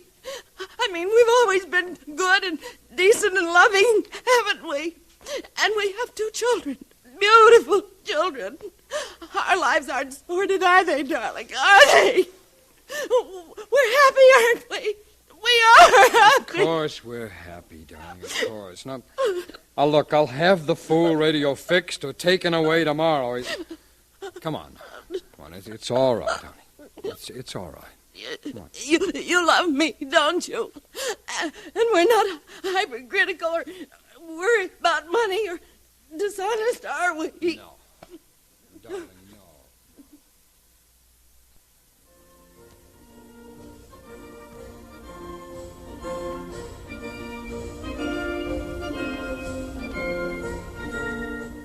A man came in the morning and fixed the radio. And Irene was happy to hear a recording of the Beethoven Ninth, including Schiller's Ode to Joy. She kept the radio on all day, and nothing untoward came from the speaker.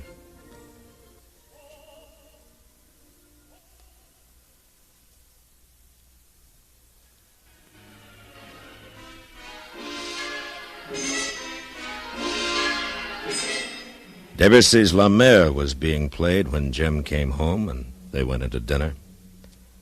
His face was pale, she thought. I paid the bill for the radio today. It cost $400. I just hope you get some enjoyment out of it. I'm sure I will, darling. $400 is a good deal more than I can afford. But I wanted to get something you'd enjoy. It's the last extravagance we'll be able to indulge ourselves in this year. All right, dear, of course. I understand. Maureen, by the way, I noticed you hadn't paid your clothing bills yet. I saw them on your dressing table. Oh, I suppose I must have forgotten. Well, why did you tell me you'd paid them? Why did you lie to me? Well, I just didn't want to worry you, Jim. I'll be able to pay my bills out of this month's allowance.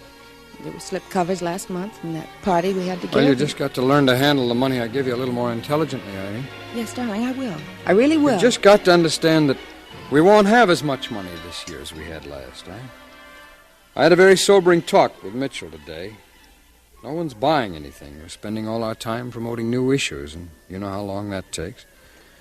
I'm not getting any younger, you know. I'm 37, and I haven't done as well as I hoped I'd do. I don't suppose things will get any better. Yes, dear. We just got to start cutting down.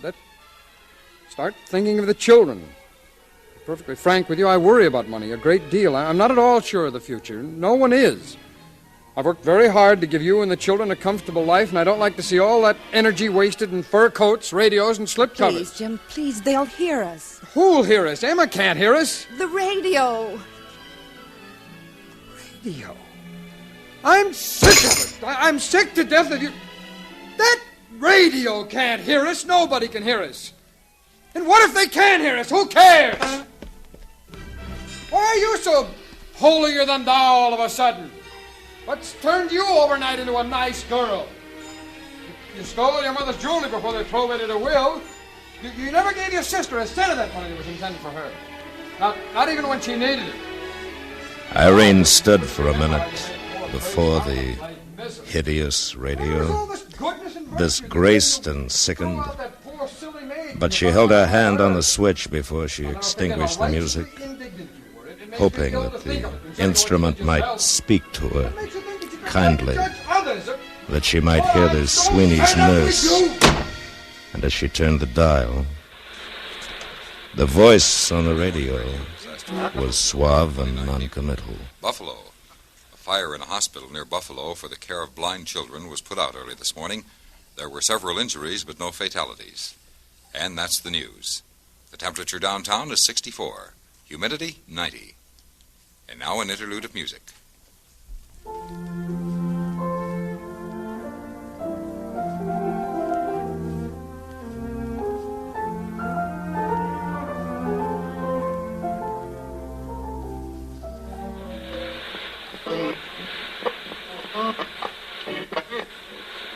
The CBS Radio Workshop has presented The Enormous Radio by John Cheever, produced and directed by Anthony Ellis. The script was adapted for radio by Mr. Ellis. The cast included William Conrad, Virginia Gregg, Stacey Harris, Eve McVeigh, Hans Conried, Charlotte Lawrence, Joseph Kearns, Paula Winslow, Herb Butterfield, Helen Klebe, George Walsh, and Irene Tedrow. Special effects were by Robert Chadwick, Bill James, and Clark Casey.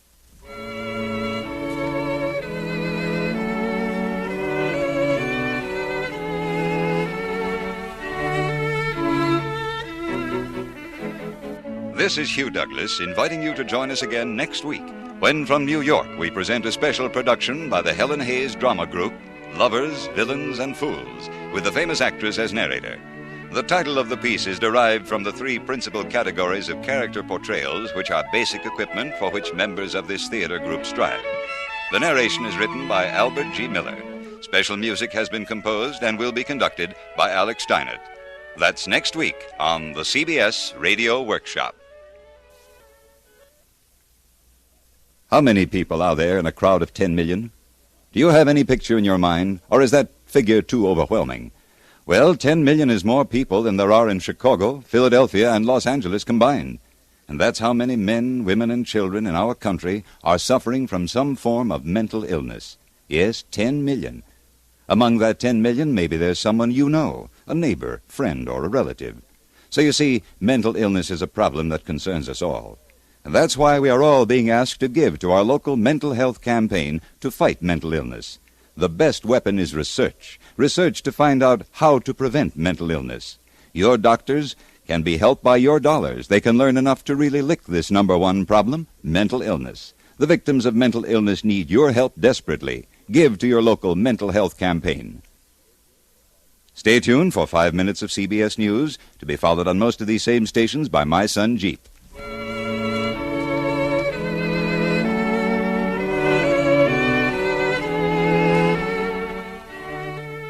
America listens most to the CBS Radio Network.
And now, tonight's presentation of radio's outstanding theater of thrills, Suspense.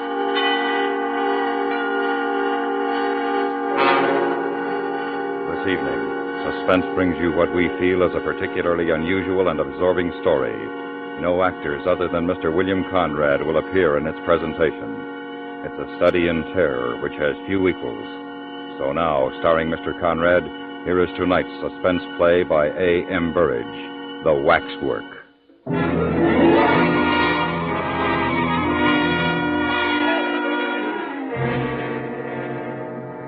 While the uniformed attendants of Mariner's Waxworks were ushering the last stragglers through the great glass-paneled double doors, the manager sat in his office interviewing Raymond Hewson. The manager was speaking. Oh, there's nothing new in your request, sir. And in fact, we refuse it to different people, mostly young bloods who've tried to make bets about 3 times a week, I should say. We have nothing to gain and something to lose by letting people spend the night in our murderer's den. If I allowed it and some young idiot lost his senses, what would be my position, eh? But your being a journalist somewhat alters the case. Hewson smiled. I suppose you mean that journalists have no senses to lose. No, of course not. But one imagines them to be responsible people. Well, besides, we have something to gain here. Publicity and advertisement. Yes, exactly, said Hewson. And there I thought we might come to terms. The manager smiled. Yes, I know what's coming. You want to be paid twice, do you? You know, it used to be said years ago that Madame Tussaud would give a man £100 for sleeping alone in the Chamber of Horrors. Well, I hope you don't think that we've made any such offer. What is your paper, Mr. Hewson? Well, I'm freelancing at present, sir, working on space for several papers. However, I would find no difficulty in getting the story printed, I'm sure. The Morning Echo would use it like a shot. A night with Mariner's murderers. No live paper could turn it down, sir. Yes. How do you propose to treat it? Well, I shall make it gruesome, of course. Gruesome with just a saving touch of humor. The manager nodded and offered Hewson his cigarette case. Very well, Mr. Hewson. You'll get your story printed in the Morning Echo, and there'll be a £5 note waiting for you when you care to come and call for it. But, first of all, you realize it's no small ordeal that you're proposing to undertake. I'd like to be quite sure about you. I'd like you to be quite sure about yourself. I own I shouldn't care to take it on. I should hate having to sleep down there, alone, among them. Why? Asked Hewson. Oh, I don't know. Isn't any reason, I suppose. I don't believe in ghosts. If I did, I should expect them to haunt the scene of their crimes or the spots where their bodies were laid, instead of a cellar which happens to contain their waxwork effigies. Well, it's just that I couldn't sit alone among them all night with their seeming to stare at me in the way they do. After all, they represent the lowest and the most appalling types of humanity. Well, the whole atmosphere of the place is unpleasant. And if you're susceptible to atmosphere, sir, I warn you that you're in for a very uncomfortable night. Hewson had known that from the moment when the idea first occurred to him. His soul sickened at the prospect. But he had a wife and a family to keep. So here was a chance not to be missed, the price of a special story in the Morning Echo, with a £5 note to add to it. Besides, if he wrote the story well, it might lead to an offer of regular employment. The manager smiled at him and rose. Well, I think the last of the people must have gone by now. Oh, there is one condition I'm afraid I must impose upon you, sir. I must ask you not to smoke. We had a fire scare down on the murderer's den this evening. I don't know who gave the alarm, but whoever it was a false one. Fortunately, there were very few people down there at the time, or there might have been a panic. Now, if you're ready, we'll make a move.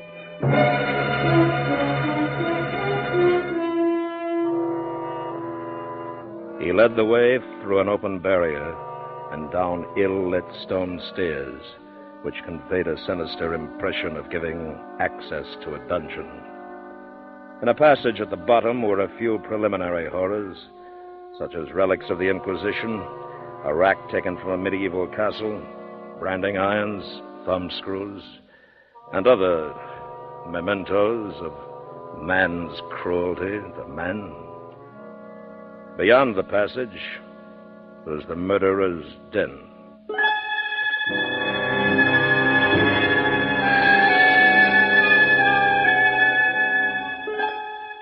It was a room of irregular shape, with a vaulted roof and dimly lit by electric lights, burning behind inverted bowls of frosted glass. It was, by design, an eerie and uncomfortable chamber, a chamber whose atmosphere invited its visitors to speak in whispers. The waxwork murderers stood on low pedestals with numbered tickets at their feet. Recent notorieties rubbed dusty shoulders with the old favorites. Thurtell, the murderer of Weir, stood as if frozen in the act of making a shop window gesture to young Bywaters. And there was Lefroy, the poor half-baked little snob who killed for gain so that he might ape the gentleman. Within 5 yards of him sat Mrs. Thompson, that erotic romanticist hanged to propitiate British middle-class matronhood. Charles Peace, the only member of the vile company who looked uncompromisingly and entirely evil, sneered across a gangway at Norman Thorne. Brown and Kennedy, the two most recent additions, stood between Mrs. Dyer and Patrick Mahan. The manager, walking around with Houston, pointed out several of the more interesting of these unholy notabilities.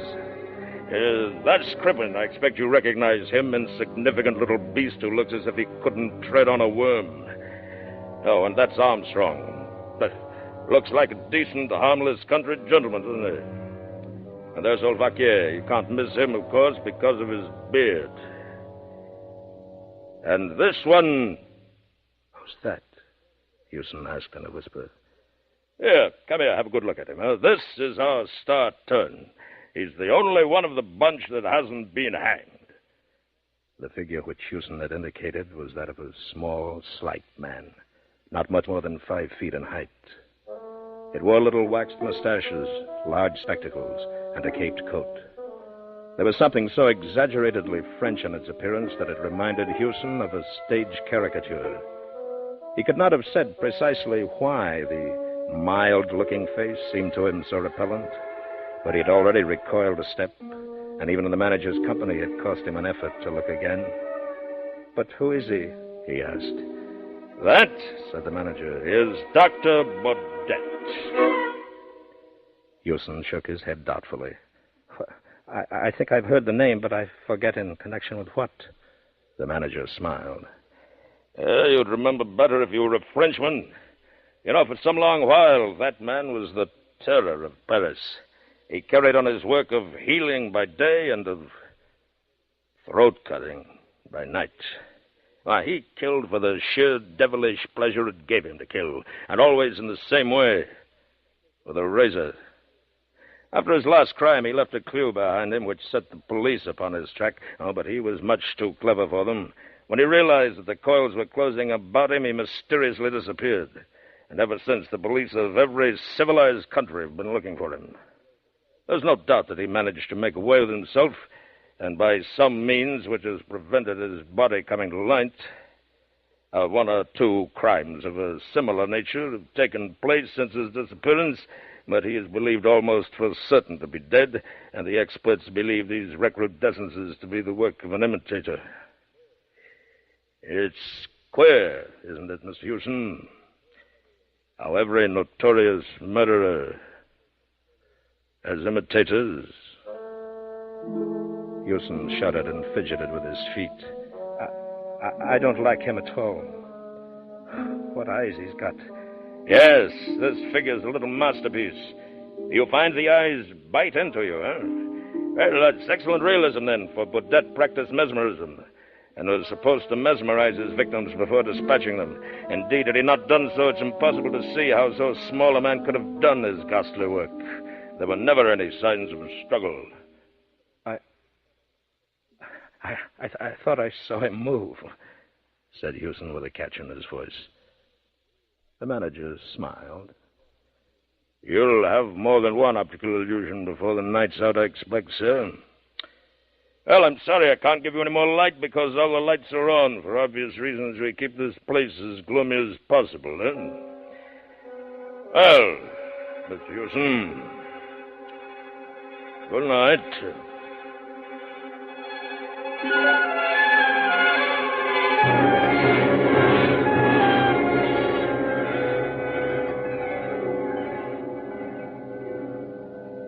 Houston wheeled a swivel chair, a heavy one upholstered in plush, a little way down the central gangway, and deliberately turned it so that its back was toward the effigy of Dr. Baudet. For some undefined reason, he liked Dr. Baudet a great deal less than his companions. Busying himself with arranging the chair, he was almost lighthearted. But when the manager's footfalls had died away, and a deep hush stole over the chamber, he realized that he had no slight ordeal before him. The dim, unwavering light fell on the rows of figures which were so uncannily like human beings that the silence and the stillness seemed unnatural and even ghastly.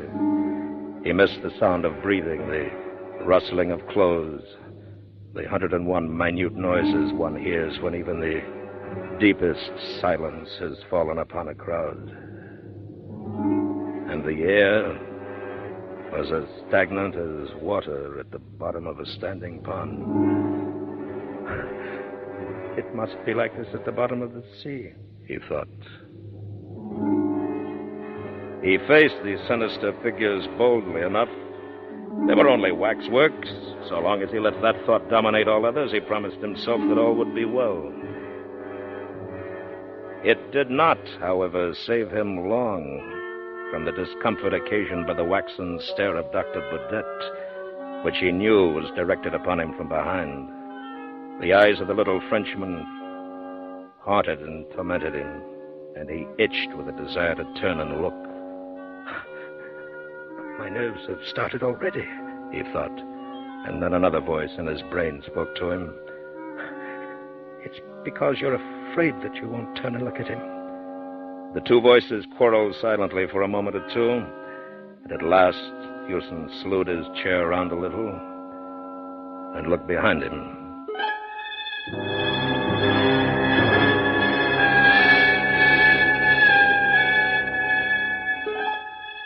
Among the many figures standing in stiff, unnatural poses, the effigy of the dreadful little doctor stood out with a queer prominence, perhaps because of a steady beam of light beat straight down upon it. Houston flinched before the parody of mildness which some fiendishly skilled craftsman had managed to convey in wax, met the eyes for one agonized second, and then turned again to face the other direction.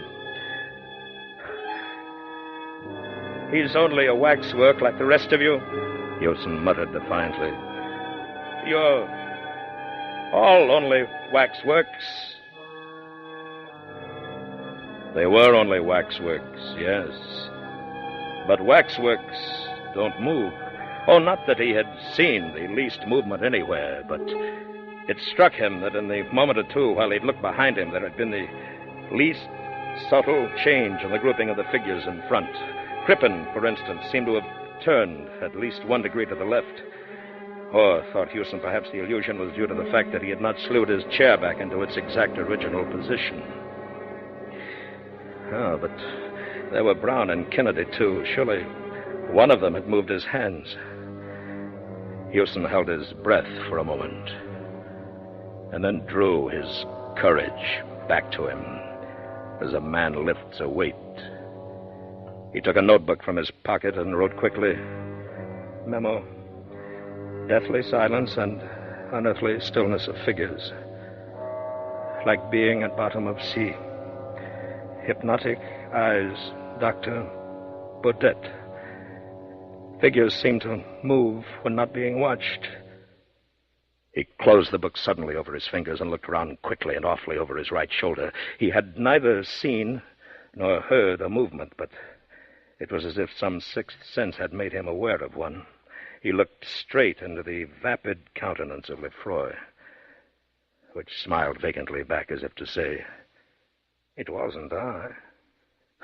No, of course it wasn't he, or any of them. It was his own nerves. Or was it? Then why all that silent unrest about him? A subtle something in the air which did not quite break the silence and happened, whichever way he looked, just beyond the boundaries of his vision. He swung round quickly to encounter the mild but baleful stare of Dr. Baudet, and then without warning he jerked his head back to stare straight at Crippen. He'd nearly caught Crippen that time. You'd better be careful, Crippen, and all the rest of you. If I do see one of you move, I'll smash you to pieces. Do you hear? He ought to go, he told himself. Already he'd experienced enough to write his story, or 10 stories for the matter of that. Well, then, why not go? The Morning Echo would be none the wiser as to how long he'd stayed, nor would it care so long as his story was a good one. Yes, but the manager, one never knew. Perhaps the manager would quibble over that 5-pound note which he needed so badly. He wondered if his wife were asleep, or if she were lying awake and thinking of him. She'd laugh when he told her that he'd imagined.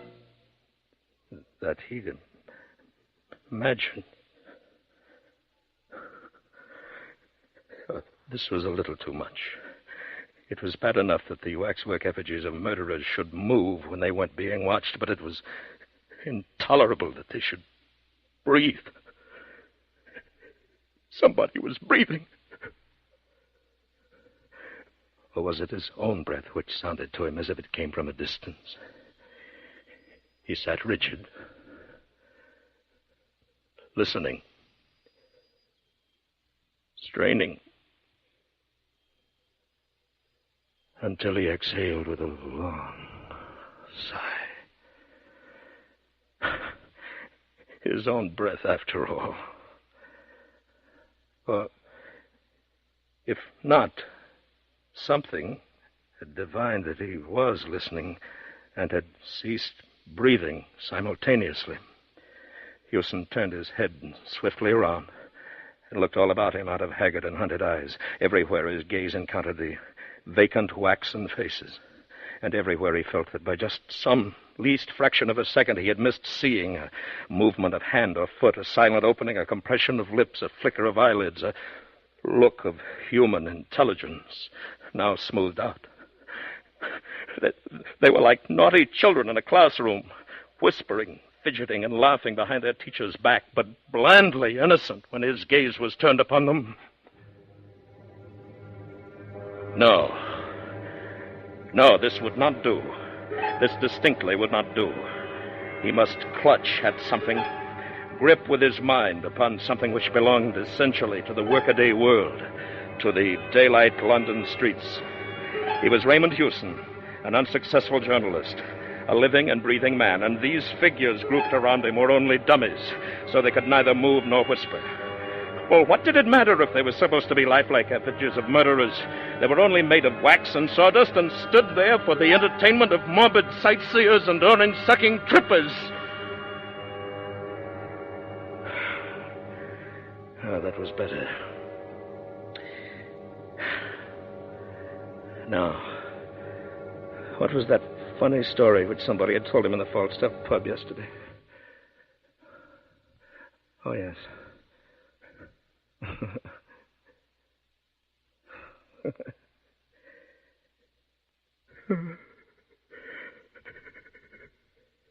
He recalled part of it, but not all.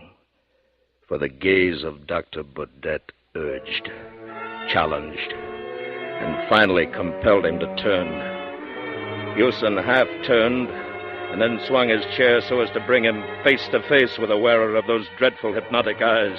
His own eyes were dilated, and his mouth at first set in a grin of terror, lifted at the corners in a snarl, and then Hewson spoke and woke 100 sinister echoes. You moved! Yes, you did! You moved! I saw you! You moved!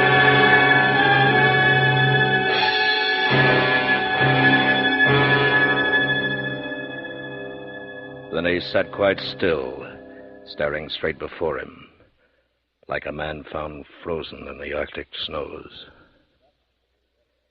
Dr. Baudet's movements were leisurely. He stepped off his pedestal with the mincing care of a lady alighting from a bus. The platform stood about 2 feet from the ground, and above the edge of it a plush-covered rope hung in arc-like curves. Dr. Baudet lifted up the rope until it formed an arch for him to pass under, stepped off the platform, and sat down on the edge, facing Hewson.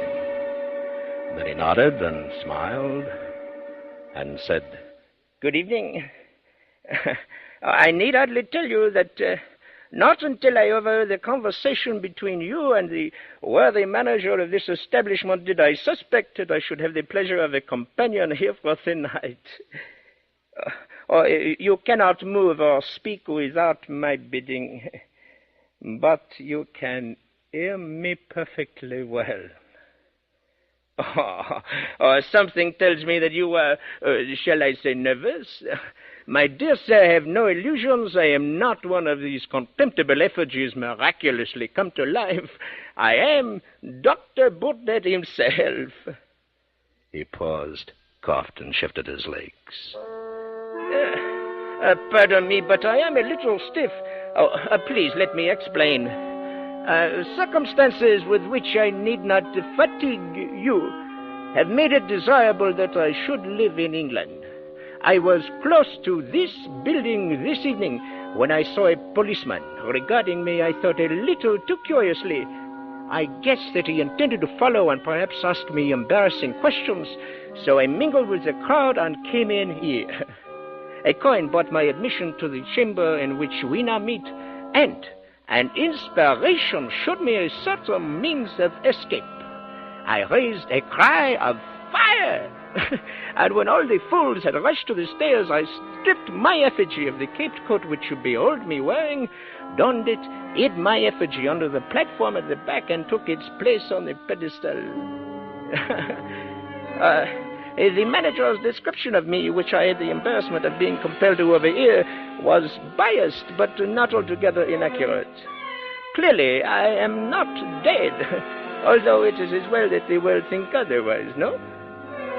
His account of my hobby, which I have indulged for years, although through necessity less frequently of late, was in the main true. For you see, the world is divided between collectors and non-collectors. With the non-collectors, we are not concerned, eh? The collectors collect anything according to their individual tastes, from money to cigarette cards, from moths to matchboxes. I collect throats. He paused again and regarded Hewson's throat with interest, mingled with disfavor. I am obliged to the chance which brought us together tonight, and perhaps it would seem ungrateful to complain. From motives of personal safety, my activities have been somewhat curtailed of late years, and I am glad of this opportunity of gratifying my somewhat unusual whim. But you, sir, you have such a skinny neck. If you will overlook a personal remark, I should never have selected you from choice. I like men with thick necks. Thick, red necks.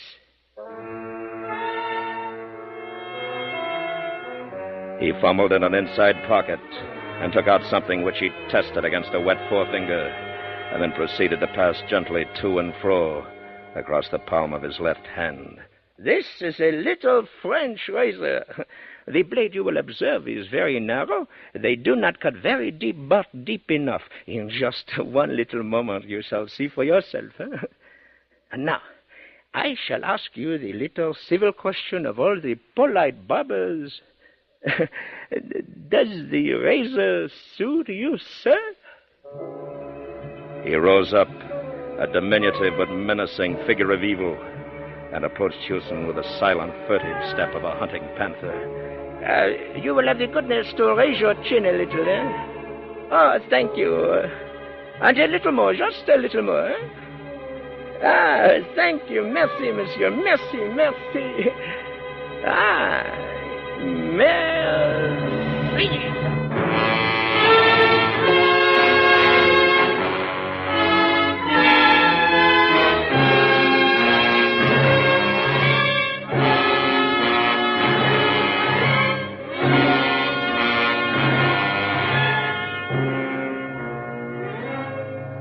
Over one end of the chamber was a thick skylight of frosted glass, which by day let in a few sickly and filtered rays from the floor above. After sunrise, these began to mingle with the subdued light from the electric bulbs, and this mingled illumination added a certain ghastliness to a scene which needed no additional touch of horror. The waxwork figures stood apathetically in their places, waiting to be admired or execrated by the crowds who would presently wander fearfully among them. In their midst, in the center gangway, Hewson sat still, leaning far back in his swivel chair, His chin was up-tilted as if he were waiting to receive attention from a barber. And although there was not a scratch upon his throat, nor anywhere upon his body, he was cold and dead. Dr. Baudet, on his pedestal, watched the dead man unemotionally. He did not move, nor was he capable of motion. But then, after all, he was only a waxwork.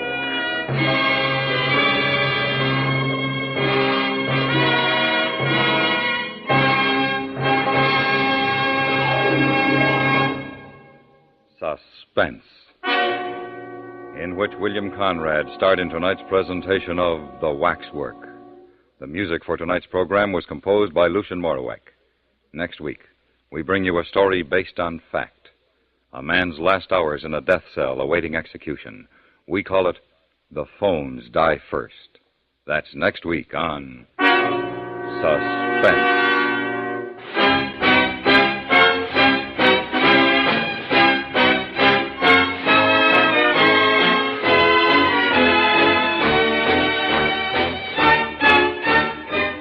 Suspense is produced and directed in Hollywood by Anthony Ellis. Tonight's story was written by A.M. Burridge. The orchestra was conducted by Wilbur Hatch.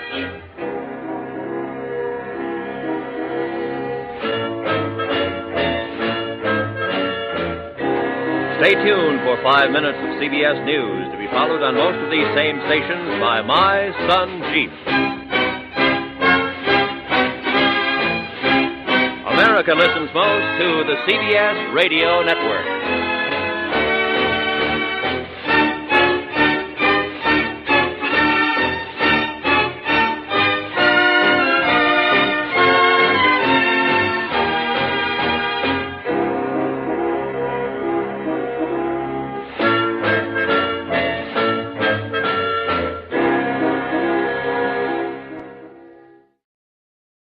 From Hollywood, the CBS Radio Workshop.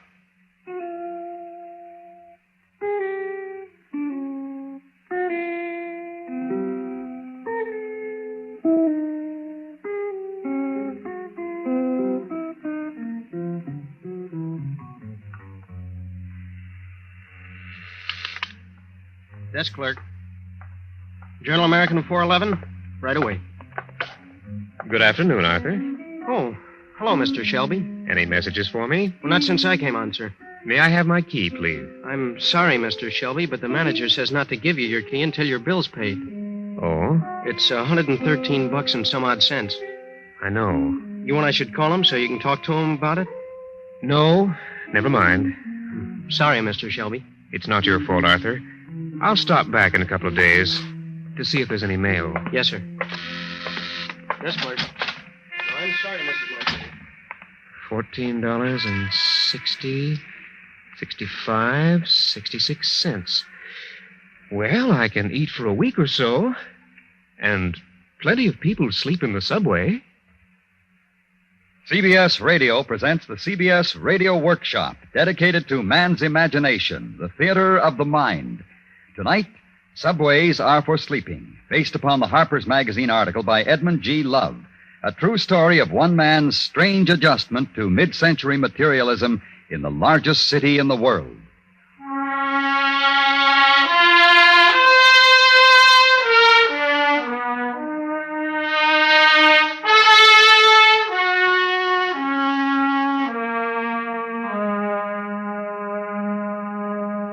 Have you ever gotten fed up with rent and taxes and bills and the clatter of telephones? With all the demands, large and small, that our complicated civilization makes upon us? Henry Shelby finally did.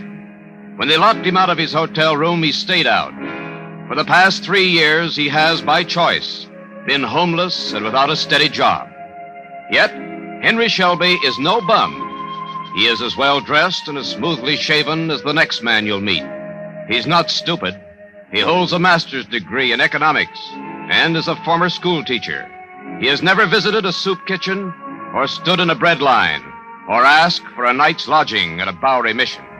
Still, he has learned for himself how to maintain his sanity and peace of mind in a confused and confusing society, which takes from a man more than it gives. Henry Shelby has reversed the process, and this is how he does it.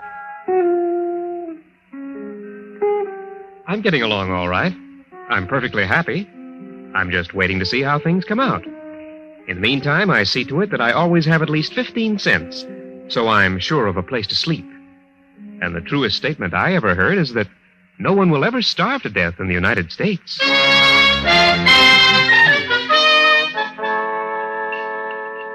86 in the bean soup. All out of Yankee bean, Mac. Cream of tomatoes, okay. Tomato or both. Well, as I live and hope to, Shelby. Hello, Ernie. See, you've got the counterman wanted sign on the window. Yeah, guy was here 2 weeks. Today never shows. Want to go to work right now? Sure. Well, go on back and grab a hat and jacket. I ain't even checked cash from breakfast yet. Okay, fine. Want a cup of coffee or something first? Go right ahead. No, I'm fine. Here's your soup, Mac. Crackers or bread? Crackers. Hey, ain't you the regular counterman? Me? I'm supposed to manage a joint. You give any bum comes along a job? Shelby ain't no bum, Mac. He's a college graduate. Huh. Michigan or someplace like that. Used to be a school teacher, too. So? Well, he shows up every 3-4 months, works a couple of days for $5 a day in his meals, and then he's gone. When he tells me he ain't coming back. So that makes him he ain't a bum. Well, it does in my book. He can do anything around the joint. Do it plenty good, too. How's the soup? All right. Anything else? I don't know yet. This jacket isn't exactly the best fit in the world. You look great, Shelby. I'll bet. Now, here's your checks and a punch. Everything's the same as last time he was here. Not quite. Corned beef and beans are up a nickel. Hey, they are at that. I forgot. Well, she's all yours. I'll check the register. Anything else for you, sir? Pie? Coffee? I might have some pie at that. Apple. Right. With cheese, I guess. Right. Empty the mousetrap on this pie. Hey, look, Shelby, I was thinking, I got no night chef for the moment either. Why don't you stick around for a couple of weeks and help me out? Well... 8-hour shift, 5 days, $55, and all the food you can steal. Here you are, sir. Well, I'll think about it, Ernie.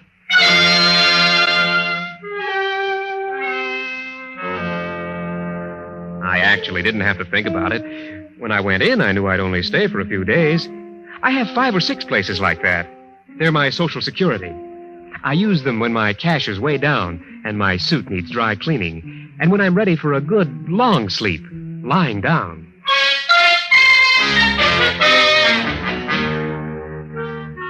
So, Henry Shelby works just long enough to get a little money ahead.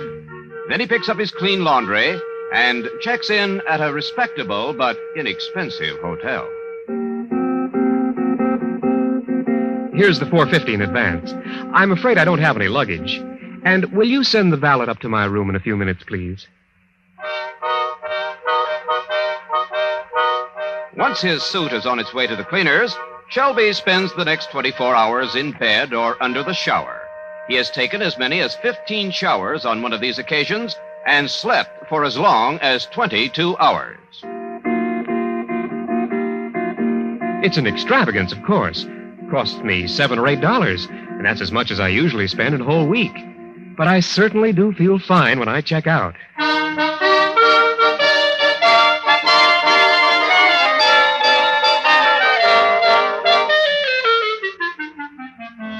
And thus refreshed, Henry Shelby sets out again to roam the streets of New York. First stop, to leave his laundry somewhere in the Grand Central area. He owns 2 of everything except for his 1 suit, and he'll pick up this bundle in a few days, bathe and change in a booth at Grand Central Terminal, and drop the soiled clothing off at another laundry in the vicinity.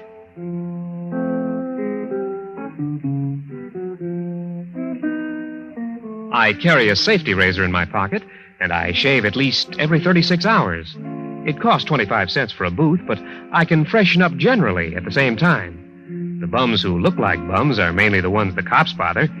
Naturally, I don't consider myself a bum, so I make it a point not to look or feel like one.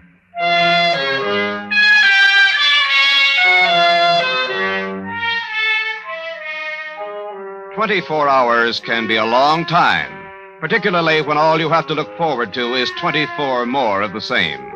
But Henry Shelby fills them with endless variations of the same pattern, and he walks between whatever geographical points are involved.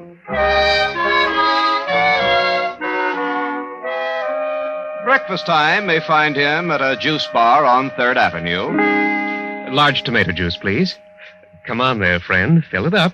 Your sign says 12 full ounces for a dime. Coffee at the automat on 6th. Another cup later in the gloomy fluorescent glare of a cafeteria in the garment district. I load in all the cream and sugar the mug will hold. They're calories.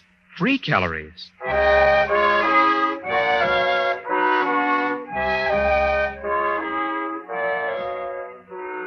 Lunch in the Gramercy Park neighborhood today. Yesterday, it may have been at Broadway and 116th, but at the same kind of a white tile stand and very likely the same lunch. A frankfurter, I guess, and a large glass of milk.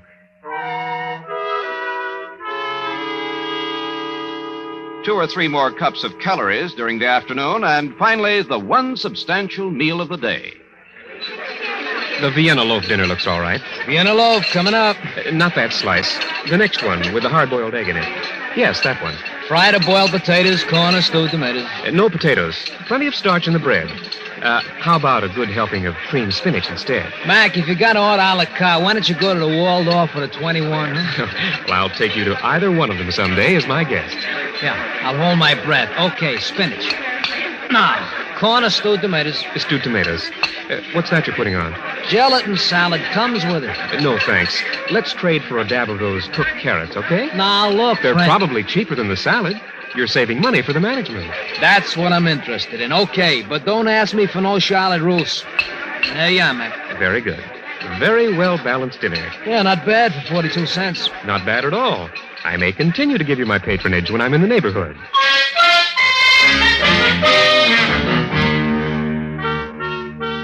Thus, the inner man is stoked, though perhaps not aesthetically satisfied, and always a walk between each refueling stop. The aesthetic hunger is assuaged along the way. There is the ever-changing kaleidoscope of Manhattan store windows, displaying their shiny wonders, their sturdy commonplaces, their exotic luxuries, their mundane necessities. There is a record of mankind's daily activities the world over, in a newspaper plucked from a trash basket, and there are benches and parks and public buildings where Henry Shelby may rest while he reads. There are pillared halls where paintings and sculpture may be viewed. Henry Shelby is a regular visitor to New York's many art galleries, but his favorite is the Metropolitan Museum of Art. Now, if you'll follow me, we will view the museum's unrivaled collection of the works of Edward Degas. Edgar Degas. Edgar Hilaire Germain Degas. Oh? Oh, I'm sorry, madam. Oh, don't apologize, young man. That's very interesting. Degas worked chiefly in oil, although his renderings in pastel have achieved some fame. He wasn't a bad sculptor either. Is that so? The oil to the immediate right and above is At the Milliner's, and to the right of that and below is Dancers Practicing at the Bar. Only the first one is a pastel, not an oil. This guide is new, I'd imagine. Let's stay behind, Myrtle. This gentleman knows more about it than the guide does. You don't mind, do you, mister? No, not at all. They sort of hurry you through on the guided tours. Now, what about the one that's a pastel instead of an oil? Well, Degas' pastels, particularly his later ones, do have a deep, rich, almost oil-like texture. He applied the color in successive layers, fixing each tone or shade separately, and using open lines to allow each undercoat to show through. Oh, well, I don't quite understand, but I see what you mean. Are you an artist? No, although I'm planning to do some painting. Sometime. Well, my daughter's very artistic, back in Chillicothe. What's this one, that lady sitting with a big bouquet? That's an oil. It's called Woman with Chrysanthemums. What? That's a good name for it, isn't it? Yes, isn't it? Say, if you aren't an artist, how do you know all these things? Oh, I spend a lot of time here, and I read a great deal. Oh, you certainly must. Goodness, you're a regular Billy Pearson. I beg your pardon? You know, the jockey on television. Oh, yes. I've read about him. Didn't he win $64,000 and then go on and tie with a fellow named Price for another 64 or something? Yeah, that's the one. Did you ever watch those programs? No, I can't say that I do. I'm afraid I don't have a television set.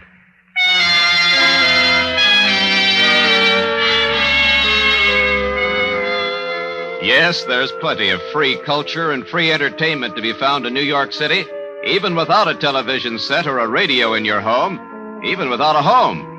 One of the most spectacular free entertainments in Manhattan is presented by the fire department. Henry Shelby always follows a fire engine. He generally gets to the fire, too, for the radius in which each engine company operates is small enough to permit even a pedestrian to arrive shortly after the equipment. Oh, this one is nothing. It's just a chemical job. They might as well have left the ladder truck back at the station. Now, you should have been at Amsterdam on 133rd the other day. I happened to be in the neighborhood at the time.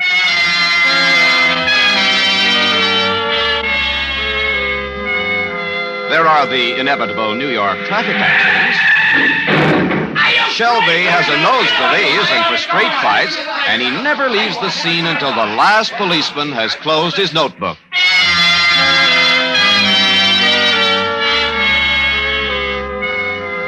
And the parks and public squares are places where a man with a message may speak it forth within certain limits of subject matter. Can commit mass suicide, and that is to continue to eat the flesh of the animal. What Mother Nature intended us to nourish ourselves with grows in the ground. Henry Shelby stops to listen to every street corner orator he runs across, weighing gravely the ideas he hears. I can scarcely agree, but he does have a wonderfully resonant voice. There are the new buildings that constantly alter New York's skyline. Our well-kept vagrant knows every major construction project in town and shows up at the exact moment some critical problem is to be solved. No. A little more to the right.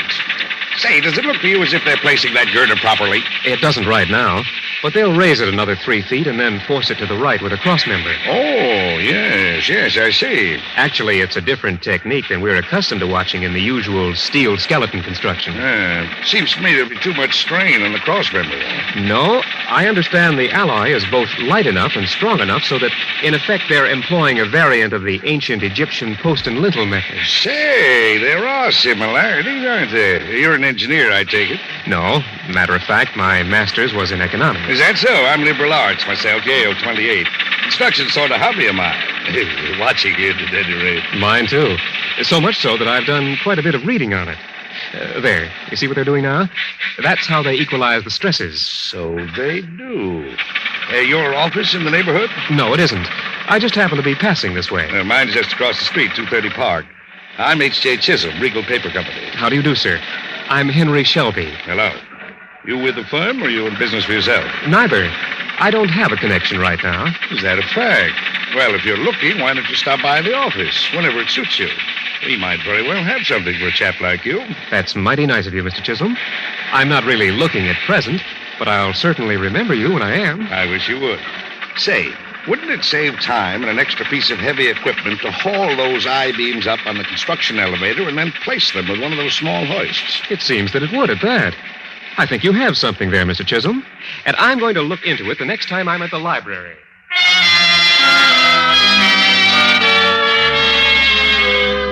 The public library, one of Henry Shelby's favorite haunts.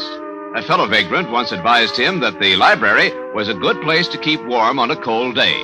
But he found it to be much more than that.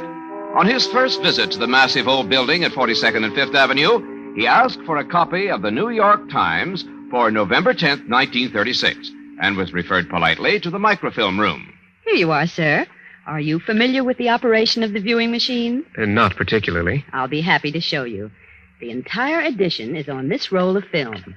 You place it in the machine, attach the end, and thread it this way. Close the machine and turn the handle forward. Yes, it's fine. You sit right down here, use the headrest, and view the film through the aperture. Yes, I see. Very clear. And very comfortable. Yes, isn't it? It rather makes research a pleasure, doesn't it? I should say so. What if I fall asleep? Well, I'm afraid no one would awaken you if you did. There seem to be so few of you scholars taking advantage of our microfilm facilities. Just come to the desk if you wish additional rolls. Say, how long has this been going on?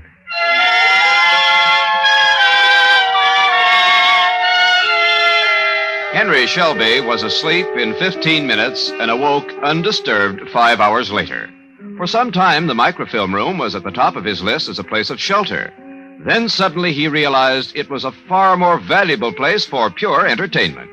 He has read all the issues of the Times available on film, all his favorite comic strips from the date of their inception, all the columns Damon Runyon ever wrote, and has even developed a system for playing the horses. One time, he worked long enough to accumulate $25, and with it, visited Aqueduct Racetrack. Now entering the winner's circle is Time You Told Me, ridden by jockey Farrell Zufeld. The time for the mile and a 16th was 1:43 and 2, and the result of the 8th race is now official. 11:20 to win. Let's see, that makes me $87.40 ahead for the day after expenses. Well, how long has this been going on?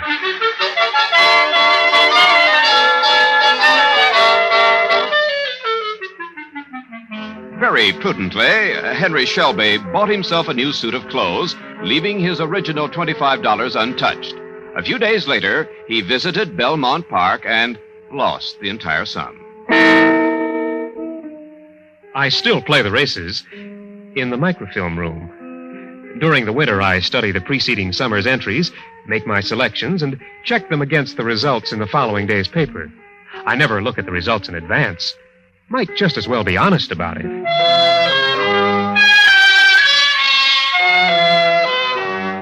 Yes, New York offers many diversions.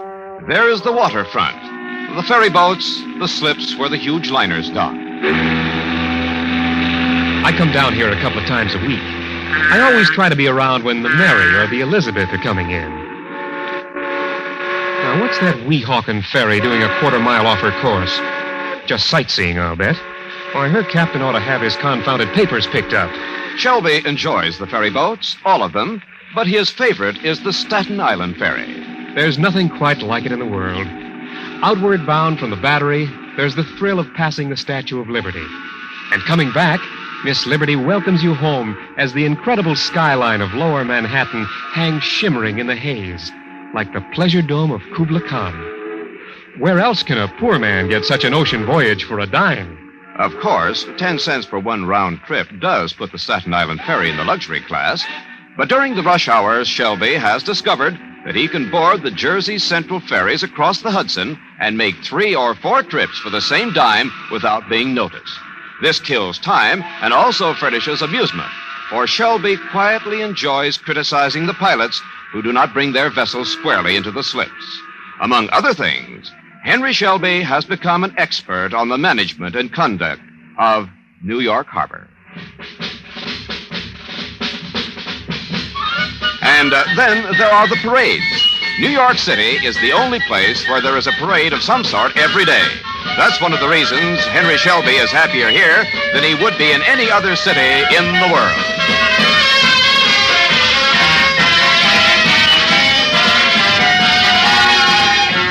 I just love band music. Why, last Armistice Day, I saw 5 different parades and even marched in one. I carried the front end of the bass drum and got $3 for doing it. So, the patternless pattern of Henry Shelby's days, and the days of perhaps thousands like him. Men who choose to work only enough to maintain a bare thread of personal existence in a society that clamors for workers and rewards them with possessions and security and the same comfortable resting place each nightfall. Where does Henry Shelby sleep? A clean hotel bed is a once-a-month extravagance to him. Perhaps he trudges to the Pennsylvania station and boards an 8th Avenue subway train at about 1 o'clock in the morning. That's why his cash minimum is 15 cents, the price of a subway token. He settles himself in the almost empty front car and drops off to sleep. He awakens before he reaches the end of the line, has a smoke, boards another train, and sleeps to the other end of the line. He has several standard trips mapped out: J Street to Queens, back to the Brooklyn end of the line, up to the tip of Manhattan, back to Penn Station. In 5 hours, he has probably netted 4 hours' sleep. He has learned the habits of the transportation police, and he tries to keep himself from becoming too familiar a figure. That's why I use the subway maybe only every other night, or not quite that often. In warm weather, there are fire escapes, some of them covered, and Central Park and Prospect Park. And when it's really hot, there are the beaches. No one ever bothers you there. Always plenty of legitimate sleepers trying to beat the heat. When it rains and when the New York winter comes, there are other carefully cataloged places for shelter and a few hours' sleep. Grand Central, Penn Station, the Port Authority bus terminal, hotel lobbies.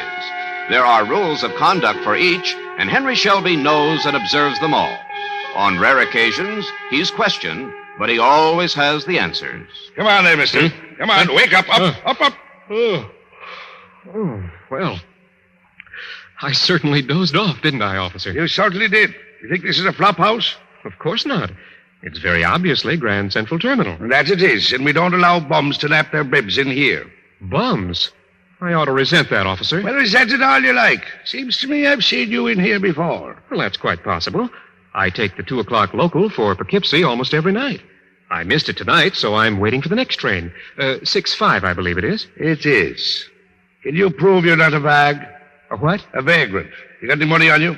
Why, yes. Let me see. $6, $7, $8.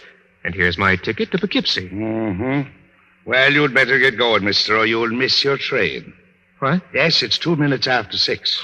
Oh, I had no idea. I nearly overslept. That you did. Thank you so much for awakening me. Not at all. That's what I'm here for. Yes. Well, I must say you're right on the job. You bet I am. That's gate 9, mister, the Poughkeepsie local. Yes. Well, I don't want to miss it this time. No, you don't.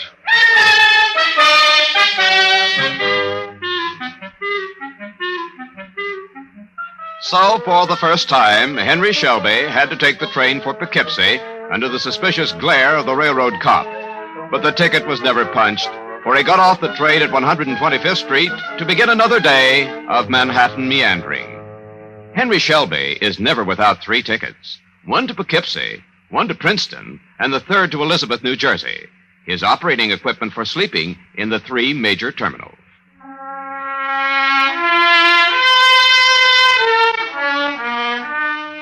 Why does this strangely bewildered, yet far from hopeless man live apart from responsibility and the place he could so easily regain in working society? How many weeks, or months, or years will he continue to walk the streets of Manhattan?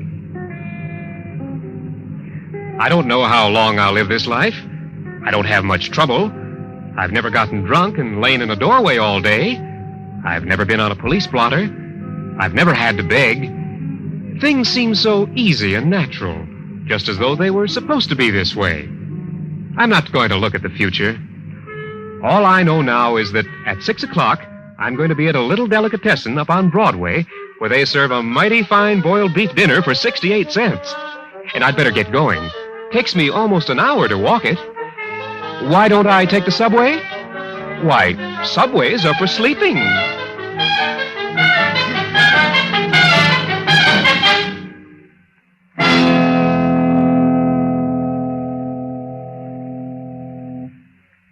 The CBS Radio Workshop is produced in Hollywood by William N. Robeson and was tonight directed by Mr. Robeson.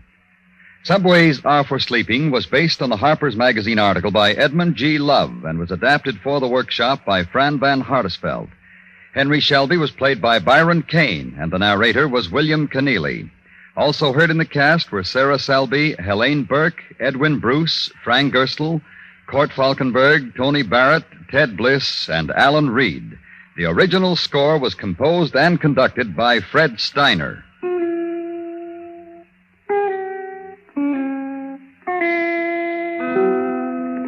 Next week, from New York, the workshop will present Only Johnny Knows, a survey of child training from the birds and the bees era of wonderful innocence a century ago to the complex and guilt era of today's psychiatric sophistication.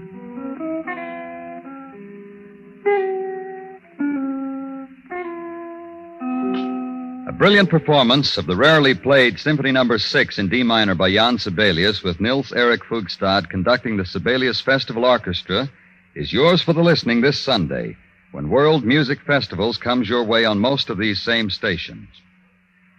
Stay tuned for 5 minutes of CBS News to be followed over most of these same stations by My Son Jeep. America listens most to the CBS Radio Network.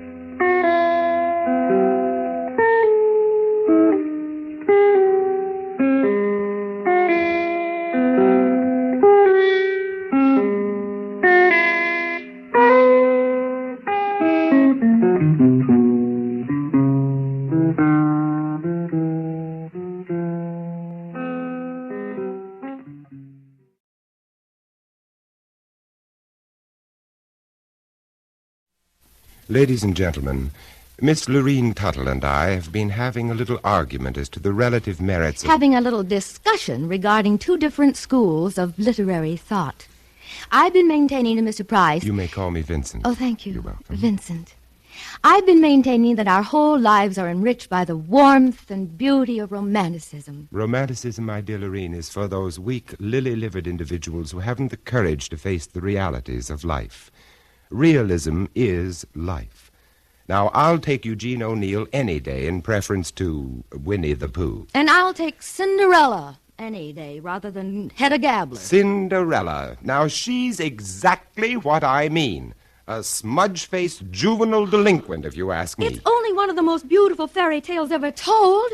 I defy any realist to tell such a moving story. Oh, you would, eh? Well, very well. To prove my point, I'll tell the real story of Cinderella. Very well, but ladies first. Please. To prove my point, I'll tell the romantic story of Cinderella.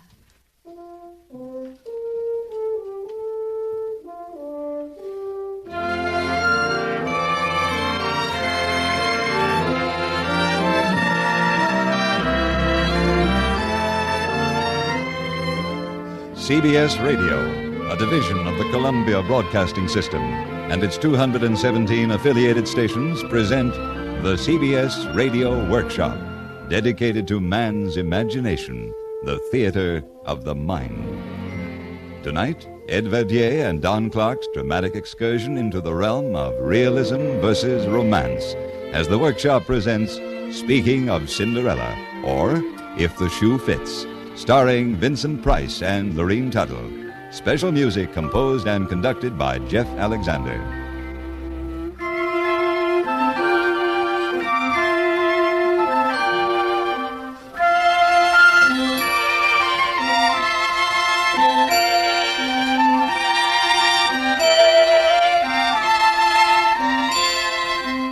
Vincent, are you listening? Once upon a time in a faraway country, there lived a lovely young girl named Cinderella. Unfortunately, she had a cruel stepmother and two stepsisters who were hard-hearted and ill-tempered. Poor Cinderella worked like a slave during the day, and in the evening she would sit alone in the chimney corner among the ashes. Now it happened that the king of the land was giving a ball, and all the people of rank and fashion were invited. Among these were Cinderella's two stepsisters. I'm really very well pleased that my two daughters have been invited to attend the king's ball. Oh, so are we, Mama. It has been rumored that the king's eldest son, the prince, is to choose his bride from among the young ladies who will be present. Oh, the prince is so tall and handsome. So gallant and rich. And don't forget, one day his bride will become queen of the kingdom and will rule over all the subjects in the domain. Dear stepmother. What? Oh, it's you, Cinderella. What do you want? Dear stepmother, could I too go to the ball? What? You? Have you taken leave of your senses, girl? You have no clothes, only those tattered old rags you're wearing. There are ashes in your hair. Your shoes are broken and scuffed. With very little trouble, I believe I could make myself quite presentable. You, a scullery maid, presentable. Well, I've never heard of such conceit. I beg of you, stepmother, a simple little dress. I could wear a flower in my hair. That will be all from you, you impertinent ragamuffin. Back to the kitchen. Do you hear me? Back to the kitchen this instant.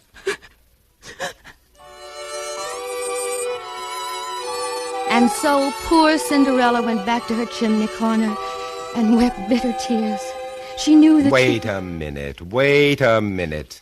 Now, there's as fine an example of flapdoodle as I've been exposed to in my whole life. What do you mean, flapdoodle? This Cinderella character. Why, the way you romanticists picture her, the poor girl needs an analyst. Oh. What on earth is she doing groveling around in the fireplace getting ashes in her hair? Nobody could ever be like that. Now, do you want to know what really happened? I don't think so. It would do you good, Lorene. Facing reality, you understand. Well, this gal, Cindy, wasn't getting much of a break, but she didn't take it sitting down. She knew she had to play it smart. So when a rich man in town sent out bids for a big wingding he was throwing, Cindy was all ears. I'm certainly glad you girls have been invited to Mr. King's party. It should be real nervous. Yeah, when he throws one, it's really a rocket. You can say that again. The last one we went to, I was hungover for 3 days. I read in somebody's column, Winchell's, I think, that the old man has given his son the word to get married and settle down. Get the possibilities? I understand the guy's quite a wolf. So what? And don't forget that someday he'll be a vice president of King, Bettencourt, Bagby, and Wince, one of the biggest advertising agencies in the world. Well, no wonder they call him the prince. So, if one of you girls latch on to him, you'll have it made, but good. Hey, how about me crashing this brawl? You, Cinderella? You must be blowing your stack. Now I've heard everything. Go up on the roof and feed your pigeons. Knock it off, you two, or I'll belch you one in the teeth. Don't pull any of your lady wrestler stuff on my gals. I would have been a champ by this time if you hadn't made me throw those last 2 matches. I had gorgeous Gloria's shoulders pinned to the canvas when you... What are you beefing about? You got your cut. Yeah, then you took me for the whole bundle shooting craps. Look, do I make this party or don't I? You don't. Besides, you haven't got a thing to wear. You're loaded. You might part with a little grab. I could pick up a nifty little number at Orbach's for a few bucks. That's enough out of you, Cinderella. Get back to the kitchen and wash the dishes. And get the dried egg yolk off the plates for a change. Don't give me that lift, that load, tote that bale routine. I got other plans. Cinderella, where are you going? Down to Dirty Joe's Bar and Grill, that's where. That horrible, smelly dive down on the waterfront? I've smelled worse. But the dock workers are having labor trouble down there. Don't worry your empty head about me, Steppy. I can take care of myself. Be seeing you.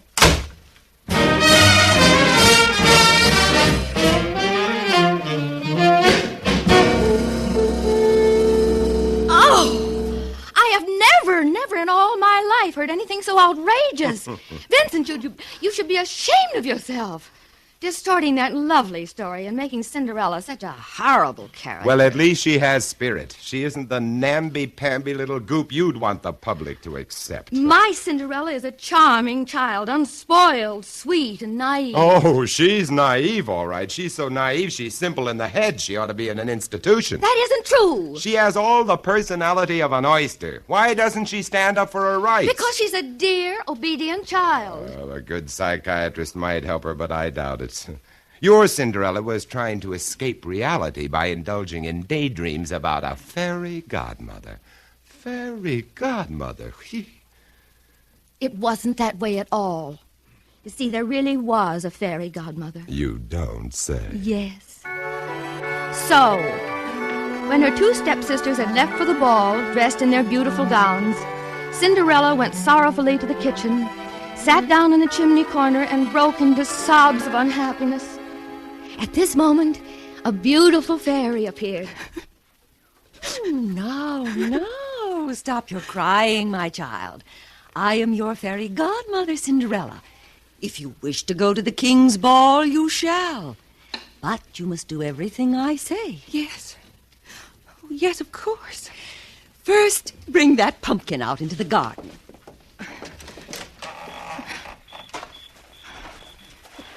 way shall I put it? Right there. Yeah, that's right. Now, I'll touch it with my magic wand like this. And there. Oh, my. A splendid coat, all gold and silver. Now, bring me those 6 mice in yonder trap. Yes. All right. What shall I do with them? Put them there, in front of the carriage. Yeah, that's it. So, a touch of my wand and...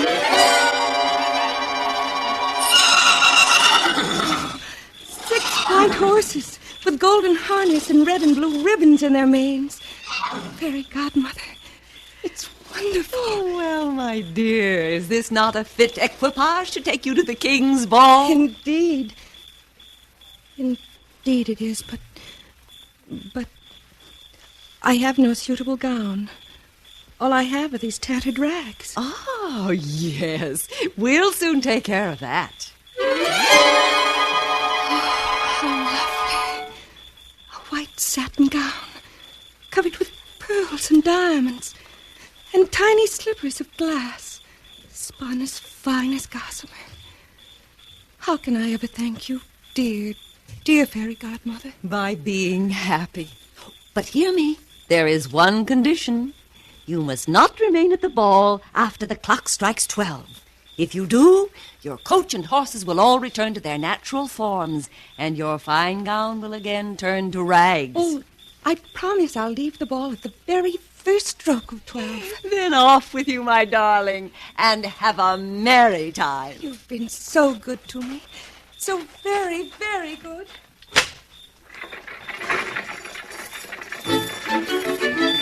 And so, in all her finery, Cinderella started off for the king's ball, looking more like a princess than anyone who would be there.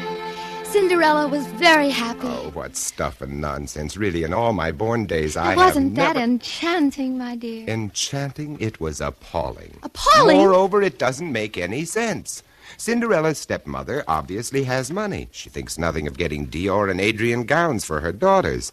But still, her place is overrun with mice and rats. Why, if the Board of Health You are getting more odious by the minute. Odious, schmodious. Let's get back to reality. And the way the story really happened. Now, this Cinderella kid wants to go to the ball, all right. But instead of falling back on her schizophrenic escape pattern, why doesn't she do something constructive? Now, actually, she does. Such as what? Such as this. When Cinderella left her mother's house, she was pretty steamed up about the treatment she'd got. So, as she said, she went to Dirty Joe's down on the waterfront, where she could get a short beer and think things out. Hi, Dirty Joe. Hiya, Cindy. How your pigeons? Joe, you know Crummy? Crummy? Yeah. Maybe I do, maybe I don't. Crummy who? You know, Crummy McGrutter. Oh, him. He comes in here all the time, doesn't he? Yep. You see him tonight? Yep. You mean he's been in? Sure. When did he come in? About an hour ago. Did he say where he was going when he left? Nope. How long ago did he leave? He didn't. Huh? You mean he's still here? Yeah, over there, in the last booth. Oh, thanks. Thanks. Hi, Crummy. Hiya, bright girl. How's the pigeons? Mind if I sit down? What's to stop you? That sawed-off shotgun. Oh. I'm moving over here.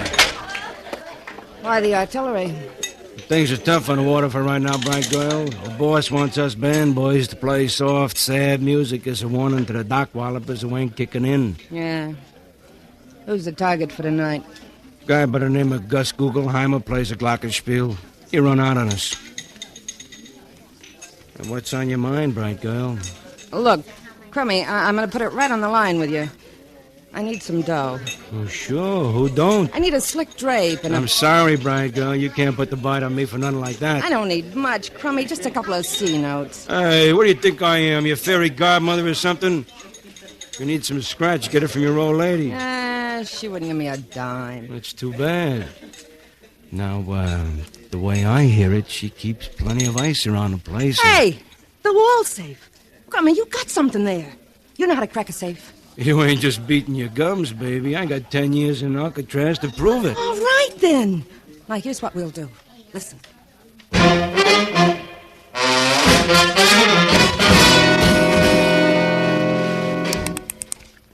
You getting it, Crummy? Will you shut up and leave me listen?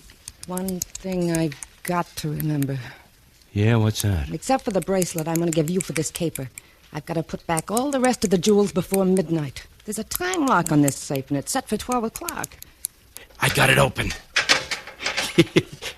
Hey, there's plenty of loot in here. Wait a minute. Get your cotton-picking hands off that stuff. Oh, no. Here's a bracelet. Must be worth $1,000 at least. Give me 2 C-notes and it's yours. Then you better add an extra sawbuck for cab fare. Well, here's a $200, but not another cent. I made a sucker deal, if you ask me. All right. Don't give me the extra 10. I'll just have to heist a car to get to the party. That's all.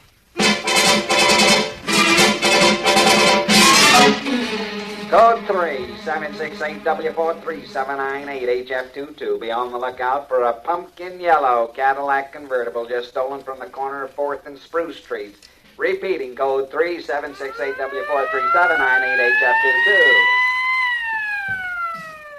You see what I mean? My Cinderella is a realist. She has spirit. Oh, really, Vincent? You know this whole thing is impossible. I don't quite agree with you. Your version of the Cinderella story is impossible. Mine is possible. But continue, my dear. And I'm not sure that I want to, but I suppose I must if any semblance of dignity and decorum is to remain in this lovely story. Well, when Cinderella arrived at the king's palace, she was surrounded by courtiers who led her into the ballroom. All eyes were directed toward her, for everyone was struck by her grace and beauty. No one knew who she was. Even her cruel stepsisters did not recognize her. So rich and splendid was her dress. All the king's courtiers, one after another, asked Cinderella to dance, and they were all highly pleased with her grace and elegance, as well as enchanted by the wit and brilliance of her conversation. The prince himself arrived quite late. Seeing Cinderella, he so admired her appearance and manners, he immediately offered her his hand to the dance.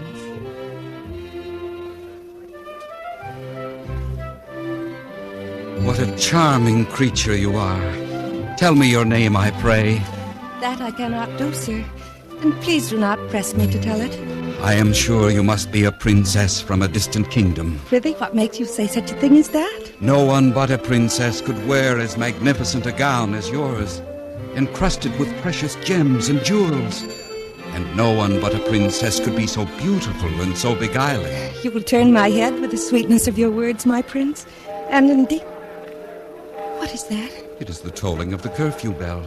What o'clock is it? Tell me quickly. 'Tis midnight. I must go. I must leave at once. I beg you to stay yet a while, for you dance with the lightness of a butterfly on the soft summer breeze. I cannot stay. I cannot. My heart prompts me to tell you that I love you, for I have never seen a maid so fair. No, please let me go. Good night, my prince. My prince charming. Good night. In her haste to leave, my beautiful princess has left her slipper behind. A slipper of glass spun as fine as gossamer. I vow I shall find my lovely princess if I must search all the kingdoms of the world, for I would make her my wife.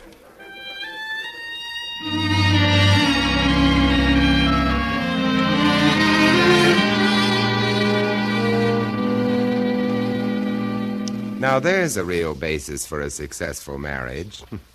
The prince has one dance with Cinderella. One dance, mind you, and he wants to marry her. Well, why not? I wonder what a marriage counselor would say about that. Must you be so literal? And she is such a bird brain, she runs off leaving one of her shoes behind. It was a slipper of glass, spun as fine as gossamer. And those 2 stepsisters of Cinderella's, they can't be very bright. They're right there at the ball, and they don't recognize her just because she's wearing a new dress. Now, I ask you, what sort of an IQ would those 2 have? Now, you take my Cinderella. You take her, and you can have her. My Cinderella has moxie.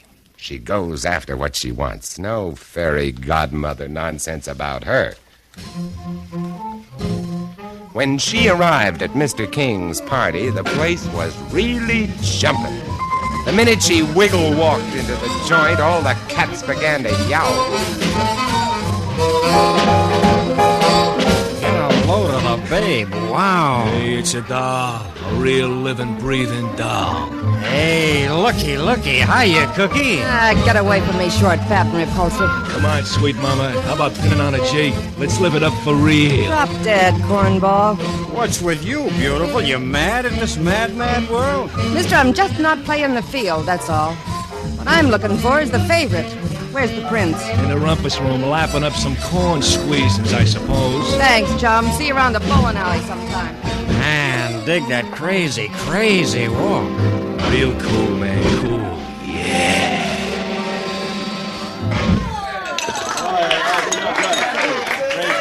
Well, hiya, babe. You the character they call the prince? That's right.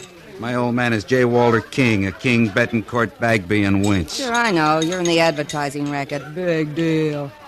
You know something? You're okay. Sounds as if this advertising dodge pays off in blue chips. You mind if I park the bustle? My dogs are killing me. Yeah, sit right here next to me, doll. That's it. Would you like a slug, honey? Yeah, I don't mind if I do. Double bourbon on the rocks with a twist of lemon peel. There you are. I like you, sweetie. You're a real dish of stuff. It's the spot. Fill her up again, Buster. You and your old men are throwing quite a bash tonight. Entertaining the sponsors is what they call an occupational headache. Oh, yeah, I'll bet. Met a couple of the jokers when I came in. Well, here's mud in your eye, Prince. Cheers. It's a real sharp bunch of threads you're filling. It's just a little something I picked up. And diamonds and pearls. Yeah, I picked them up, too. So you're the original man in the gray flannel suit, huh, kiddo? I suppose one of these days I'll make vice president. How come you haven't pressured your old man before this? He's just made me an account executive for Bimbo's no-bunion shoes, but I think he's thrown me a curve. The radio and TV ratings are doing a nosedive. What you need is a gimmick, Princey. You can say that again. Come on, they're playing a rock and roll, and that's for me, sugar. Okay, honey.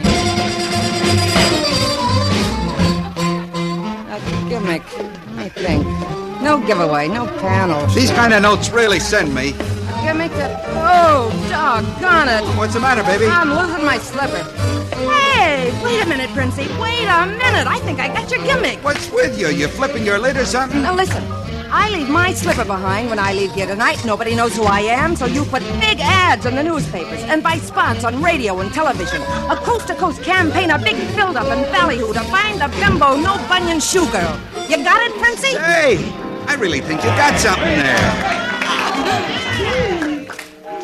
Jumpin' catfish, is that 12 o'clock? It sure is. The time lock on the wall safe. This stuff's got to be back there before midnight. I gotta scram out of here. What are you yakking about? If I don't get going right now, I'm a dead pigeon. Here's my slipper. You take it from there. So long, Princey.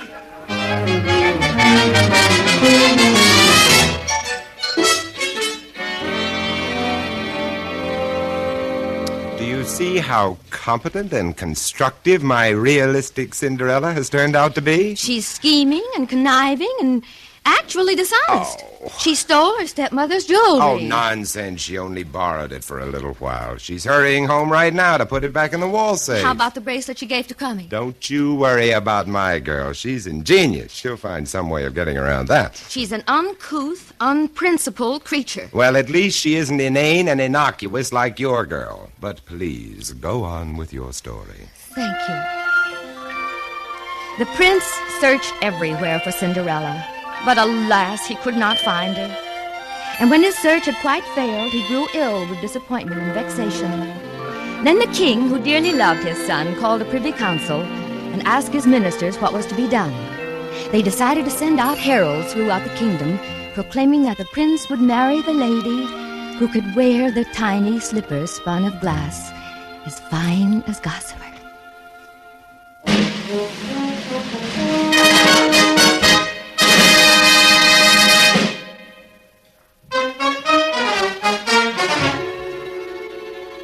The slipper does not fit you, my lady. Dear, I'm so disappointed, Prince. Let me try, sister. I'm sorry. It does not fit you either. I felt so certain it would. Let the modest little girl who is standing back there come forward. Why, it is you, my princess. Despite your modest garments, you cannot conceal your identity from me, for I see you through the eyes of love. Now, we'll try on the slipper. Yes, my prince. It fits. The slipper fits. Come to my arms, my darling, my own true princess. My prince. My Prince Charming.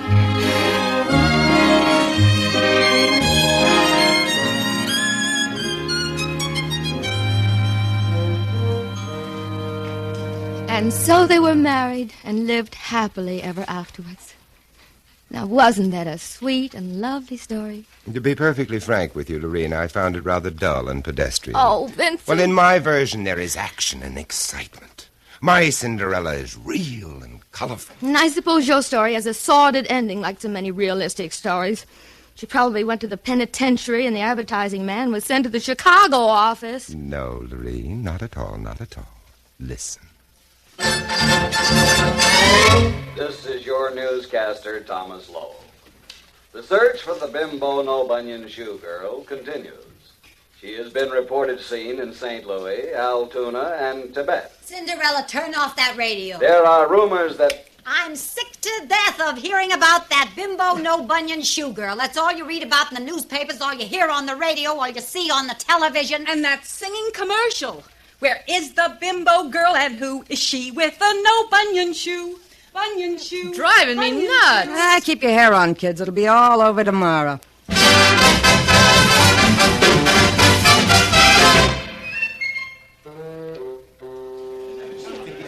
It's been the greatest search since Bridie Murphy. And, Dad, the rating's a neat 43. The bimbo shoe sales are up 72.9. A terrific campaign. This makes you a vice president, my boy. I owe it all to you, Cinderella. That's okay, Princey. But when do we get hitched? Whenever you say, baby. You better see how soon we can line up the network so we can get full coverage. We want this wedding to be a real doozy. Bimbo's No Bunion Shoes will sponsor the whole works. I better let the press and photographers in. They're getting impatient. You're smooth, Cinderella. Real frantic smooth. Oh, and Princey, you're the most.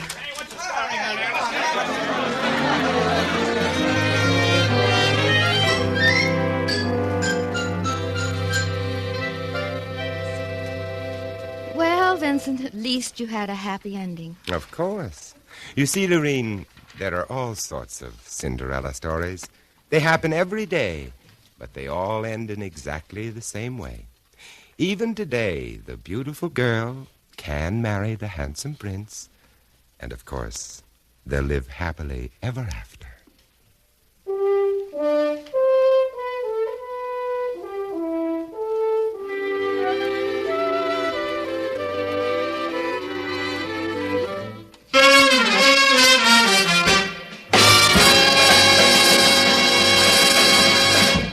Tonight, the CBS Radio Workshop has presented Speaking of Cinderella, starring Vincent Price and Lorene Tuttle, and directed by Don Clark. Original script by Ed Verdier and Don Clark. The cast included Virginia Gregg, Jeanette Nolan, Louise Arthur, Gene Bates, Vic Perrin, Irene Tedrow, Harry Bartell, Sam Edwards, Peter Leeds, Jack Crucian, and Byron Kane. Original music for tonight's program was composed and conducted by Jeff Alexander. The CBS Radio Workshop is produced in Hollywood by William Frug.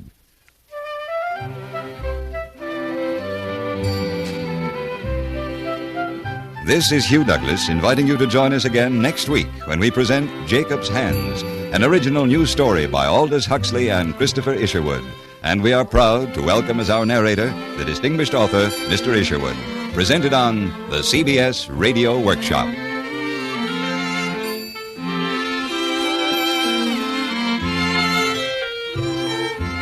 Sunday, over most of these same stations, the New York Philharmonic Symphony will be heard playing the Brahms Piano Concerto No. 1 in D minor, with Guido Cantelli conducting and Rudolf Firkushny as soloist. Stay tuned for 5 minutes of CBS News, to be followed on most of these stations by My Son Jeep. America listens most to the CBS Radio Network.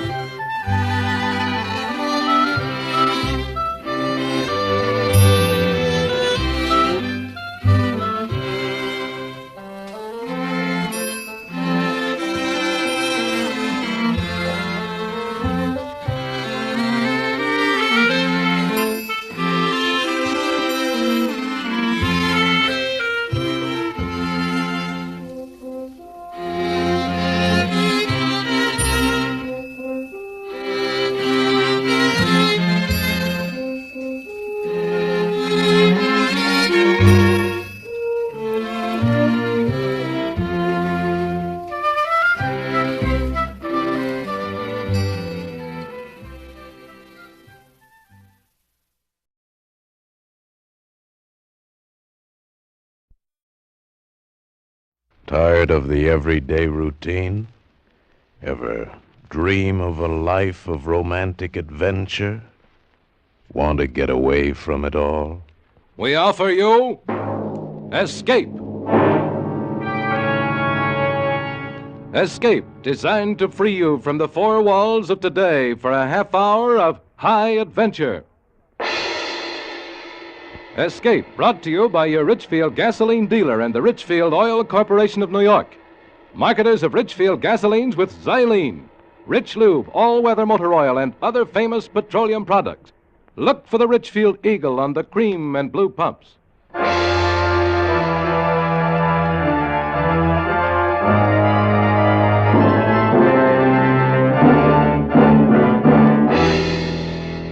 Tonight, we escape to India, and the story of a man trapped in his bed by a crate, the most deadly, poisonous snake in the world, as Roald Dahl tells it in his terrifying story, Poison.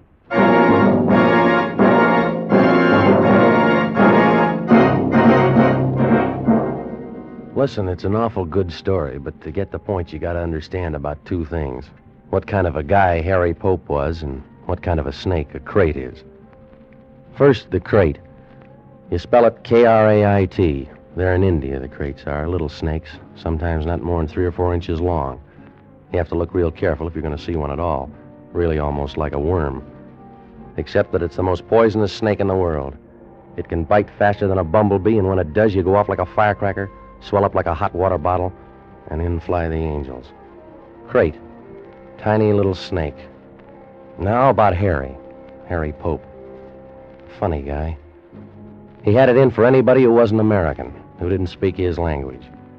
He called them foreigners, and he called them that army word, gook.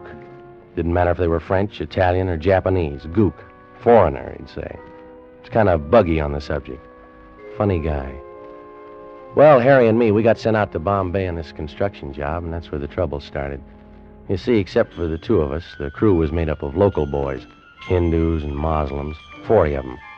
Harry was like a cat in a room full of dogs, had his back up every minute. After a month or so, it began to wear him out. Got so his appetite wasn't right. He was smoking 3 and 4 packs a day, and he wasn't getting his sleep. I used to try to straighten him out. Used to tell him he was wrong. No, Woody, there's no use talking to you. Listen, Harry, they're all good boys. Why don't you take it easy? Woody, you and I are good friends, but there are a lot of things you just don't understand. You ought to take it easy, Harry. They're all human beings, just like you and me. They're gooks, Woody. Foreigners. Look, think about it this way. How'd you like your sister to marry one of them? I haven't got a sister, and anyway, you've asked me that before. Yeah, you see? You won't even make the effort to understand.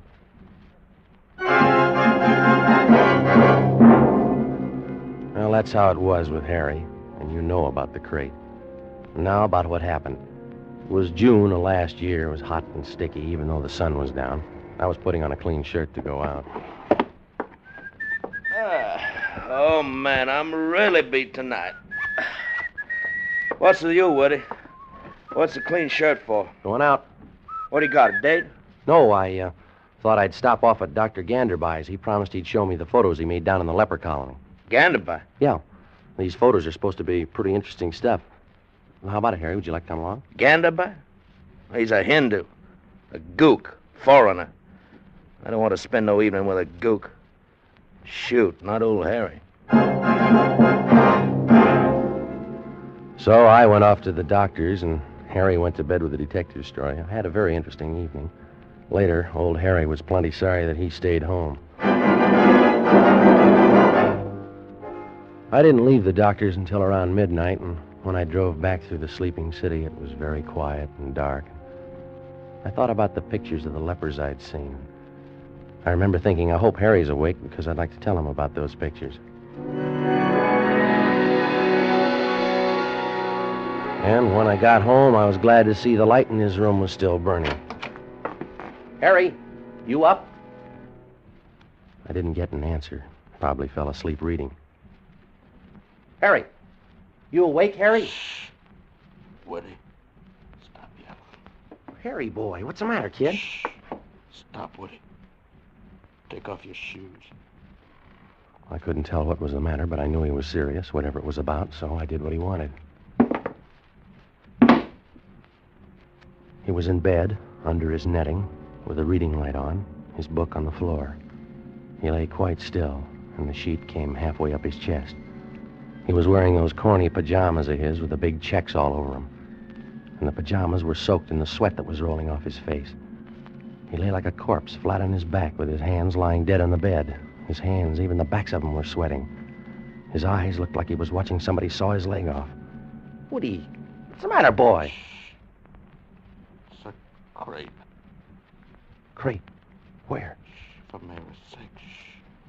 Where? Where's the crate? In here. Under the netting? No. Under the sheet. Where'd it bite you? It hasn't. Yet. Where under the sheet? Right on my belly. Holy son of a... You can wake it up if you don't cut out that yelling. How'd it get in there? I don't know. Came up under the netting, I guess. Oh, it's been in the bed all day. Is it a big one? No. Crate don't have to be big. Looked about 3 or 4 inches. Come along my side. I didn't move. It went under the sheet. In one of them folds. One of them wrinkles there over my belly. How long ago did it come? Hours. Hours and hours and days and weeks. Woody, I've been waiting a year for you to get home. You must be sleeping in there, huh? Yeah. I think it is. All right, now listen, Harry. Maybe it'll wake up and go away. Go home or something, huh? I can't wait, Woody. I've been lying here scared I'd move sudden and wake it up. Yeah, you're scared and it'll bite. I've been lying here scared to death I'd cough. All right, don't you worry about a thing, Harry. I know just what to do. Where you going, Woody? Don't leave me. The thing was to be ready to cauterize the bite right away. I'd heard about one method. I went out to the kitchen, and I got a whole fistful of those big kitchen matches, and I took them back to the bedroom. Arranged them all with the heads together. Held them like you'd hold a torch. What are you going to do? What are the matches for? Now listen, Harry, here's how it goes. These'll cauterize, see? So we count 3, flip back the sheet, and you jump out of bed. Now you follow me? You're out of your mind. No, listen, Harry. If the crate bites you, I strike the bundle and press it against the spot, and it burns out the poison, see? While the matches... Get away from me. You're a bubble-headed maniac. No, Harry, I'm only trying to... Shh. Listen, Woody, take your matches and your bright ideas and get the heck out of here. Call the doctor. The doctor? I never thought of that. Shh. Now get to it. Okay, Harry. Who do you want? Ganderby or Forsyth? Forsyth. Things are bad enough without you gotta bring that gook in here.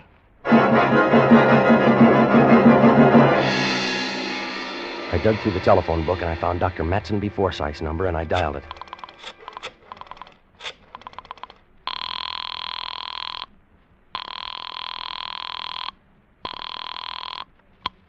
This is the residence of the Dr. Matumbi Forsyth, please. Yeah, let me speak to the doctor. It's very urgent. Who is calling, please? Arthur Woods. Who? Woods. Arthur Woods. Spell, please. Woods. W. W. O. O. O. You have already said O. I have already written O. Have the kindness to give me the next letter, please. O. It's O after O. Please? Look, my name is Woods. Spell, please. W. O. O. D. W-O-O. Aha! D-S. Woods. Woods. W-O-O-D-S. Mr. Woods. That's right. That's just right. Now, let me speak to the doctor, please. Sorry. Doctor not in. Call tomorrow. Across the room, Harry lay very still, sweating, trying to keep every muscle relaxed. His face was beginning to twitch a little. I was scared. If that twitch should spread... I called the doctor's house again. Please, I do not understand.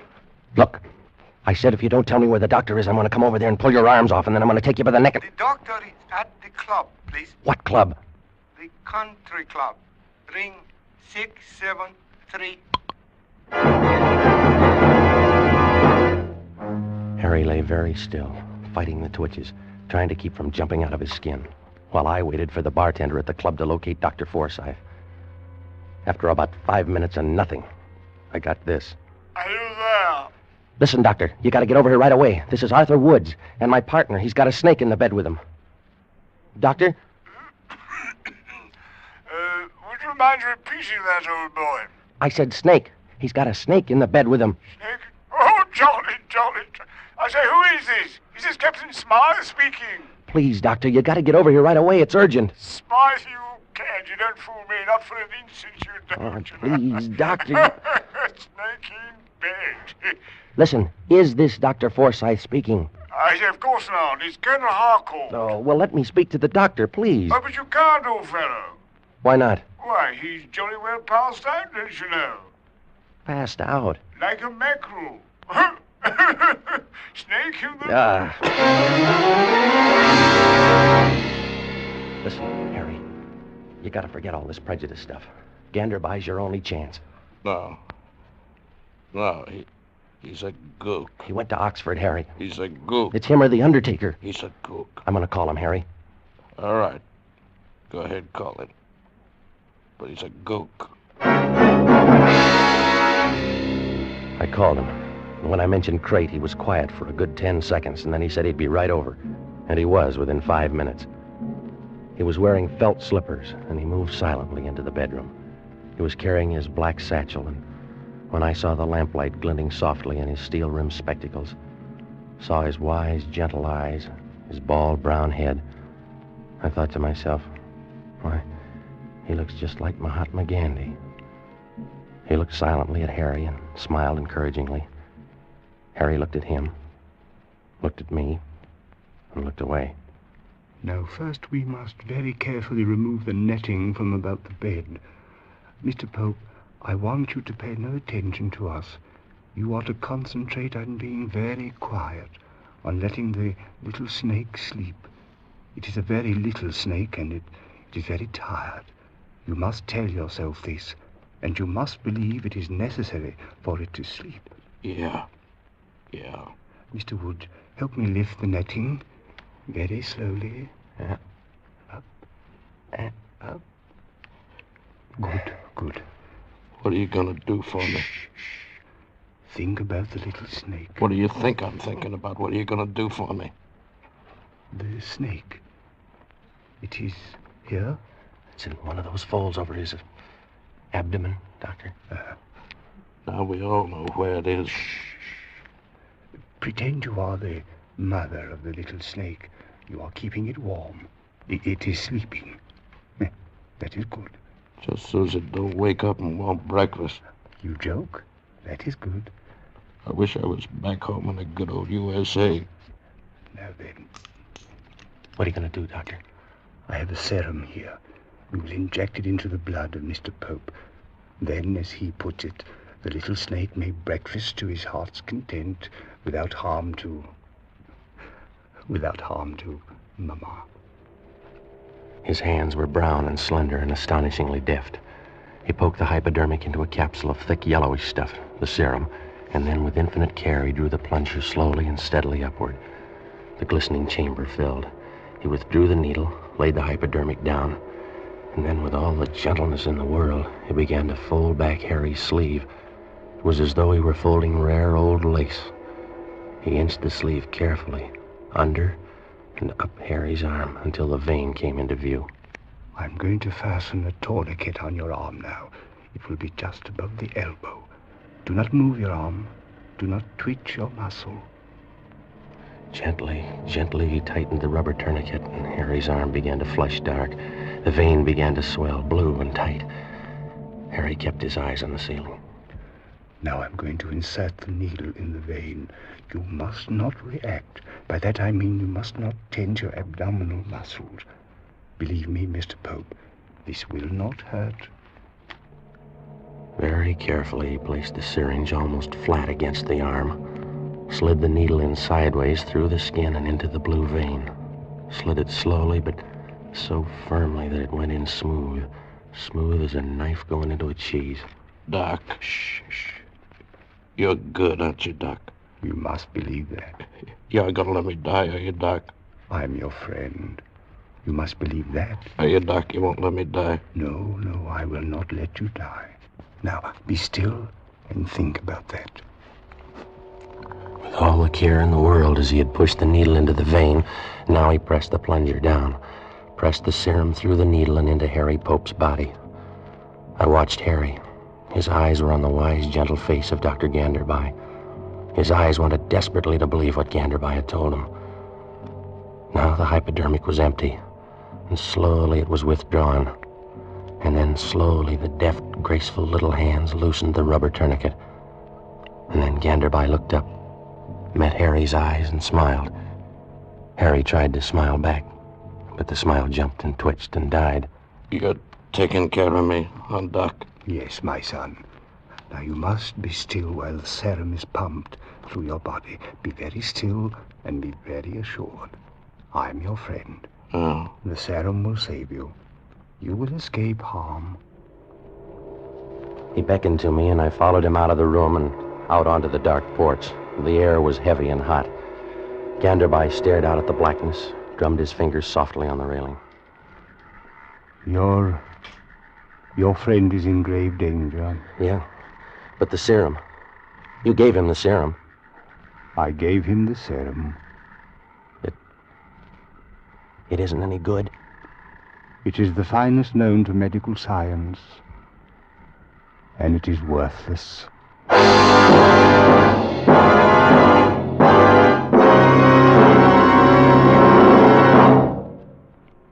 To most of us, science is something strange and mysterious. We think of magic medicines and supersonic planes.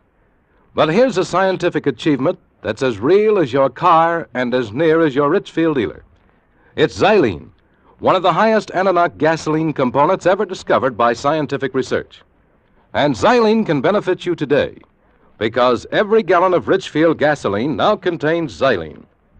Xylene to give your car that smooth, knockless power that eats up the miles. Xylene for that swift, eager response you need in traffic.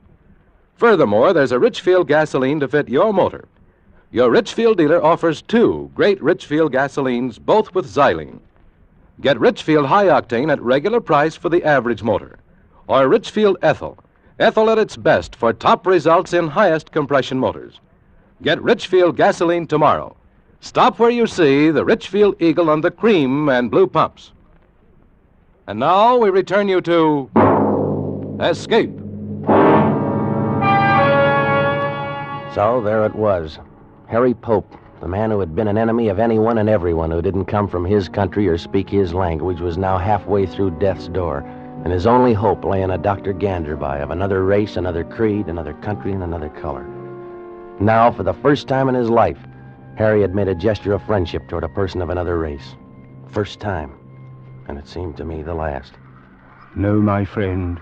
The serum is worthless. What can we do then? The snake is bound to wake sooner or later. Harry'll move. He won't be able to help himself, and the snake will strike. We must think. Look, I'll shoot it. I can hold the gun low and flat so that even if I hit Harry, it won't be a penetrating wound, and I'll blow the snake sheet and all. Clear the bed, huh? But you don't even know which of the many folds and creases in that sheet is the harbor of the snake. Yeah. You might shoot the air. Yeah. You would most certainly wake the snake then. No, we can't do that. I think I have a solution, Mr. Woods. Yeah? We will anesthetize the snake. Yes. We will use nitrous oxide, or ether, or chloroform. I think the last. Chloroform, yes. We put the snake out right while he's lying on Harry? Is that the idea? That is it, Mr. Woods. Now, if you will please drive quickly down to my house, my boy will show you where I keep my supplies. The chloroform is in a bottle with an orange label. Orange label? Yes. Bring it back as quickly as you can. I will stay with Mr. Pope and try to keep him assured. He seems to like you. We all like the doctor when we are sick. I drove it as fast as I could. The houseboy at the doctor's thought I was a madman at first, but then he decided in my favor, showed me where the stuff was. I found the bottle with the orange label, smelled it to make sure, and then took off back to the house. I eased the car up the driveway and tiptoed into the bedroom. You're my friend, Doctor? My pal? Yes, I am your friend, and I am not going to let any harm come to you. Here's Woody. He's my friend, too, Doc. Here's the stuff, Doctor. Woody, I've been an awful dope all my life. You know that, Woody? It's okay, Harry. You're going to be okay from now on.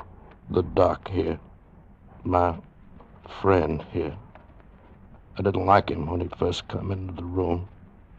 Why? Because he wasn't an American or even an Englishman. What do you know about that, huh?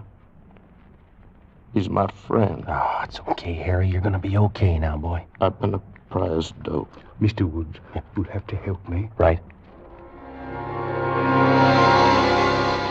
He pulled a prescription pad out of his case, tore the cardboard backing off, and twisted it into a neat little funnel. He laid this on the edge of the bed. And then he took the piece of hollow rubber tubing which had been used as a tourniquet, and he began to slide it under the sheet. It went in where the sheet ended, across Harry's chest, and he slid it down. He slid it slowly, so slowly that although I was watching it, I didn't see it move. Hours seemed to crawl by. The tube inched invisibly on and down, down and down, past the unseen buttons of his jacket, past the unseen cord to his trousers, and then it stopped. Ganderby had sent it by a route which did not cross any of the creases in the sheet. He was being very careful not to prod the snake with it.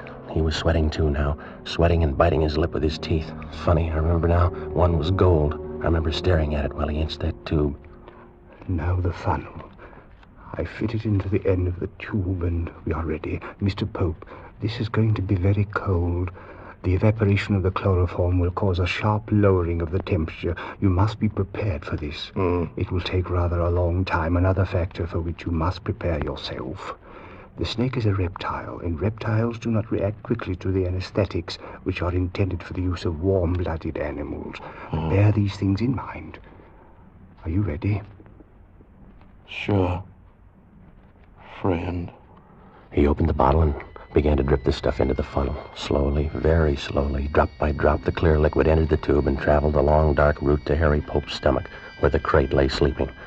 Drop by drop, a pale, swirling vapor hung over the funnel. Down there on the sheet, where the tube ended, a wet gray patch began to spread, the chloroform spreading and evaporating, spreading and evaporating. The room began to reek of it. And I remembered other places and other times, hospitals, operations, the death of loved ones, smell of chloroform.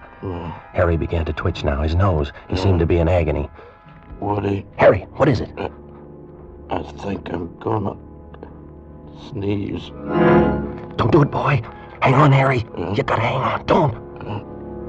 Ganderby looked at Harry's face. He reached up, pressed his knuckle against some nerve on Harry's upper lip, and the agonized look vanished. The relentless dripping of the chloroform continued. Harry was getting cold. I could see goose flesh along his arms, across the top of his chest where the jacket was open. Ganderby looked at this and stopped pouring. That is enough.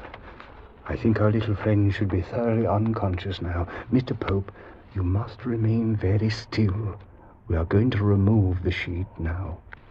Anything you say, Doctor. Mr. Woods, you take the other side. We will have to do this ever so carefully. We each took a side of the hem. I watched Ganderby and did everything that he did. Harry's arms were still flat on the bed, pointing toward his feet. We inched the sheet under and free of these. It was rough, because we had to do it without disturbing the main area of the sheet. When it was free of his arms, we began to raise it slowly, gathering the material in our hands as we progressed ever so slowly down Harry's chest. We reached the end of his jacket. No sign of the snake. My hands were beginning to shake. Ganderby paused while I turned my head away for air. The odor of chloroform was stifling. And then we went on, slowly, thread by thread, raising the sheet and easing it away, down past the cord of his pajamas, and down, and still no sign of the snake. I'd stopped looking for it by now. I was concentrating on keeping my arms from shaking. And then, quite suddenly, we were done. Ganderby dropped the sheet on the floor. Harry lay on his back, not moving, but watching us with wide, terrorized eyes. Ganderby squinted at both sides of Harry, at his legs. Where is it? It is not as you suppose on the outside of your pajama pants. It must be up one of the legs.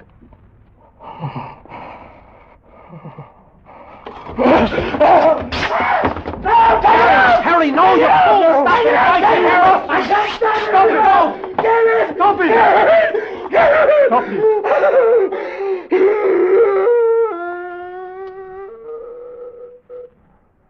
I don't see it. Kick those tatters of cloth, the remains of his pants. Yeah. No, nothing. The bed. Under the bed. Yeah.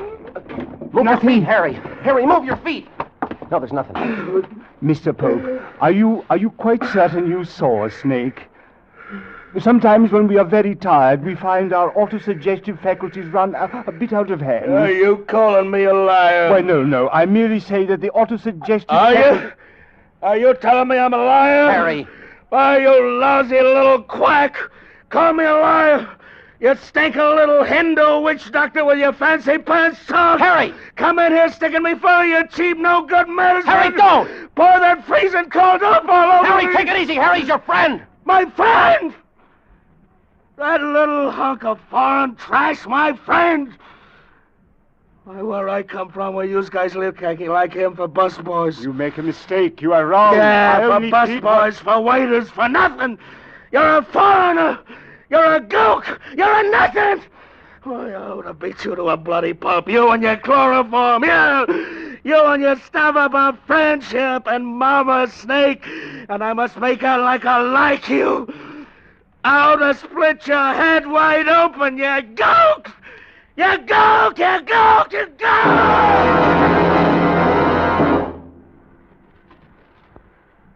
Please, Doctor, forgive him. He's been under a great strain. He doesn't mean it. A great strain, yes. He needs a good holiday. Good night, Mr. Woods.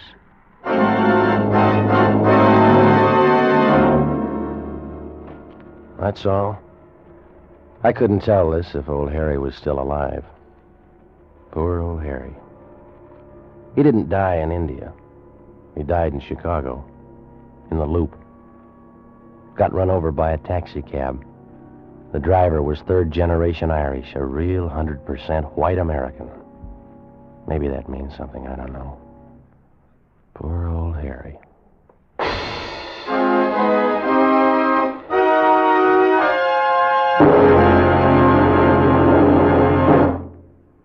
Believe it or not, but the very life of your car depends on oil. Without oil, your motor would grind itself to pieces in a matter of minutes. That's why you need an oil that stands up under every driving condition. That's why you need Rich Lube all-weather motor oil. Rich Lube is refined 100% from the finest Pennsylvania crude oil ever discovered. That's your guarantee that Rich Lube won't burn up even under the terrific heat of hard summer driving. Its tough, long-lasting oil film is your faithful watchdog. It protects your motor every mile you drive. You can depend on it. Moreover, Rich Lube motor oil combats carbon and other harmful deposits by its special cleansing action. It cleans as it lubricates your motor. Keep your motor young, keep your motor clean. See your Richfield gasoline dealer tomorrow. Ask him to change your oil to Rich Lube all-weather motor oil. Escape is produced and directed by William N. Robeson, and tonight is presented Poison by Roald Dahl and adapted for radio by James Poe. Featured in tonight's cast were Jack Webb as Woody, Bill Conrad as Harry, Jane Novello as Gandabai, and Charlie Long as the houseboy. Special music arranged and played by Ivan Ditmars. Next week. You are lost in the headhunter territory of New Guinea, fighting your way through the swamps in search of gold. With you is a giant brute of a man and his beautiful wife, who doesn't care which of you is killed or who kills him, and from whose evil treachery there is no escape. Next week at this time, the Richfield Oil Corporation of New York invites you to escape with an exciting story of evil and violence in the deadly swamps of New Guinea, as Jules Archer tells it in Two Came Back. Goodbye, then, until the same time next week when once again we offer you Escape. Tom Hanlon speaking over CBS, the Columbia Broadcasting System.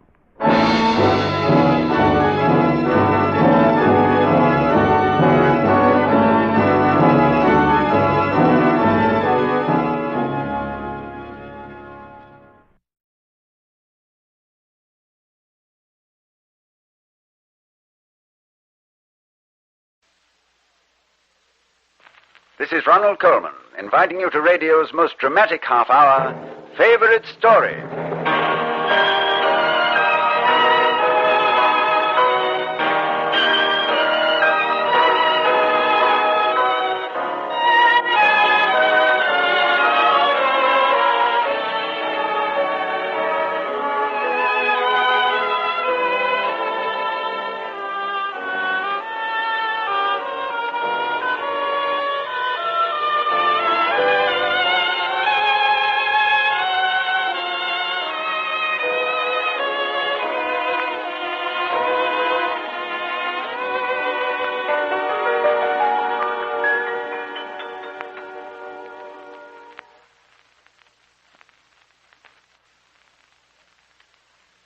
does whiteness mean to you? If something is white in color, it may mean that it is pure or very impure. The face of a saint gleams with whiteness, but so does the face of a leper. They tell us that ghosts are always clothed in white. The hood of the cobra, charged with poisonous venom, is white as the standards of the kings of France. And can you dream of any place more lonely and terrifying than the ice fields of the Arctic? Our favorite story this week concerns something white and something terrifying. Captain Ahab sailed his ship around the world in pursuit of it. And what happened to him and his crew is told in Melville's adventure of Moby Dick, the White Whale. This is a novel of hatred and revenge, and many critics have called it the greatest book written in America. The man who chose Moby Dick as his favorite story is a distinguished American author himself, Mr. Howard Lindsay, who collaborated in the writing of Life with Father, State of the Union, and other Broadway hits. Perhaps you saw Mr. Lindsay as the famous father in his own famous play. We hope you will enjoy our production of his favorite story, which stars William Conrad as Captain Ahab and Howard Duff as Ishmael. Here's Act One of Moby Dick.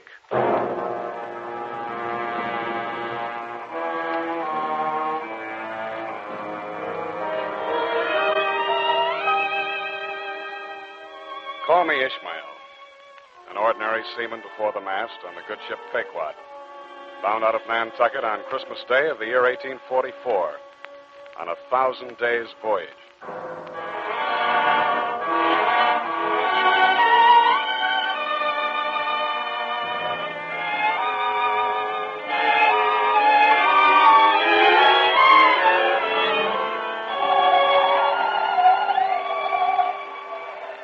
Masthead! Oh, man, the masthead! Aye, sir. Ishmael! Come down, Ishmael. Your watch is relieved. Aye, aye, sir. Coming down. Tastego! Tastego! Where is that heathen rascal? Tastego! Aye, mate Starbuck. Up the ropes with you. Stand the masthead, Tash. Keep your weather eye open. Sing out if you smell a whale. Aye, mate Starbuck. Me stand mast. Well, Ishmael, is your blood frozen stiff yet? Is there ice in the marrow of your bones? It's a cold night, sir. That wind has the teeth of Greenland in it. Well, come below to my cabin, Ishmael. Hi, Mr. Starbuck, gladly. A round of black coffee will do the both of us good. Ah, what a devil's crew this is. The heathen helmsman, Fiji Islanders, cannibal from the Congo, tattooed harpooner from the brink of the pit. What are you doing in this motley crowd, Ishmael? I'm one of them. You're an intelligent man. Seen the inside of colleges, no doubt. What makes you ship on a 3-year whaling cruise before the mast, eh? Some men end their troubles with suicide. I take to the sea. We may all of us be dead before this madness is ended. Ah, here's the coffee. Hot and black. Drink up, Ishmael. To the Pequod. A crazy crew and a crazy captain. Where is Captain Ahab? 3 feet away from you. What? Ah, directly above your head. The floor of his cabin is the roof of mine. You'll hear him presently. Isn't it strange, sir? I've never sailed with a whaling ship before, so I don't know, but isn't it strange for a vessel to be 5 days out of port and no one yet set eyes on the captain? Ah, it's strange indeed. Captain Ahab was always a strange man. Now he's stranger than strange. He keeps close inside his cabin, never seems to sleep. He's sick, I believe, but he doesn't look so. The sickness is hid deep inside him. Then why did you ship with Captain Ahab? He's a good whaler. He's a good captain. More than that, he's Ahab. And if you remember your Bible, Ahab was crowned king. A very wicked king. It's true, a very wicked king. What's that? Ah, there he goes again. There goes Ahab on the march. Night and day he pounds into my sleep. I have no rest from Ahab. Is he hammering the floor? Aye. He hammers whatever he walks on. You mean, Mr. Starbuck, that our captain has only one leg? Ahab has 2 legs, my boy. One of them like yours. And the other whittled from the jawbone of a sperm whale.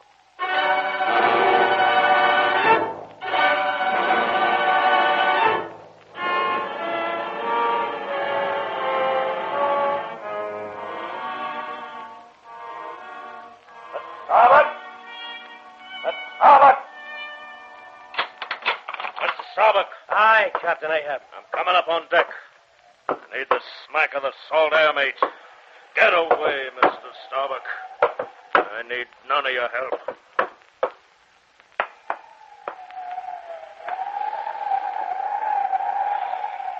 It's a fair wind.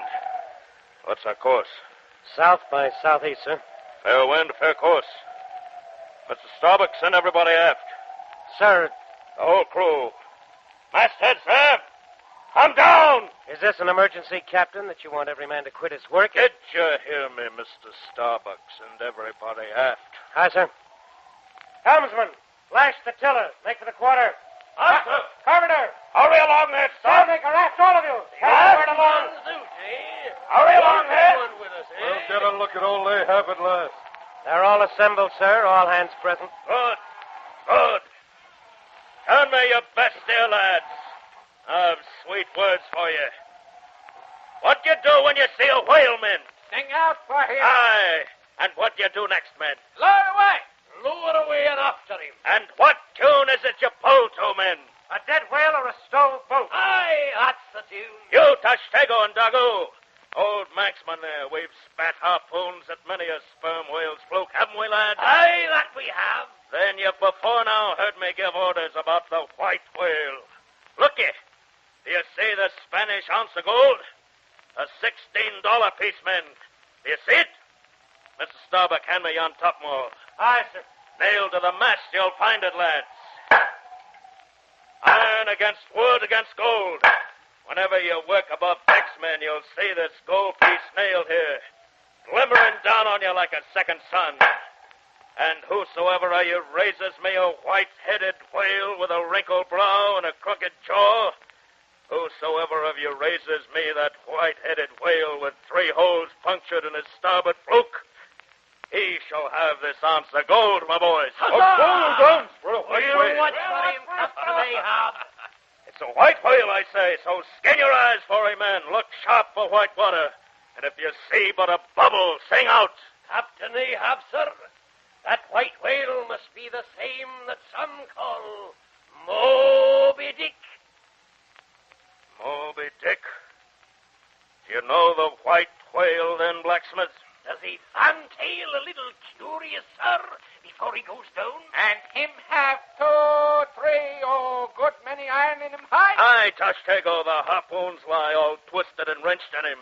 Aye, Perth, he fantails like a split jib in a squall. It's Moby Dick you've seen. Moby Dick. Captain Ahab, was it not Moby Dick that took off your leg? Who told you that? Aye, Starbuck. Aye, me hearties all round.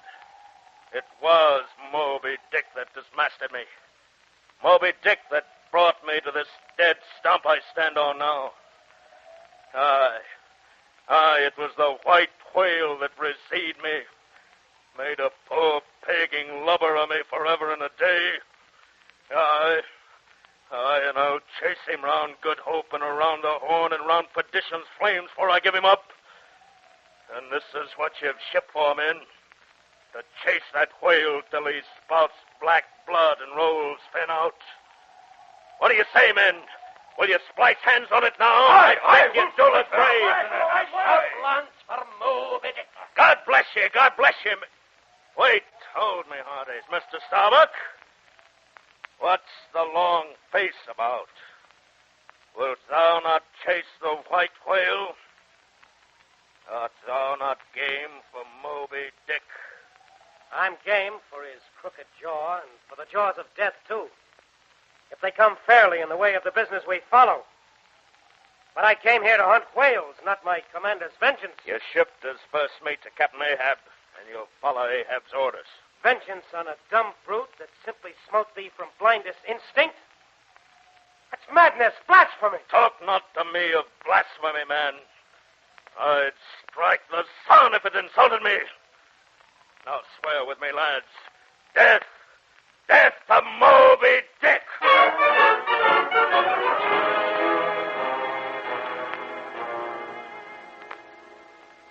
He's mad. No, Schmale. Would he were mad. For madness is a wild, uncalculating thing. We could cope with madness. But Ahab is madness gone mad. Did you ever catch sight of Moby Dick, Mr. Starbuck? No, not I. But I've heard old-timers talk about the gleaming whiteness of his hump. They talk of his cunning, how he'll dive to the ocean's bottom, dragging the whaleboats with him. How one flip of his leprous tail has crushed a boatload of brave seamen. How old is Moby Dick? How old? Moby Dick was churning white water through the Straits of the Indies before Columbus sailed for the New World. Enough of this talk about the white whale. Back to your watch, man. There's still an hour yet before daybreak. Mr. Starbuck, what noise is that? There's a light up by the forecastle. Looks like fire, sir. It's the forge. These are the nail stuff from the steel shoes of racing horses. Captain Ahab, this is the best steel we blacksmiths ever worked. Hammer it, old man, David. These stuff swell together like glue from the melted foam of murderers. There's a fine pair of lucifers. What are they about, sir? Forging a harpoon from the appearances of things. Hammer it, I say, old man. Make the sparks fly. Aye? Here, give it me the hammer. My hand is no stranger to the anvil. Work the bellows first, fan the coals white hot. Faster, man, faster with the bellows. This land must be of perfect temper for the work it has to do. I fear something, Captain Ahab. Is this harpoon for the white whale? For the white fiend. There. Now, cold water first. The bucket. We will temper the steel thus.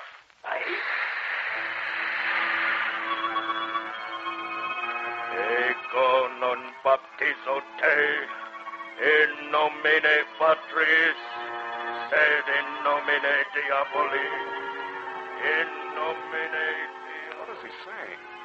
He baptizes the harpoon.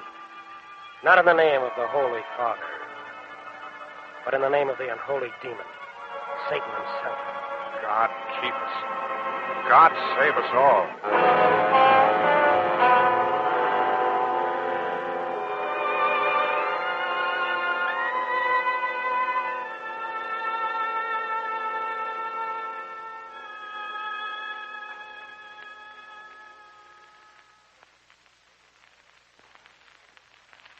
We're ready for Act 2 of Howard Lindsay's favorite story, Moby Dick, by Herman Melville. Aboard the Pequod, Captain Ahab watches the black waters for a sign of the giant white whale. Round the world he pursues his vengeance, for there's no man alive who can stand between Ahab and his rendezvous with Moby Dick.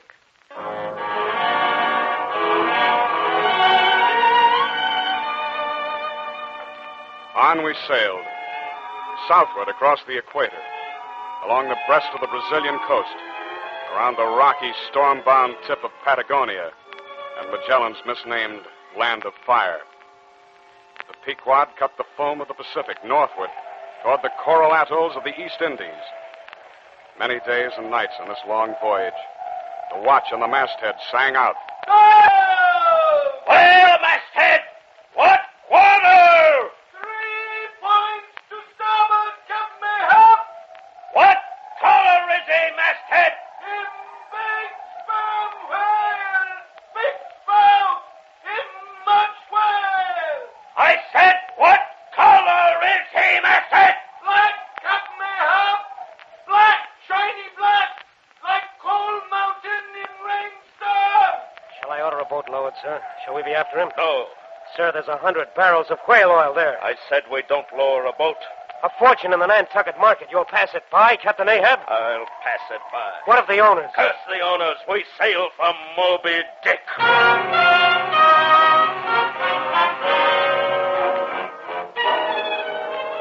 Brisk winds knifed the Pequod onward. Sails of other whaling ships loomed almost daily on the horizon. And whenever the masthead sighted one, old Ahab pegged to the rail of his quarterdeck to ask the same inevitable question. Ahoy there!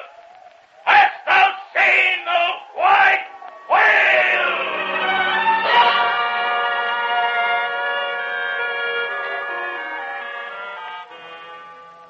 Some had seen Moby Dick, some had not. But these were the seas where the white whale swam, and Captain Ahab's nostrils twitched. His eyes glistened as the good ship Rachel swung alongside, and her master came over the rail. I have seen the white whale yesterday. You saw him? Aye. The whale boat we lowered after him is lost. I pray you will help us find it. If we scour the sea hereabouts, sailing in parallel lines a few miles apart, we are sure to find my whaleboat in a few days. And by then, Moby Dick will be spouting in the China Sea. No, I'm after him. I pray you, sir, for the sake of Christian charity. My son, my only son, a lad of 12 years, was in that whaleboat. I'm sorry for your loss of your son, but I cannot help you. Let me charter your ship. I'll gladly pay for it, and roundly, for 8 and 40 hours only. Help me find my son. Which way was the white whale heading when you lost him? Eastward. Due east. Helmsman, change our course. Due east. You will not help me. If thy son is drowned, he's drowned. It's none of my concern. For the love of God, I pray. I beseech. Over the side with thee. Mr. Starbuck, help the master of the Rachel back to his own deck. Our business lies eastward. Ye have no human soul, no sympathy. If ye find the white whale, he shall kill thee. It will be God's vengeance. Ye speak to me of vengeance, sir. Know ye not that Ahab and vengeance are one and the same? Avast, my heart is. The smell of him is in the wind. The blasted stop of me aches with his nearness. An ounce of Spanish gold, lads, for the first eye that catches light from the back of Moby Dick.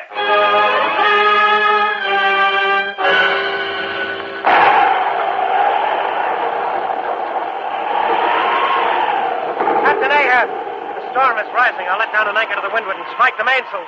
Strike nothing and stir nothing, but flash everything. The wind rises. Let it rise. You take me for the hunchback skipper of some coasting smack? No, Mr. Starbuck, we ride the wind. Whose is the masthead? No one, Captain. No watch? No masthead? We can't send a man up in this gale. Shall we overrun him then? Shall we miss our meeting with Moby Dick because no eyes were peeled to watch for him? Who can see in this night? I can. For the lightning flashes, I'll see him. Ahab himself will man the masthead. You, sir. How will you brace yourself? A rope under the armpits. Hoist me, Starbuck. I'll tie myself to the yardarm. And if Ahab's eye is the first to see the chalky flumes of Moby Dick, then Ahab shall have the ounce of Spanish gold.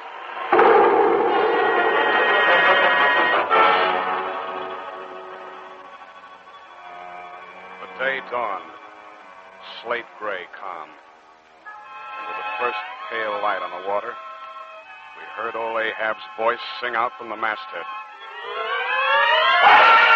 She blows! She blows! A hump like a snow hill!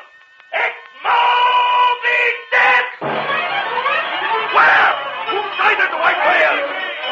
Straight to leeward. White as snow is he. There he's spout! Old Moby Dick! You got our sails, stunsails, alone, aloft on both sides. Lower me, Mr. Starbuck. Who was the first to spy the white whale? Me spy him. We see him almost same time Captain Ahab. Not the same instant fate reserved the doubloon for me. I only. There she blows, there she blows. Look at that spout. Again, again.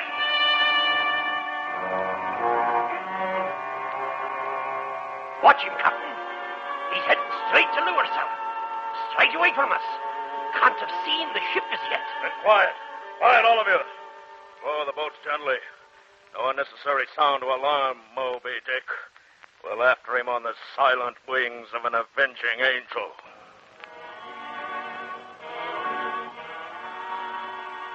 Captain, it's not too late to turn back. Look ye, Moby Dick does not seek you. It is you, sir, you that madly seeks after him. Do you think, Starbuck, I've come so far to turn back now? Brace forward, up helm. We'll follow the white whale's wake, though he lead us to the gates of the inferno.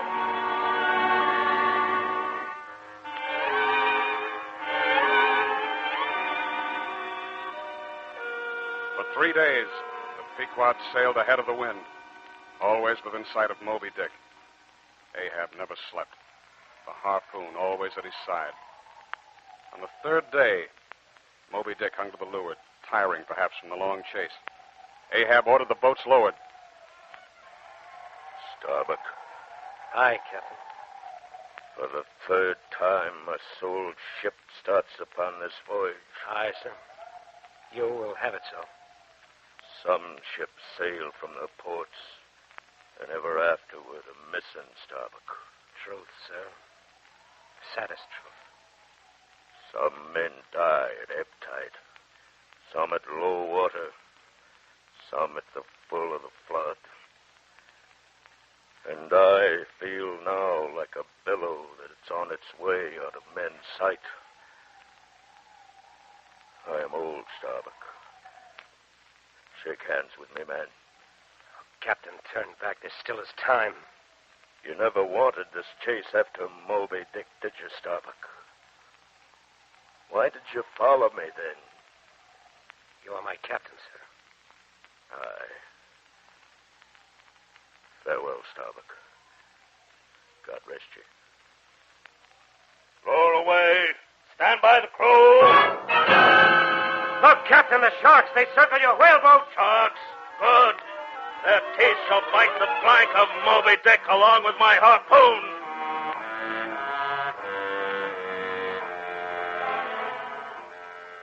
The boats moved closer to the white whale, while he lay quietly in the water as if waiting for Ahab to come to him.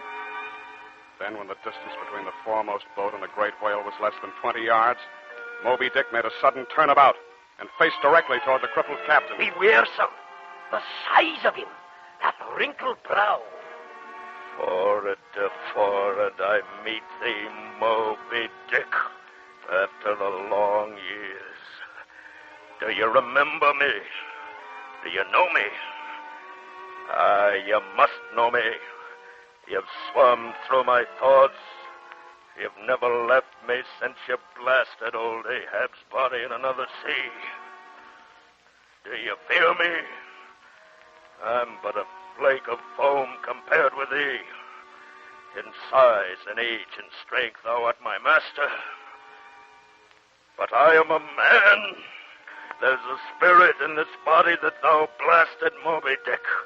And the spirit of Ahab will follow thee, even down the darkening staircase to the ocean's floor. The sharks are chewing away the oars, Captain. Let them. This shall be quick work. Towards thee I roll, thou all-destroying but unconquering whale. To the last I grapple with thee.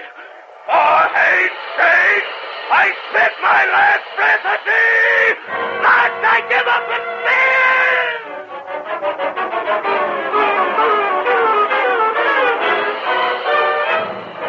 Ahab's harpoon sailed from his hand, struck the whale's flank. Moby Dick lashed about, enraged by the pain, maddened by the spear in his flesh. Within seconds, the three whaleboats were crushed by that enormous tail. Then the wrinkled brow of Moby Dick smote the good ship Pequod full amidships. And she sank forever, with all her officers and crew, into the shark-infested waters of the Java Sea.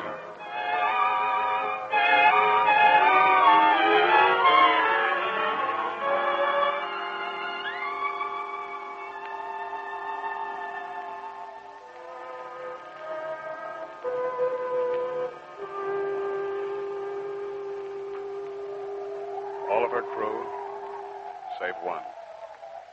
I, Ishmael, clung to a bit of the wreckage. Miraculously, I escaped the sharks. On the second day, a sail drew near and picked me up at last. Thus ends my story of the dreadful vengeance of Captain Ahab. Or was it the even more dreadful vengeance of Moby Dick?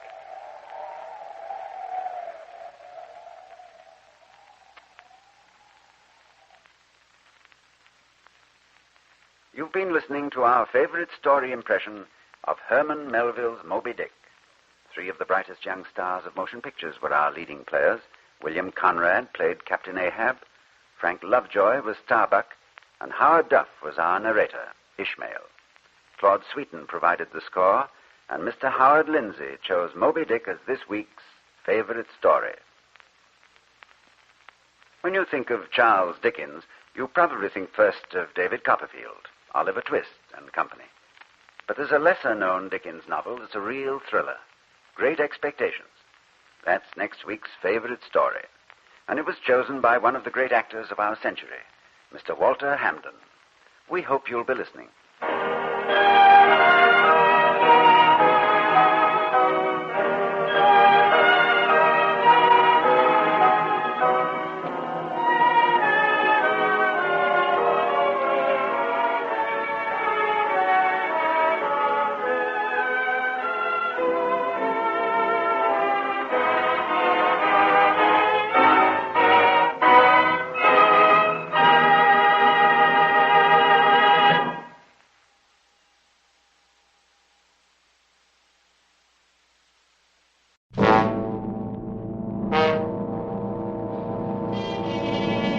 Escape!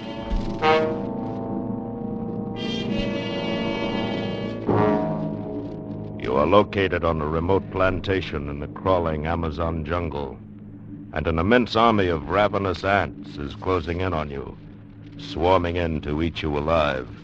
A deadly black army from which there is no escape.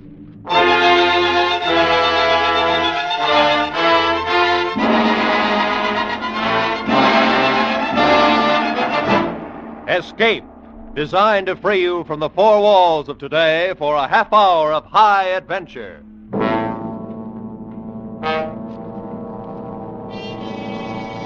Tonight, at the request of many of our listeners, we bring you a repeat performance of one of the most gripping escape stories.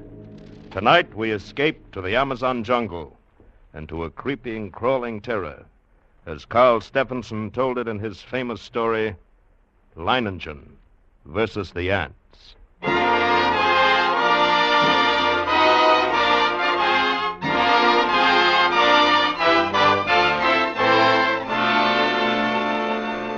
I first met Leiningen while performing my duty as district commissioner. As my boat neared his plantation landing, I saw him upon the riverbank regarding me with mild interest. A great hulk of a man with bristling gray hair, bulky nose, and pale eyes.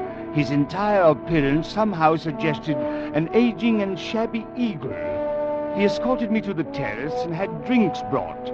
I came quickly to the point of my visit and issued my warning. Leiningen puffed placidly at a huge cigar and listened as I said, "And unless they alter their course, and there's no reason why they should, they'll reach your plantation in 2 days at the latest." Uh-huh. Well, Commissioner, it was decent of you paddling all this way just to give me the tip. But a herd of crocodiles couldn't drive me from this plantation of mine. No, you do not understand at all. These aren't creatures you can fight. They're an elemental force, a gigantic catastrophe. 10 miles long, 2 miles wide, ants, nothing but ants, and each one as big as your thumb. Unless you clear out at once, there'll be nothing left of you but a skeleton picked as clean as your own plantation will be. I'm not an old woman, Commissioner. I'm not going to make a run for it just because trouble's on the way. But it isn't just trouble. And don't think I'm the kind of fathead who tries to beat off lightning with my fists, either. I've got a better weapon, Commissioner. Intelligence. With me, the brain isn't just a second appendix. I know what it's there for. But can't I make you understand the hideous... Commissioner, all my life I have lived by one motto. The human brain needs only to become fully aware of its power to conquer even the elements. Leiningen, you are a madman. I've done my best. Your obstinacy is endangering not only your own life, but the lives of your 400 workers. You don't know these ants. I tell you, you do not know these ants.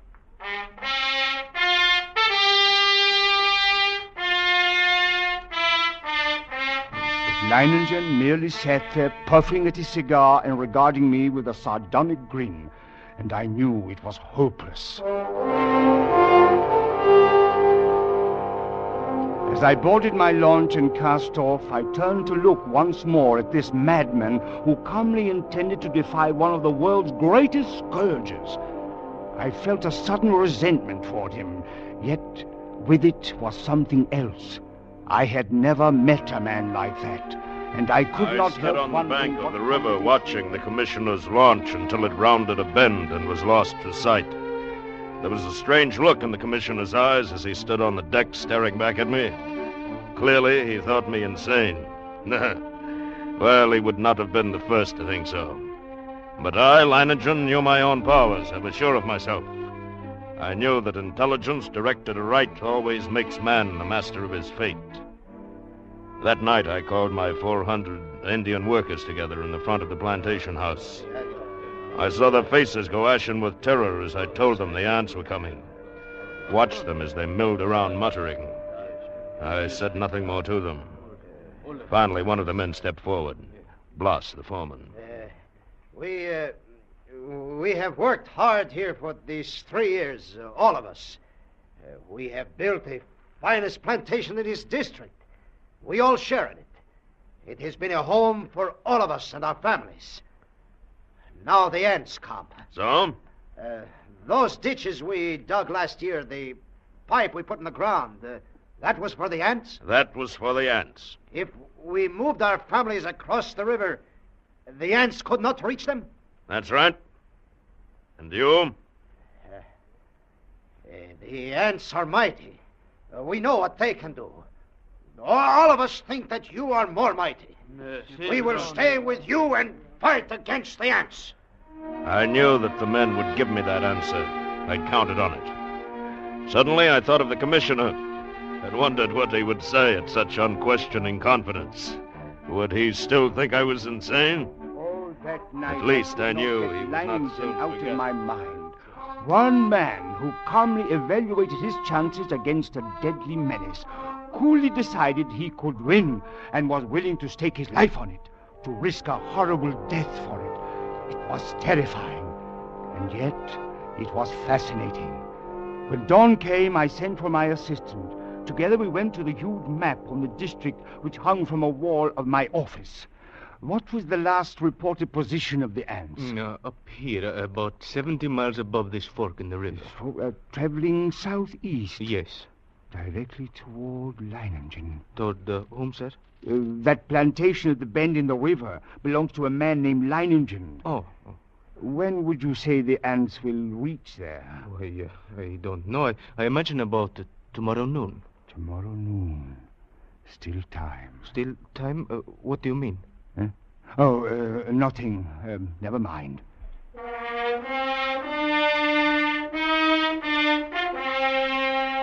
what did I mean? Still time for what? For Leiningen to flee? Or still time for me to... Even as I rejected the thought with horror, I knew that the fascination of that man was more than I could resist. That Leiningen's flight was drawing my mind, drawing me back toward that plantation and death. I knew past all doubt that I was going back to Leiningen's plantation. I had to.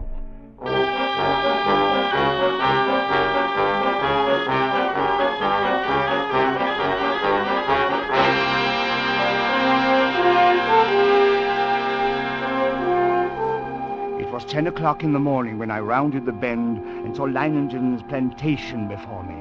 I put into the dock and tied up the launch. Then I saw him standing on the bank above me, arms folded, stubby cigar in his mouth, and a sardonic grin on his face. I made my way up to him. Back for another warning, Commissioner? No. Back to stay a while? Yes. Nah. You don't seem very surprised. I'm not. You expected me? I thought you'd be back. Come along, we'll get some horses. You'll want to ride around the plantation, take a look at the defenses I've rigged up. Yes, I will want to see the defenses. And the ants. We'll be getting a glimpse of them before long, I should think. Yes, and the ants. Come along, then.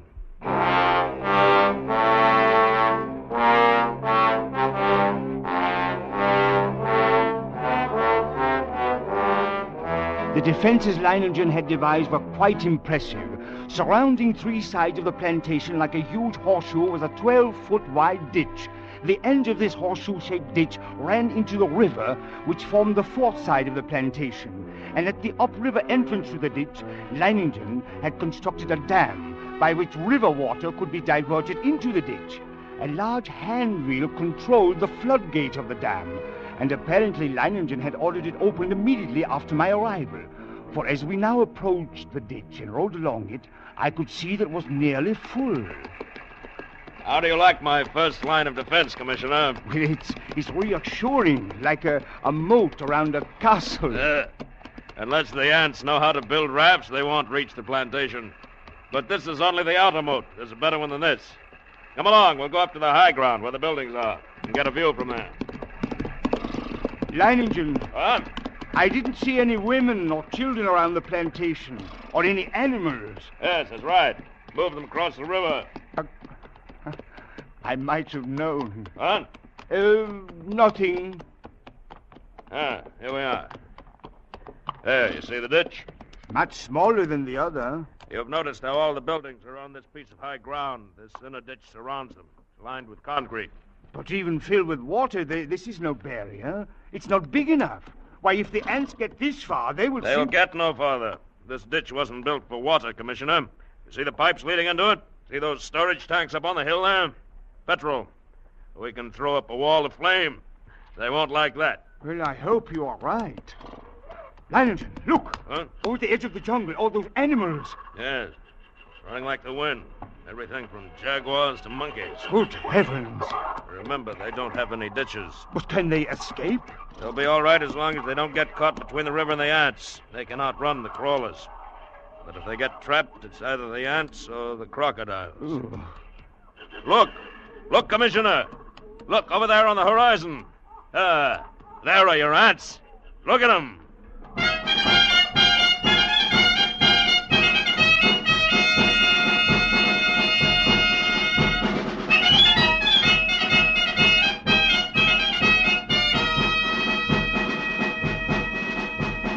It was a sight I will never forget.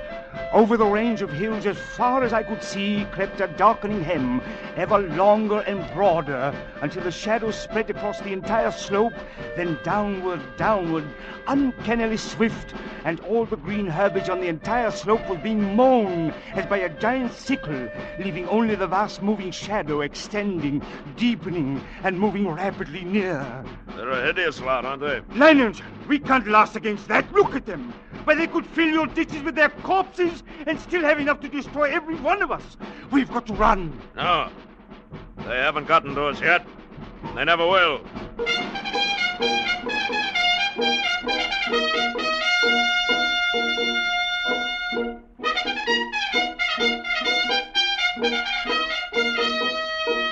The hostile army was approaching in perfect formation. No human battalions, however well drilled, could ever hope to rival the precision of that advance. Along the front that moved forward as uniformly as a straight line, the ants drew nearer and nearer to the water ditch.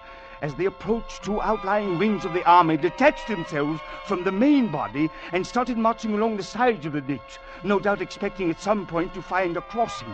And during this hour-long flanking movement, the main army remained still. Across the scant 12 feet of ditch, I stared at them, and they stared back at me. A solid mass, everyone as big as my thumb, with a reddish-black body and long legs.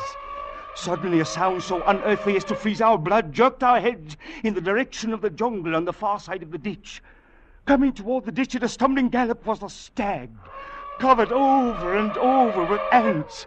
Leiningen threw up his rifle, and the stag fell lifeless to the ground, its agonies at an end. Horrified as I was, my curiosity impelled me to glance at my watch. I had to know how long the ants would take.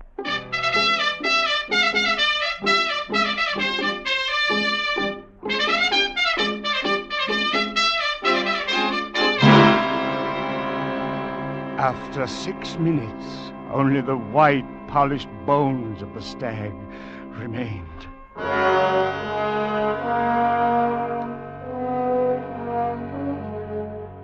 Leiningen and I exchanged glances, and I could see a change in him. Gone was the sporting zest of the novel contest. In its place was a cold, violent purpose to send these vermin back to the hell where they belonged. If he did not, we were both only too sure of the alternative. And now we even knew how long it would take the ants once they got to us.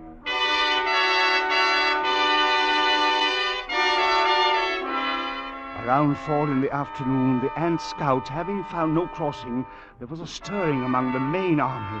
And then an immense flood of ants, a glimmering black cataract, about 100 yards in width, commenced pouring down the far slope of the ditch. Thousands drowned instantly, but the rest began using the bodies as bridges. Leiningen immediately swung into action. Can I help? Get to the dam, open the floodgate more to get the water in the ditch moving faster. Senor. This looks like the spot for action. Commissioner. Yes. Beginning to see what I was talking about? What do you mean? About intelligence being more than a match for anything it tackles. Take the ants. They've got no intelligence. If they had, they'd have attacked along the whole length of the ditch instead of a narrow front like this. They'd have been across by now. There.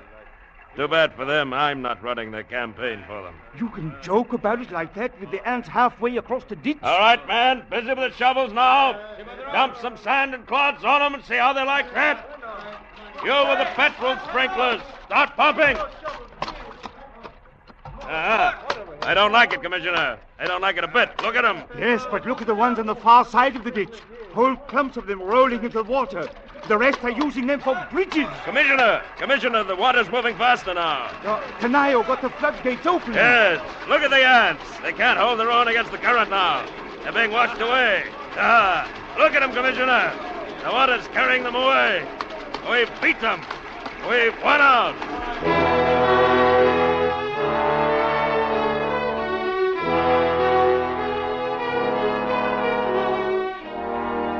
It was true. Leiningen had won at least the opening round.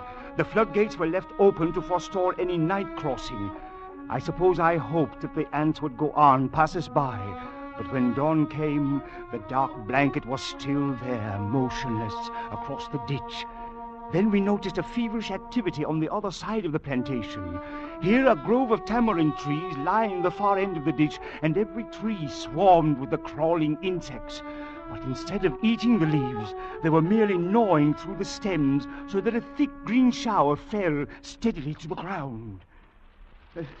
Well, it looks as if it's feeding time for our friends, eh? Yes. Blas. Senor.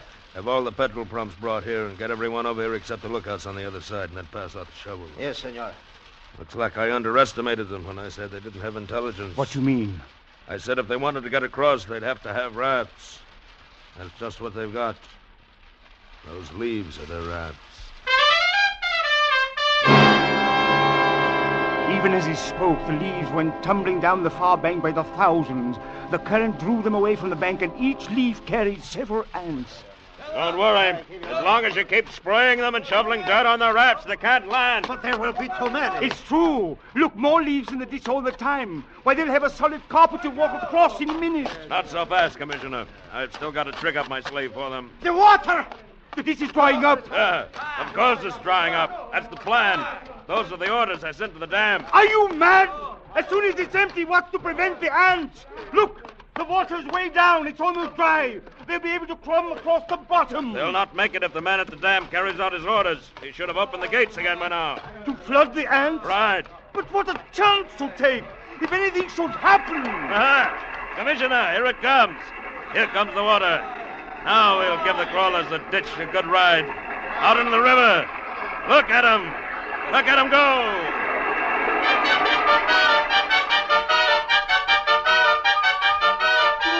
Leiningen's tactics were successful at first. The violent flow of water at the original depth raced through the ditch, overwhelming leaves and ants and sweeping them along. 3 times the ditch was emptied, 3 times the ants raced across its bottom, and 3 times the rushing water arriving just in time carried them away. But the 4th time, as the water lowered nearly to the bottom of the ditch, we waited in vain for the rushing waters, and then... Senor! What's the matter? What's gone wrong at the dam? The ants. Just as the man at the dam lowered the water almost to the bottom, the ants attacked. Before he could open the floodgate, he was almost surrounded. The ants ran, and he ran after them. They are across the ditch. Leiningen stood motionless, absorbing the news of his defeat without a word. Then, simply, he raised his pistol and fired 3 shots into the air. The prearranged signal for all men to retreat instantly to the second line of defense. The concrete ditch is more than a mile from the point of invasion. Soon after we arrived there, the natives commenced straggling in silently. Leiningen waited until all of them had gathered. Then he spoke to them. Well, lads, we won the first round, lost the second. But we'll smash the crawlers yet. Anyone who thinks otherwise can draw his pay and push off. There are rafts enough on the river and plenty of time still to reach them. You stay, then. Good. Thank you, lads. And you, Commissioner? I can't persuade you to give up the fight. You cannot. Then I stay, too. Yeah, I knew you. Senor! A few of the ants have reached the ditch. They're trying to get across? No, senor. I didn't think they would. There's plenty of food out there for them. Crops I've spent 3 years in raising. Ought to last them until morning, anyway.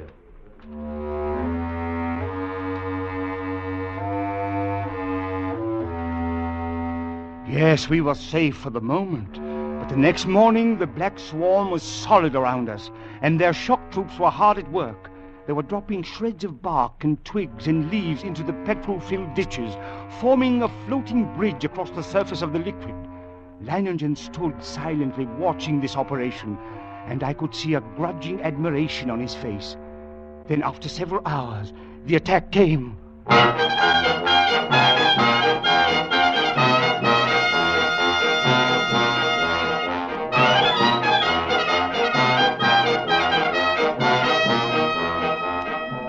Down the ditch they poured, millions of them, and across the bridge of twigs rapidly approached the inner side.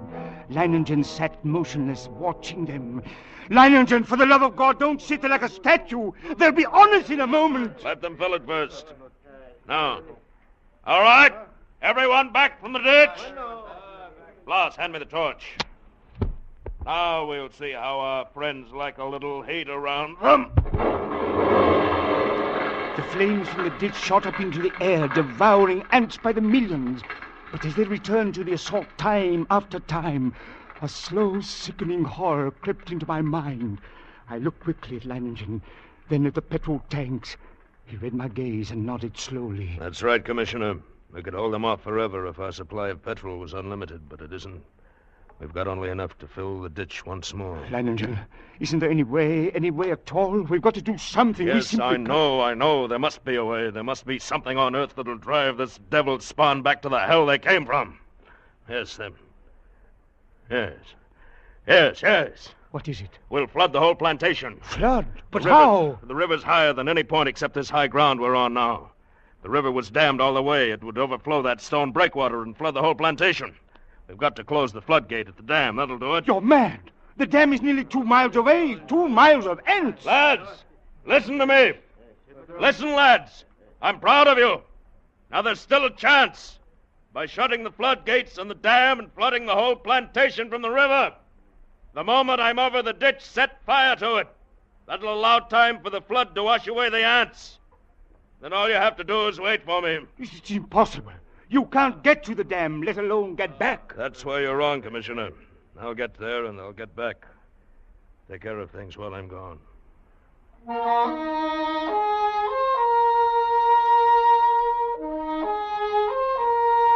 I watched him as he calmly pulled on high leather boots, drew gauntlets over his hands, and stuffed the spaces between breeches and boots, gauntlets and arms with petrol-soaked rags. He shielded his eyes with close-fitting mosquito goggles and plugged his nostrils and ears with cotton. Then the natives drenched his clothes with petrol. Blas, who acted as doctor to the men, smeared a salve over him. And finally, Leiningen was ready. And as he stood calmly surveying the ditch ready for the run, I realized this was as it should be. I, Leiningen, would meet the ants and defeat them, or be defeated by them. Leiningen versus the ants. Yes, it was right that it should be like this. But now there was no more time for thought, only action. I took a deep breath, and then bounded across the ditch and among the ants. I ran in long, equal strides with one thought, one sensation in my being. I must get through. I dodged all trees and shrubs, and except for the split second my soles touched the ground, the ants had no opportunity to alight on me. I ran on. I was halfway to the dam before I felt ants under my clothes and a few on my face. I struck at them mechanically, scarcely conscious of their bites. And the dam drew toward me slowly. The distance grew less and less. Finally, only 100 yards away. And then 50. And then I was there. I gripped the ant-covered wheel, but hardly had I seized it when a horde of ants flowed over my hands and arms. I strained, and slowly the wheel turned. It turned more. And the floodgate was swinging slowly shut. And then it was shut. The water was rising behind the breakwater. Closer to the top. Closer. And then it was spilling over. The flooding of the plantation had begun. I let go of the wheel. And for the first time I realized I was coated from head to foot with the fiends. Tongues of fire stabbed at me as they bit into my flesh. I almost lost my head with the pain as I ran, knocking ants from my body, brushing them from my bloody face. And then one bit me just below the rim of my goggles. I managed to tear it away. But the agony of the bite and its venom drilled into the eye nerves. I saw now through circles of fire into a milky mist. I was almost blinded. But I knew that if I tripped and fell... I ran on, my heart pounding as if it would burst, blood roaring in my ears, a giant's fist battering my lungs. And then I could see dimly that wall of flame at the ditch, but it was too far away. I could not last half that distance. I stumbled. I fell. Felt myself being swarmed over, devoured. I tried to rise. A great weight. And then suddenly the vision of the half-devoured stag in my brain. 6 minutes. Then nothing but bones. I couldn't let that happen to me.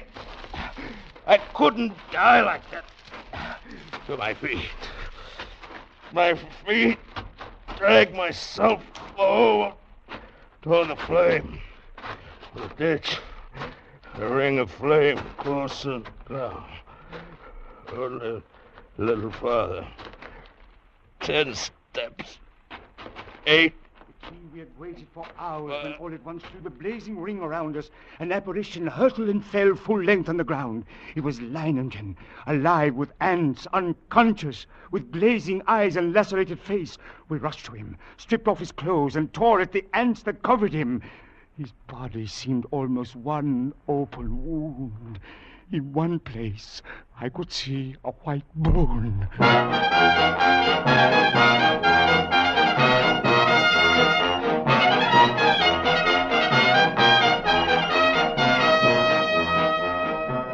Later, as the curtain of flame lowered, I looked out where that blanket of ant had been and saw only a vast expanse of water covering the entire plantation and working its way to within a few feet of the concrete ditch. The ants were gone, drowned, and Leiningen had won.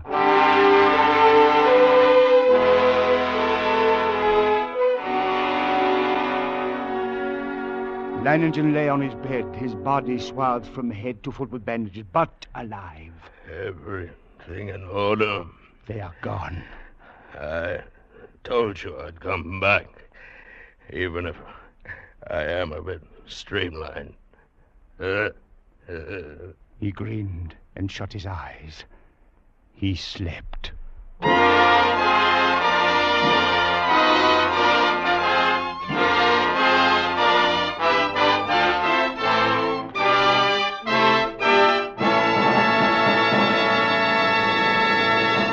Escape is produced and directed by Norman MacDonald, and tonight brought you Leiningen Versus The Ants by Carl Stephenson, adapted for radio by Robert Reif, with Bill Conrad as Leiningen and Jay Novello as the commissioner. Music was conceived by Cy Feuer and conducted by Wilbur Hatch. Next week.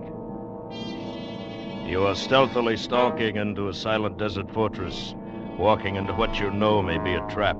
Around you stand a legion of dead men, and over you hangs a menace unseen but felt, a menace from which you cannot escape.